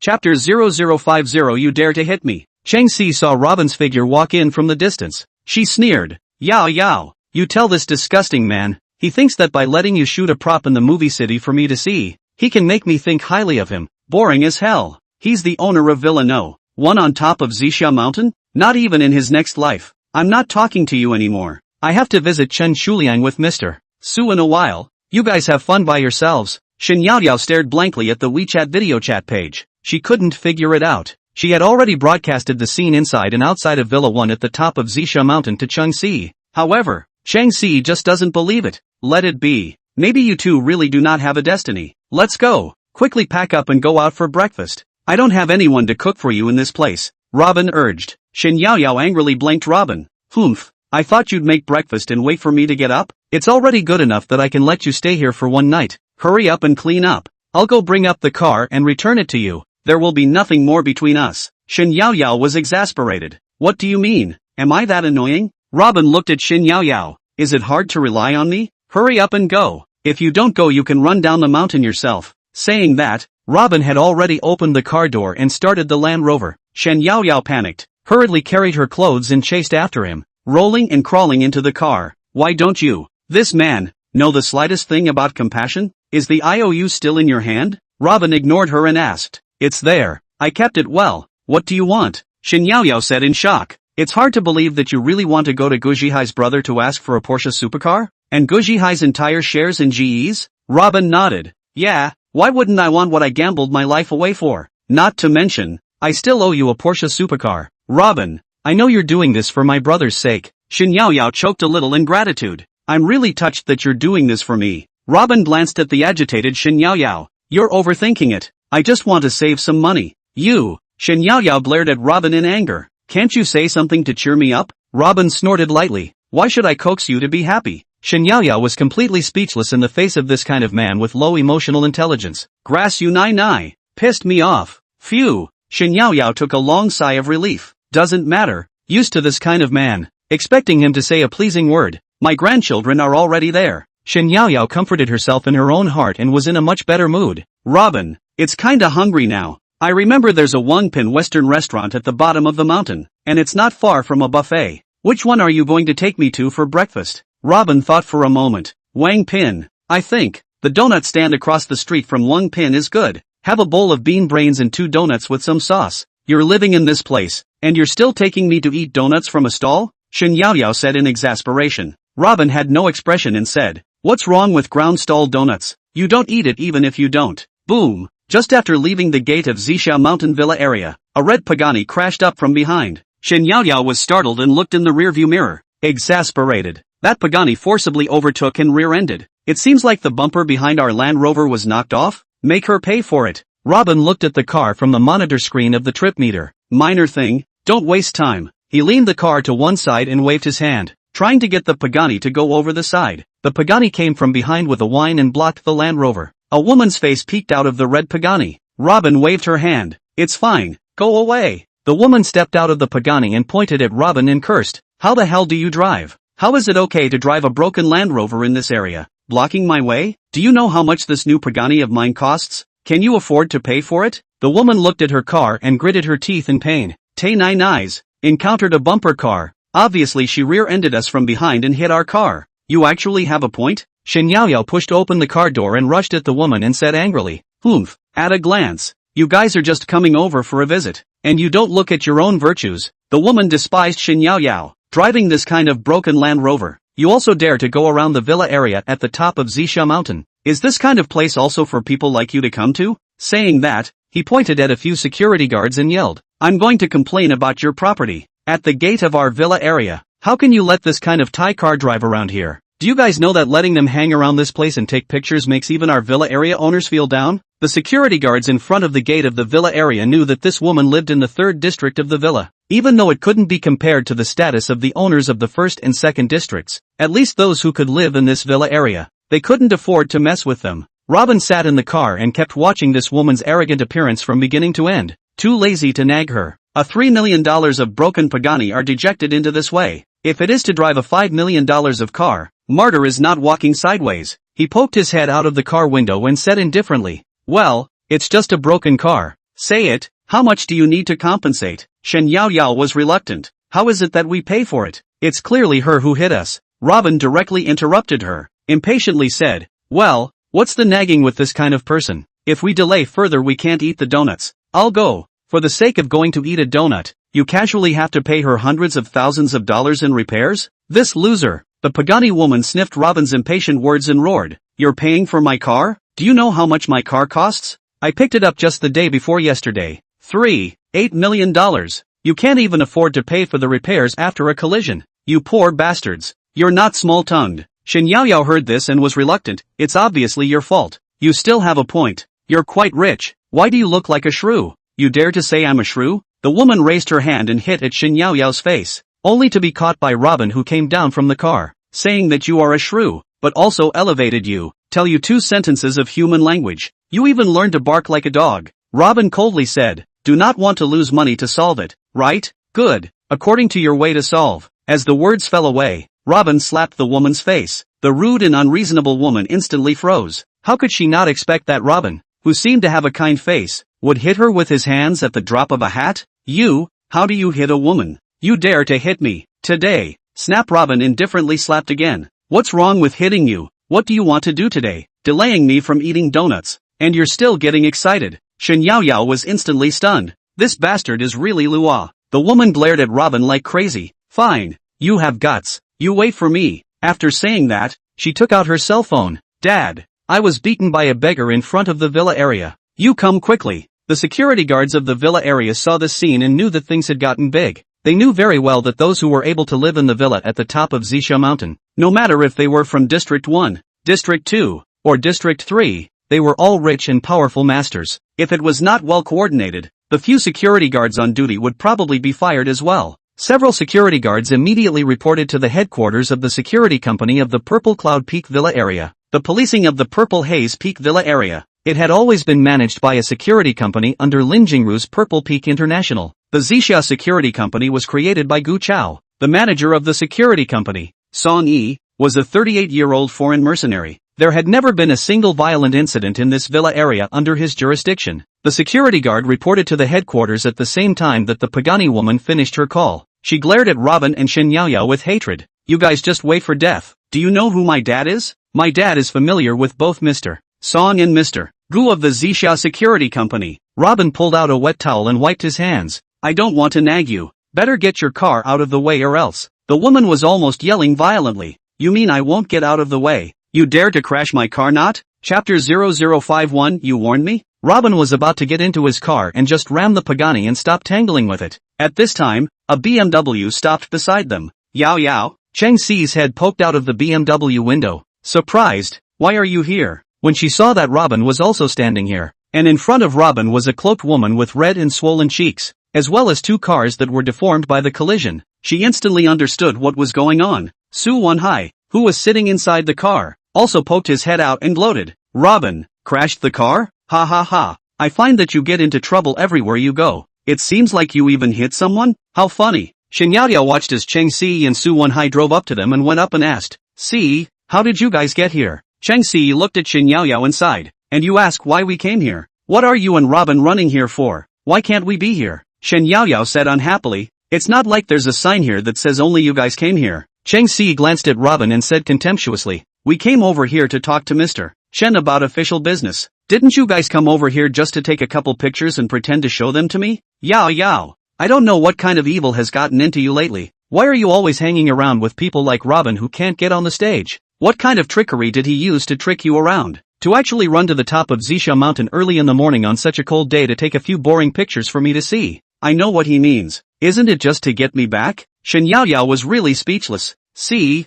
you're overthinking it. No one is so boring, and Robin even less so. Is it necessary for someone of his status to pretend in front of you?" Cheng Si and Su Wanhai exchanged a look and laughed meaningfully. "What is Robin's status? A homeless, bottom-feeding beggar who relies on flowery words to deceive people is just a beggar. Yao Yao, hurry up and wake up. Wait until the day when it's too late to regret being miserably cheated by him. Not talking to you." You won't believe me even if I say it. Shin Yao Yao glared at Chang Si. If one day, if you know that Robin is the owner of Villa No. 1 at the top of Zixia Mountain, you won't even have a place to cry. He's the owner of Villa 1? Ha ha ha. Chang Si and Su Wenhai almost burst into laughter. I also said that I'm the queen of Purple Peak now. Ha ha ha. Stop dreaming. Now that you've crashed into someone else's Pagani, you still don't know if you can afford to pay for it. Guess, it's time to kneel down for others. Su Wenhai sneered at Robin. Don't think you can get by so easily if you cause trouble in this area. Robin let out a light laugh. How I am. I won't bother you guys. Robin, this is a $3 million Pagani. Can you afford to pay for it? Su Wenhai despised. Don't I still have $300 million in this card from your contributions? 3 million? What the hell? Robin said disdainfully. Su Wenhai gritted his teeth but couldn't say anything. And at this time, the Pagani woman saw that the group of people were also sneering at Robin, and her temper became even more arrogant. See, kid, a poor man is a poor man. Wanting to play horizontal in front of us rich people, you simply don't have the guts. Don't you want to hit my car just now? You have the guts to crash it. Robin smiled playfully and said, that's what you said. Since you want to see it, then it's as you wish. Saying that, without waiting for a crowd of people to react, he got into the car and backed the Land Rover up by 3 or 4 meters, and put it into top gear in place. It directly crashed into the Pagani. Boom! The brawny Land Rover instantly crashed into the right side of the Pagani's body. A scream came from the surroundings. How could the Pagani woman not expect that Robin would actually dare to crash her $3 million Pagani luxury car? After a brief moment of shock, Chang Si shook her head and smiled bitterly. Reckless, just reckless. Besides being short-tempered, what else can he do? Su Wenhai burst into shock. A $3 million luxury car, for him, was not a heavenly price though. However, treating money like dirt like this, he really couldn't afford to part with it. This cargo is neurotic. Just as a crowd of people were surprised, Robin even once again backed up the Land Rover by 3 or 4 meters. Once, twice, 3 times the impact, Pagani completely turned into a pile of scrap metal. Robin got out of the car and rushed at the Pagani woman. Satisfied? Say, make an offer. How much? The woman was completely mad. You are dead. Today you are compensating me for 2 cars. I'm not willing to. Q. You're not willing to pay. Robin got into the car and waved at Shin Yao Yao. What are you waiting for? Get in the car and walk. Right at this moment, 4 BMW off-road vehicles whizzed by, surrounding Robin in the center. 11 or 12 people came down from the cars, each carrying a machete in their hands. A middle-aged man wearing sunglasses waved his thick arms and rushed at the Pagani woman. Baby girl, what's wrong? Which asshole hit you? I'll get him killed. The woman rushed towards the middle-aged man with tear-filled eyes. Dad, it was him. He hit me. Look at that. He even wrecked my car. The middle-aged man's eyes ferociously sized up Robin. Kid, kneel down. Where did you come from? Do you know who I am? Dare to hit my daughter. Robin laughed softly. I don't care who you are. Your daughter lacks upbringing. I'm merely teaching her how to behave. You mean, let me teach you how to behave again? Su Wenhai laughed. This bastard. Sooner or later, he has to be beaten to death. C.E., do you know who the person coming is? His name is Ba. He's a friend of Song Yi, the manager of Zixia Security Company. Legend has it that the 2 men, Ba and Song Yi, worked as mercenaries in the Crescent Moon area in their early years, and have been specializing in watching out for other people's nightclubs in Ningxuan over the years. There are nearly 100 outlaws under their command, and I don't know how many people's blood has been on their hands. It's said that the king of Hades under Master Tiger has to give him a break. This Robin bastard actually dares to dislike him like this. Death to him. Haybeck laughed grimly. You have guts. You have the guts. Abolish him. With a wave of his hand, a dozen or so outlaws waved their machetes and rushed towards Robin. Wait a minute. All of you back off. A man with a sturdy physique came forward. Old Black, what's going on? You brought so many people to the entrance of the villa area to cause trouble? What the hell? The person who came was none other than Song Yi, the manager of the Zixia Mountain Security Company. Brother E, this kid crashed my daughter's car and beat her up. What do you say? Should I cut him? Song Yi shot a glance at Robin. Young man, this is where you're not. Let's talk about it properly. Why do you make such violent behavior?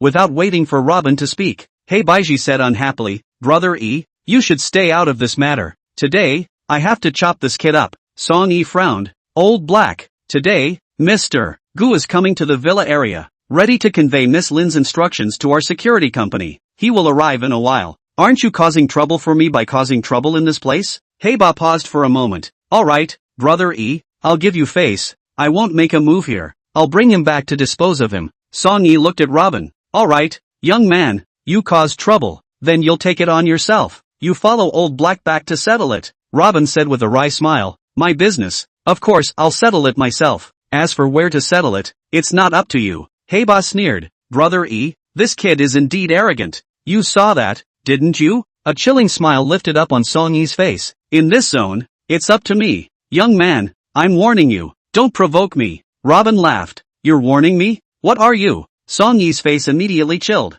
Unbridled. Seeing Song Yi in this position, Heiba immediately greeted a dozen of his men and surrounded Robin. Yao Yao, hurry up and get into our car. Cheng Si shouted at Shen Yaoyao in the middle of the crowd. Shen Yaoyao ignored her and Su Wenhai, but quickly moved to Robin's side. Song Yi greeted the 30 security guards who followed him and immediately cleared the scene of the others. Cheng Si and the others were quickly expelled from the scene. Only Robin, Shen Yaoyao, and Heiba and a dozen of his men remained at the scene. This was done to prevent the scene of the fight from being secretly filmed and uploaded. Seeing this kind of scene, the Pagani woman walked up to Robin and Shen Yaoyao and arrogantly said, Kid, you have the guts to hit me again ah? Robin sneered. You are so cheap. Raising his hand, snap, the is a slap. Directly whip it out. Heiba instantly became furious and commanded a dozen or so thugs to pounce on Robin and Shen Yaoyao. At this time, a Hummer SUV traveled to the front of the villa. Gu Chao walked down from under the vehicle. Mr. Gu, I'm sorry, there was a special incident here. Song Yi hurriedly went forward to report.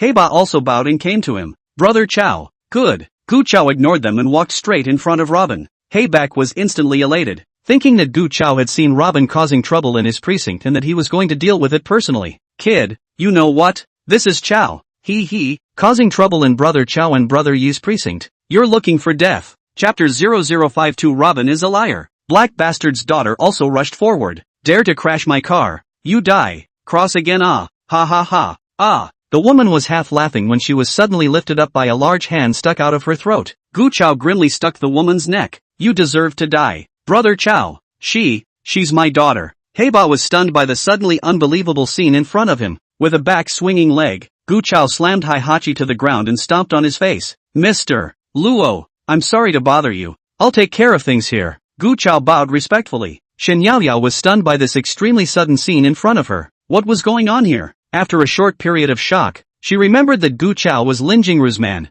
Then she thought about the scene in the early hours of this morning, when Lin Jingru had sent clothes over specially for her. She looked at Robin, who was as indifferent as the wind at the moment, in amazement. What kind of powerful background did this guy have? Surprisingly, he had made a few mythological figures from Ningchuan all gravitate towards him. Song Yi was even more shocked. Gu Chao, the #1 tough guy under Lin Jingru, would personally come down for a Land Rover driver? Brother Chao? Deal with them, Gu Chao said in a cold voice. Yes. After a brief moment of shock, Song Yi instantly understood what was going on. Robin must be Miss Lin's honored guest. Otherwise, Gu Chao would never make a move for this trivial matter. Song Yi, you dare to treat me. Heiba scolded loudly when he saw Song Yi preparing to make a move. The corners of Gu Chao's mouth twitched, and he exerted force under his feet. With a click sound, Heiba's neck was crooked, and he instantly lost his voice. Then, indifferently, he threw the woman directly in front of Heiba's corpse. The outlaws who came along with Heiba instantly put down the machetes in their hands and knelt on the ground. Brother Chao, spare my life. Shen Yaoyao instantly turned pale with fear and leaned on Robin's body with a soft heel. Robin wanted to help Shen Yaoyao to get into the car. Taking a look at the Land Rover's front and rear bumpers, both of which already had obvious scars, he threw the car keys to Gu Chao. Fix the car and give it to me. Your car is for me to use. I still have things to do. I'm leaving first. Yes, Mr. Luo. Gu Chao instantly handed the car keys to Robin. It wasn't until Robin drove the Hummer SUV away from the gate of the villa area that he slowly turned around. At this moment, Song Yi had already ordered people to clean up the front of the villa area, and everything was as if nothing had happened. Song Yi, I came over today to convey Mrs. Meaning. Mr. Luo is Mrs. Honored Guest. He has now moved into Villa 1 at the top of the Zixia in the 1st region. You are in charge of the security of the Purple Cloud Peak Villa area. Do you know what to do about this matter? Song Yi broke out in a cold sweat after being informed that Robin was actually the owner of Villa 1 at the top of Zixia. The owner of Villa 1, which the people of Ningchun held up as a myth, was actually Robin. He himself had almost offended him. If Gu Chao had come a little later, perhaps, it wasn't just Heiba and his arrogant and domineering daughter lying on the ground right now. I'm afraid that at this moment, he would also be on his way with Heibeck. Brother Chao, I know, please don't worry. I promise that what happened today will never happen. At this time, Cheng Si and Su Wenhai drove their BMWs to the front gate of the villa area. They hadn't contacted Chen Shuliang and were unable to enter the villa area. The thought was to call Lu Yunfeng, who lived in area number 3. However, the guy had drunk too much and was still off. They had no choice but to try and discuss with the security guards of the villa area if they could be accommodating and let them in. Mr. Su, it seems like things are done here, Cheng Si said as she looked at the front of the villa area, which had already regained its previous tidy order. It seems to be Robin in the Hummer SUV that was heading down the mountain just now. What's going on? Su Wenhai muttered to himself. I remember the Hummer SUV is Gu Chao's? How come Robin is driving his car? Are the two of them well acquainted? Cheng Si let out a contemptuous laugh. Do you think it's possible? Mr. Su, it's too much to praise him if you say that. He, a reckless person without any background. Chao is able to befriend him. Cut. People who are not on the same level can never go together. Just like two parallel lines. No matter what the situation is, each can only walk their own track. That being said, Gu Chao wouldn't lower his stature to befriend a character like Robin no matter what. Su Wenhai smiled to himself. Let's not talk about this. Let's get out of the car and discuss this with the security personnel. Cheng Si and Su Wenhai got out of the car and walked to the front of the villa. At this moment, Song Yi had not yet left and was explaining to his men about the security issues concerning Villa 1. Raising his eyes, he saw Su Wenhai and Cheng Si walking towards him.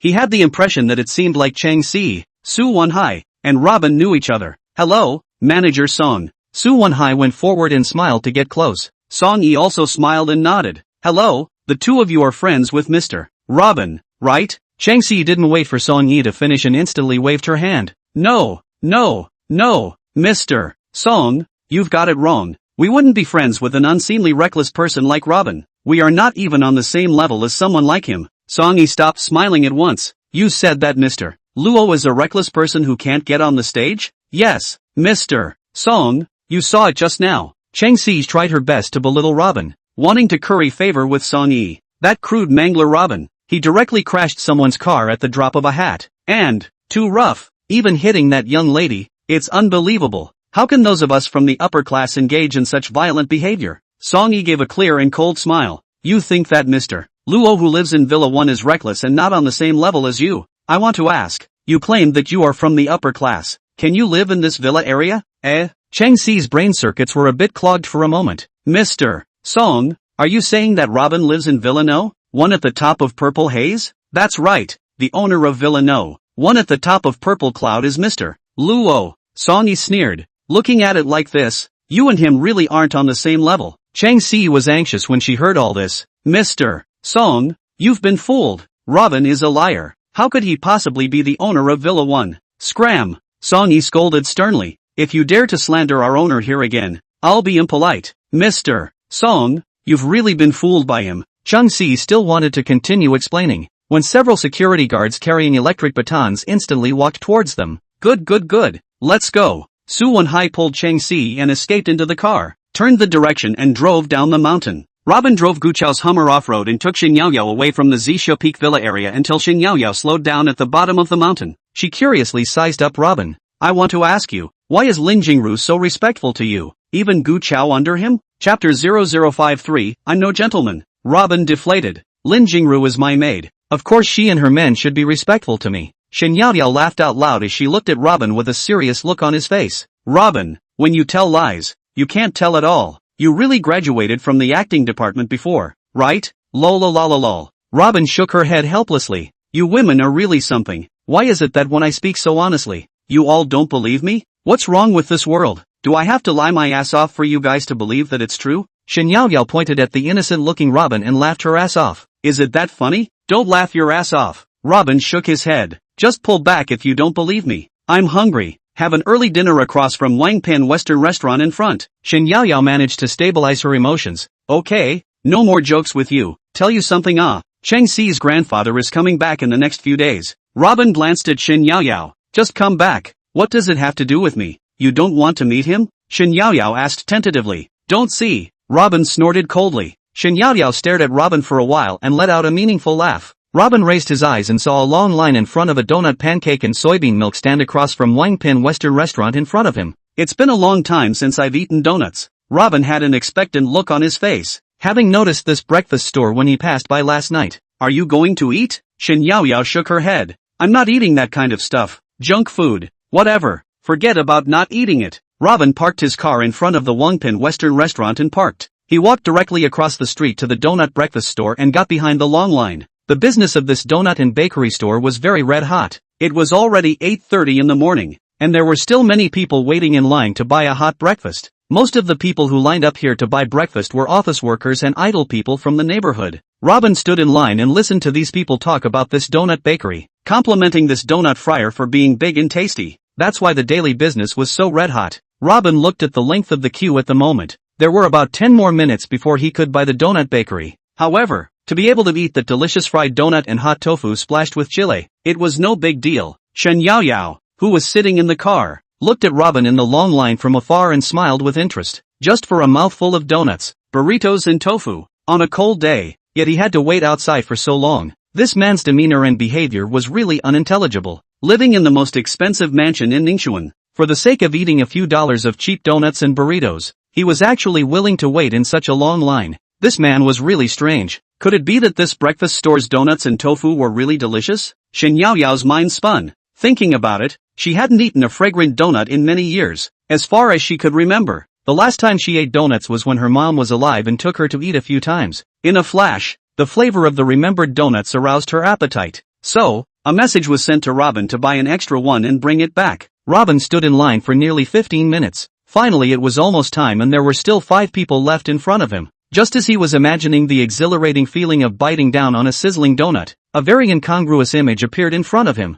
A stout, short and fat man suddenly squeezed in front of Robin from one side. With one hand, he forced the girl in front of him, who was wearing a lattice skirt, into his arms and moved his hands. "What are you doing? Let go of me." The girl struggled and shouted, the pile of materials in her hands scattering all over the place. Robin began to think that the two were a couple or a husband and wife. It was only after hearing the girl's shouts that he realized they didn't know each other at all. The black-faced man had done such an obscene act to the girl in broad daylight. Robin looked at the paper that the girl had scattered on the ground. On it was Xiao Group's recruitment profile, as well as the girl's personal resume and other materials. Due to a commotion in the queue, the girl's personal resume and some of the materials were trampled on. Obviously, this girl was preparing to apply for a job at Xiao Group today. Let go of her. Robin was displeased that his great mood was ruined by this disgusting thing. The black-faced man heard someone nosy behind him and looked back, still not loosening his arm that was holding the girl tightly. "Marred, what Lousy is doing is none of your business. Get the hell out of here and save yourself the pain."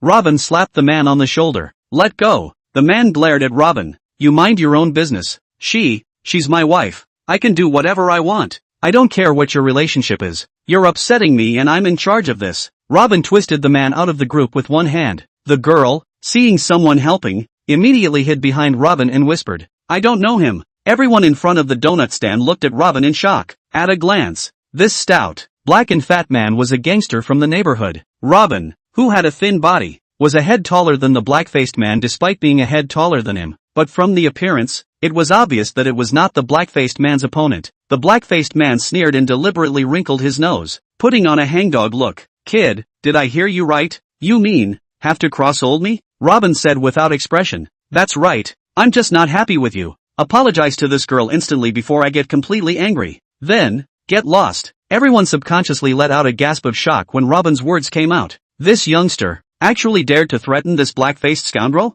This was not looking for a beating. Seeing that Robin might get beaten up by this black-faced scoundrel because of his own matter, the girl hurriedly said, "Forget it, I'm not buying any donuts. Let's go." The black-faced man smugly scanned the circle and laughed. "This little sister didn't even say anything. You don't find trouble yourself." Robin sneered. "I'm a person who likes to find trouble." The black-faced man coldly said, "Kid, do you want to die? Good, then I'll tell you what it means to die or not to die." After saying that, the black-faced man swung his fist and punched at Robin. The long line of people lined up in front of the donut stand instantly took a big step backward. Everyone was sweating for Robin. In this situation, no one was willing to go forward and meddle in their own business. If they didn't get it right, they themselves would be fatally beaten up as well. Robin looked at the black-faced man's fist that swung in front of him and shook his head. Against his black fat cheek, he slapped him. Splat! A crunching sound. The black fat man was like a kite with broken strings. His bulky body was jerked up by Robin's slap and fell on the roadstone 3 or 4 meters away. The black-faced man was blinded by the slap. How could he not expect that the young man in front of him, who didn't seem to have much strength, was actually a practiced fighter? The girl in the lattice skirt, and everyone in front of the donut stand were also brightened up. The scenario they were worried about did not occur. Robin had actually slapped the fat black man out with a single slap. Such a scene was too unexpected for them. This youngster, too powerful, actually slapping that rascal out with a single slap. What a relief. I didn't expect that rascal to be a useless commodity. A few young men from the workforce scoffed. An older man on the side sneered. It's not that the black-faced scoundrel is useless. It's that youngster who is a real expert. You guys take a look at that black-faced scoundrel. His whole body is bulging with muscles. Obviously practiced. 3 or 5 young men. It's hard to beat him. If it's you guys, dare to meddle in this idle matter? A few lads shook their heads and said with red faces, I really don't dare. Just as a group of people were talking about Robin's behavior, Chang Si and Su Wonhai drove right by. Ugh, CE, isn't that Robin? It seems like he's fighting with someone again. Ha, this kid is the god of war, isn't he? Fighting wherever he goes. Ha ha ha. Chang Si followed the direction of Su Wonhai's finger and shook her head with contempt. Really convinced? Besides fighting, what else can he do? This kind of person buying a donut can fight with someone. How boring. Chang Si's eyes were full of contempt. Bottom people are bottom people. Vulgar and incomparable. Let's go. I'm disgusted at the sight of him. CE. Wait a moment. Su Wonhai pulled over to the side of the road and gloated. Let's see just how far this kid will go. I see that fat black guy. He's no good either. He should be the local snake here. I'm afraid Robin is in trouble again. Chapter 0054, I have a fetish for hitting scoundrels. Chang Si snorted coldly. It's probably because he was just in the Zisha Peak Villa area, and he suffered a belly full of anger, and exploded out here. Su Wonhai paused for a moment and sneered. Didn't Mr. Song say he lived in Villa 1 just now? Can afford to live in a villa like that, but to queue up at this stall to buy donuts? This bastard is really interesting. Chang Si sighed and looked at Robin pitifully. Maybe me tearing up the marriage contract really irritated him,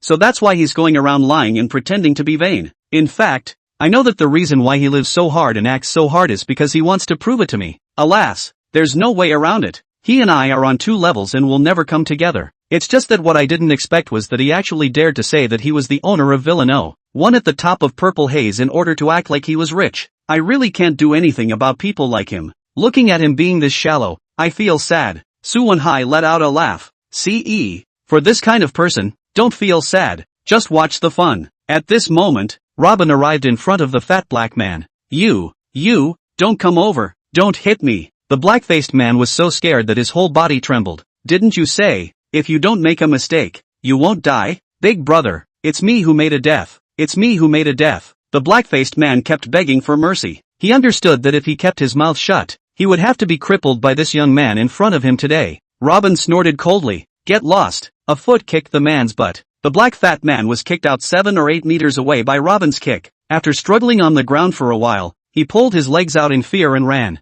A group of onlookers burst into laughter. There were even people who shouted and applauded. Good job, young man, really good. A scoundrel like this should be punched hard. Dude, you're a professional boxer. Right. At first, I thought you were going to be in trouble. Young man, this asshole just now is the gangster of this area? You have to beware of his retaliation. His name is Sixth Son. No one dares to mess with him. Rumor has it, he has a buddy who was a henchman of Zisha Security Company's brother-y. You'd better leave quickly. Seeing that it's also your first time to buy donuts to eat at this stall, don't delay here any longer and save yourself from inviting trouble. Robin smiled indifferently and didn't say anything. The girl in the lattice skirt walked up to Robin and said gratefully, "Thank you for helping me." Robin looked at the resume in the girl's hand. "Hurry up and print another one. Time should still be too late." The girl shook her head. "I guess it's already too late. Xiao Group has a very large number of applicants. Moreover, they are all applicants with very good conditions. I reckon it's hard to apply for a job even if I go now."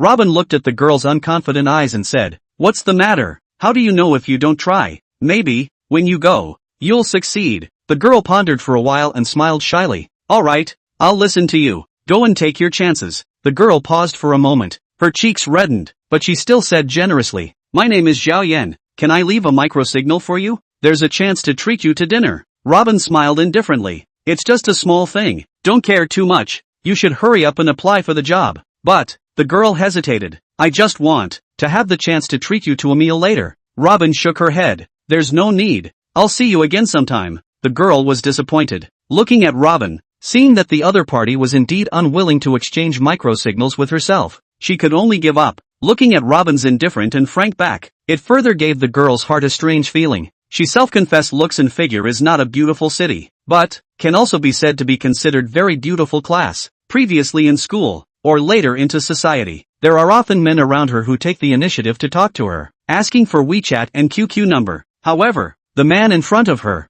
out to save her, even said it was a small matter, even if he took the initiative to ask for the exchange of contact information. This man even refused. Indeed, it was very special. Looking at Robin's clear as water eyes, the girl knew that the other party was not being pretentious, only disappointed. She walked towards the bus stop. At this moment, Chang Si, who was sitting in the car watching Robin, let out a laugh. Robin, even if you are not willing to accept any girl's initiative to show affection for my sake, I will not be moved. You may never understand that two levels of people cannot come together no matter what. After the girl left, Robin quickly lined up in front of the donut stand. He bought 4 donuts and 4 pieces of burrito, a bowl of chili tofu, and brought another one for Shen Yao Yao. He had just sat down and ate 2 bites. The black-faced man named Sixth Son from before walked over from across the road. This time when he came back, the Sixth Son was accompanied by 7 or 8 men of similar age to him. Everyone's face was full of hostility and ferocity. Looking at this situation, after being taught a lesson by Robin, the Sixth Son did not stop there. This was finding helpers to come back for revenge. Sixth Son said fiercely to the 7 or 8 men beside him, "Brother Rock, this is the kid who hit me just now. Fix him to death for me." Sixth Son, you're talking about him hitting you? The brawny man called Dupang looked at Robin with a thin look and said with contempt. Sixth Son sneered, "Brother Dupang, don't underestimate him. This bastard is a practiced fighter. He has 2 tricks up his sleeve. A practicing family? So what?" Dupang said disdainfully. "In front of real power, everything is bull asterisk asterisk asterisk asterisk." Sixth Son hooked his hand at Robin and said fiercely, "Kid, now you cross another one for me?" At this time, Dupang stepped forward and sized up Robin. "A weakling like you, I can punch you through with one punch. I've been out with Brother E for so many years, and I've rarely seen an opponent as weak as you. To be honest, even if I beat you today, I feel down. Kneel down and call out to your grandfather, and this will be settled today." The crowd of people who bought the donuts, hearing Rock's name, immediately all worried for Robin. This one called Brother Rock was a little famous in this area. He often told everyone that Song Yi of the Zixia Mountain Security Company was his boss. Back then, he followed Song Yi out to mix with the society. In the past few years, he relied on Song Yi's name to make a name for himself in this area. He has also gathered a group of people under his command. Many of the punks in this area had gathered around him because they heard that he was one of Brother Yi's men. But in fact, Song Yi didn't know him at all. "Brother Rock, as long as you beat this kid down, I'll transfer $3,000 over to you right away." Brother Dupang patted Sixth Son's shoulder. "Don't worry, it's a matter of minutes to settle such goods." The group of onlookers were really nervous this time. Robin had beaten the black fat man before, relying on one-on-one own strength. However, it was hard to beat 4 arms with 2 fists. With so many people under Brother Rock, how could he possibly beat them? Moreover, rumor has it that this man is Song Yi's little brother again. Offending Song Yi is no fun. Song Yi's backer is Purple Peak International. That was an existence that the people of Ningchun looked up to. Some kind-hearted people advised Robin in a low voice, "Young man, hurry up and run. Otherwise it's going to be a big loss." This person is the little brother of Song Yi, the general manager of Zixia Security Company. "Buddy, you've recruited scoundrels. Don't ever get tough with them. These guys are bullies in this area." Writing rush-out over Song Yi as their big brother, Robin rushed around at the cadre of people who were kind enough to persuade him. Nodding his head, "It's fine. I have a fetish for beating up scoundrels." Rock walked up to Robin and kicked over the table. "Kid, beat up my brother. You're tired of living, aren't you? Now kneel down and kowtow 2 times to my old man. Take $20,000 out. This matter will be settled. Otherwise." Chapter 0055, this dude is too fierce. Otherwise, what's wrong? Robin kicked Rock out. "Magdans, you can't even eat a donut without encountering a few bedbugs. Lick the tofu and donuts off the floor." Rock was kicked to the ground by Robin. Sixth Son was dumbfounded. He didn't expect Rock to be put on the ground by his opponent before he could even make a move. A group of onlookers surrounding behind Robin, worried that the fight between the 2 sides would spill over to them, one by one hid far away, because they saw. At this moment, the 7 or 8 gangsters who had followed Rock along had all drawn their short knives. They were ready to swing their knives at Robin at any time. Robin was no longer able to fight, but he couldn't deal with a group of outlaws with short knives. Some of the people who had persuaded Robin to leave earlier couldn't help but sneer when they saw that Robin didn't get away in time and was surrounded by several knife-wielding men. Alas, this youngster is too feisty and just won't listen to advice. This kind of person has to hit the south wall before he knows regret. Oh, Now young people really don't know what's good for them. You few are short-sighted. Since he dares to stay here and not leave, it means that people have the strength to do so, and they don't put these jerks in their eyes at all. The group of people each had their own say. It didn't matter to them which side won the fight. They were just watching the fun. No one would stand up to help Robin because he had seen justice before. Don't blow it for him. The people that the black-faced fat man brought with him are a group of ruthless characters who often fight and chop people up. You guys take another look at this youngster. Skinny and tall. How could he be their opponent? That's true. Compared to these rogue gangsters, the lad's aura is much weaker. Cheng Si and Su Wenhai, who were watching from afar, looked at the situation in front of them and exchanged a glance with each other, smiling contemptuously. Cheng Si shook her head with extreme boredom. I'm really speechless sometimes when I see Robin like this. He's such an adult. Besides fighting, the reckless people at the bottom do everything with only their fists and not their brains. Let's go. I don't want to watch any longer. As soon as I see him like this, my heart bursts with vomit. Su Wenhai, however, remained interested. Wait a minute.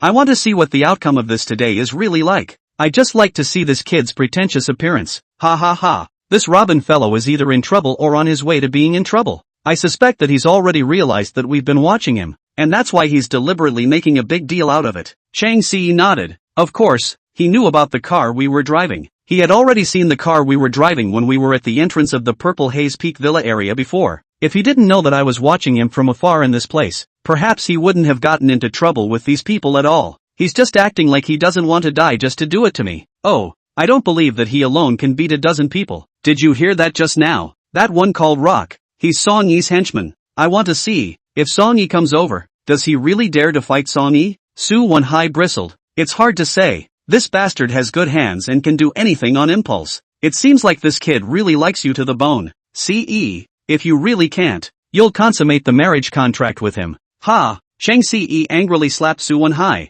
Nonsense! How could I not be with a low-level man like Robin? Being with this kind of bottom-level man with no quality living is a kind of suffering. Just as Cheng Si and Su Wenhai were cynically talking about Robin, a group of punks under Da Peng had already waved their swords and attacked Robin. After a burst of frantic slashing, the group of punks realized that they hadn't even hurt Robin at all, but had instead mistakenly injured a few of their own people. Originally thought that so many of them were carrying machetes, dealing with Robin's bare hands was a breeze. Unexpectedly, after a lot of effort, actually even Robin's one hair did not hurt. The sixth son, who was watching from afar, was even more astonished at this scene. The crowd of onlookers watched in fear for a while, thinking that Robin would be hacked all over his body. However, Robin was walking idly amidst the group of gangsters' machetes. It was as if the surrounding swords and shadows were all air. What's going on here? How come these outlaws can't cut that lad? Is it my hallucination? So many people are swinging their swords at him together, and it's as if nothing has happened. He's walking amongst them intact.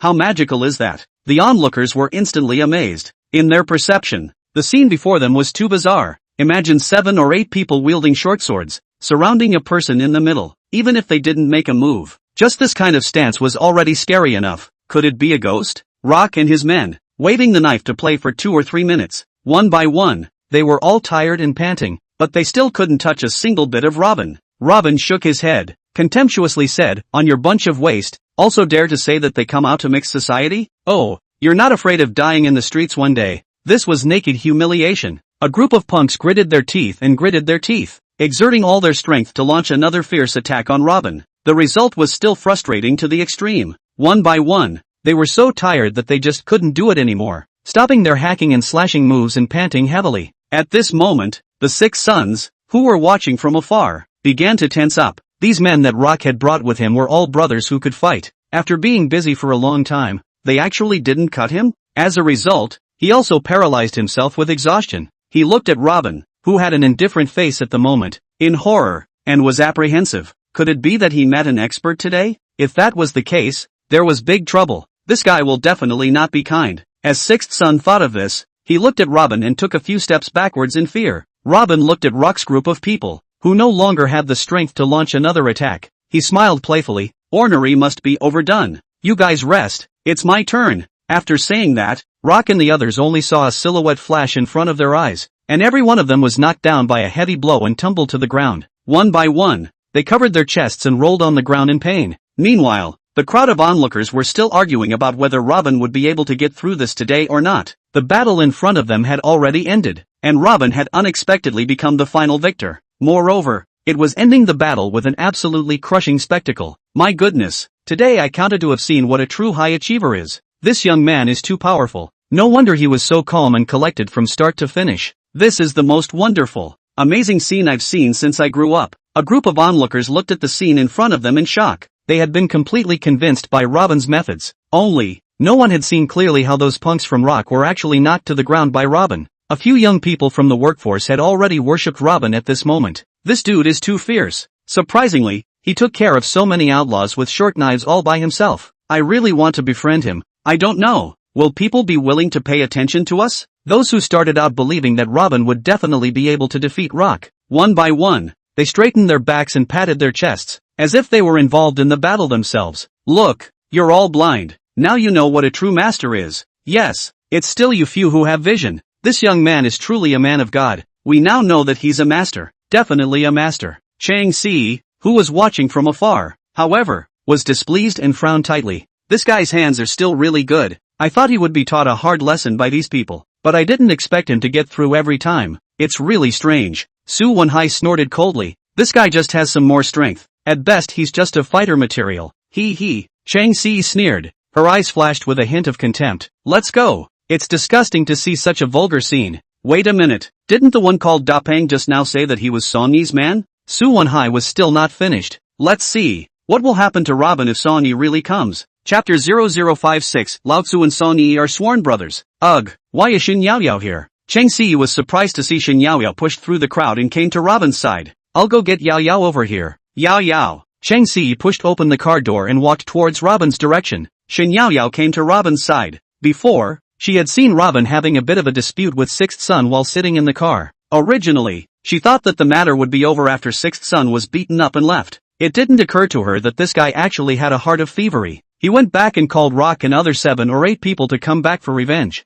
Seeing this scene, she immediately ran over. Just as she reached Robin's side, she was pulled over by Chang Sila, who came afterward. Yaoyao, what kind of sickness have you been committing in the past 2 days? Following Robin, this troublemaker, around blindly? Shin Yaoyao let out a light laugh. I'm curious about this man you retired. Just follow him to see what Villa No. 1 at the top of Zisha Mountain is really like. Chang Si shook her head. Have you seen it? I'm afraid I didn't even enter the gate of the Purple Cloud Peak Villa area. Right? Yaoyao. I just can't figure out how you believe that Robin. That liar who's full of. Shin Yaoyao said helplessly. C.E. Do you hate Robin that much? As far as I remember, it seems like he hasn't intentionally hurt you, right? C.E. I'm telling you now, Robin is really the owner of Purple Haze Peak No. 1. Enough. Chang Si was already impatient to hear it. Yaoyao. You're such a shrewd person. How could you also be deceived by this bastard Robin? Zisha Peak No. 1. That's a myth of Ning Chun. People like Xiao Yudi and Lin Jingru who are through the roof. They can't even have it with the money they spend. Robin, a rootless floating weed. How dare you say you're the owner of Villa 1?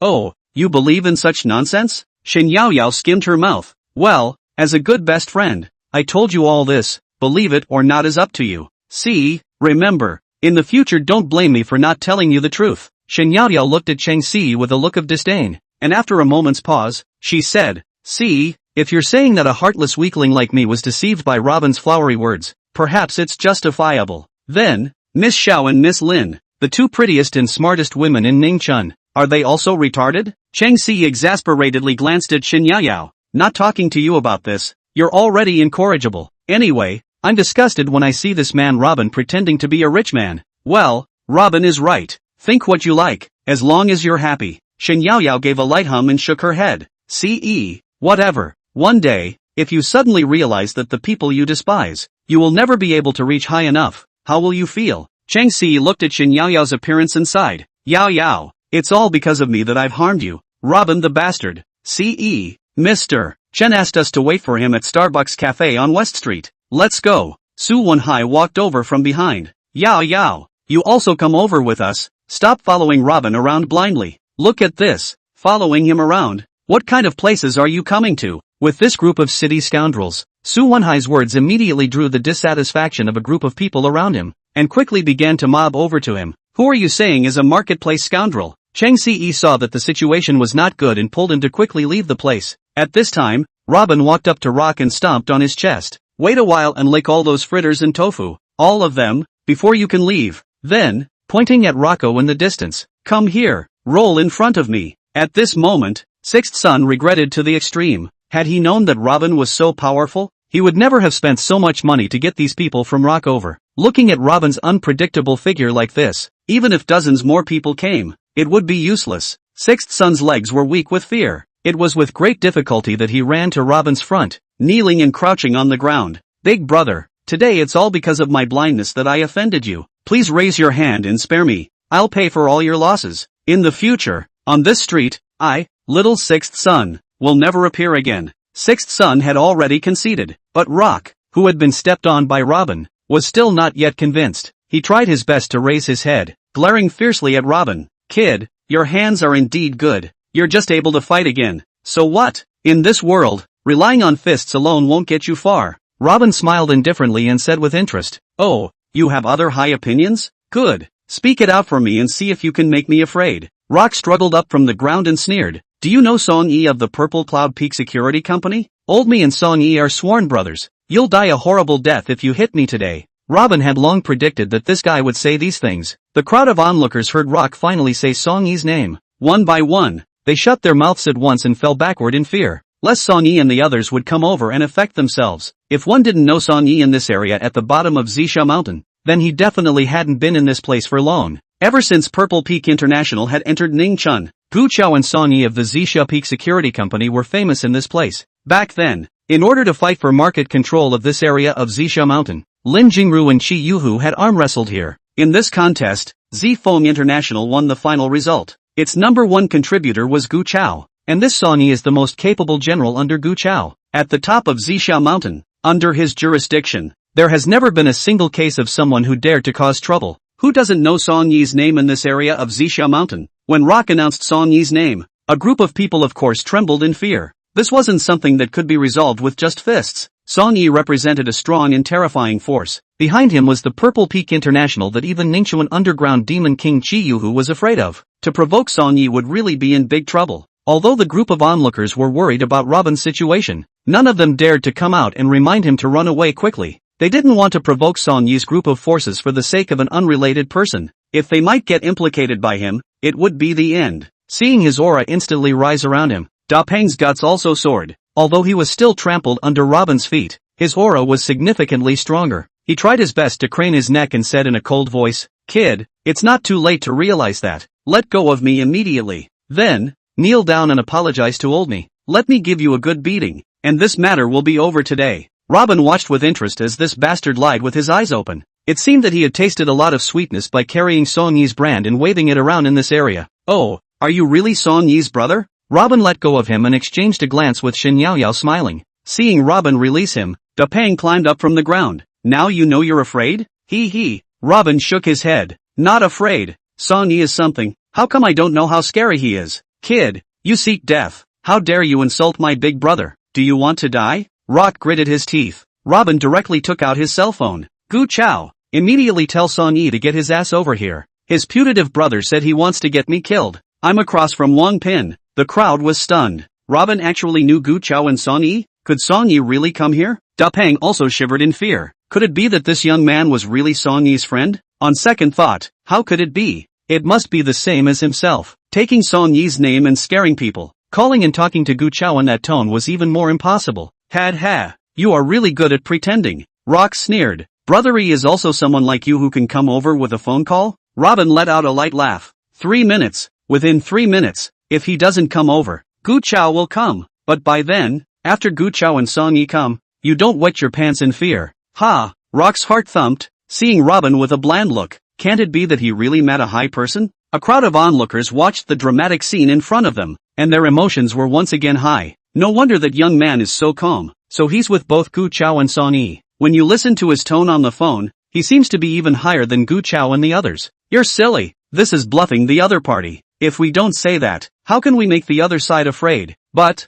if Song Yi really comes over, how could that be? Song Yi would come here for this small matter. Chapter 0057 surprisingly knocked my shoes away. Shen Yaoyao looked at the scene around her and smiled. Following Robin around, it seemed like the world was interesting up. Shen Yaoyao couldn't help but smile as she looked at Robin. CE said that you get into trouble everywhere you go. It's really true. You can get into a fight even if you eat a donut. Giggle giggle. Robin took out a wet wipe and wiped his hands. Ignoring her, Shin Yaoyao glanced at Rock and the others, and snorted coldly. You scums. Ah, you think it's fun to bully people on weekdays. Today you kick the iron plate. Know who he is? Gu Chao Song all of his shoes. You guys actually said in front of him that you were Song Yi's brother. This is not looking for death? Da Peng was muttering in his heart at this moment. Being said by Shin Yaoyao, he was even more scared. Could he really be Gu Chao Song Yi's person? Shin Yaoyao turned around and went to the donut pancake store, bought 2 donuts and handed one to Robin. Robin, when you fought with them just now, Cheng Si and Su Wenhai were watching the whole time.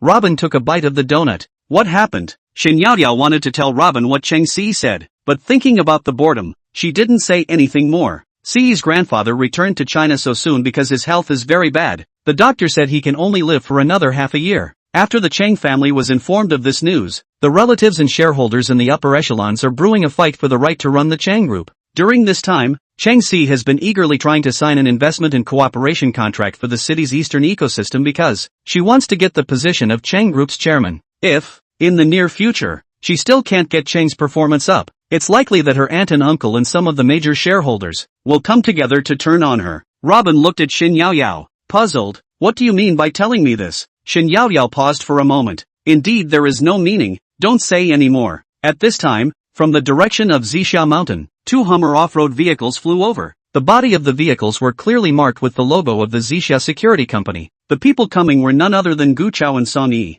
Robin looked at his watch. 3 minutes. Not a minute too soon. Gu Chao was still in the Zixia Peak Villa area. After receiving Robin's call, he immediately drove over with Song Yi, not daring to be the slightest bit slow. The 2 Hummer off-roads with the Zixia Peak Villa logo stopped in front of the donut stand. The tires rubbed against the ground, rippling with an ear-piercing sound of brakes. Gu Chao and Song Yi and the others quickly got down from the vehicles and ran towards Robin. Ha! Gu Chao and Song Yi are here. Oh my god. This young man's face is big enough. A single phone call actually really brought them here. The crowd of onlookers looked at Gu Chao and Song Yi, who had indeed arrived here within 3 minutes, and let out a gasp of surprise. The eyes that looked at Robin at this moment were even more colorful. Rock's entire body trembled at the sight. How could he not have thought that after carrying the name of Song Yi all the time and waving around this area to mix up some money, he would actually run into his rightful owner today? Alas, did you see how Gu Chao and Song Yi seemed to be afraid of him? This young man is a big shot. At this moment, the crowd of people lining up to buy donuts were shocked at Robin's identity.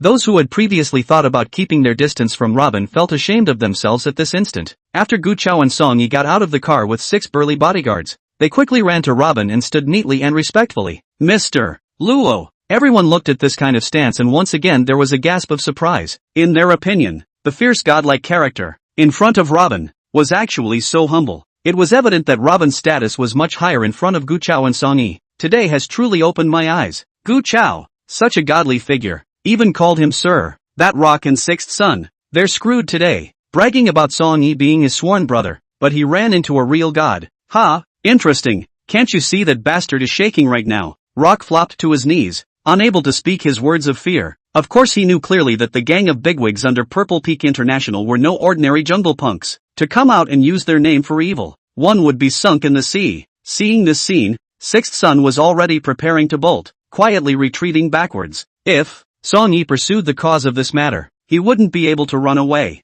This wasn't a simple fight and brawl. It was life-threatening. Song Yi, ha, what kind of people have you befriended? Robin gave a clear and cold smile. Just now in front of the villa area, I met a black 8, and here I met one of your brothers, molesting girls in the morning. What kind of goods are these? Song Yi's heart was in a panic at the moment when Robin said this. If this was known to Lin Jingru, he wouldn't be able to mix it all. Mr. Luo, he and I really aren't brothers. This bastard is out to woo people under my banner. Deal with it yourself. Robin nodded and said, asterisk asterisk asterisk asterisk Nima. Who are you? How dare you say it's my putative brother? Are you tired of living? Song Yi had a bellyful of fire and kicked Rock in the face. Rock was stunned this time. Song Yi and the group of bodyguards behind him weren't as merciful as Robin, and one hated to tear him apart. When Da Peng took a look at Robin, it was clear in his mind that this grandpa was the most powerful. He hurriedly crawled to him and begged, Big brother, I'm blind, please spare me, please. Didn't you just tell me to lick the tofu fritters on the ground clean?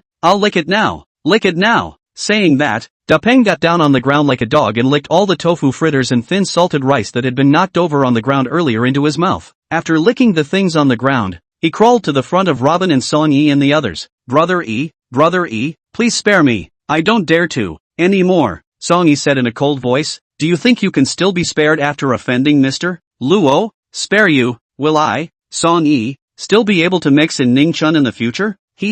Kid, before doing such things, you should have anticipated the consequences of doing so. That would be death. Pull him out and chop him up and sink him into the sea. Song Yi commanded the few people he brought with him to chortle. The two bodyguards immediately gagged Rock and put on a sack to drag him into a van that arrived later. Then, Song Yi pointed at Sixth Son and the others. You guys, come here for me. Run to the top of Zixia Mountain in 10 minutes. One less. It's not as simple as getting beaten up. It's death. Where would the Six Sons and the others dare to run? What Song Yi said was not true at all. If they ran, it would definitely be a death sentence. After doing so, Song Yi knelt in front of Robin. Please punish Mr. Luo. This kneeling stunned everyone. Song Yi, one of the tough generals of Purple Peak International, actually knelt down for Robin. How bullish did this lad's identity have to be to make them like this? Get up. This can't be completely blamed on you. This is in the past. Robin finished the last bite of the donut, took out a wet towel to wipe his hands, and walked towards the opposite car. Shen Yaoyao was also shocked by the scene just now. Originally, she thought that Gu Chao and Song Yi were just simply respectful towards Robin. It hadn't occurred to them that this kind of stance had even surpassed Lin Jingru's position in front of them. Just who was this Robin? What kind of powerful and terrifying background did he have behind him? Otherwise, all the bigwigs in Ningchun, who were once all cowpunchers, were also humble and fearful in front of him? Looking at Robin's ordinary couldn't be ordinary back. Her heart fluttered. Robin, wait, can you man have some manners? I'm still behind you. Why are you walking so fast? Oops, my heel fell off. Shen Yaoyao's foot broke and she sat on the ground. Robin ignored her and walked straight towards the car. Bastard, doesn't know how to show mercy at all. Shen Yaoyao was so angry that she took off her shoes and threw them at Robin. Robin didn't even turn his head back, sensing an object behind him slamming towards him. With a wave of his arm, he knocked the shoe that Shen Yaoyao had out. The shoe drew a long arc in midair and flew into the gutter a dozen meters away. Ha, you nai. Surprisingly, you sent my shoes flying. Shen Yaoyao immediately climbed up from the ground and chased forward barefoot. While running, she exasperatedly said, Robin, you asshole. Chapter 0058. A man should be self-aware. Shen Yaoyao lest Robin drove off directly, rolling and crawling into the car. Ugh, I say you're really a man. My heel fell off. Can't you help me? Robin glanced at one of Shen Yaoyao's bare feet. The corner of his mouth twitched. What's the other shoe still on for? Shen Yaoyao was instantly stunned and looked down at her feet. This man didn't say a single word of concern about me walking barefoot on the ground for a long time on such a cold day. Instead, telling me this? Grass you nais. Could it be that a beautiful woman like me is not that attractive in front of you? Thinking of this, Shen Yaoyao exclaimed. At this moment, she almost went crazy and directly took off her other shoe and threw it out. Robin shrugged his shoulders. The temper isn't small. With a kick of the gas, he sped towards the Four Seas Entertainment Big World on West Street. Shen Yaoyao exhaled 2 mouthfuls of turbid air. In her heart, she comforted herself. Sulking with this kind of man was purely hurting herself. Alas, opposite the Gu family's Four Seas Entertainment Big World, there is a Tengda Plaza. Robin looked at Shen Yaoyao. What do you mean? Shen Yaoyao pointed to the shoe slippers on her feet. I mean, it can't be that I'm wearing this pair of man's shoe slippers in the car and looking for Gu Jikuan to ask for a debt, right? When we get there later, I guess it's almost lunchtime. Let's buy a pair of shoes before we go to GE's Entertainment World. Robin nodded. Okay, that's the way to go. I'm also not used to taking a woman wearing shoe slippers around shopping. At this time, Xiao Yudi called. Robin, tomorrow morning Xiao Group is holding an on-site signing meeting for the outsourcing of the City East Ecosphere project. Please be sure to come over.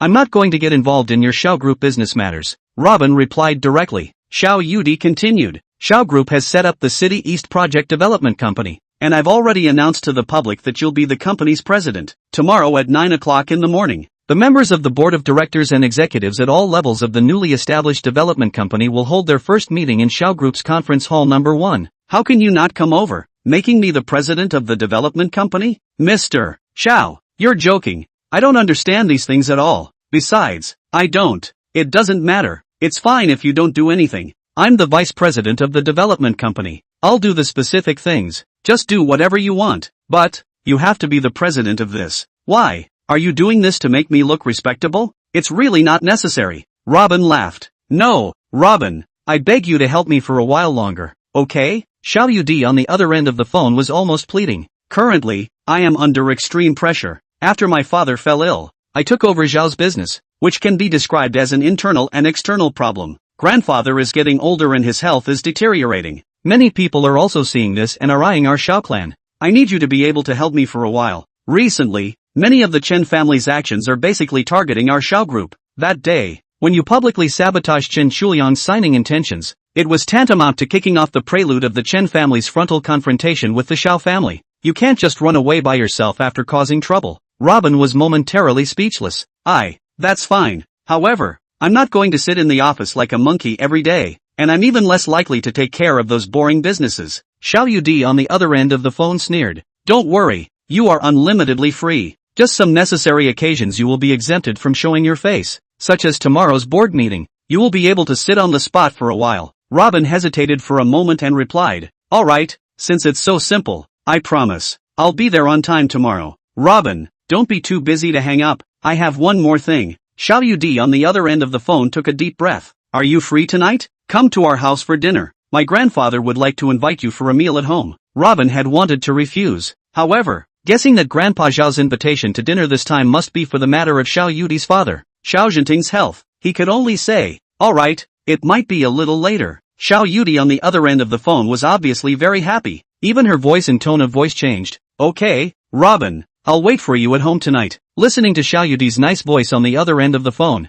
Robin's hand holding the steering wheel shook slightly. I'll go. This woman's voice is so nice. My hands actually shook? It seems that women really affect the speed at which I draw my sword. Wow. Shen Yaoyao witnessed the entire process of Robin answering the phone and was astonished. Mr. Xiao actually asked you to be the president of Zhao's City East Development Group. Ugh. Robin. So you're really Mr. Zhao's boyfriend. Sick. Robin didn't continue this topic with Shen Yaoyao. Suddenly, in his afterglow, he caught a glimpse of two pairs of sharp and sinister eyes secretly watching him from a Toyota Land Cruiser that passed by. He instantly looked at the Toyota Land Cruiser that had already traveled to the front. Intuition told him that these two guys should have deliberately driven past him in order to observe him from a close distance. What kind of people are following me? Ugh, what is Robin thinking about? Ahead is the Four Seas Entertainment World, and there's an underground parking lot diagonally across from it, Shen Yaoyao reminded. At this time, Robin received a message from the Darknet Intelligence Center on his phone. Stalkers, ninjas from the Hanoi family of Sakura Country, Oshima Ekawa,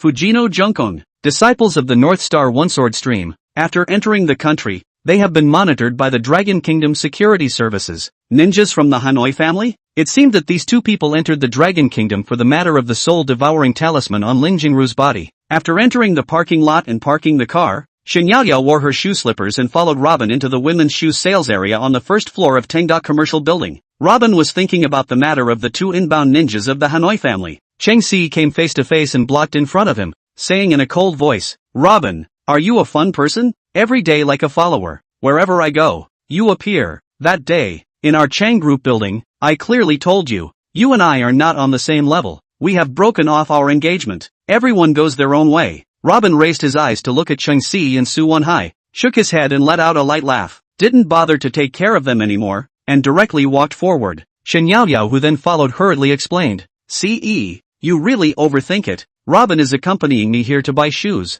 I didn't expect it to be so coincidental. Yaoyao, just don't excuse him. Where can't you buy shoes? You have to go to Tengda Commercial Building?" Cheng Si sneered. "You know full well that we are going to meet with Mr. Chen at the Starbucks in Tengda Mansion on West Street, and deliberately chased all the way over here. Right, he. I hate this kind of stalker man the most. Really? He really didn't come looking for you on purpose?" Shen Yaoyao shook her head helplessly, really speechless. Cheng Si seemed to be furious and chased after him 2 steps closely, blocking Robin's way. In front of the crowd of onlookers in the commercial building, she pointed at him and said, "Robin, I will never look at a no-good man like you. Please stop pestering me in the future." "Okay." Robin looked at Cheng Si's look of extreme boredom, as if how much his appearance had caused her to stumble. Sick. Robin didn't want to bother with this kind of brainwashed woman and wanted to go around, but Cheng Si was still blocking his way. "Robin, let me remind you one more time. A man has to be self-aware." Scram. Robin pivoted away from Cheng Si. "You're still sick. Miss, don't be angry. Buddy hurts you. Go, I'll take you to Dash. Ha ha ha." 4 or 5 tough men surrounded Cheng Si's side, moving their hands and pulling her outside. Cheng Si was instantly confused and shouted, "Mr. Su, Yaoyao." Shen Yaoyao hurriedly pushed Su Wenhai. "Hurry up and stop them." Su Wenhai also froze, He knew that these people were the people of the Demon King's cave. Yan Ershi, the money he owed them hadn't been paid back yet. Yao Yao, they are the people of the King of Living Hell, Su Wenhai said in horror. Then we have to stop them too. Shen Yaoyao pulled Su Wenhai and ran quickly to them. You guys stop. Let go of her. Asterisk. Today's noon is not a good fortune. Ha, go, take this young lady away with you. One of the yellow hairs looked Shen Yaoyao up and down, a lecherous smile spreading on his face. Chapter 0059. Okay, you win. Shen Yaoyao struggled and tried to shake off yellow hair. You let go of me. I'm telling you, if you dare to touch us today, the living king of hell will have to chop you up. Yellow hair was instantly stunned. This woman in front of him actually said the name of Yan Ershi. However, on second thought, how could Second Master Yan recognize this kind of person? And laughed out loud. Quite interesting. Scaring me, right? Okay, you call Second Master Yan. I'll see if he'll pay attention to you. Yellow hair sent his cell phone to Shen Yaoyao in front of him. The phone number of Yan Air Master was displayed on it. Call it. Just press the send button directly to get through to Master Yan Air. Shen Yaoyao saw this immediate situation. There was really no way to solve it without letting Robin step in. Yellow hair saw Shen Yaoyao's trio's nervous appearance. He concluded that what Shen Yaoyao said just now was clueless about him. He directly pressed King of Living Hell's phone out button. King of Living Hell's gloomy voice came from the other side. What's the matter? Yellow hair, what are you doing calling me at high noon? Yellow hair hurriedly pandered. Second Master, I know that you are recuperating from your injuries in the past few days. You are lonely and bored. So I looked for two pretty chicks who want to bring back to accompany you for a chat. And she actually said that she knows you? Wanted to give you old confirmation. Yellow hair playfully looked at Shen Yaoyao. Say a few words to the Second Master. Didn't you say you know the Second Master? Trying to bluff me. You're too young. Let's go. Honestly, go back with me to serve the Second Master. Otherwise, you'll regret it for the rest of your life. Several men instantly came over to pull Shen Yaoyao and Cheng Si towards the outside. In desperation, Shen Yaoyao shouted loudly, Robin, why don't you hurry over and help? Robin originally did not want to intervene in this matter. However, considering that Shen Yaoyao had followed him here, it would be a bit hard to say if this happened. He turned around and walked over to Yellow Hair, grabbed the cell phone and said into the microphone, King of Living Hell, right? This is Robin. Do you want to die? The living Yama on the other end of the phone was scared and said hurriedly, Mr. Luo, I didn't know it was your people.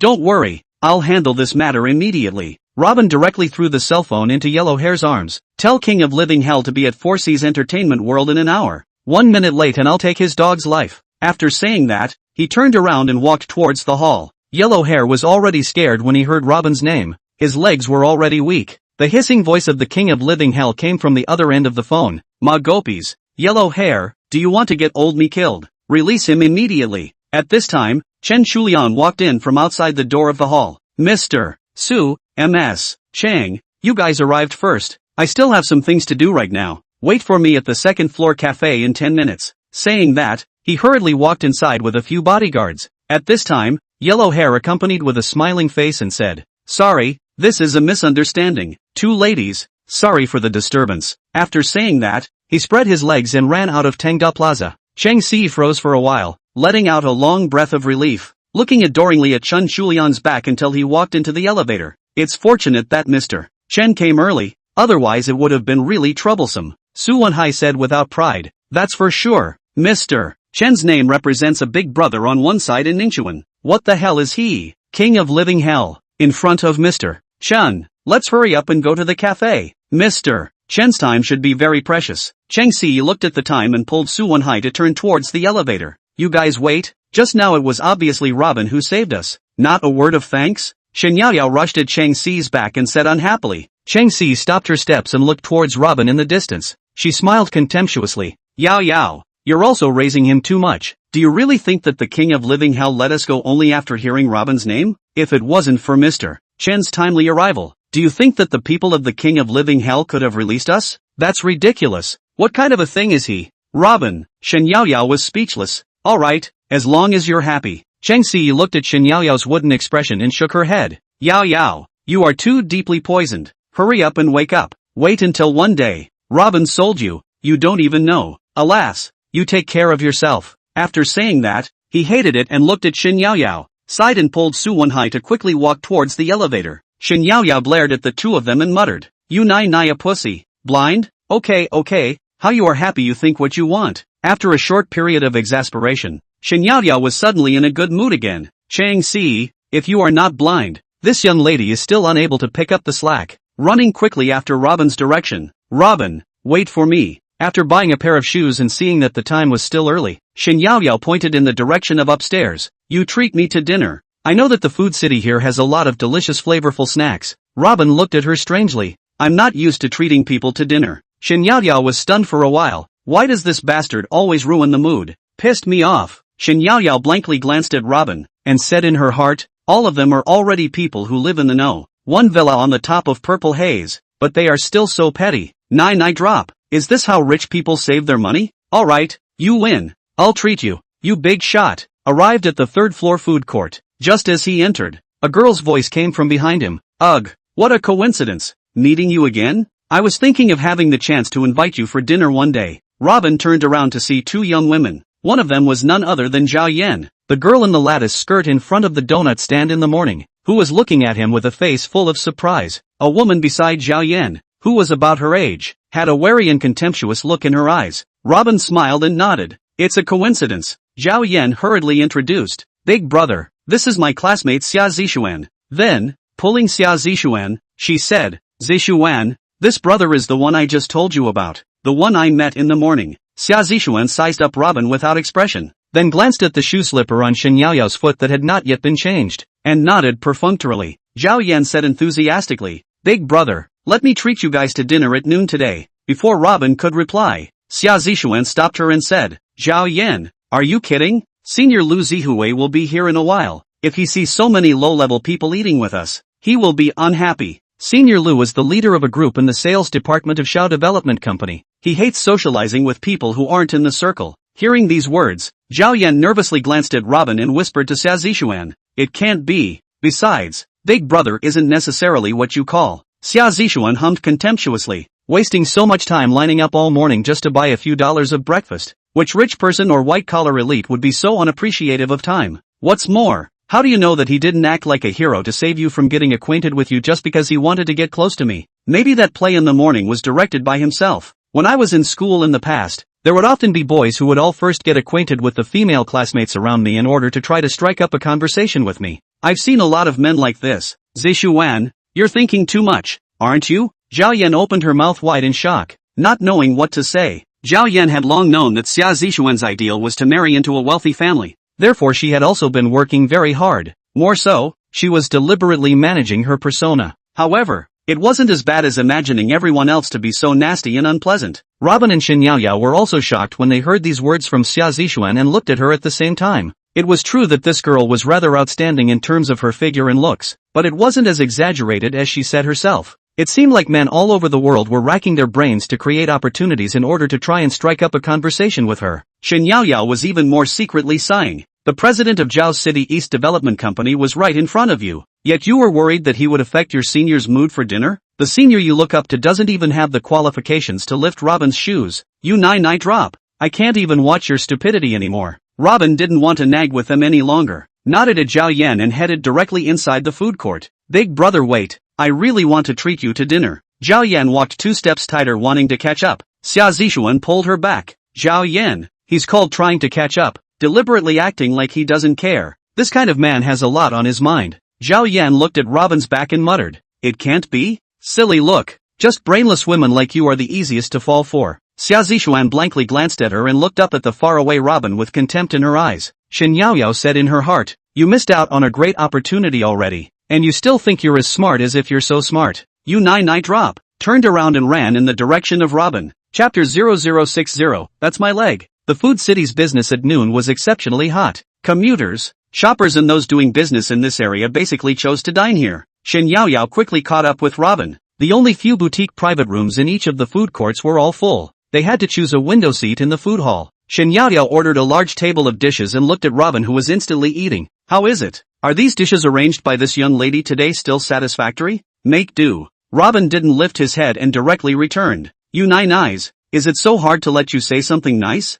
Picking up the wine cup and directly pouring it down. Phew, wine can relieve 1,000 sorrows. Wine can solve the red dust. Wine can strengthen the courage of the people. May as well take advantage of the strength of the wine to say what is in the heart. A mouthful of turbid breath exhaled. Shen Yaoyao suddenly felt much more comfortable in her heart. Alas, Robin, I want to tell you something. Shen Yaoyao borrowed the strength of wine. Her beautiful eyes were confused. Robin glanced at Shen Yaoyao and was startled. This woman's eyes. They were strange. One was being looked at as if she was her prey. A bit of heartbeat accelerated. What do you want? Robin blinked and looked down at herself, then subconsciously looked at the other party's white neck. Shen Yaoyao saw this look on Robin's face. The emotions that had been brewing so easily through alcohol were suddenly like a leaking balloon. Poof. Nothing could be said. You nine-night drop. Robin. You asshole. Shen Yaoyao's heart burst with anger, and she couldn't help but curse. Robin was confused and gave her a blank look. You asshole. You woman is sick. No. I didn't have control for a moment, and said all the words in my heart. Shen Yaoyao couldn't find a topic for a moment, and stammered. Robin was even more speechless. So you've been cursing me in your heart? Shen Yaoyao smiled awkwardly. Which is, not all the time. What I want to say is, Robin, you also hold chopsticks in your right hand, Robin was stunned for a while, looking at Shen Yaoyao's cheeks crimson, eyes flustered. You woman must not have good things in mind. I'll go. Shen Yaoyao grunted, pinching the only remaining piece of large chicken leg on Robin's plate and biting it fiercely. That's my leg. Robin saw Shen Yaoyao pinch away the chicken leg in her plate. He also clipped a chicken leg from the plate in front of her. And by the way, he also clipped an extra chicken claw. That's my leg. Shen Yaoyao was dumbfounded. Why are you such a petty man? Who told you to grab my chicken leg? Robin bit down hard. This scene was coincidentally seen by Zhao Yan, Xia Zixuan and Lu Zihui who passed by them. Zhao Yan looked at this scene and laughed. Giggle. Shen Yaoyao instantly stopped her scrambling movements, blankly glanced at Robin, and muttered, Your grandma, you're snatching with me even when you're eating a chicken leg. Zhao Yan sneaked over to the ordering desk and ordered a chicken leg for each of them. Xia Zixuan's table for the three of them was not far from Robin. Robin and Shen Yaoyao were informed that it was Zhao Yan who brought the chicken leg for them and nodded at her to show their thanks. Xia Zixuan glared at Zhao Yan. You're silly. What kind of meal are you ordering for them? You don't have a job yet. What's generous? Zhao Yan spat out her tongue. Thanks to Big Brother saving me in the morning. Otherwise, I still don't know what's going on right now. That man you're talking about. Look at that look. Is he the kind of hero you're talking about who sees justice? A chicken leg has to compete with a woman. What kind of talent is there? Xia Zixuan contemptuously glanced at Robin. Besides, that play in the morning. It might have been him directing himself. You dumbass. Zhao Yan whispered. No way. Zixuan, Big Brother isn't as bad as you think. What's going on? Lu Zihui on the side was confused. What are you guys talking about? Xia Zixuan told Zhao Yan about buying donuts in the morning. Sneering. Senior Lu, tell me. This kind of man who has to wait in line for 10 minutes in the morning for a few dollars for donuts, how much success can he have? Lu Zihui smiled and nodded. What Zixuan said is true. As soon as I saw that guy is not a man of many dimensions, he is indeed somewhat less of a gentleman. Zhao Yan whispered. Maybe they are boyfriend and girlfriend. Isn't it normal to frolic together? Moreover, that thing in the morning, it was really Big Brother who saved me. How could he do that kind of self-directed thing for me? Xia Zixuan smiled coldly. For a girl like you, of course he wouldn't go through that much trouble. Didn't I tell you? He must have wanted to get my attention by getting close to you. A man like this with no quality and no taste. I won't even take a look at him. Lu Zihui hurriedly smiled and rounded off the scene. Okay, let's not talk about other people. Zhao Yan is also simple-minded, and has experienced less of the human world. In the future, after entering the workplace, she will slowly understand. Xia Zixuan shook her head. Senior Lu just joined Xiao Group for half a year, and was able to achieve the position of deputy team leader in Zhao's sales department. It's really not simple. Lu Zihui had admired Xia Zixuan during school. This time, Xia Zixuan had found him because she was applying for a job at Xiao Group's City East Development Company. Of course he would go all out. It's alright. Due to my work performance, I will most likely be promoted to Sales Group 1 leader in the near future. Lu Zihui excitedly said. The team leader told me that I'm also expected to meet with the company's president on the first day of the development company's announcement tomorrow. Oh, Senior Lu is so powerful, Zhao Yan exclaimed. I'm just stupid and I don't know if I can enter a big company like Xiao Group. I was almost late for the interview today. I saw that the interviewer was very unhappy. I'm afraid I won't have a chance to work with Senior Lu as a colleague. Luckily, Zixuan helped me say a lot of good words to the interviewer, and only then did she take my resume. Xia Zixuan gave her a blank look. You're always big-headed in everything you do. You can delay such an important matter. Can't you come to apply for the job in the morning before going to have breakfast? Really? Lu Zihui smiled and said, it's okay, when the time comes, I'll go and talk to the interviewer in the HR department and tell them that you two are my schoolmates, and it'll be okay. Zhao Yan happily said. Senior Lu, what do you like to eat? I'll treat you today. Lu Zihui stammered. Let's go AA. It's all like that outside now. How can this be good? Senior, it's better for me to treat. Zhao Yan insisted. Zhao Yan, don't be like this. Just follow what Senior said about AA. A trace of imperceptible contempt flashed through Xia Zishuan's eyes, but her face remained smiling. According to her thoughts, since Lu Zihui liked her so much, this meal should definitely be his treat. What's more, he was the only man here, and also, the only one who was already working and receiving a paycheck. Zhao Yan could only stop. Robin and Shen Yaoyao passed by them after lunch. Zhao Yan, thank you for the chicken legs. Enjoy yourselves. Shen Yaoyao took the initiative to greet them. Zhao Yan hurriedly got up and smiled. Big brother, when there's a chance in the future, I'll treat you to a good meal. Robin smiled and said, how was your job application at Xiao Group? I am catching up. I don't know the final result yet, but it's okay. What kind of result I can accept? Zhao Yan said happily. Big brother, can you leave me your contact information? Without waiting for Robin to answer, Shen Yaoyao directly said, his name is Robin. Come and add me a Weibo. I will give you his Weibo signal. Don't worry, if you really want to join Zhao's, your brother's a word. Robin hurriedly stopped and said, don't listen to her nonsense. Go away. Oh, you're also from Zhao's? You know someone in the personnel department? Oh, Lu Zihui sniffed and sized up Robin. I heard that you have good hands. You should be a security guard in the security department.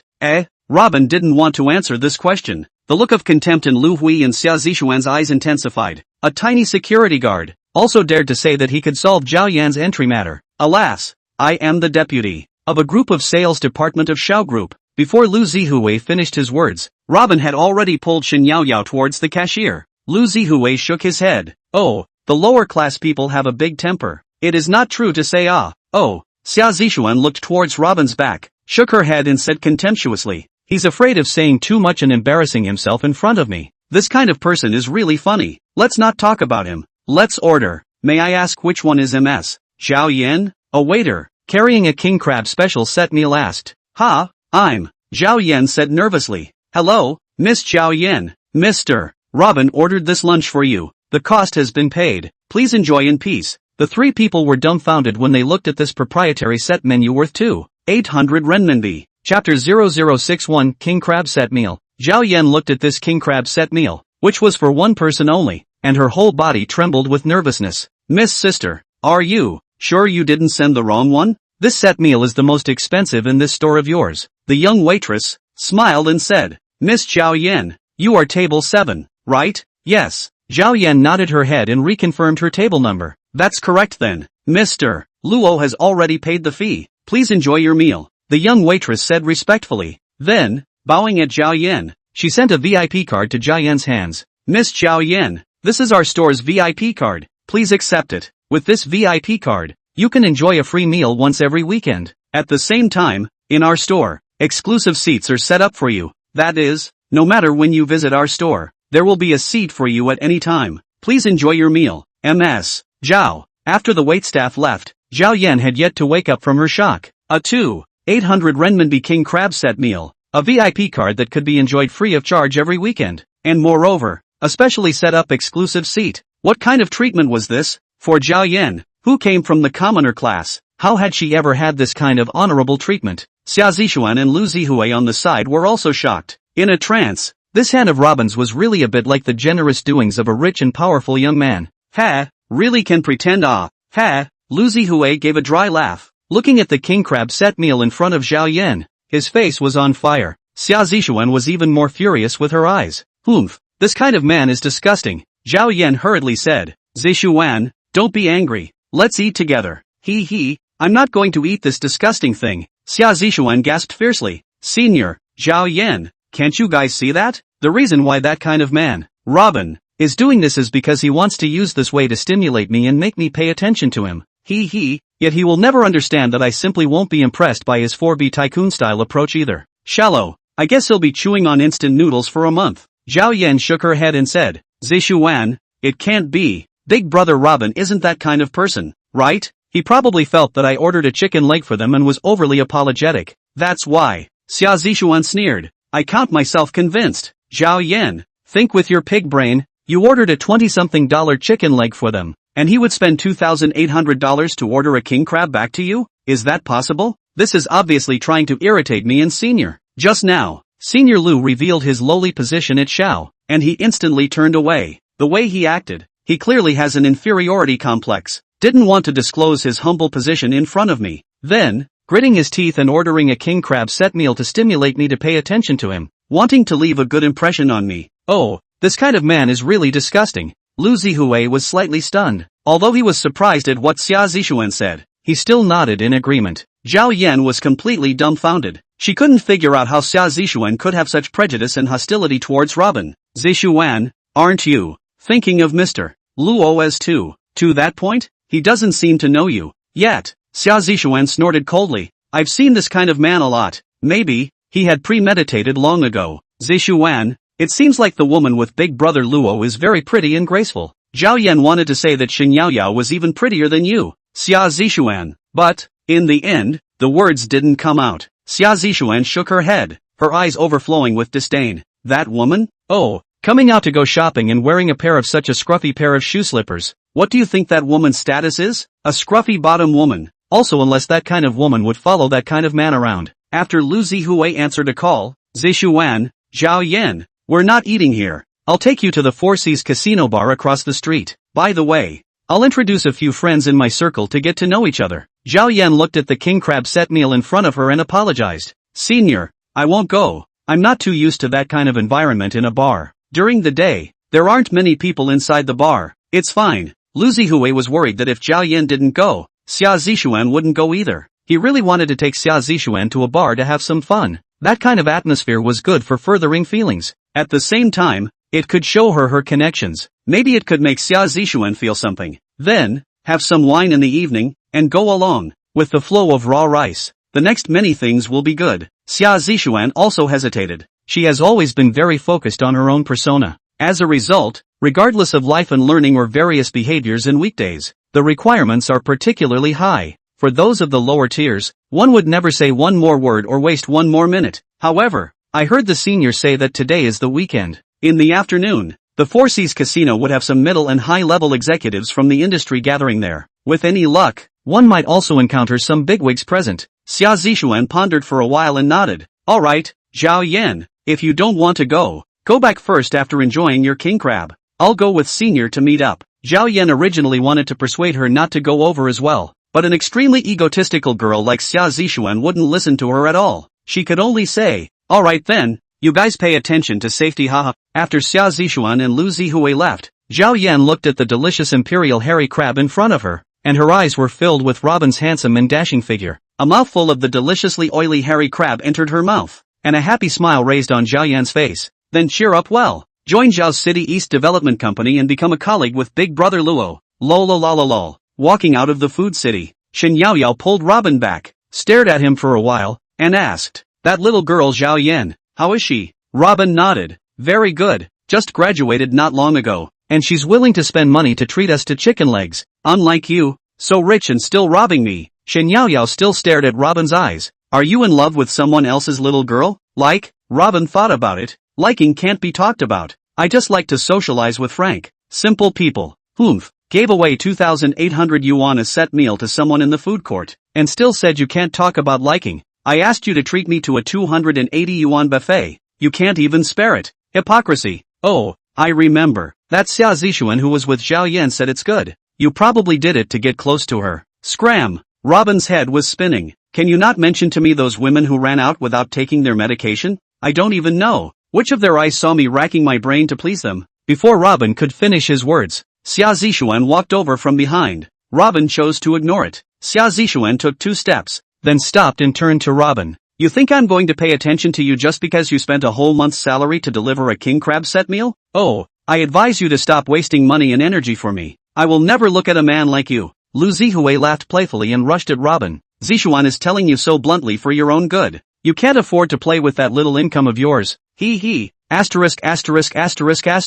You paralyzed are not taking drugs ah. Looking at Lu Zihui and Xia Zixuan's back, Robin shook his head. Shen Yaoyao looked at Robin's demeanor and almost laughed. Cluck. Robin, can't see that you're quite popular? Ha. Sick. Robin pushed open the side door of the food court and walked out. Shen Yaoyao then followed and walked out. A tiny department vice leader who despises his president? Ha ha ha. Robin, this President Xiao Yudi gave you as a fake, right? The corner of Robin's mouth twitched. Is it that funny? Raising his eyes, he saw that the two Sakura Nation ninjas who had followed him on the road earlier walked into the Four Seas entertainment world. Let's go. Stop chatting about these brain-dead women. I'll help you get back what the Gu family owes you. Let's go our separate ways. Shen Yaoyao looked at Robin's back, and said in her heart, you want to slip away? No way. This lady is pestering you. Thinking of this, a smile raised in her eyes and followed him towards the Four Seas entertainment world. Chapter 0062, Four Seas Entertainment World. Four Seas Entertainment City was the headquarters of the Gu family's industry in Ningxuan.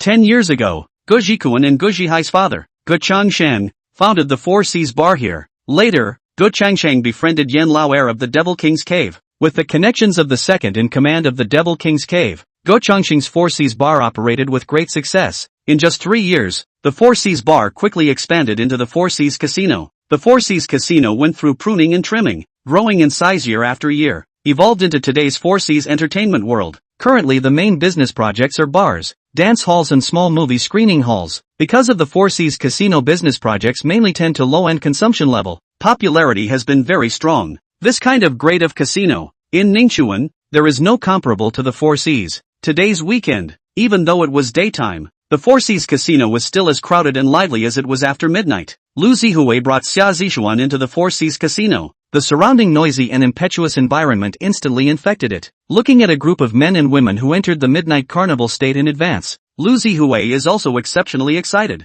At this moment, walking beside his favorite schoolmate Xia Zishuan, the potential impulse in his heart for many years wants to burst out. Zishuan, Zhao's City East Development Company entry matter. You don't have to worry about it. There is me. Ensure that you can smoothly enter Zhao's group. After entering Zhao's, I'll help you introduce some more supervisory colleagues, communicate with them more, and accumulate more contacts in the company. Working for a year or two, mixing up a departmental team leader should be no problem. Xia Zishuan smiled and did not say anything. She entered Zhao's, but not just to simply find a job and mix a department team leader. So little ambition. Her ambition was to enter Zhao's core leadership, to become Xiao Yudi's right-hand man. Ultimately, to become a character like Xiao Yudi, when the conditions were ripe. After entering Xiao Yudi's level, she would then find herself a presidential-level man of her choice. To complete this process, she set herself a 3-year deadline. A year ago, she had made this 3-year plan. Moreover, the man of her heart had long been locked in. He was the president of the Huanyu Group, the Chen family's eldest son, Chen Chuliang. As there was a clear and firm goal in her heart, Xia Zishuan was not like Lu Zihue, a short-sighted person who would be dizzy in a nightclub environment. Regardless of the occasion, she would deliberately keep herself sober and do her best to protect her established persona, never self-destructive image. Much less would she allow a moment of negligence to destroy her grandiose plans. The reason why she followed Lu Zihue to the Four Seas Casino, it was just to familiarize herself with some useful contacts in this circle. In her persona, she simply wouldn't socialize with people who had no value. In her opinion, it was purely a waste of time. She had never dabbled in a casino of this caliber. Team leader Lu, this way, this way. A group of men of similar age to Lu Zihue greeted loudly when they saw them walk into the Four Seas Entertainment Grand World from a great distance. Of course, they also noticed Xia Zishuan beside Lu Zihue. These people, mostly some low-level executives of the major companies involved in the investment in the City East ecosphere. Xia Zishuan was not too interested in these people. However, in order to be able to gain a foothold in this circle in the future, it would not be a bad idea to get to know more people at this level for the time being. Perhaps, one day, one could use these connections. When they really flew high, they could all be given up. Ideal steps, always have to climb upward one by one. Xia Zishuan is a girl with her own clear goal direction. Every step in life is planned and set in advance. Then, one goal by one goal to realize. She is ready to use extremely rigorous thinking in action, gradually from the poor class into the upper class field of society. Of course, accepting the invitation from senior Lu Zihue before joining the company was also a small part of her plan. Lu Zihue was particularly excited when he brought Xia Zishuan to this group of friends in the circle. Before he even opened his mouth to introduce himself, the group began to flirt. Team leader Lu, is this your girlfriend? Really pretty. Wow. Team leader Lu's girlfriend is good enough to rival our Ningchun's #1 beauty, Miss Xiao. Ha ha ha. Lu Zihue was certainly flattered to hear these words and didn't refute them. He was trying to take advantage of their words to make his feelings clear to Xia Zishuan. Xia Zishuan was happy about comparing her to Xiao Yudi, though. However, She did not want people to misunderstand that she was Lu Zihui's girlfriend. In that case, it would downgrade herself. All along, Xia Zixuan also knew that Lu Zihui was interested in her. She was going to be the president's wife. How could she like a low-level man like Lu Zihui? It was only because of the other party's self-respect that she wouldn't express her unwillingness too sharply. So, hurriedly explaining, people have misunderstood. We are not a couple like that. Brother Zihui has always been my most respected senior. I will always treat him as if he is my own brother. With Senior Lu's status and talent, he will definitely find a girl who is even better than me. All I want now is to be able to have a good job. As for a boyfriend, I won't consider it for now. Hearing all this, Lu Zihui could only smile awkwardly. Robin and Shen Yaoyao walked into 4C's Entertainment Big World. Seeing that the Entertainment Big World was actually so crowded at this time of the day, it was very surprising. Is the Gu family's business booming?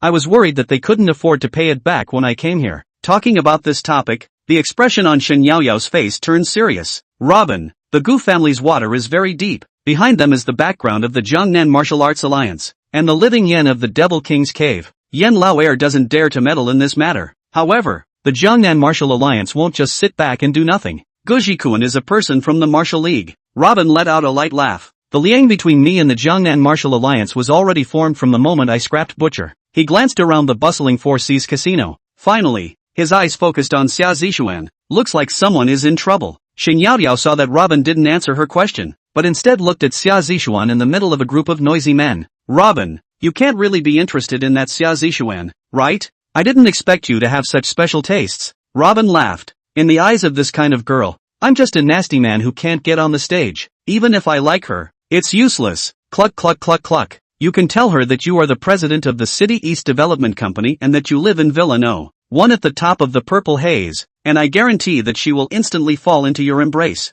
Am I that boring? Robin deflated. Then why did you stare at her when you entered 4C's casino? Shen Yaoyao said unhappily. Robin looked at Shen Yaoyao. I like to hunt. What's wrong? Shen Yaoyao just wanted to angrily dislike Robin. Suddenly, she noticed 2 men walking up to Xia Zixuan. With that kind of look, it was obvious that they had already identified the prey they were interested in. Under the flickering lights and shadows, Shen Yaoyao felt that the faces of these 2 men were somewhat familiar. Are you paying attention to those 2 men? Robin did not answer Shen Yaoyao's question and continued to walk forward. At this moment, the 2 Sakura countrymen walked to Xia Zixuan's side, pushed through the crowd and directly put their arms on her shoulders. Lu Zihui and the others were instantly quiet. It was unknown what relationship these 2 men had with Xia Zixuan. After Xia Zixuan was briefly surprised, she instantly struggled to take away the men's arms and angrily rebuked. Get lost, beauty, to this place to play, but also pretend what chastity, innocence, ha ha ha. Go, we take you to the 2nd floor, where the VIP rooms are more interesting, guaranteed to make you feel good to the drift. The 2 Sakura countrymen once again forcefully wrapped Xia Zixuan in their arms and laughed loudly. The group of people originally surrounding Xia Zixuan were instantly dumbfounded. For this kind of hooligan gangster, they really didn't know how to deal with it. Lu Zihui, however, could not sit still. After all, Xia Zixuan had followed herself here. Moreover, he still has a deeper affection for Xia Zixuan. Such a good opportunity for a hero to save a beauty. Of course, he has to stand out. What kind of people are you? Let go of her. Apologize to Zixuan immediately. The 2 Sakura Nation men looked at Lu Zihui and let out a grim smile. Kid, you better get lost. Lu Zihui's heart thumped, obviously noticing the fierce light in the eyes of the 2 men. It was just that he had already stood out. If he retreated back again, he would never have another chance in front of Xia Zixuan in the future. You guys let go of her. Boom! Before Lu Zihui finished his words, a man from the Cherry Blossom country kicked him out. Chapter 0063, Are you Kawachi family tired of living? Lu Zihui was kicked to the ground by Oshima Ikawa. Everyone who was partying with him was suddenly quiet. It was at this time that they truly realized that these 2 men were not from the Dragon Kingdom and were not good people. Oshima Ikawa and Fujino Junkon, seeing that everyone was too scared by them to make a sound, pointing at Lu Zihui and the others, they scornfully said, a bunch of cowards, all of you get out of my way. Saying that, he dragged Xia Zixuan and was about to walk towards the 2nd floor. Lu Zihu, I struggled to get up from the ground. Stop, do you guys know what kind of place this is? This is the Gu family's property. The Gu family has the backing of the Demon King's Cave and the Jiangnan Martial Arts Alliance. And you guys dare to fool around here? Aren't you afraid that the security guards of 4C's casino will take you down? In his haste, Lu Zihui brought out Gu clan's backers, the Devil King's Cave and the Jiangnan Martial Alliance. The 2 Sakura Nation men were slightly stunned. If it was really as Lu Zihue said, it was indeed a bit bad. Although they were not afraid of the Demon King's cave and the Jiangnan Martial Alliance, they would attract unnecessary trouble as a result. The main purpose of coming to the Dragon Kingdom Ningxuan this time was for the matter of Hanoi Qianxue. If additional trouble arose, I'm afraid that it would be difficult to account for it back. However, when they saw the security guards of the Four Seas Casino, they didn't react much to this, turning to relax again. The Four Seas Casino basically didn't ask about some minor friction between guests, unless there is a big fight, or to the involvement of influential characters or bad events, they will intervene. Like now this kind of thing, no more usual. In the end, those who come to this kind of occasion, no matter if you are a man or a woman, all understand what kind of place this is. Since you're here, you have to bear the rules of the game here. If you can't afford to play, you shouldn't come, unless you have the ability to sway the rules of the game here. After a short hesitation, the two Sakura Nation men laughed. Fujino Junkon walked to Lu Zihue's front and kicked him in the abdomen. If you dare to mess around again, you won't be as comfortable as you are right now, dead and dying. Lu Zihue looked at the terrifyingly ferocious light in the eyes of the two Sakura Nation men and didn't dare to make another sound. He believed that if he dared to say one more word, these two ferocious guys might really waste him. None of the friends who had gathered with Lu Zihue dared to come forward. Most of them were some low-level executives who had just joined various companies not long ago. In Ning Chun's network, they are only the poor ones at the bottom who can't make any power at all. Not to mention what kind of big shots could be brought out to calm down these two men from the Sakura country. In this situation, everyone chose to protect themselves and hide as far away as they could. Xia Zishuan was extremely desperate in the face of such a situation. It was at this moment that she saw Robin and Shin Yaoyao walk in from outside the door of the entertainment world, and her heart was overjoyed. This elation, however, quickly turned into contempt. This asshole, hypocrite, surprisingly pretending not to see me being held hostage. It must be because he was worried that he was inviting trouble, that he deliberately acted as if he didn't see it. This useless man. I thought Robin could help Zhao Yan. In this situation, he should have stood up for her and stopped these two Sakura Nation men from committing illegal acts. However, this asshole Robin didn't even look at her and directly walked towards the second floor. Obviously, he was scared of these two fierce men.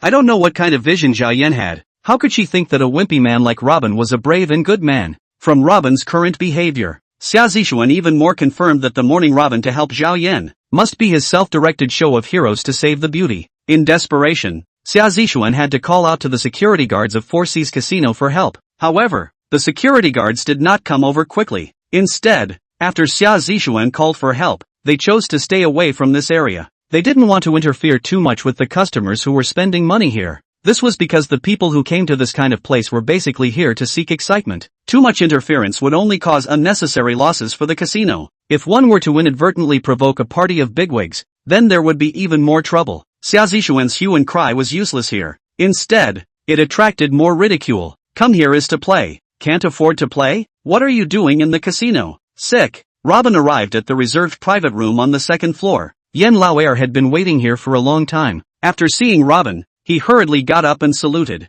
Mr. Luo, I don't know what you have asked me to come here. What is there to order? Robin looked at Yan Laoer's posture, much more honest than that day at the Purple Peak Leisure Pavilion. However, a bit of reluctance was still more or less visible in his eyes. He knew that Chiyu would not tell Yan Laoer his true identity. The reason why Yan Laoer was afraid of him was because of Chiyu's explanation. He pointed at the two Sakura Nation men on the first floor. You tell those two to come to the private room and tell them that the person he is looking for is waiting for him in the private room. Those two men, from the Sakura country? Yan Laoer looked downstairs, puzzled. Yes, those two aren't from the Dragon Kingdom? Robin nodded. Half an hour ago, Yan Laoer came to Four Seas Casino. He had also discovered early on that these two men had been circling around Four Seas Casino for quite a while. Obviously, they were looking for prey. Moreover, it was also known that these two men were experts. He wasn't sure what relationship Robin had with these two men. However, since Robin had ordered it, he let his men do it immediately. You guys go downstairs. Robin pointed at Yan Laoer. You go personally. Immediately, Yan Laoer was stunned. Despite being very reluctant, he didn't dare to disobey Robin's words in any way. Until now, he still couldn't fully figure out why Chiyuhu suddenly changed his attitude towards Robin on that day at the Purple Peak Leisure Pavilion. Moreover, he had changed his previous agreement with the Chun family and made such great sacrifices and concessions to Xiao. Such abnormal behavior. Is it because of Xiao Tianlong? Or is it because of Robin? Yan Laoer quickly arrived at the first floor under the support of two of his men, blocking the way of the two Sakura Nation men. You two wait. Someone asked me to pass a message to you. There's someone you're looking for in the third private room on the second floor, waiting for you. The two Sakura Nation men were instantly stunned. The smiles on their faces slowly disappeared, and their eyes instantly turned grim. They let go of Xia Zishuan. Without saying anything more, they followed Yan Laoer and went up to the second floor. Xia Zishuan, however, was baffled. She heard people say that the one who called away the two men just now was the second leader of the Devil King's cave, the living Yan King. Looking at Yan Laoer's back, she wondered why this person would save her. At this time, she caught a glimpse of Chen Shuliang who was passing by on the second floor. Could it be that Mr. Chen saved me? As she was looking up at Chen Shuliang's back upstairs, Chen Shuliang stopped and looked towards the first floor. The corner of his mouth raised a sunny smile. Xia Zishuan's heart thumped. Could it be that Mr. Chen is also extremely enamored with my beauty? Thinking of this, her heart skipped a beat. It must be him. It must have been Mr. Chen who came to my rescue. There weren't many people in Ningchun who could make the king of living hell step in to carry the load. Xia Zishuan took 2 tight steps, originally wanting to chase up to the second floor and thank Mr. Chen face to face for coming to her rescue. At this time, Chen Shuliang walked inside with Su Wenhai and Chang Si. Xia Zishuan had no choice but to stop her steps. Perhaps, Mr. Chen didn't want too many people to know. Zishuan, are you alright? Lu Zihui walked to Xia Zishuan's side and asked. Xia Zishuan tried to calm down her agitated mood. Looking back at the injury on Lu Zihui's face, she apologized. Senior Lu, I'm sorry for letting you get hurt because of me. Lu Zihui smiled and shook his head. Zishuan, it's out of character for you to say that. Being able to suffer a little injury for you is nothing, even if they beat me to death. I'm not afraid. The corner of Xia Zishuan's mouth twitched a bit, secretly saying in her heart, even if you use your life to protect me, I won't look at you. However, her face still raised a sweet smile. Senior, really thank you. I will remember. Lu Zihui was excited to the extreme. Oshima Ekawa and Fujino Junkon arrived at the third box. Yan Laoer and the others guarded outside. Robin let Shin Yaoyao enter the lounge inside the box, then raised his eyes to look at them. What are you guys following me for? Are you Hanoi family tired of living? Oshima Ekawa and Fujino Junkon originally still looked like they couldn't care less. At this moment, they realized an artifact that this person in front of them was playing with in his hands. They were instantly shocked. It was a dragon spike that represented power in life and death. Dragon spike. They recognized this cold weapon that had intimidated the entire Zhenghu. Terrified, they looked at Robin. Chapter 0064, I don't recognize this IOU. You guys don't have a lot of guts. You actually chased me to the Dragon Kingdom and followed me. Put. The sound. Without waiting for the two Sakura Kingdom to speak, the dragon spike in Robin's hand had already pierced through the throats of the two Sakura Kingdom men. The blood on the dragon spike gurgled with a fishy hot mist. In an instant, a terrifying aura erupted from the groove, swallowing the remaining blood without a trace. A cold light flashed. The corpses of the two Sakura Nation ninjas shook violently. In about 5 seconds or so, the two brawny bodies turned into a pair of shriveled skin. The icy dragon spikes. Cold aura blossomed. A tumbling swimming dragon, flashing a momentary golden light. Jean Lin's dazzling cold weapon instantly returned to its dull and clumsy mediocre appearance. If one hadn't seen its ferocity when killing and devouring people, one would never believe that this was a sharp weapon that could instantly take lives and thirst for blood. After absorbing the essence of the two ninjas' bodies, the dragon spike jumped twice in excitement before flying quietly into its stabbing sheath. Come in, Robin called out as he pulled out a wet wipe and wiped his palms. Yan Laoer pushed the door and walked in. Mr. Luo, what are your orders? Seeing the two corpses lying on the ground, Yan Laoer's legs went soft with fear, almost paralyzing on the ground. The two corpses, as if they had been drained. There was not a single trace of blood on their bodies. This kind of horrifying picture was the first time he had seen it in his life. Vomit. A cloud of stench in his abdomen wanted to be spewed out, and swallowed back hard. Have your people throw them directly into the Western Mountains' chaotic grave valley. Robin threw the wet wipes in his hand on the two men's corpses. Yan Laoer's entire body was already soaked. Yes, I'll do it myself immediately. Let your men do this little thing. I still have things I need you to deal with personally. Robin got up and opened the room inside. Shin Yaoyao was pressing her ear to the door and listening to the movement outside. Robin opened the door coldly, startling her. I was about to open the door. At this moment, the bodies outside had already been disposed of. Shin Yaoyao looked around the room. Yan Laoer was bowing and standing in front of Robin, sweating profusely. Take out Gujihai's IOU. Robin signaled. Ha! Shin Yaoyao was stunned for a moment. Oh, okay. Robin handed the IOU to Yan Laoer. Give this to Gujikun. I need to pick up the car now. Gujihai share in GE's shares. Tomorrow, you help him Shin to do it. Yan Laoer received the note. Confused. Mr. Luo, Gojihai, dead. He gambled with me on a car last night, fell down Pan Long Valley, and the car was destroyed, Robin said without expression. Good, good, Mr. Luo, wait a moment, I'll do it right away. Yen Laoer exited the private room and let out a long sigh of relief. The aura within the private room was too oppressive. At this moment, he realized that it wasn't the Xiao family that Qi Yuhu was afraid of, but, rather, this exalted god. That kind of murderous maneuver and indifference made him almost collapse. He walked a few steps tighter, hid in a corner, and dialed Qi Yuhu's phone.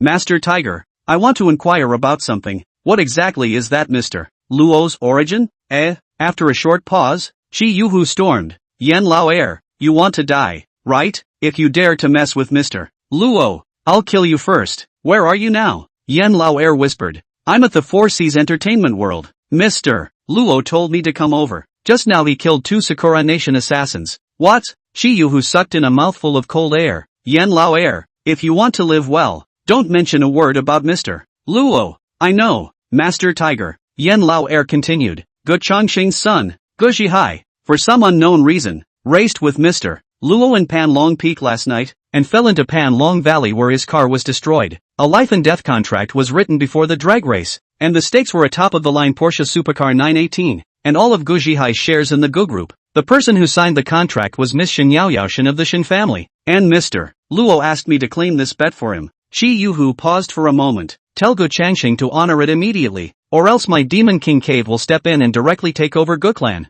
Also, pay attention to what relationship that Miss Shin of the Shin family has with Mr. Luo. Got it, Master Tiger. I'll get on with it. Yen Laoer hung up the phone and let out a long sigh of relief. In his heart, he said, luckily I didn't make a mistake again and again. Otherwise, I might also be lying in the Western Mountains' chaotic Grave Valley right now. In the future, we must serve this grandpa well. Yen Laoe wiped his sweat and instantly came to Ge Changqing's office on the top floor. Ge Changqing was very surprised. Second Master, what wind hit you? Ge Changqing smiled. Ge Changqing, today I'm here to ask for a debt. Take a look at this and do it for me right away. Yen Laoer handed Ge Changqing the debt note and the life and death contract. Ge Changqing froze for a moment and smiled. Second Master, you really know how to joke. What is an IOU or not between you and me? I, Ge Changqing, got where I am today thanks to the care of Second Master and Tiger Master. You can take Ji's assets anytime you want. Say it, Second Master. What do you want? Take whatever you want. Yen Laoer said seriously. Take a look at the IOUs.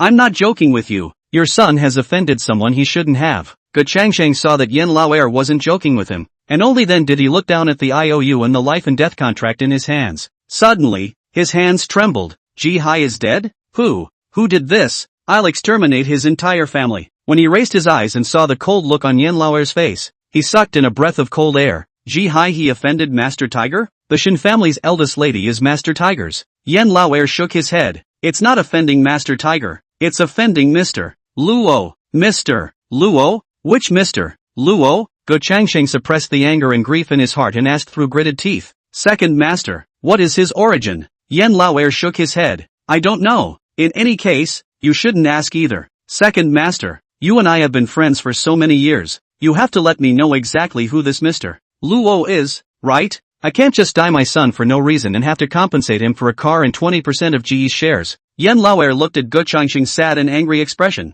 Purple Peak Leisure Club? The one who wasted Jiangnan Butcher at the City East Ecosphere Project outsourcing fair. Ge Changqing paused for a moment and let out a cold laugh. Second Master, I've also heard of this person, but he's just a hitman bodyguard beside Xiao. This person once had a marriage contract with the Cheng family's eldest miss, and came to Ningchuan alone. The Cheng family tore up the contract in public. A bereaved dog is just a dog. Why should I be afraid of him? I don't recognize this IOU. Zhihai is already dead. I'm even less likely to let him go. Yen Laoer scratched his fat head, leaned back on the sofa and said in a cold voice, whatever you want. If you do this, Master Tiger said that he'll just exterminate your Ge family. Ge Changqing looked at Yen Laoran in shock. What do you mean? He is Master Tiger's man? Yen Laoer snorted coldly. Master Tiger has to honor him. I don't know whose people exactly. In any case, my word is in this place. Pick up the car within half an hour. Finish the equity transfer at noon tomorrow. Beyond this time, the Devil King's cave will take direct action. Ge Changqing instantly turned pale.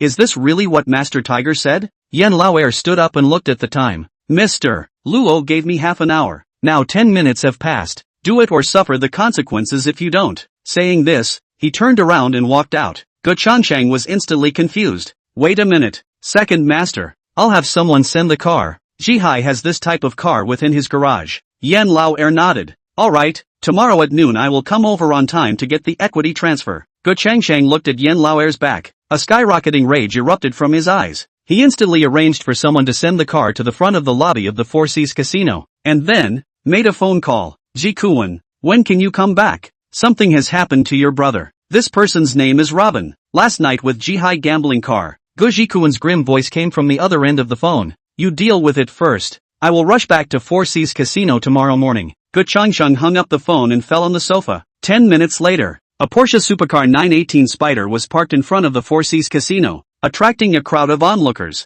The sudden appearance of a multi-million-dollar luxury car outside of a casino of this caliber instantly caused a sensation. Xia Zixuan followed Lu Zihui and the others out of the Four Seas Casino. When they saw the dazzling and colorful Porsche, they were also surprised and couldn't help but stop and watch. At this time, Robin and Shen Yaoyao set aside the crowd and walked to the front of the Porsche, about to open the door. Xia Zixuan took a step forward and said, I advise you, it's best not to touch other people's luxury cars. Maybe if you accidentally rub a little, you can't afford to pay it back for the rest of your life. Robin ignored her, directly opened the car door and sat in the passenger side. Just about to close the car door, Xia Zixuan blocked in front of the door and said in a cold voice, do you want this man to be shameless? Sitting in someone else's car without the owner's consent. You're not afraid of dirtying someone else's car. Chapter 0065, Background counts for nothing. Sick. Robin slammed the car door shut. Shen Yaoyao started the Porsche supercar and raced ahead in a whirlwind. The western street in the evening was sprinkled with the golden glow of the setting sun.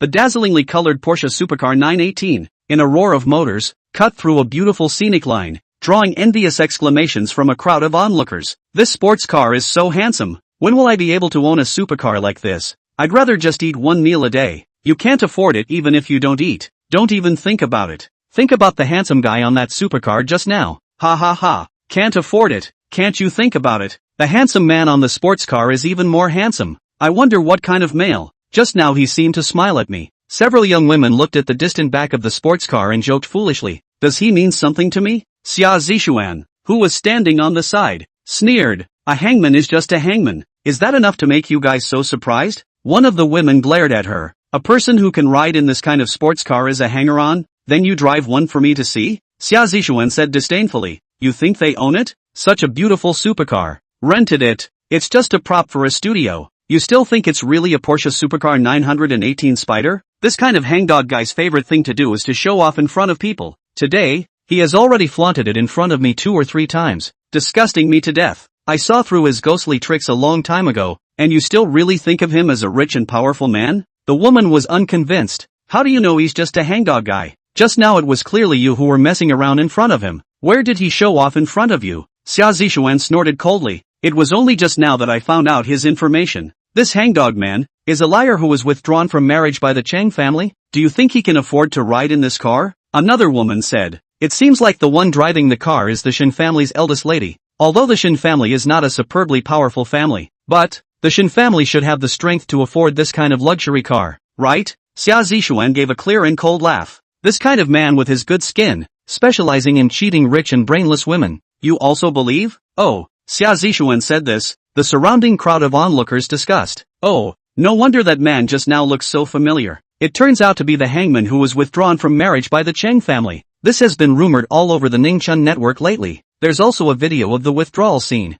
Well, yes, I also remembered. It seems like this man's name is Robin. Maybe what this young lady said is true. Just as the group of people were talking about Robin's identity, Chen Shulian walked out from inside the casino with Cheng Si, Su Wenhai, and the others. Xia Zixuan's eyes lit up. Turning to the large floor-to-ceiling window glass in front of the casino's door, she quickly straightened her sash and hairstyle, and ran to Chen Shuliang in a welcoming manner. Mr. Chen. Hello, thank you for saving me just now. When are you free? I would like to treat you to dinner. Chen Shuliang was slightly stunned. And you are? Oh, I'm Xia Zixuan. Xia Zixuan stretched out her hand wanting to shake it. Chen Shuliang looked at Xia Zixuan warily. Oh, I'm not available. Saying that, with Chang Ce, Su Wenhai and others, he directly sat in the Mercedes-Benz business that drove in front of him. How come? Before, Mr. Chen even smiled at me? Xia Zishuan looked at the Mercedes-Benz business that was gradually moving away, her eyes full of confusion, and muttered to herself,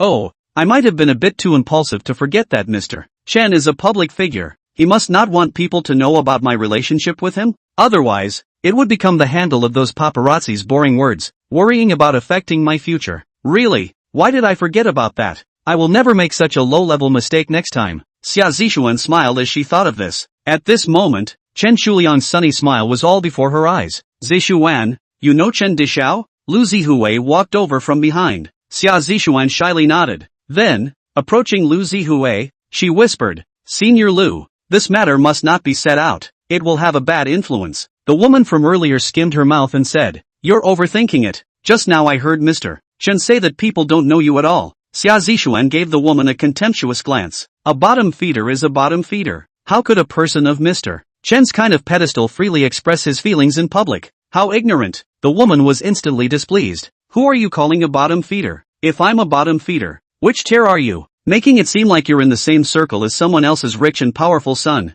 "Sick." Xia Zishuan snorted coldly. "Senior Lu, let's go. It's a waste of time to talk nonsense with people of this level." Lu Zihui nodded. "Good. The internet car I ordered has arrived. Zishuan, let's go." Saying that, he pulled her quickly into the car and left 4C's Entertainment Big World. "Robin, I didn't think you could really help me bet on a car. Ha ha ha." Shen Yaoyao said excitedly as she drove a Porsche supercar. "Look how nice the sunset is today at dusk. I'll take you for a ride and try how this brand new Porsche supercar performs." Robin looked at the time. At the moment it was already 7:30 p.m. He had previously made an appointment to go to Xiao Yudi's house for her father's diagnosis, and it wasn't too convenient to be too late. "Don't beat around the bush. Directly send me to General Shang Villa." "General Shang Villa? What's the point of going there?" Shen Yaoyao wondered. "I'm going to the Xiao family." Robin looked at Shen Yaoyao. "Don't ask about my business in the future." Shen Yaoyao deflated and secretly glared at Robin. "Okay, humph, must have gone on a date with Xiao Yudi." The heart was a bit gloomy. It can't be helped. Who made Miss Xiao so outstanding? I will never catch up with her in my life. However, this gloominess quickly disappeared without a trace. "Robin, I'm getting more and more curious about you. You've only been in Ningchun for a short time, and you're already in close contact with a few characters of the legendary level of Ningchun. Ugh, can you tell me just how powerful your background is?" Robin glanced at her. Background counts for nothing. What this world competes in is strength. Looking at Robin's arrogant appearance, Shen Yaoyao really wanted to go up and stomp on him a few times. "No wonder you have people looking at you everywhere you go. Robin, now I realize that you're the first man I've ever seen who's arrogant to the point of lawlessness." Ha ha ha. Robin stopped ignoring her and leaned back on the seat with his eyes closed. Shen Yaoyao managed to collect her own put-upon smile and asked with a sigh of relief, "Robin, why is the king of living hell so fearful of you? Being beaten by me? What else could it be because of?" Robin closed his eyes and said indifferently. Shen Yaoyao laughed out loud again. "Beaten by you? Ha ha ha. Robin, I like talking with you more and more. Ugh, where are you going tomorrow? I'll pick you up and come out together?" Robin opened one eye. "I've already returned a car to you today. In the future, let's go our own way. Don't pester me around. You're annoying this woman to death." Shen Yaoyao giggled. "Want to get rid of me? Oh, no way. You won't be able to get rid of me. From now on, I will follow you around like a shadow." Robin narrowed his eyes at her and said disdainfully, "Whatever. The person who can follow me can't be found in the whole world. If you're willing to play, you can play by yourself. You're such a boring man." Shen Yaoyao glared at him, then laughed again. "Alas, Robin, that one called Xia Zishuan seems to be competing with you. Do you two really not have anything?" Robin let out a laugh. "An unmedicated woman. What do I have with her? Before, didn't know her at all." Shen Yaoyao nodded. "That's true too. If that's the case, why did you let Yen Lao Er save her again in the entertainment world in the afternoon? Saving her and acting like you didn't do anything. Are you going to be an unsung hero? I really can't figure out what exactly is in the mind of a man like you. If it were anyone else, a hero saving a beauty would definitely let people know. You think too much. I'm too lazy to save that boring woman." Robin said indifferently. "I was asking Yen Lao Er to help me greet those two Sakura country bastards. Alas, I remember. Robin, where are those two men who pestered Xia Zishuan?" "Dead," Robin replied without expression. "Dead?" Shen Yaoyao's hand shook. "You killed them?" Robin sent a message to Xiao Yudi. Then, raising his eyes, he turned to Shen Yaoyao. "There are some things it's better not to know." "Eh? Good." Shen Yaoyao looked at Robin, who was close between her breaths, and a strange impulse overflowed in her heart. Such an impulse was a heartbeat and longing that she had never had in 20 years. Chapter 0066, The Heart of a Fellowship. This man's eyes are so pretty. Is Cheng Si really blind? Are you stupid? Drive properly. Robin helped her straighten the steering wheel. Luckily, there were few vehicles on this road. Otherwise, this brand new supercar would have drilled straight into a ditch. Shen Yaoyao was also startled. She was scared. How could she be distracted while driving? It was only after a long time that she calmed down. In front of you is General Hill Villa. Leave me in front of the villa gate and you can go back. The matter of GE's equity transfer. Yen Lao will contact you. Robin looked at the distraught Shen Yaoyao and said, why don't I wait for you outside General Hill Villa? Shen Yaoyao looked at Robin with anticipation in her eyes. I mean, the Hummer you drove Gu Chao is still parked in the Tengda Plaza parking lot. If you come out too late, you don't have a car to go back. No need. Later on, Gu Chao will send my Land Rover over. Robin got out of the car and walked directly towards General Hill Villa. Shen Yaoyao stuck her head out of the car and shouted, hey, leaving just like that? Robin stopped and looked at her. You mean you still want a hug? Saying that, he turned around and walked towards the villa. You nine drop. This stinky man is a donkey. Shen Yaoyao looked at Robin's back and couldn't help but laugh. This asshole. Too funny. Ha ha ha. Mischievously honking the horn, the car disappeared into the night. Entering the villa area, Xiao Yudi had already driven up to him. Mr. Xiao, you'd better take the position of the president of the City East Development Company and replace it for me. Robin shrugged his shoulders. I'm a person who hates those tedious things. I'm used to freedom. If I'm in that position, your connections will be offended by me. Xiao Yudi let out a faint laugh. Our Xiao family doesn't have any connections and isn't afraid of being offended by you. You saved me and the Xiao family. Grandpa said that even if he offends everyone, he will stand with you. Robin was speechless. Xiao Yudi said this. Even if he wanted to leave the Xiao family, he couldn't bear to do so. Grandpa was still talking about you at home just now. He was very complimentary about the no-differential outsourcing method you proposed in Purple Peak for the City East ecosystem. Grandpa said that you have a unique talent in business. Robin smiled. Grandpa Xiao was joking. That day at the project investment outsourcing meeting for the Purple Peak City East Eco Circle, I also blurted it out casually because I saw that Chen Shuliang wanted to take advantage of the City East Eco Circle's project to grab the industries of the many merchants in Ningchun in disguise. People like me are most unaccustomed to seeing guys who play dirty. Xiao Yudi shook her head. Grandpa said that the project of the City East Eco Circle is a huge investment, and if the Huanyu Group wants to use it to monopolize the business sector of Ningchun, it's the only way for us to be able to destroy this evil plan of his, by outsourcing some of the auxiliary projects of Zhao's City East Business Circle to other merchants without compensation. On the surface, Xiao loses most of its benefits. In reality, the industries surrounding the main project where Xiao is located will be able to develop quickly, and will give Zhao's core main project in the City East Business District numerous funds and popularity. This is a most brilliant strategy. Not only does it circumvent the risk of a broken capital chain that Xiao is likely to bring about after investing a large amount of money on the City East ecosystem, at the same time, it also gathered a group of loyal partners in the large business district for Xiao, disintegrated Chen Shuliang's plot to unify the entire Ningchuan business community. Grandpa said that this step of your operation was a masterstroke. Robin shrugged his shoulders and smiled. I was just saying it off the top of my head. Is it that powerful? That's why. You're a business genius. Xiao Yudi laughed and handed Robin an equity transfer agreement. Robin, this is the 20% of Xiao Group signed by my grandfather. Please do accept it. Robin was slightly stunned. 20% of Xiao Group's shares? With a market capitalization of billions. I don't need it. Xiao Yudi became anxious and parked the car on one side. Robin, my grandfather said that gifting you these shares has no other meaning. You don't need to be like this. The president of the City East Development Company. I can't do it anymore? Xiao Yudi saw that Robin insisted on not accepting it, so she could only say, well, in short, this already belongs to you. I'll keep it for you for the time being. You can retrieve it at any time. You take it back. I really don't need it. Money is of no interest to me at all. Then, what are you interested in then? Xiao Yudi for the sake of it. Robin subconsciously looked at Xiao Yudi who was close between her nostrils. That delicate face, beautiful eyes, sexy lips, good-looking nose. This woman was really beautiful to the extreme. He touched his lips. This was Robin's habit for many years. He would make this action when he was nervous. Xiao Yudi suddenly realized Robin's glowing eyes, and her cheeks instantly reddened. This guy stroking his lips, is he trying to kiss me? Grandpa told me to try to fall in love with this guy, but never knew how to start. I myself grew up under the protection of the family since I was young. In addition to going to school, in addition to receiving various ability-based training arranged by the family, Xiao Yudi basically survived in a monotonous environment, not knowing what it was to fall in love at all. Although, In order to hold up such a big scene in the Xiao family, she had always been shown as high and strong outside. However, the heart is very lonely and fragile. On that very day, that snowy New Year's Eve, a few bandits held hostage, life and death in the blink of an eye. She suddenly saw the scene she had been looking forward to in her dreams, a hero who faced life and death with calmness, descending from the sky, a knife to seal the throat to break the life and death, after the matter of floating and whisking away. At that moment, her heart was stirred, and her feelings were secretly born. That dashing and elegant figure also entered her heart. From that day on, she would always think of that snowy New Year's Eve. I thought I would never be able to meet him again in this life.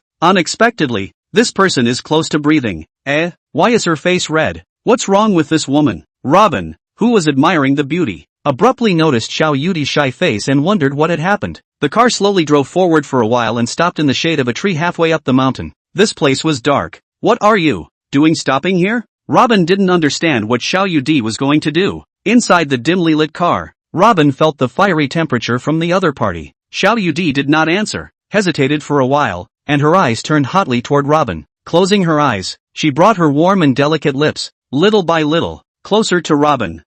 Robin was stunned. Tick-tock, a voice ringtone sounded, and Xiao Yudi instantly opened her eyes. Shyly, she stroked her scattered bangs. It was Grandpa's call. It's Grandpa asking if he got you. Let's go home. Robin was lost in thought as he looked at Xiao Yudi's unbelievably beautiful posture and froze for a while. Is this the end? It seemed like it was just about to start when the call came. This damn phone call. When couldn't it come? But this time, arriving at the Xiao family villa, Xiao Tianlong was already waiting outside the door. Mr. Luo, please come in. Xiao Tianlong asked his butler Xiao Chang to arrange the dinner. Robin stopped it. Master Xiao, let's not prepare dinner. Let's just take a look at Mr. Xiao Jinting. Xiao Tianlong hesitated for a moment. Okay, then it will be hard for Mr. Luo. Xiao Tianlong and Xiao Yudi accompanied Robin to a room on the easternmost part of the second floor. Just before arriving at the door of the room, Robin felt a cloudy and turbid aura come over him. Obviously, the owner of the room had been injected with a Yin compulsion worm. Once this kind of Yin compulsion insect was injected into the human body, it would rapidly multiply within the human blood. Within a short period of time, the person who had been placed under the Yin compulsion worm would be weak all over his body, and his body's various functions would diminish rapidly. Within a month, the person would be paralyzed in bed, gradually losing consciousness, similar to a vegetable. Xiao Tianlong saw Robin stop in front of the door and contemplate, not knowing what he meant. Mr. Luo, what's wrong? Robin looked around. May I ask Master Xiao, who looks after Mr. Xiao Jinting on weekdays? Xiao Tianlong did not understand what Robin meant. One of the servants at home.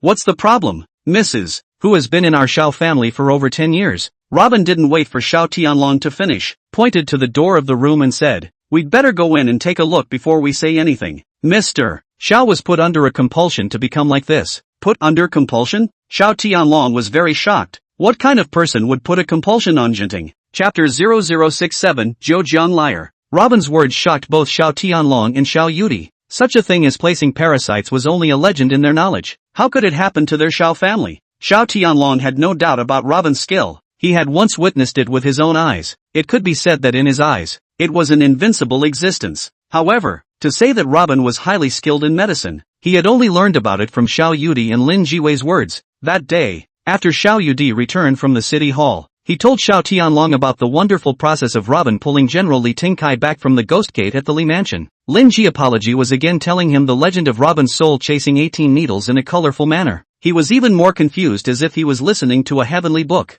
In his perception, the so-called divine doctor thing was still too mysterious. However, Lin Jiwei and Xiao Yudi both said so. Xiao Tianlong wanted to see Robin's methods even more. In the morning, Lin Ji apology, the president of Chinese medicine, at the request of Li Tingkai, he went to the Xiao family to diagnose Xiao Jinting. At the Xiao family, Lin Ji apology had a long conversation with Xiao Tianlong. He also made a special effort to take Xiao Jinting's pulse and look at his diagnosis. After tossing and turning for a long time, he couldn't see what exactly caused Xiao Jinting to stay asleep and paralyzed in bed. According to current medical science, this is basically a symptom of brain death. Lin Jiwei, however, said that Xiao Jinting's symptoms were more than that. It was just that he was also unable to tell what exactly the symptoms were. From the entire pulse, inside Xiao Jinting's body, it seemed like there was another kind of thing that was all stirring in the body. It was like qi and blood were surging, and it was like a group of microorganisms were rapidly multiplying. These things sometimes disappeared without a sound. and sometimes they would be extremely active. Most of the time, these unidentified chi and blood-shaped things would occupy the 5 viscera, 6 bowels and the 8 odd meridians of Xiao Jinting's body. Lin Ji apology was also unable to determine what this strange chi and blood or unknown microorganisms were, or what caused them. He couldn't diagnose it for sure now and didn't dare to draw a conclusion for Xiao Jinting's symptoms. After Xiao Tianlong's repeated requests, Lin Ji Sari could only try to administer needles to Xiao Jinting. Lin Ji Apollo guessed that Xiao Jinting might have been caused by a deficiency of yang qi in his body due to prolonged exertion, and a weak blood body. Therefore, he wanted to start trying from the dominant yang qi's directing vessel. After needling Xiao Jinting's directing vessel, his body seemed to react a little. However, very soon, Xiao Jinting's physical condition took a sharp turn for the worse. Lin Shiwei immediately stopped the acupuncture treatment. After multiple attempts, he was unable to find a breakthrough. In the end, he could only regretfully tell Xiao Tianlong that his medical attainments had stopped here. With his own ability, he was unable to determine Xiao Jinting's true symptoms. He didn't dare to blindly try to treat him. In case the treatment was wrong, it was likely that Xiao Jinting would never wake up again. In the end, he strongly recommended Robin to Xiao Tianlong. He believed that only Robin could save Xiao Jinting. If even Robin couldn't cure Xiao Jinting, he could basically give up. Xiao Tianlong was shocked at what Lin Jiwei had said. Lin Ji Apology, who was once regarded as a titanic figure in the Dragon Kingdom's traditional Chinese medicine industry, had actually described Robin as being able to cure Xiao Jinting. He actually described Robin as a supreme divine doctor who could take people from the hands of Hades. Such a statement made him extremely surprised. Robin was only in his early 20s. How could he have the means of a sage divine doctor? Lin Ji Apology had an urgent consultation in the afternoon that he had to attend, so he didn't tarry much at Zhao's house. Hearing Xiao Tianlong talk about Robin coming over in the evening, he decided that even if he was busy, he would rush back to the Xiao family to witness Robin's treatment of Xiao Jinting. Xiao Tianlong had put off everything today and spent the entire afternoon at home waiting for Robin. If it was really as Lin Jiwei had said, Robin had the energy of a divine doctor saint to bring Xiao Jinting back from death, then he wouldn't have to worry about the Xiao family's current plight of not having enough youth. Xiao Jinting was the second-generation successor of the Xiao family that he had raised. If he could get back on his feet, the Xiao family would have no worries. After all, Xiao Yudi is still very young, and is still relatively young in terms of power and decision-making. Oftentimes, he is unable to truly support Zhao's huge business empire. If you can reach the level of Xiao Jinting, Xiao Yudi still has a long time to practice. Xiao Yudi took over the Xiao group. If the internal and external environment, everything is smooth, it is not worry. Just the mall has always been treacherous and dangerous. When Xiao group was supported by Xiao Tianlong and Xiao Jinting, it flourished for a while. All the rivals in the shopping mall only want to make friends and do not dare to mess with them. Once these people see that Zhao's helmsman is green and weak, there will be undercurrents. At any time, they may look for Zhao's negligence and give a fatal blow. Therefore, when Xiao Jinting suddenly became strangely ill, both the internal and external aspects of the Xiao group began to stir. Xiao Tianlong had to come out once again to help Xiao Yudi stabilize the Xiao group for the time being. Even so, the likes of Qiao Shanbao and Chen Chuliang began to show their fangs. If not for the unexpected appearance of Robin, the Xiao family was afraid to fall into a dangerous situation. Xiao Tianlong knew that although the Xiao group was still a big player in Ningxuan, however, if the Zhao's core layer was not replenished in time, it would be in danger of collapsing at any time. For this reason, Xiao Tianlong was calculating two things. 1. Hoping to keep Robin. The second was, to cure Xiao Jinting's strange disease. As long as one of these two was present, no force would be able to move the Xiao family for the time being. Now that he heard Robin, he even said that the cause of Xiao Jinting's illness was the encompass worm. Such words were completely far beyond Xiao Tianlong's cognizance. However, Lin Jiwei had previously described Robin as a divine doctor sage-like figure. That meant that what Robin said might be true. Just as they opened the door to Xiao Jinting's room, Xiao Jinchuan and Mr. and Mrs. Huang Yufan hurriedly arrived with a man around 50 years old. Dad, I heard that someone wants to treat Big Brother, so I specially invited Mr. Who here. Mr. Who said that Big Brother's illness must not be treated blindly. Once he is diagnosed by some charlatans indiscriminately, it will be over. At that time, once Big Brother's condition worsens, it will be too late to regret. The Chinese doctor named Hu Hai walked to Xiao Tianlong's front and saluted. Elder Xiao, I heard from Jinchuan that you have hired a Jianghu practitioner to treat Mr. Xiao Jinting? I would like to say a few more words. Many Jianghu crooks boast that they can cure all diseases. In fact, it's just taking those esoteric tricks to fool patients and their families. Elder Xiao, don't fall for that trick and harm Mr. Xiao Jinting. Xiao Tianlong frowned slightly and snorted softly. Who told you that I hired a charlatan? Shen Chuan, if you dare to talk nonsense again, get the hell out of here. Xiao Zhenxuan took a step backward in fear and didn't dare to say anything. Hu Hai let out a dry laugh and said, Master Xiao, Zhenxuan didn't mean that. A few days ago, I had already prescribed a pair of Chinese medicines for Mr. Xiao Zhenting. As long as you keep taking it for a while longer,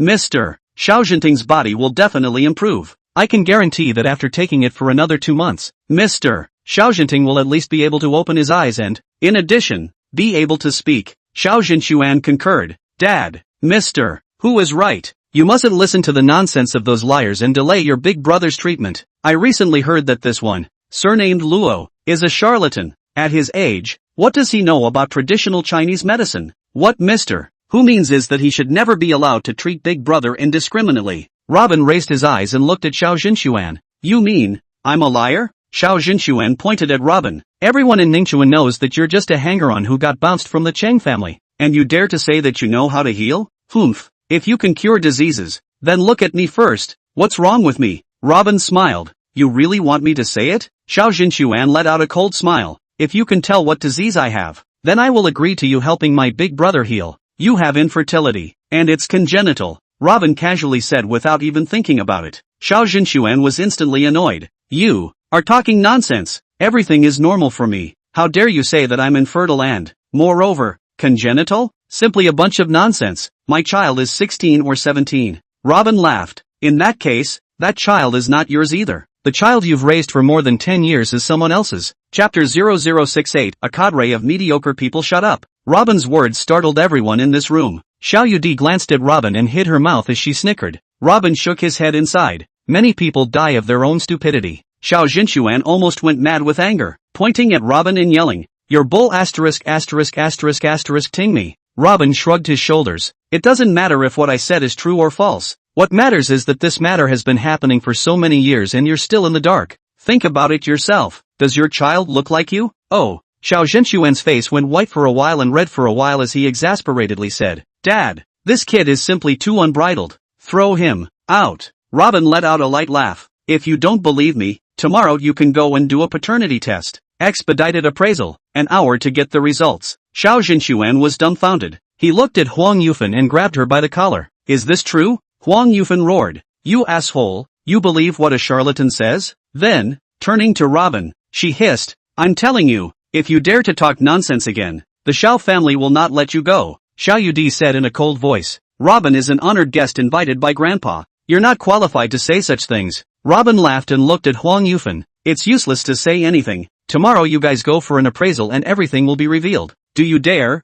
Ms. Huang? Huang Yufan shivered a bit, not daring to look at Robin. Xiao Zhenxuan's eyes slowly turned grim at this moment. Huang Yufan, tomorrow we will go for a paternity test. If we know that you lied to me, you'll wait to die. Huang Yufan pulled Xiao Zhenxuan and softly said, Zhenxuan, how can you listen to that liar's nonsense? Alright, if you two keep arguing, both of you get the hell out. Xiao Tianlong grimaced and pointed at Xiao Zhenxuan and Huang Yufan. Tomorrow morning, Ah Chang will bring them to the appraisal center for an expedited appraisal. If they are not of my Xiao family bloodline, immediately kick them out of the Xiao family. Recover all Xiao family assets in their hands. Hu Hai grimaced and turned to Robin. Young man, speaking is responsible. Robin shrugged his shoulders. We won't know tomorrow. You mean you can cure Mr. Xiao Zhenting's disease as well? Robin let out a light laugh. I never say or do anything without certainty. Xiao Tianlong's eyes lit up and his body trembled violently. Hu Hai sneered. What an ignoramus. Mr. Xiao Zhenting's disease. How many famous doctors in Jiangnan have already looked at it?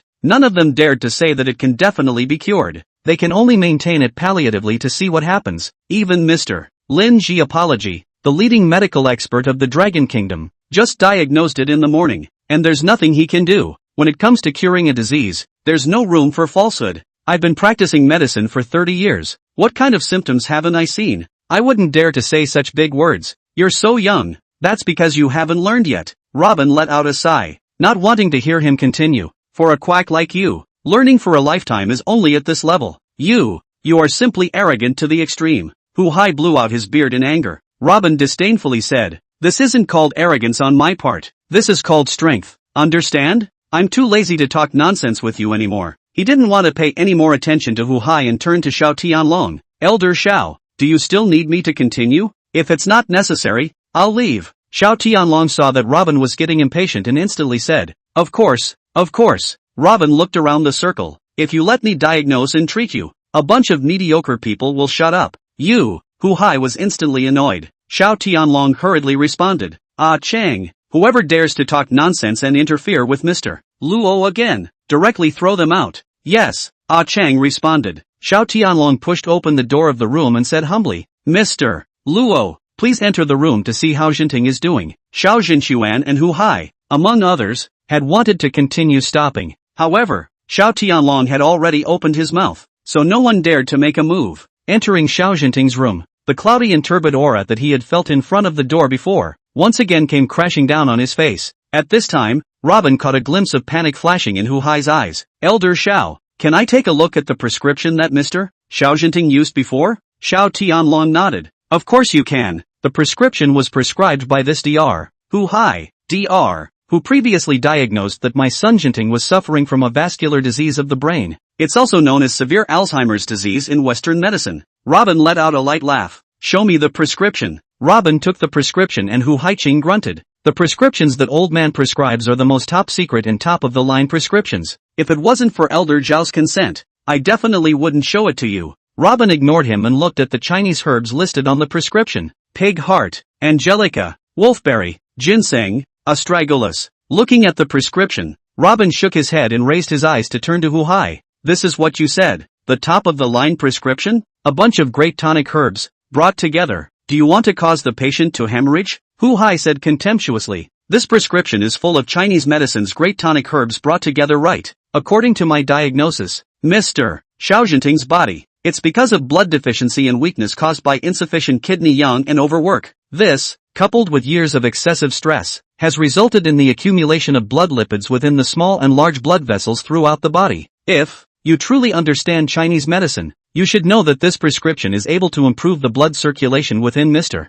Xiao Jinting's body and promote the excretion of garbage in the blood lipids. As the saying goes, flowing water does not rot, and a door hinge does not become worm-eaten. Only by ensuring that the blood in Mr. Zhao's body smoothly passes through the capillaries and meridians throughout the body, reaching every part of the body. Then, the necrotic cells in the body caused by the disease may be revitalized. This is a process of conditioning and meditation. After the conditioning of this prescription of mine, the cells in Mr. Zhao's body that have withered away will likely be activated in their entirety. Only then will Mr. Zhao's brain disease be expected to improve to a certain extent. Even if Mr. Zhao's body can't be restored as before, it will at least allow him to stand up. It's simply a bunch of nonsense. Robin slapped the prescription directly onto the table. This kind of prescription, if you keep drinking it, it won't take long for Xiao Jinting to die. At this time, Huma was carrying boiled Chinese medicine into the room. Master, it's time to give the eldest young master the medicine. Wait a minute, you can't drink any more of this Chinese medicine,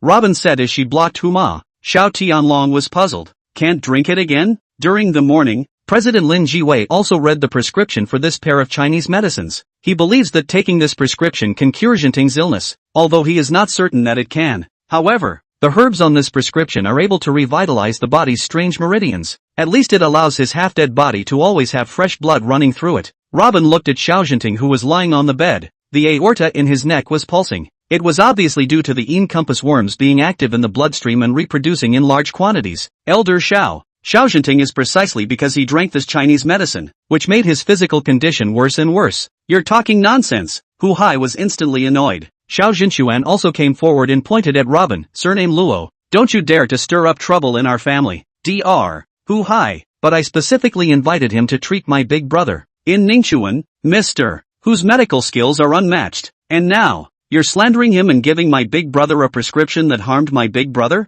What on earth did you kid have in mind? Robin snorted lightly. What Xiao Jinting has is not some brain disease, but rather, he has been parasitized. Just now, outside the door, I could already feel the parasites active in his body. The incompassion worms in his body should have been placed in his body 5 years ago. Perhaps it's because the person who placed the parasites at that time hadn't made sufficient preparations and was only beginning the layout stage. That's why these sleeping incompulsion insects weren't activated immediately. What? 5 years ago? Xiao Tianlong was shocked. Robin nodded. This kind of incompassion worm originates from the Miao border, and the compulsion maker invades the human body by controlling a parasite, thus manipulating the life and death or the will of the mind of the person who was put under the compulsion. Xiao Tianlong was shocked when he heard this. Who the heck is so malicious to frame my son? Chapter 0069, Black Beauty. Xiao Tianlong's shocking anger obviously made everyone in the Xiao family extremely fearful. Ah Chang, immediately use all of the Xiao family's power to investigate for me. No matter how powerful this person is, the Xiao family will do whatever it takes to take devastating revenge on him, without stopping until death. Wait,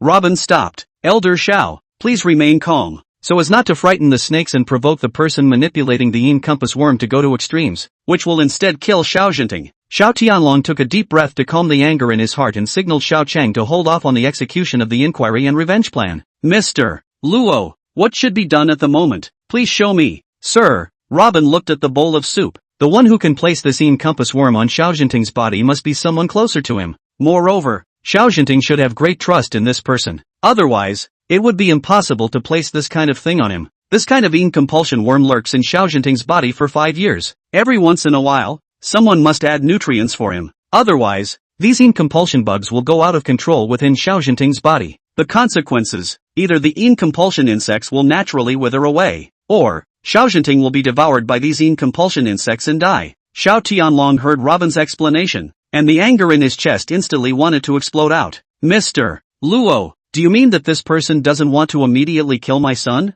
Xiao Jinting, and just wants him to be under its control? Robin nodded. According to this situation, he doesn't want to kill Xiao Jinting. Otherwise, Xiao Jinting would have simply lived until today. During this period of time, from what you mentioned, Xiao Jinting's condition isn't too good. It means that the person manipulating the compulsion mother has already begun to implement his plan, and is activating the Yin compulsion worm in Xiao Jinting's body, wanting to awaken it in the near future. After the Yin compulsion insects have fully matured and reached a certain number, he will then be able to control Xiao Jinting's mind and will through the mother insect. At the same time, one can also choose to control his life and death at any time. Perhaps wait until one day, he thinks that he can control the situation he wants. Then he will let Xiao Jinting wake up directly, or die directly. Xiao Tianlong was shocked when he heard Robin's words. What exactly is he operating like this for? Is he trying to control Xiao by controlling Jinting? Robin shook his head. I'm not sure about this. Perhaps it's your opponents, who invited the ancient Miaozhang clan's parasites to do it, with the purpose of controlling Xiao. Xiao Tianlong looked at the Chinese medicine that Hu Ma had placed on the coffee table and raised his eyes to Hu Hai. Hu Hai immediately tensed. Master Xiao,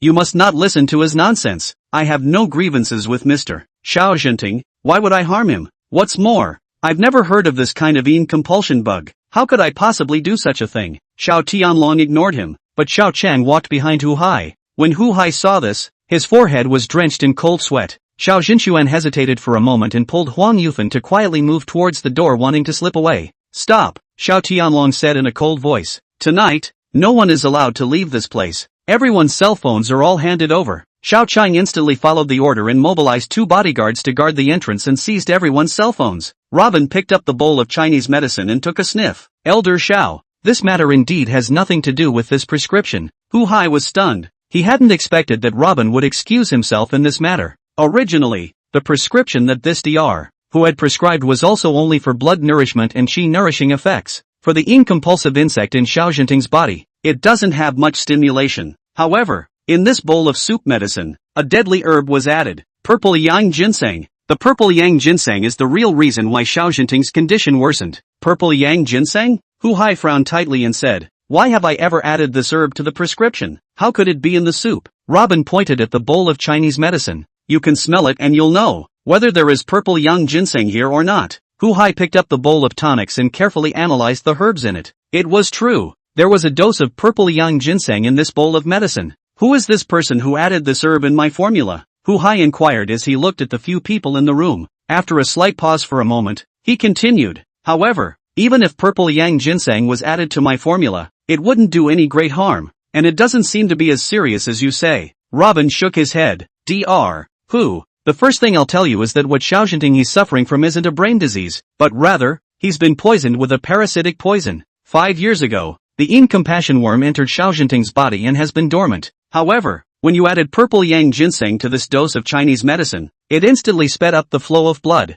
The Yin compassion bugs that were originally lurking in the blood, after absorbing the purple yang ginseng, began to absorb the nutrients in the blood and became fiercely active. Just like that, these Yin compulsion insects, day by day, were activated, multiplying more and more. This kind of Yin compulsion insect specializes in eating purple sun ginseng. The person who developed this kind of compulsion worm fed the yin compulsion worm with purple yang ginseng from the first day of raising it. Once the yin compulsion insect begins to absorb the purple yang ginseng, it will quickly end its dormant period. The resurrected yin compulsion insect will then keep devouring the nutrients in the blood, and the person who was parasitized will grow weaker day by day. As the yin compulsion bug grows stronger day by day, Mr. Xiaojinting, too, will wither day by day until he lies in bed. Right now, inside his blood, all of them are active yin compulsion insects. Once the mother parasites of the person who placed the parasites are raised, he will be able to completely manipulate Mr. Xiaojinting. At that time, Xiaojinting will awaken.